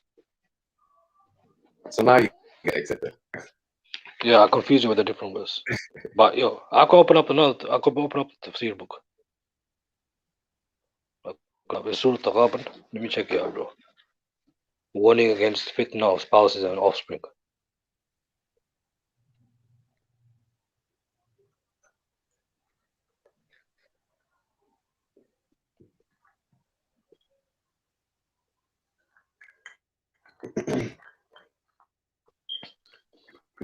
Actually, it is that verse. It is that verse. Yeah, Maverick, it is that verse. It just gives you context, bro.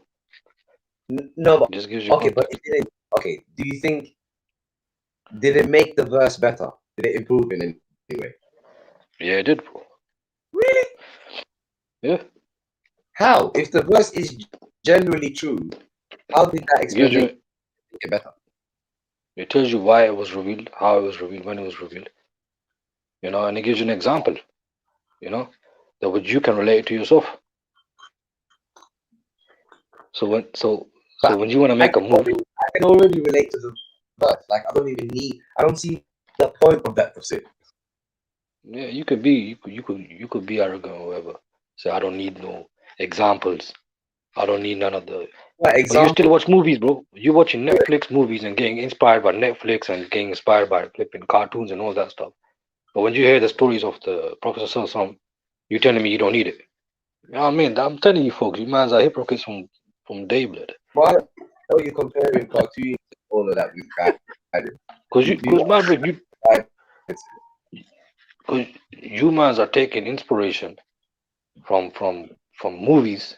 You watch, you hear a story about David Goggins, or you hear a story about flipping, you know, what I mean, a football Ronaldinho. You take inspiration from that, bro. But when it comes to the Sahaba, bro, when it comes to the Prophet, you telling me that his story has no inspiration? Come on, man.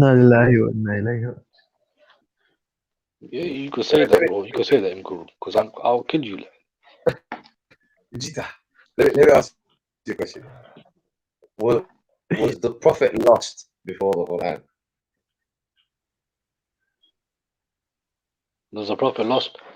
I don't know. There's one verse that talks about that, but I don't know, bro. You don't know whether he was lost before the Quran? Bro, I don't know what's your point. That question, I can't answer that question. Why Okay, I don't now know what answer you're that trying to question. say. Because I don't Okay, understand what you mean. okay, all right. Let me make it simple for you. So was he guided before he was guided with the Quran? The Prophet was a stand-up guy. That's Definitely, he was. what I asked. Was he Yeah, guided before the Quran? he was Hanifi. He used to worship Allah. Okay, okay. So since you can't answer it, let me make it simple for you. So when the Quran says, وَوَجَدْكَ ضَالًّا فَهَدَى, we found you lost and then we guided you. Yeah. Does that not tell you that he was lost before the Quran? Then you can say that then. So when did he become an example? Did it become an example before the Quran, or was he example before after the Quran? I mean, even before the Quran, you could use him as an example. But he But was lost. but 1 minute, regarding examples, bro. My point was, you could take example from anyone. You could even study the crackhead and do the opposite what he does, so you don't end up like a crackhead. So it's not about taking that. You disregarding the why this verse was revealed. It shows you being arrogant, bro. Okay, you know when you say you disregarding why this verse was revealed, who came up with the concept of why this verse was revealed? Was that God or was that man? Allah revealed the verse. No, so as Allah said, there is such thing as when this verse is revealed. I mean, you always go around talking about context all the time. Okay, but when have I gone outside of the Quran for the context? Well, you got a bloody 8-hour 15 video right now. It takes 8 hours 15 minutes for a skilled Quran reciter to finish the Quran from Fatiha to Nas. You just talking about, you know what I mean, all this other conjecture, bro. So clearly, you are going outside the Quran. What conjecture? Give me an example of the conjecture I'm talking about. You're talking about right now. Me and you talking right now. Is this a verse of the Quran? I would love to talk about verses of the Quran, but I I'm don't just think saying, so. based upon your ideology of Quran alone, it don't make sense because you got an 8-hour 16-minute stream, and it takes 8 hours to finish the Quran, bro, to read from start to finish for some skilled people, and you ain't finished the Quran once. All you're doing is Yo, talking about this, that, and the other, bro. check this verse here. Check this verse. I'm gonna ask you something. Surah 2, verse 62. Surah Baqarah, verse 62. ठीक है. Do you want me to read the verse for you? You could read it. I'm reading as well Yeah. right now. Shall I read it? Okay. إن الذين آمنوا والذين هادوا والنصارى والصابين من آمن بالله واليوم الآخر وعمل صالحا.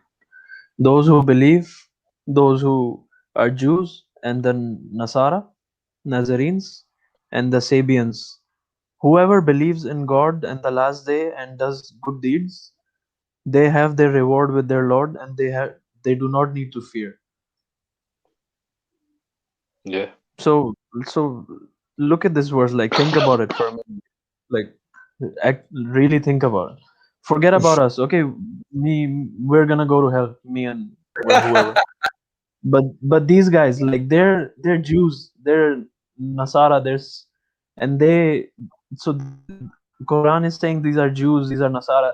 They just believe in God and they're doing good deeds, so they have nothing to fear. So how is it they don't believe in the Sunnah of the Prophet or the Hadith or this or that? So how are they gonna? When it says إن الذين آمنوا, verily those who believe, Yeah, what they believe in, bro. believe in the whole Quran. Believe means to believe in God. Yeah. So It says there. It says in the same verse, it says, whoever believes in God and the last day and does good deeds.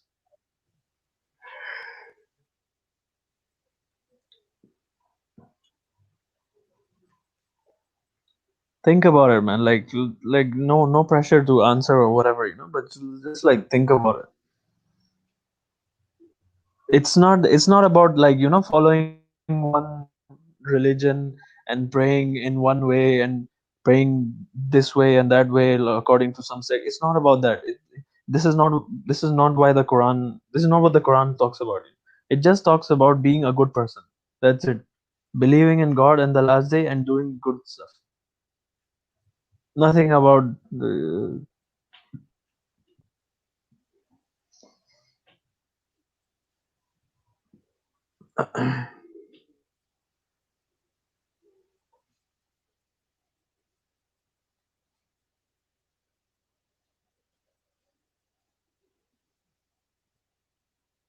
You guys are brave, man. Yo, don't you sleep, Hey, bro, Maverick? do you hear me? Yeah. No, I'm saying, you saying the Christian and Jews are your brothers, man? यार क्या कर रहा है यार ऐसा नहीं don't do this man.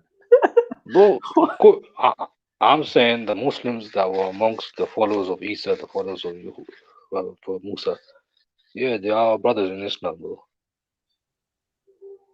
Is that what the verse says? That's what I'm saying, bro. I need to look into that verse. Definitely, I'll look into it.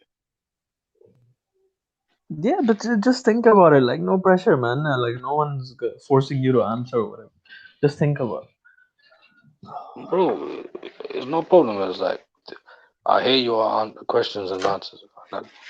When I don't know something, I'll say I don't know. You know what I'm saying? It's no problem, bro.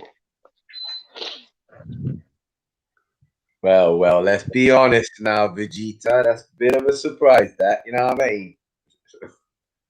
It's a bit of a surprise, you know what I mean? What's a bit of a surprise? If I don't know something, I'll say I don't know, bro. But the thing is, bro, Maverick, I don't see you saying I don't know. You just go on some flipping tangent.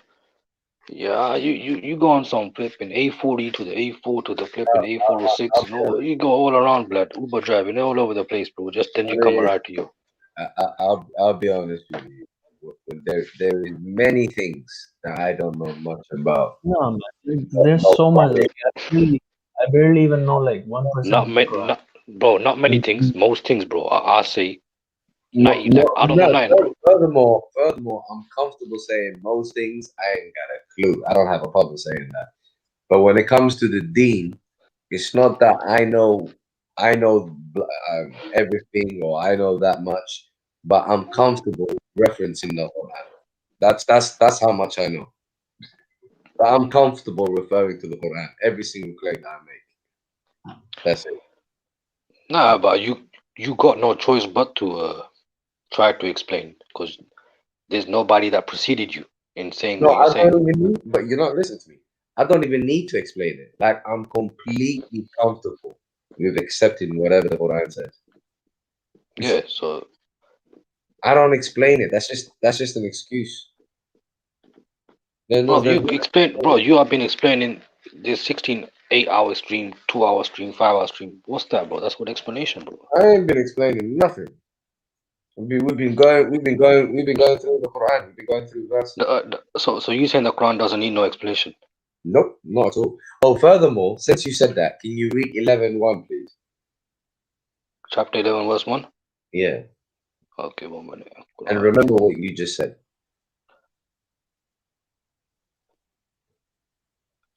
Okay, Alif Lam Mim, Kitabun. This book, the verses of which have been made firm and elaborated by the one who is all wise, all aware. Yeah. So the verses has been made firm and then elaborated by the one who's all wise. Now, and then you say it needs explanation.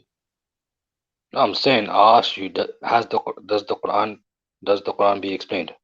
How's that possible after what you just read?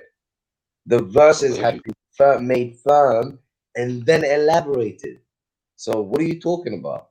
What more explanation is needed? Go to chapter 75.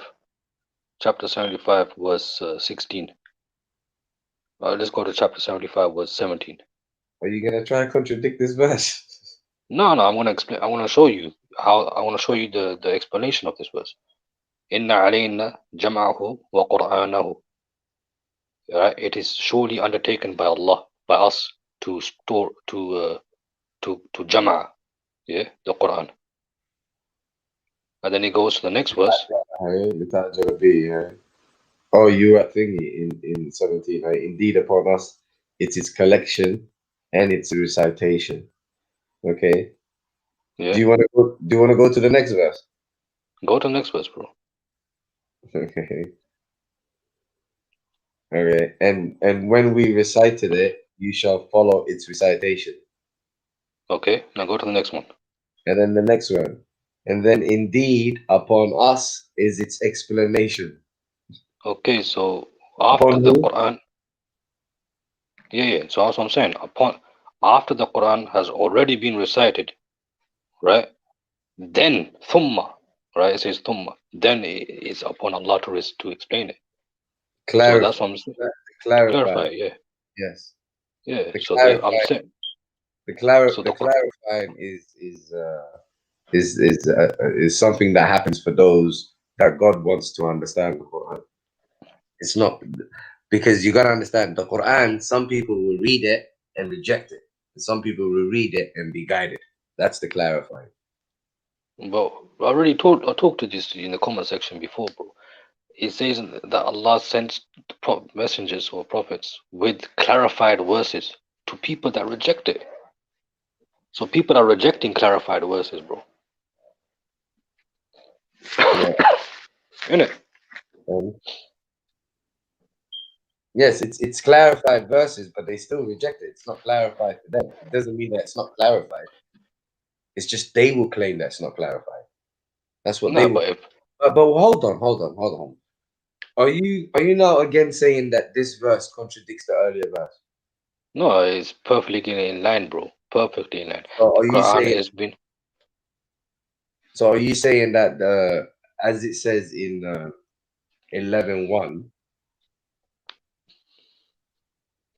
as it says in 11:1, a book that was perfected its verses and then explained from a most wise cognizant. Now, how what the hell? So the book has been perfected the verses, and the verses has been explained, and then now you're saying that what the Quran needs explanation? The book has been perfected and then explained. There you go, bro. It's there, bro. Even chapter 11, verse 1 is. Yes, explained by who? Yeah. By Allah. Exactly. So are you saying that he explained that by through Bukhari and Lemma? No, I'm saying it's the Prophet Sallallahu obviously, innit? So what's that? So are you saying that okay? So what's hadiths got? Where does hadiths come in?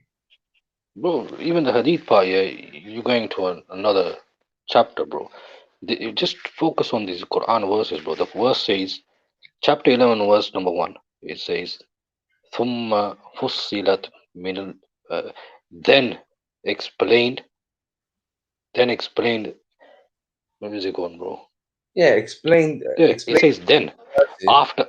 Okay, well, and does 11:1 talk about explanation after the perfection of the verses, bro?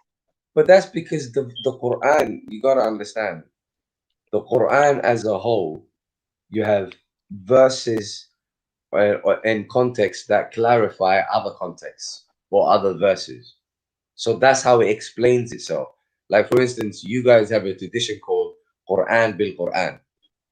So that's part of the explanation of the Quran. What's it got to do with hadith that you're trying to connect it to?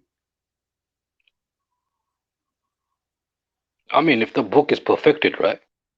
Yes, the book is perfected by if the book is if the verses are perfected, all right, why does it need explanation according to you? Because that's how it clarifies itself. Verses clarify other verses. Context clarify other contexts. That's how it clarifies itself. That's how it becomes bayan. But you know what the funny thing is? But one second, Vegeta. Do you understand that you have a whole position that is based on the degrading of the Quran. I don't know what you mean, but I don't think that's the case. But go ahead. No, you do think that because look, you're saying in order to uphold your hadiths, you have to degrade the Quran to something that needs explanation. I mean, that's what the Quran is telling us right there, bro. No, but that's not okay. You're still you are degrading the Quran. Like, don't use the Quran as an excuse. Point is, you are degrading the Quran in order to uphold the hadiths. That's what's happening. Do you realize that? I don't think that's the case, bro. You do think that's the case because you're saying the Quran needs explanation. So is that not degrading? Bro, the verse is telling you. Quran perfect? The recitation of the Quran is perfect, yes. Oh, so the Quran is perfect only in reciting. It's perfect, bro. It's a perfect book. So if it's a perfect book, then it doesn't need explanation. But when Allah tells us thumma, no, don't jump from one argument to another. Stick to this one. You're telling me it's a perfect book, but you're telling me it needs explanation. So therefore, it's not perfect. Bro, that's exactly what the verse is saying. No, can you respond to my question, please? If you're telling me that it's not perfect, if you're telling me it's perfect, but it needs explanation, do you understand that it's not perfect? No, it's perfect, bro. It is perfect. Okay, if it's perfect, then it can't need explanation. Because that verse itself, it contains, you're right. That verse itself, it contains enough knowledge. It makes it perfect, bro. It's beautiful. The way it is, bro, is beautiful. But it needs explanation, so we don't know if it's beautiful or not. So it's not perfect. Listen, we mentioned 11:1 and we mentioned 75:16 to 19. My understanding of this, from this, there's 3 stages mentioned. Yeah, the first stage is inna alayna jam'ahu wa Qur'ana, is surely the collection of the Quran, jam'a, right? The collection. Then comes the recitation, and the third stage is the elaboration. All right, that put together, you know what I'm saying, makes it perfect. Okay, and all of that is done by the Quran alone. No, that's what you're saying, bro. No, that's it's not Quran alone. How can it be Quran? How can it be Quran alone? I'll tell you how it can be Quran alone. Do you not have a tradition called Quran bil Quran? Quran bil Quran, yeah. So does that not mean explaining the Quran by using the Quran? I mean, that would be true if you only look at 11:1, you can use that. But when you look at 75:19, when you talk about 75:19, it says thumma, after the recitation, after the recitation. No, can you stick to the point? Can you stick to the point? That's the point. Does the Quran explain itself? Can you use the Quran? Can you use a verse to explain another verse? You can use, but it doesn't mean every single. It doesn't mean every single one, though. Oh, wait, okay, all right, okay. So first we address the first part. So the Quran, you can use the Quran, a verse to explain another verse. Yes. Yeah.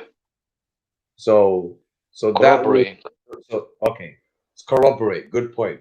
So that would explain what the what 11:1 and the other verse that you're talking about, where the Quran 75:19.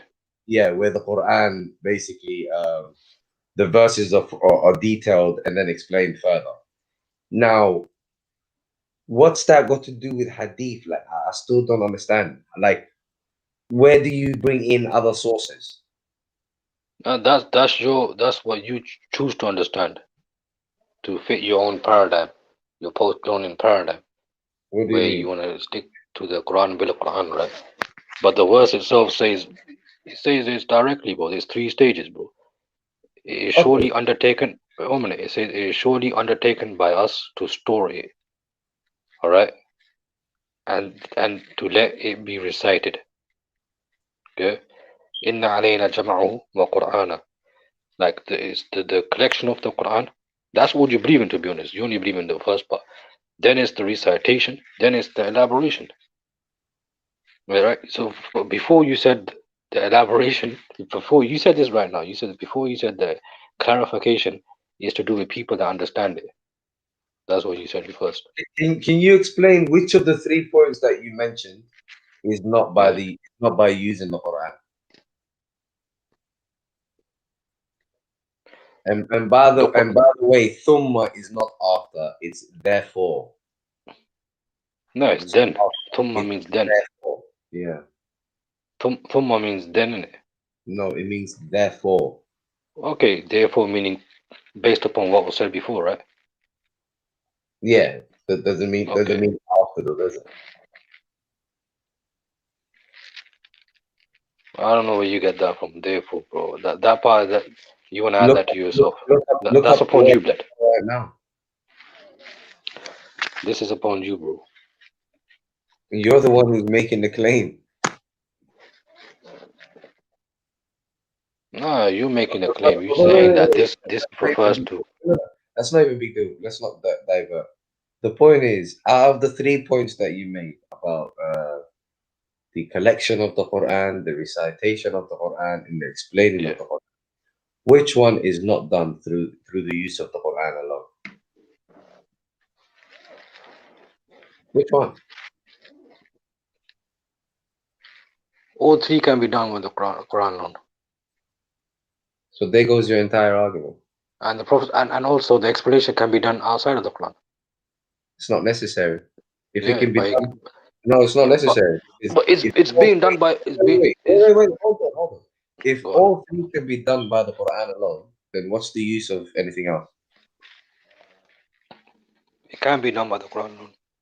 And just like you doing an 8-hour stream right now, explaining these Quran verses, bro. So you're doing yourself. I honestly don't understand how you think this is a joke. Wallahi. Bro, I ain't joking, bro. I'm just saying right now. You're doing yourself. Yeah, you're doing yourself, bro. No, but Vegeta, you are joking, though, because on a level, it's not possible to have such a bad argument and then to gamble that with your afterlife. How is that possible? Bro, I just showed it to you, man. I don't know why you I just showed it to you that you are doing the same thing right there. How? You know? What did you show me? Look, even when you go to other, like the verse, or go to chapter 3 verse, let me open it up. Chapter 3 verse 7. Yeah, it's a long verse. It talks about some of the verses are definite and some of them are mutashabih. Do you really want to do that? Yeah, do that. Come. Do you want to do that? Yeah, go ahead, bro. So, okay, go for it. What do you want to call the word mutashabih? So it says over here. Do you really want to do that? Bro, all of this corroborates what I'm saying, bro. You saying it's Quran alone, right? No, I want to know what you want to call the word mutashabih. Whose definite meanings are unknown. Yeah. Whose definite meanings are unknown. Now those who have, let me read it. Now those who have, let me find Al-Faraid and Al-Hudud. 1 minute. There's some verses which are clear, entirely clear. They are the foundations of the book. And others not entirely clear. So as for those in whose hearts there is deviation, they follow that which is not entirely clear. Right? So the word mutashabih means clear. Is that what he's saying? Yeah. Thereof seeking al-fitna. And seeking for its hidden meanings. But none knows its hidden meanings except Allah. And those, so there's 2 ways to read this, bro. One of them says you stop and save Allah. Some of them say you continue. And those who are firmly grounded in knowledge. So there's 2 ways to read it, bro. There's 2 ways to read it. Yeah, there's two ways to read it. What do you mean 2 ways to read it? Why don't you just read what it said? No, because for example, a full stop. Since you want to say we're talking English, right? It says over here, but none knows its meaning except Allah, full stop, and none knows its meaning except Allah and those who are firmly grounded in knowledge. So there's two ways of reading it. No, there's no 2 ways of reading it because it doesn't stop there. Why are you stopping it there? There's two. And those who are firmly grounded in knowledge, what? And for those who firmly in knowledge, qul, say. So you could do a full stop there again, bro. Qul. We believe in it and hold of it. Games with the word of God, bro. No, I'm playing a game with your flipping ideology, blood. You come up with this. You come with a circus ideology, and I'm playing a game with it. How do you know when to stop and when not to stop? I haven't said anything. So how could you be playing with me? You're playing with the word of God, man. What are you doing with you? I'm not playing with no. I'm playing with you, blood. I'm playing with you. How are you playing with me? What have I said? I'm playing with you because you, according to, I haven't said anything. How do you know when to stop and when not to stop when you're reading the Quran? Read the word. Why are you playing games? It says there, bro. Qul. So how do you know it's a full stop? Wallahi. Anyway, but let me just give you what the people of the Sunnah. Let me just give you what the people of the Sunnah say. Yeah, the tafsir says there's two ways of reasoning this. One second. Go ahead. Let me get this straight, bro. Do you realize what you've done? Bro, I'm clowning you. You come with the circus argument, I'm gonna clown it. That's all it is, blood. You're clowning the verses of God. I'm clowning you. I'm clowning your ideology, bro. How are you clowning me, bro? Because bro, Vegeta, please have a limit. This is not a game. This is Deen, Vegeta. What's wrong with you, man? How many times do I have to remind you? You read a verse of God, and then you try to play with it and whatnot, and then you try to abandon it halfway and go, "Oh, let me tell you what the Sunnah say." Well, what's wrong? Okay, Maverick. Okay, you accuse me of some bullshit right now. But how about you read the verse? Bro, you're the one who tried to read the verse. Just finish reading the verse. Read the verse, blood. How about you read the verse? Because you come in and accuse me of some bullshit right now. You go and read the verse, bro. Did you finish the verse? No, I didn't. So is that not playing with the verse? Bro, how many times do you recite part of the verse, bro? Because that's the part that is in context, bro. That's the part in question. Exactly, blood. Go ahead and read the verse now. Go on. Let me see how you read it, bro. Let me see how you read it, and let me scrutinize you, bro. Come on, read the verse, bro. You accusing me of some bullshit, bro. I want to make. Come on. Come here. Read the verse yourself, blood. Vegeta, you just admitted it. You just admitted that, bro. You read like half of the verse. You didn't want to read.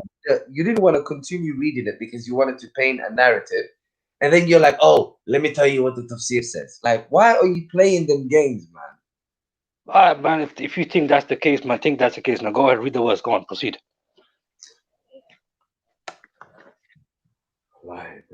This is just read the verse, bro. Read in look, even in Arabic, bro. You could go and check it out right there, blood.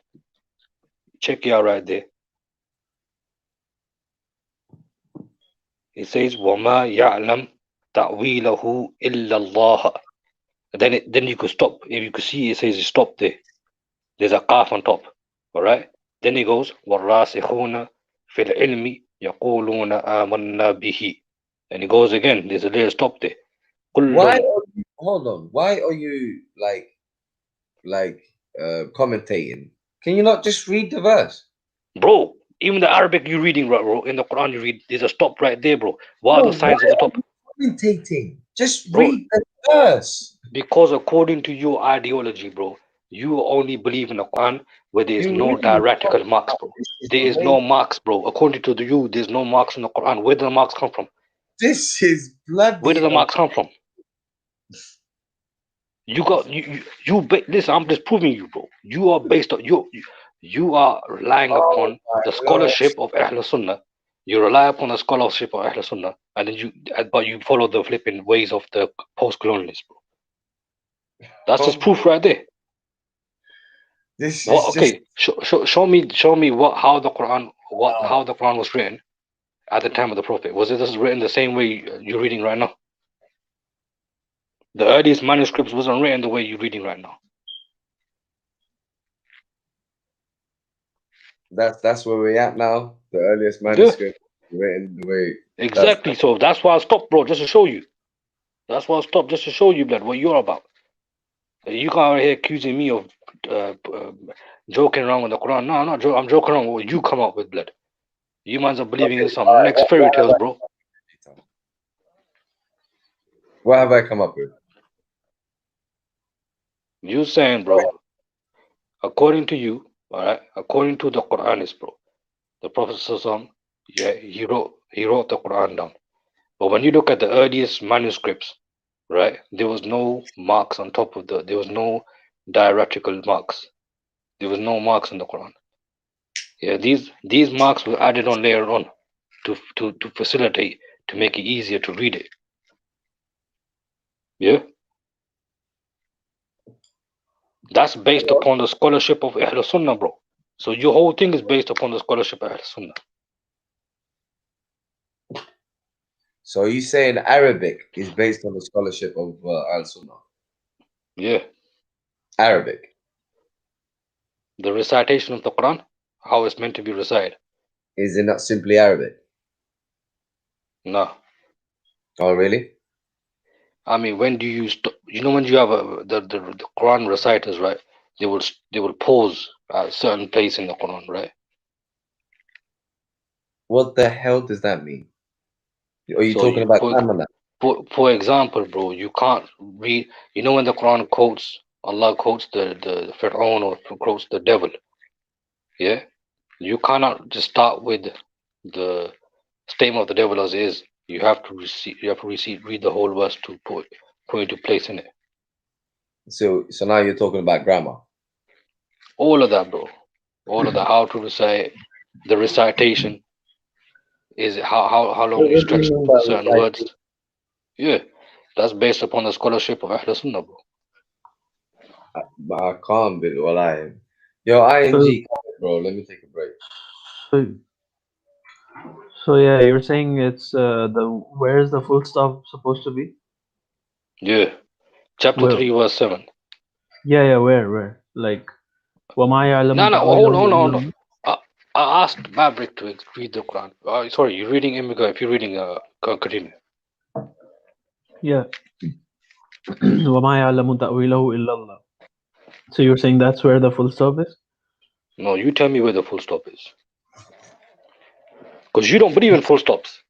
We Muslims do. We Ahl Sunnah do. You don't believe in full stops. So I'm asking, where's the full stop? No, even if you're saying you do, then you're not representing your scholars if you completely, because everyone knows like these things were added later on to make the text more easier to read.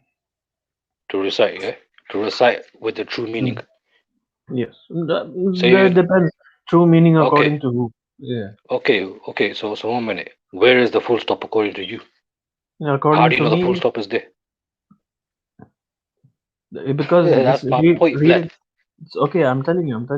That's full grammar. Read it. Hey, Maverick, you said take a break, bro, man. Let this man, you know what I mean? Yeah. He's trying it. Okay. So let him fall, blood. Go on. Okay. وَمَا يَعْلَمُ تَأْوِيلَهُ إِلَّا اللَّهُ وَالرَّاسِخُونَ فِي الْعِلْمِ يَقُولُونَ آمَنَّا بِهِ. And those established in knowledge, they say. Why does it say they say? Why did God use the word they say? If he wanted to say they say, it would just be like, if it was a one continued sentence, it would just say وَالرَّاسِخُونَ فِي الْعِلْمِ قَالُوا آمَنَّا بِهِ. Why does it say they say? You got a point. I agree with you. No, you got a point. So it's supposed to be read وَمَا يَعْلَمُ تَأْوِيلَهُ إِلَّا اللَّهُ وَالرَّاسِخُونَ فِي الْعِلْمِ. Only God knows his interpretation and those established in knowledge. And then you continue with, after a pause, they say we believe in it. So they is referring to those established in knowledge. But you know, after when it says وَالرَّاسِخُونَ فِي الْعِلْمِ, how do you know there's no full stop there? After what? After which one? وَالرَّاسِخُونَ? Rasikhuna fil ilmi. Yeah. How do you know after that there's no full stop? From logic, because if it was supposed to be a full stop, it wouldn't say after that they say, it would just say qalu. No, You could say. like try to understand it from the rules of like language, Okay, I understand. I understand. Yeah, you're linguistically right about speaking. that. You're right about that. You're right about that. Ja to say it, boy. Wherever you're right, bro. I'm not gonna deny that. What I believe you're right about that. Like don't just accept it because I'm saying it. Like think about it and then maybe, No. It makes sense. I'll be honest with you. It makes sense. It makes sense, bro. I'm not gonna fight. And and like another thing, like why would God send down verses that only He understands the meaning of? Like what's the point of doing that? No, it's because there's some verses when Allah talks about Yawm al-Qiyamah, we cannot understand 100% of Yawm al-Qiyamah. We don't know exactly what's going to happen on Yawm al-Qiyamah 100%. We only have an idea. You get me? That's why only Allah knows. But the idea is with those who have knowledge. Okay. You know what I mean? So that's why there's different ways of reciting this. No, man, I think there's just one way. You don't know if there's one way, bro, because you don't know when to put the full stop, when to not to put the full stop. That came after Ahl Sunnah scholarship. That's just the facts. Even you said, you admitted it yourself. It was added later on, like you said. I didn't say it. The scholars say it. I mean, when did they get added then? Like even if you go to like I've been to the Haram, Masjid al Haram, like in Makkah. I've been there. Like there's different Qurans for different people. There's one for Arabs, because they read differently. It doesn't have like all the Fatha, Dhamma, Kasra, all of that stuff. Doesn't have it, and the Tanween, and then there's other ones like for Asian people and people from other countries. So it's all added. Yeah, it was all added afterwards, isn't it? Carry on, you guys. But for being a Quranist, if you believe that the Quran was put together by Prophet Muhammad, how come you don't read that one? But you rely upon the scholarship of Ahl Sunnah. What do you mean read that one? No, it doesn't. It didn't take the scholars to pass the Quran down to us. It took everyone. Everyone did it. All the people memorized it and passed it on to their families and their kids and kids and kids. So do you read Quran through memory? Because you said it yourself that the Quran was put down by the Prophet in a paper form. I didn't say that. You said papers, bro. I didn't say it was. Maybe it was someone else. Okay, that was AJ. AJ was saying that, yeah. Abasa, it does say written by purified it scribes. does say that the scribes are writing it while it's being revealed. It says that in chapter. Okay, so how come you're not reading that Quran, but you're reading the one, the Pakistani one that we read in subcontinent, bro? I'm reading the same one. Like that's how Sudais reads it in Taraweeh every year in Haram. That's how everyone reads it. Like what do you want me to say? No, but when to stop, when not to stop, the dialectical marks, all of the other stuff which is added up together, which also preserves the meaning. I think even in Ahl Sunnah you won't find everyone who stops at the same point. Everyone stops differently. Like depends how they recite it. Like sometimes they'll stop at a verse and then recite the previous verse like 2 times. And then they'll carry on.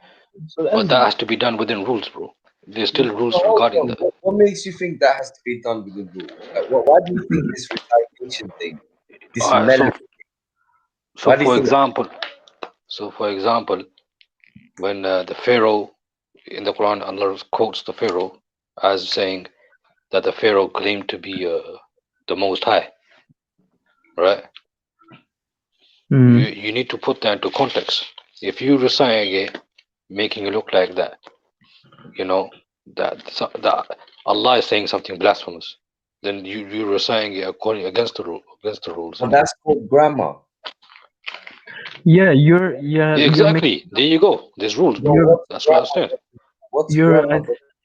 you're mixing up like recitation with reading to understand. Like reciting is different. Like you can recite it any way you want. But when you read something to understand it, obviously you're gonna stop at the right places, right? Yeah, and even It's the called recitation. rules. But I'm saying even the recitation has to have been inherited from the Prophet Sallallahu Alaihi Wasallam. That's why you've got in West Africa they read the Quran Where different. did you get? Hold on. When you say even that, where did you get that idea? No, because Allah says that the Prophet Sallallahu Alaihi Wasallam has been sent to explain the Quran to us. Chapter 16, verse 44. What? Yeah. Read that, chapter 16, verse 44. You know what? Yeah, chapter 16, verse 44. I'm so tired of that verse being abused, man. Bro, there you go, man. We're gonna go there right now, bro. I mean, it's late, bro. I'm right now sleep talking. I'm pretty sure you sleep talking as well. 1 minute. It's one verse. So it's up to you if you want to go there, blood.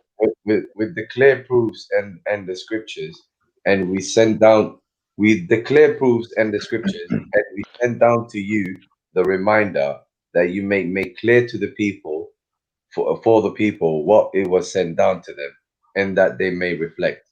So if you read the verse before and get a context, watch this. And not we sent from before you except men. We revealed to them, so ask the people about the reminder if you do not know. And then it says, with clear proofs and the scripture, and we sent down to you the reminder that you may make clear to the people what was sent down to them that they may reflect. What's that got to do with explaining the Quran itself? No, but I'm not. Well, wait. Okay. Hold on. Go on, Because finish. contextually, what we have is that the messengers have been men before that sent the scripture before, yeah, and ask the people of the reminder if you do not know, and that it was clear proofs and scripture was given to them, and now the reminder is given to the prophet to make clear to the people what has been sent down to them, and that they may reflect. So what's that got to do with explaining the Quran itself?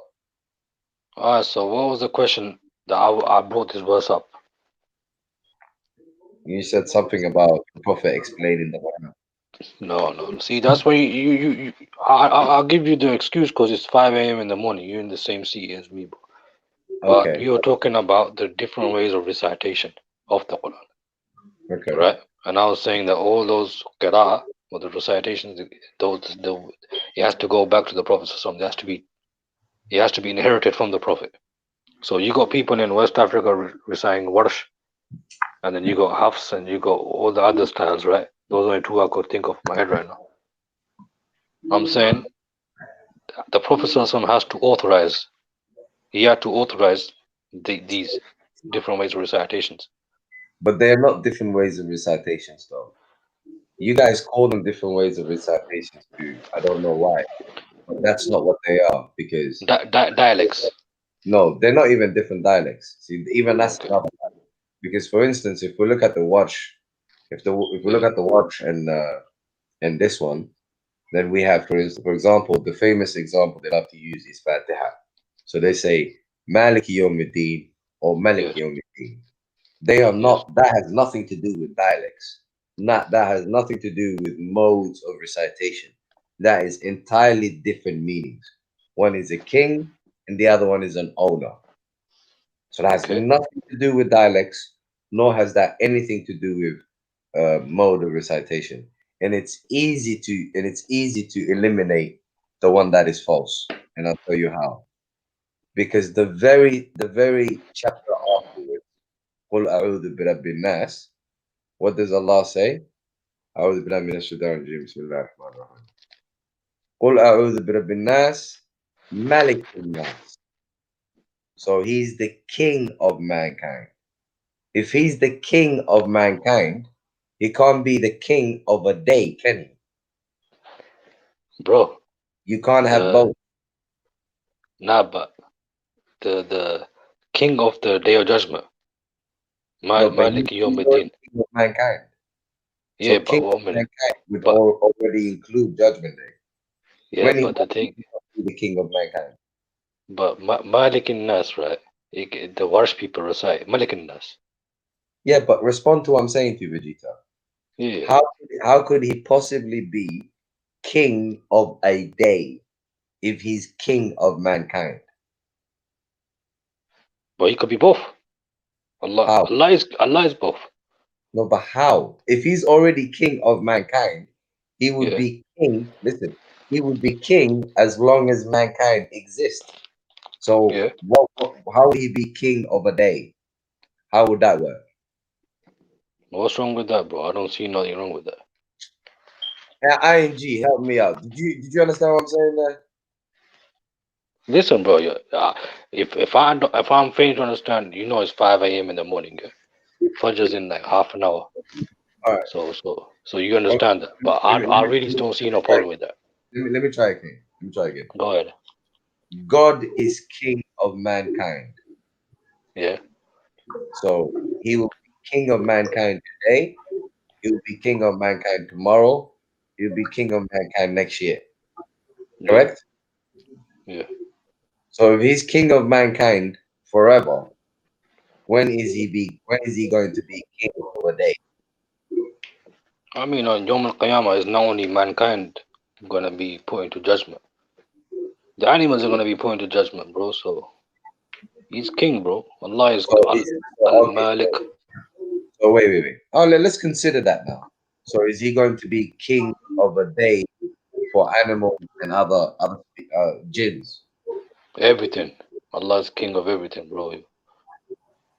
So okay, if Allah is king of everything, then how can he be king of a day? Who's king right now? If Allah is king on Judgment Day, who's king right now?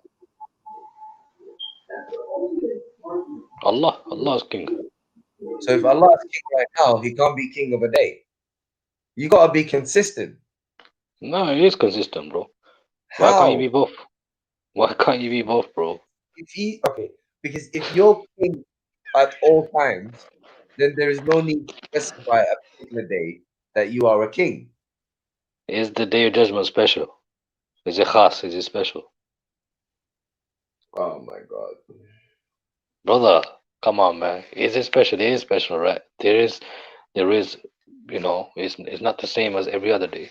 Allah's reminding us. Bro. What difference does it make for Allah? I mean, it makes difference for us, letting us know. Exactly. So he's king at all times. You don't understand? So you telling me now, yeah? Let me ask you a question.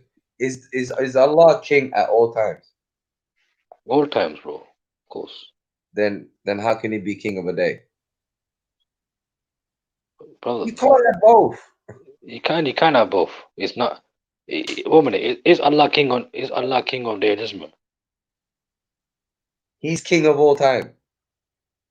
But is he? But would Allah be king on Day of Judgment? How is that question even possible if he's king of all time? If he's king okay. Yeah. Brother, would he be king on Yom Al-Qiyamah, bro? Wait. Hey says that. It also says that he's the king of the heavens and the earth. Yeah. So I don't know about that. If I don't know, I don't know. I think it's sovereign. I think it's sovereign actually. Sovereign of the heavens and the earth. But the point still remains, Vegeta. He says Malik, isn't it? Malik. It could be Mulk. Mulk, yeah, it could be. But anyways, as I was saying, the point remains. Like, how could God be just a king for a day? Yeah. It's not just a day, bro. It's telling you it's on that day. It doesn't say just. Where does it say just a day, bro? Where does it say just a day? Yom is a day, but it means on that day, Allah is the king. What? You know what I'm saying? Are you a man today? Oh my God. Okay, are you a man today? Wait, Maverick, are you a man today? Yes, you are a man today. You're a man today, bro. You're a man, inshallah. You remain the man, right? I would say on Friday, Maverick's gonna be the man. Yeah? On Jummah. No.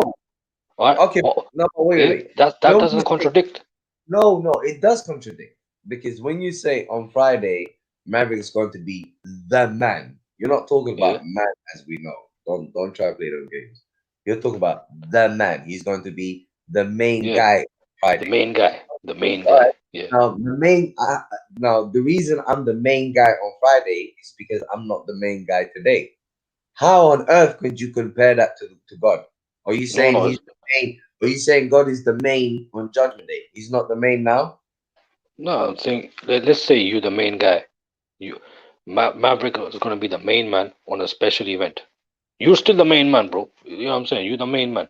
You're gonna No. be a man. Let's say you say forget the man. You're gonna be a man on Friday. That doesn't mean you're not a man today, bro. That means you're gonna be a man on Friday as well, bro. I can't be a man on Friday unless I'm a woman today. What the hell is wrong with you? Which one is correct, bro? Which one is correct according to Go you? to sleep, Malik guys. Yawmuddin. One minute. Which one is? ING, seriously, help me here. I'll give you the benefit of 5 a.m. It's 5 a.m. bro. Which one is correct? Malik Yawmuddin or Malik Yawmuddin? Which one is correct, bro? I just told you, Malik is not possible. So it's Malik. All right, but now I can prove you in many ways that it's Malik. Let me give you another. Okay. Fair enough, Maverick. Maverick. Does the Quran say that God would inherit everything and everyone? Allah, yeah, everything goes back to Allah, yeah. So is that not an owner? Pardon? Is that not an owner? Yeah, that's the owner. But that doesn't. Why can't he be owner and a king? Because we've eliminated king. Bro, why a king? As a king, he is the owner. But 1 minute, you said it can't be Malik Yawmuddin, yeah? But for centuries, in West Africa, in Morocco, in those areas, right? They've been pronouncing it Malik Yawmuddin. They're wrong. For centuries, yeah. So Christians Alright. move on to country. So and then you want to say the Quran, and then you want to say the Quran is preserved, but you saying that they were wrong. And so you saying that the Quran was unpreserved in West Africa. Hold on. That's West Africa. What's that? Is that the Quran's fault that they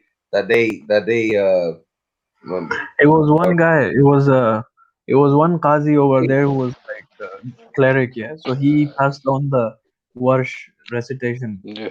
You know how clerics are. Yeah, he passed the Warsh recitation that everyone here is gonna recite the Warsh recitation from today, and that's why till today everyone recites the Warsh recitation. That doesn't mean that the normal one is not unpreserved. No, it doesn't mean that.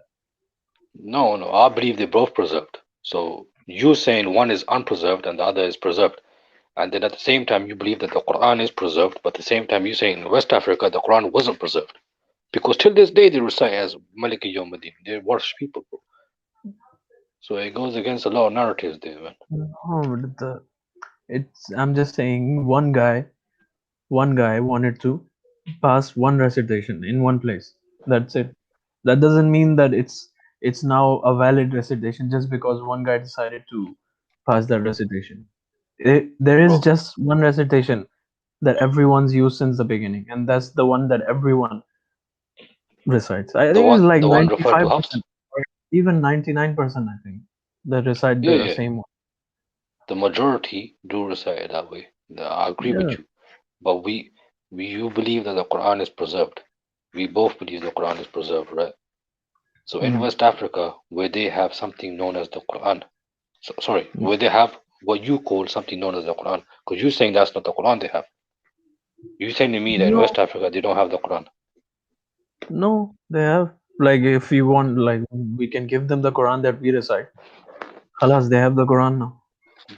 Bro, they will get the same Quran from which you have, which I have. You said you went to Haram, right? You sat down with the Nigerian brothers, Senegalese brothers, Gambian brothers. They recite from the same kitab we recite. We both recite from the same kitab. But from that kitab, they recite Maliki Yawmuddin. and you recite Maliki Yawmiddin. Yeah.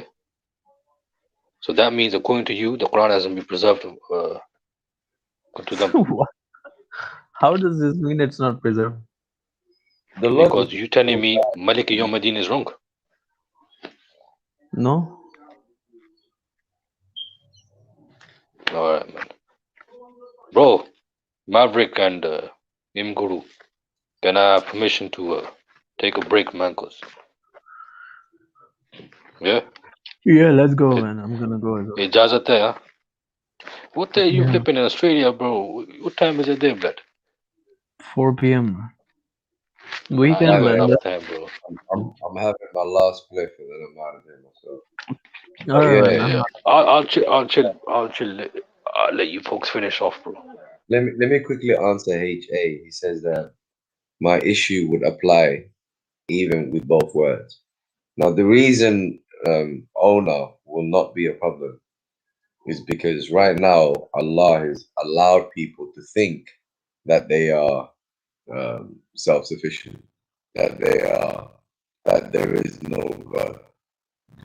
So on Judgment Day, He will be the owner. People will have there is no free will, in other words. So that's why it won't be a problem. But when you say king of a day, then it just becomes frivolous. Your mic's a bit choppy, bro. Oh, it started that choppy business. No, it's good. No, it's good. Go ahead. Yeah. I was saying owner makes sense because owner on Judgment Day, because on Judgment Day people will have no free will. Right now, people have the free will to deny that they have an owner. So on Judgment, Where you get that from, though? People won't have free will on their judgment. In the Quran, when it talks about the hands would be tied or something. Don't remember that part, but I do remember in many parts the Quran talks about Judgment Day. Basically, it's game over, and Nah, I mean, they will be asked to submit, and they can't submit. Yeah, that's true. Their backs will go stiff on that. But that's what I did read. You added that. Maybe. You're adding that to go stiff. Maybe. Yeah, man. Anyways, I don't know why people ain't scared, bro. It's a big deal. Yeah. Bro, man, I'm saying, bro, you're Somali, brother. You understand obturacy better than anybody, bro. Ideologically, your obturacy don't go back to the Prophet so, bro. You know that, blood. Ideologically, you don't go back to the Prophet so, bro. You mentioning a Nazam and Jais and Ideologically, what's it called? Ideologically,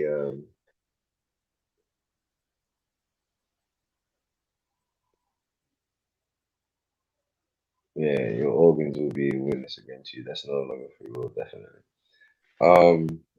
What's it called? Ideologically, the whole argument of Sunnism is basically tradition. It's basically arguing for forefathers. And you know what the Quran says about arguing for forefathers? It's that simple, really, wallah. Yeah. Forefathers or your teachers, or that's how we learning it from. How do you have a link with the Prophet in terms of ideological? You saying the Quran by itself? Huh? You saying the Quran, the Mus'haf, the Kitab, the book, is your link to the Prophet? The book is my link to God. I don't think you guys have put the Prophet before God, bro. No, I haven't, bro. You really have. Because Yeah, look, why are you talking about the Prophet before you talk about God? No, it's because the book was revealed to Prophet Muhammad. So we But again, are you learning directly? Was the books not sent to mankind? Yes. So why are you acting like the Prophet is some sort of partner with God? No. I don't believe that, bro. Allah has no partners. All right, it's one thing to say so, but you know, the way you lot act is different. I mean, some folks maybe, but I don't believe that. What's the difference between a prophet and a messenger, bro? According to the Quran, a messenger is one who delivers a message to a society who have not received the message. A prophet is one who basically leads a society. So really and truly, for example, all prophets are from the children of Israel.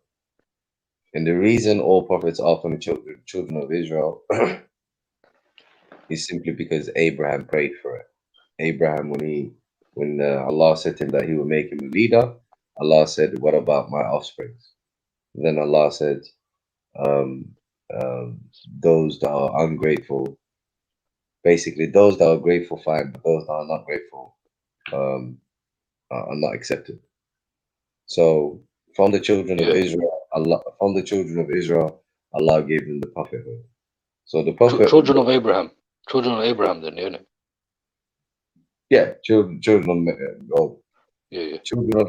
children of Israel, really, because Abraham had Isaac, Isaac had Jacob, and from there comes the children of Israel. Yeah, but Prophet Muhammad wasn't from children of Israel. No, I know he wasn't. But So children of Abraham, innit? But here it is. The prophets mainly came for children of Israel, mainly. Yeah, the ones that we know of. The ones that we know of, bro. No. The Quran only tells us that. The Quran actually specifically says the prophets came from children of Israel. It literally says that. So I need to look into that. It literally says the prophethood was given to the children of Israel. It literally says that. I'll bring up the verse tomorrow or something. But and then it was taken from them when they kept on killing the prophets and etc. Do you see what I'm saying? Yeah. Then it was taken from them, and then it was given to the last prophet, Prophet Muhammad. All right. So is a prophet. What the prophets did in the children of Israel, even the last prophet, all they do is they're like leaders of their society. So and David was a leader of his society. Solomon was a leader, and Jonas was a leader. All of them were leaders, basically. Joseph was a leader. They were all leaders of their society. They were all the top dogs of their society, and they judged by the scripture. So we say all of the messengers were prophets, but not every. No, not all the messengers. No, sorry. Yeah, all the messengers were prophets, but not all the prophets were messengers. Yes. But not all the prophets were messengers. Yes. So I'll give you an example. I can give you an example. Joseph, was he a messenger? I don't know, man. To be honest, I don't know. Think about it. Who did he deliver a message to? Who did he deliver a message to? Yeah.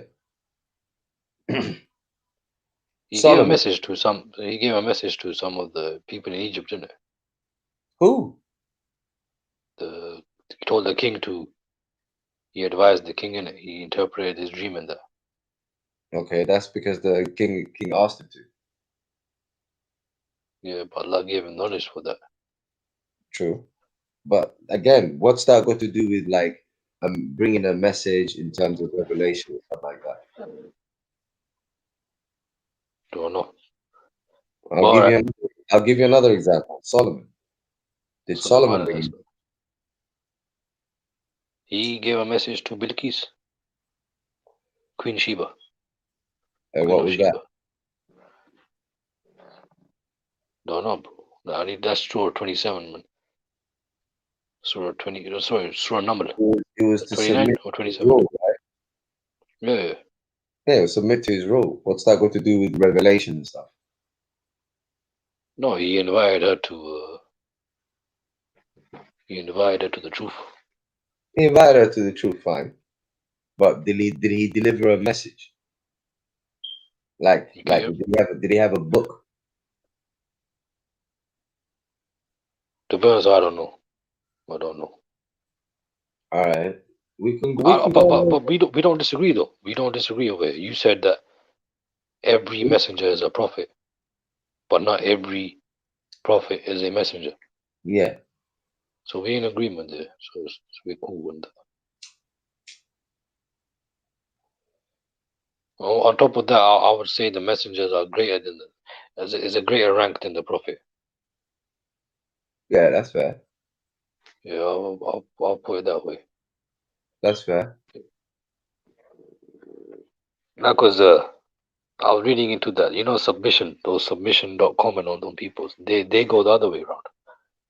That part usually confuses me about this. I had an answer for. I had a couple of verses ready for them. I thought you was upon that. I had a couple of verses ready. You know, there's another group of people that are confused. There's people that think there's other messengers that are going to come because the Quran only says that the prophet is the last prophet, not the last messenger. Yeah, Khatam al-Nabi. Yeah, what they don't understand is to be a messenger, you have to be the prophet. So if he's the last prophet, that automatically means he's the last messenger. Facts, bro. I know, no, that's true. They did what's that? In America, Elijah Muhammad and all that. Right, Rashid Khalifa and all of that. Nowadays, there's even some Quranists who are trying to come up with that. Yeah. I mean, that's the strategy I think the colonialists were coming with, bro, when they came up with this whole ideology. Just trying to take man away from they want to become the next Dajjal and all that, bro, you know? But I don't know if you believe in Dajjal. I don't believe in anything that's not in the Quran. Yeah, bro, you in danger, bro. Really? With the guy? This Dajjal stuff? I mean, Dajjal's a waste man. Dajjal ain't really. You shouldn't be too afraid of that. But by the way, speaking of Dajjal, yeah, you know the Quran says the end of times, basically. The only people that are going to experience the end of times are the worst of people. Yes. So if the worst of people are the only people that are going to experience that, the end of times, why do we even need to know about all these end time theories? I mean, the people that Yom Al Qiyamah comes upon, yeah, would be the worst people, right? Yeah. But according to the Hadith or the Islamic, this whole science is called eschatology or something like that. I think you know the word. Yeah. All right. So according to the Islamic one, it's from the Dajjal to Yom Al Qiyamah. There is still some events or some time that takes place in it. So the people that end up right at the end, bro, right at the end, those people are going to be the worst. From what I understand. Yeah, 1 second. Let me quickly respond to HA. He says, do you have evidence that it is necessary for a messenger to also be a prophet? Yes, no problem. The word prophet, especially in Arabic, Nabi. Nabi is someone who receives news. Someone who receives news is a Nabi. So to be a messenger of God, you would have to be someone who receives news. Hence why you have to be a prophet. If you're not receiving news, how could you be a messenger? Does that make any sense?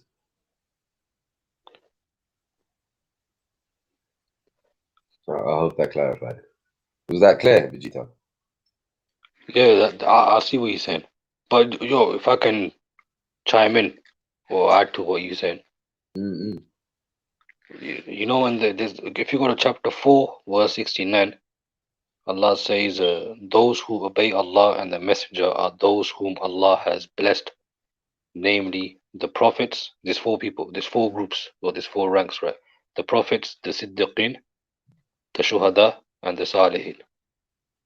So these, if messengers, if all prophets were messengers, then they would not be excluded from these 4 people, because Allah says the prophets, meaning the prophets is the umbrella term, and the messengers are amongst the prophets. So according to 469. And then there's another verse where Allah says, Allah says Muhammad Sallallahu is no more than a messenger. No more, meaning that's the highest rank. Yeah. So people that say prophet is a higher rank than the messenger, they would fall into a problem there, bro. Yeah.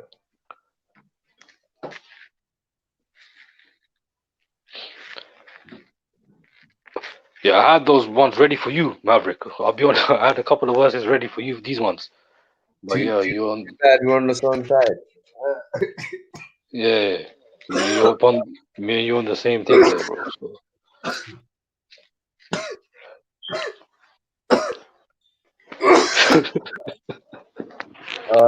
Shit. Trust me, bro. I had some serious ones. I thought, you know what? I did shadow boxing with these ones, bro. You know shadow boxing. I did a little shadow boxing. I was your Maverick. I had it ready for you, lad. I would have spark came out with these verses, bro. But you came up. It's cool, bro. You're the same thing. But check this out, man. What's it called? You know when we say, for instance, obey Allah and obey the messenger. Yeah. This is where it becomes tricky for you guys, because it doesn't say obey Allah and obey the prophet. It says obey the messenger, and we already know the different roles of a prophet and that of a messenger.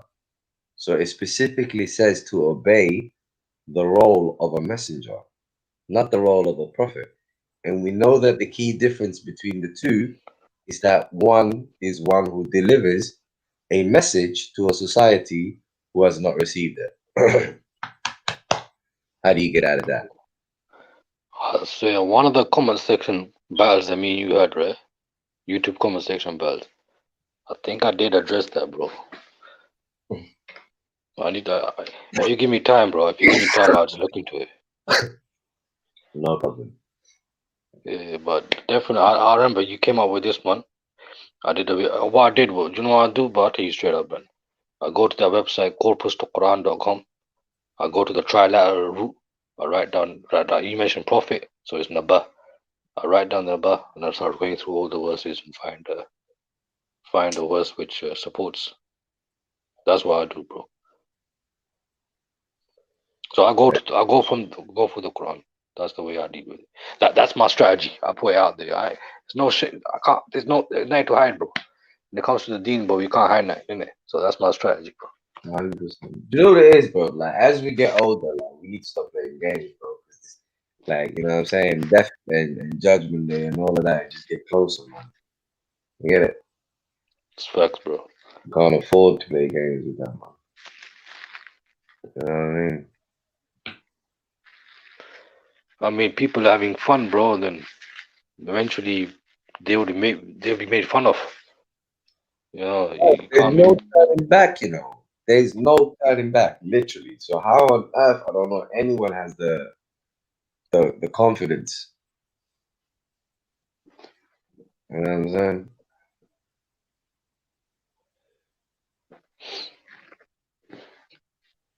Yo, HA, is it the same dude on Somali speakers? Or is it a different dude? I haven't, bro. Nah, I don't think so. Yeah. No. Somali people, they're crazy. My people are crazy, bro. I go there, I do a bit of trolling, but I don't get too involved, man. They're more into that flipping female, male, all that kind of stuff, bro. The politics. My people love drama, man.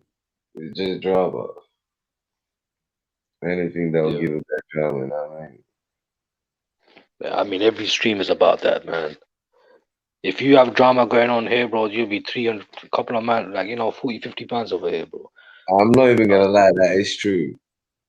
Like right now, like the fact that our faces are not showing in that's part of what's not bringing so many views. But like if we had our faces showing and we were proper having debates, I think bad people would watch it. Trust me. have a little controversial title. You know what I mean? Like a YouTube title and all that. Yeah, like earlier on, I had a controversial title like Islam hijacked. The first video I did today, and there people came on. Okay, controversy sells, bro. I'm telling you, man, people love controversy. Yeah, that other day, brother, Somali speakers, he had a title, bro. Women versus men or some shit. Like women hating men or something, bro. The room was popping, bro. The whole thing was popping. I was there, shot it as well, bro. That's what sells, bro. Every stream. Controversial titles. You need that, bro. They call it clickbait. Thumbnails and that. Thumbnails, yeah, thumbnails, bro. You click the video and you're looking for the thumbnail. It's not there, bro. I'm like, where was that thing, bro? Adam A saying he wants some clarity on what's written in the Quran. Go ahead. What's the question? What would you like to know, my friend?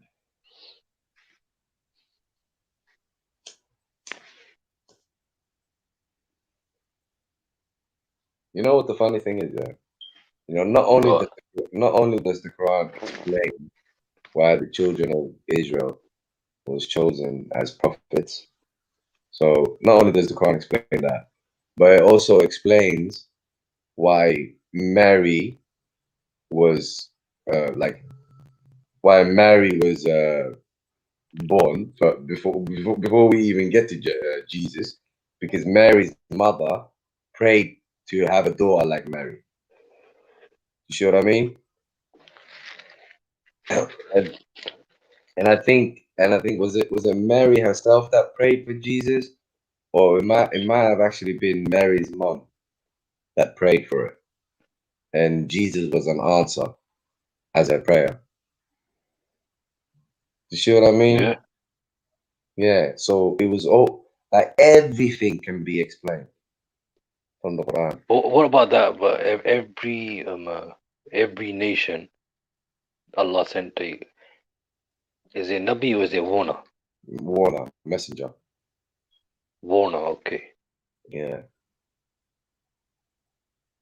So All right, I see what you're trying to say. There you go. So every society has received it. And the Quran tells us some the Quran, some we are being told about and others not. You see what I mean? Yeah. And the reason we're being told about Ad and Thamud and Shu'aib and the children of Israel, etc., is because all of that are in the vicinity of Prophet Muhammad. Basically, it's the same geographical area. Like it wouldn't make sense. I'm thinking there's lessons in it. There's a lesson to be learned from there. Yeah, of course, but it wouldn't make sense for the Arabs to be told about, prophets in South America and stuff, messengers in South America and stuff. You know what I mean? Yeah. Well, there you go. Well, what about some of those stories, like Surah Yasin, about those people? There's a story in it of Surah Yasin.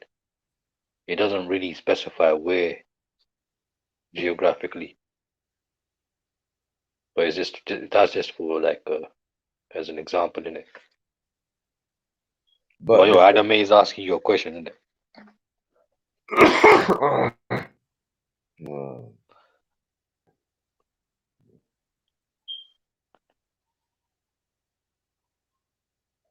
Wait, this guy, what is he saying? Whoever seeks a religion other than Islam will never be accepted.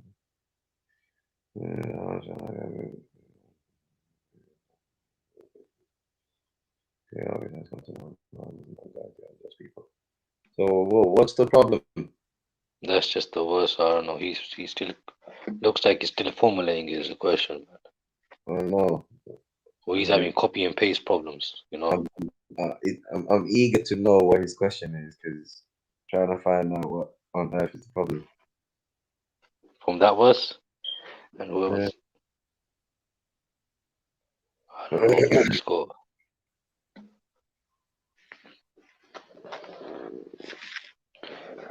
Yo, AJ. Yo, AJ, I was just messing around earlier on, bro. I was a bit flipping, I was messing around with you earlier on, bro. That's how I do things, man. Try to unsettle my opponent, you know what I mean? Maverick, he's hard to unsettle, but AJ, I think I got you, Dad. I think I got you. Go ahead, yo, Adam.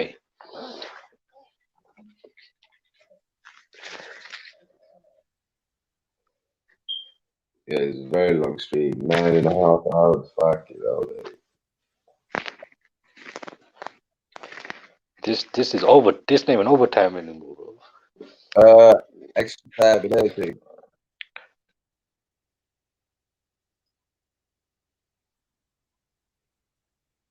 Yeah, Adam A put in the 262.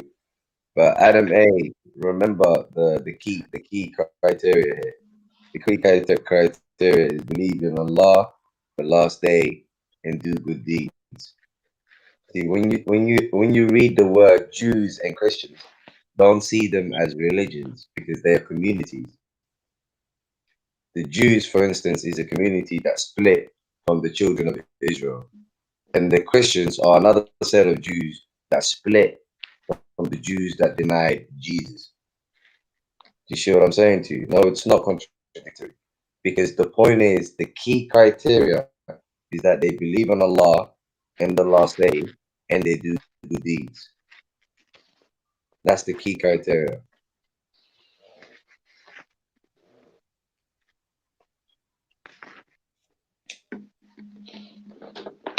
You know what, man? Adam A, man, that shows not a contradiction, bro. There's no contradiction, bro.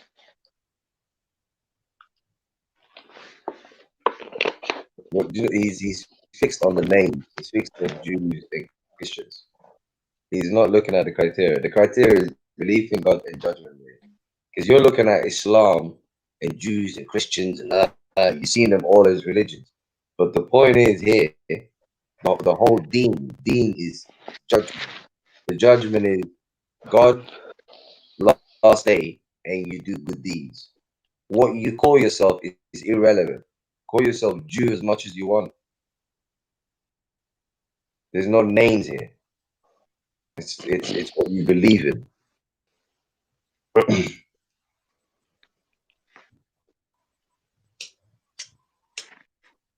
In the words of Zakir Naik, I hope that answered the question, bro.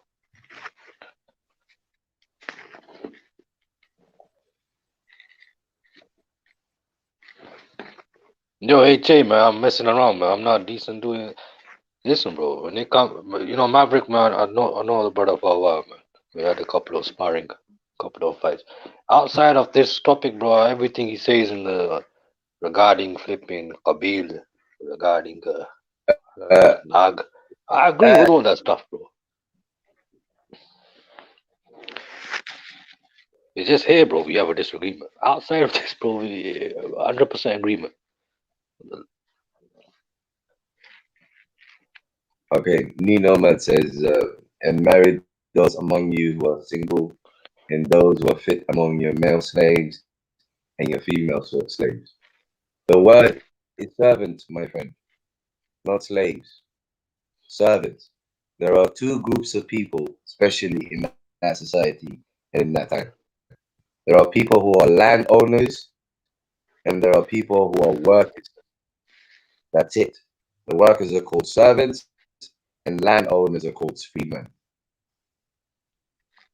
But the difference is owning property and working for a living. That's it.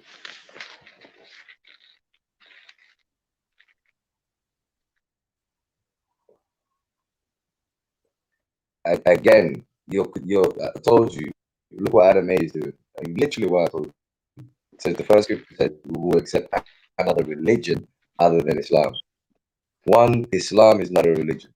Two, what's it called again? Judaism and Nasara means simply helpers.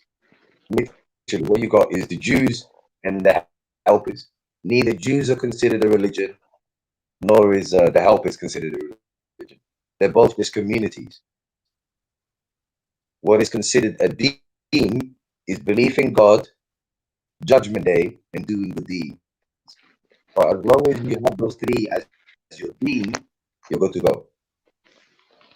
There's no religion here.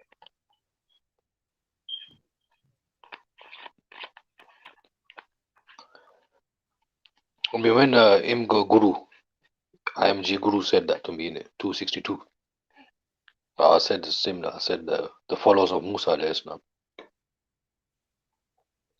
So yeah.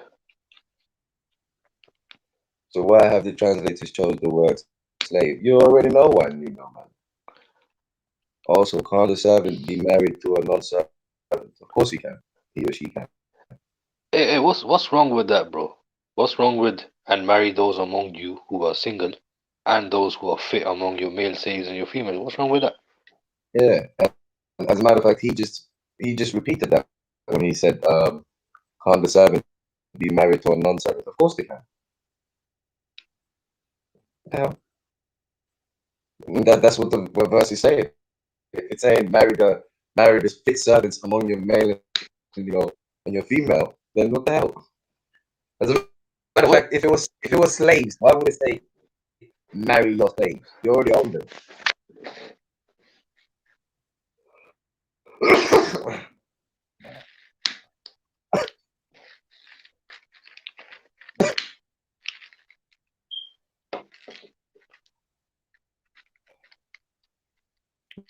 You know what the funny thing is, when people talk about slavery in the Quran, what they do is they jump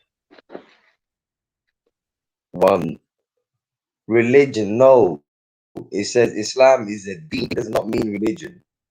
Deen means judgment. Look, Adam, let me give you a few facts. Number one, the word deen does not mean religion. Number one. Number two, Jews, as far as the Quran is concerned, is not considered to be a religion. The word Jews, as far as Quran is concerned, is not considered to be a religion. It is a community who split from the children of Israel. Nasara means helpers. And again, the word helpers is not considered to be a religion. It's a community who helped over on the side of Jesus. That's it. No. So the three, Islam is not considered to be a religion, Jews aren't considered to be a religion, and Nasara are considered to be a religion, as far as the Quran is concerned. So when you talk about deen is simply belief in Judgment Day, belief in God, belief in Judgment Day, and doing good deeds. So when you do those three things, whether you call yourself the community of Jews, the community of helpers, or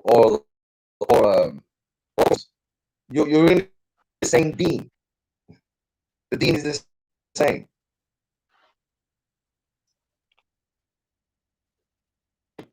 So there you go. Kareem is joining kind of late, man. I'm looking to jump out here. Yeah. Let him say his piece. Peace, Kareem. Peace. How you doing? What's happening, bro? You in America, Kareem? I'm in America. Man, you're fresh, man. You be 5 a.m. in the morning here, 6 a.m. in the morning here, bro. Go ahead, brother. I got 12:44 a.m. Yeah, that's fresh for me, man. Yeah, I just clicked this to see it. I didn't even hear what you guys were talking about right now. I just ended up clicking in.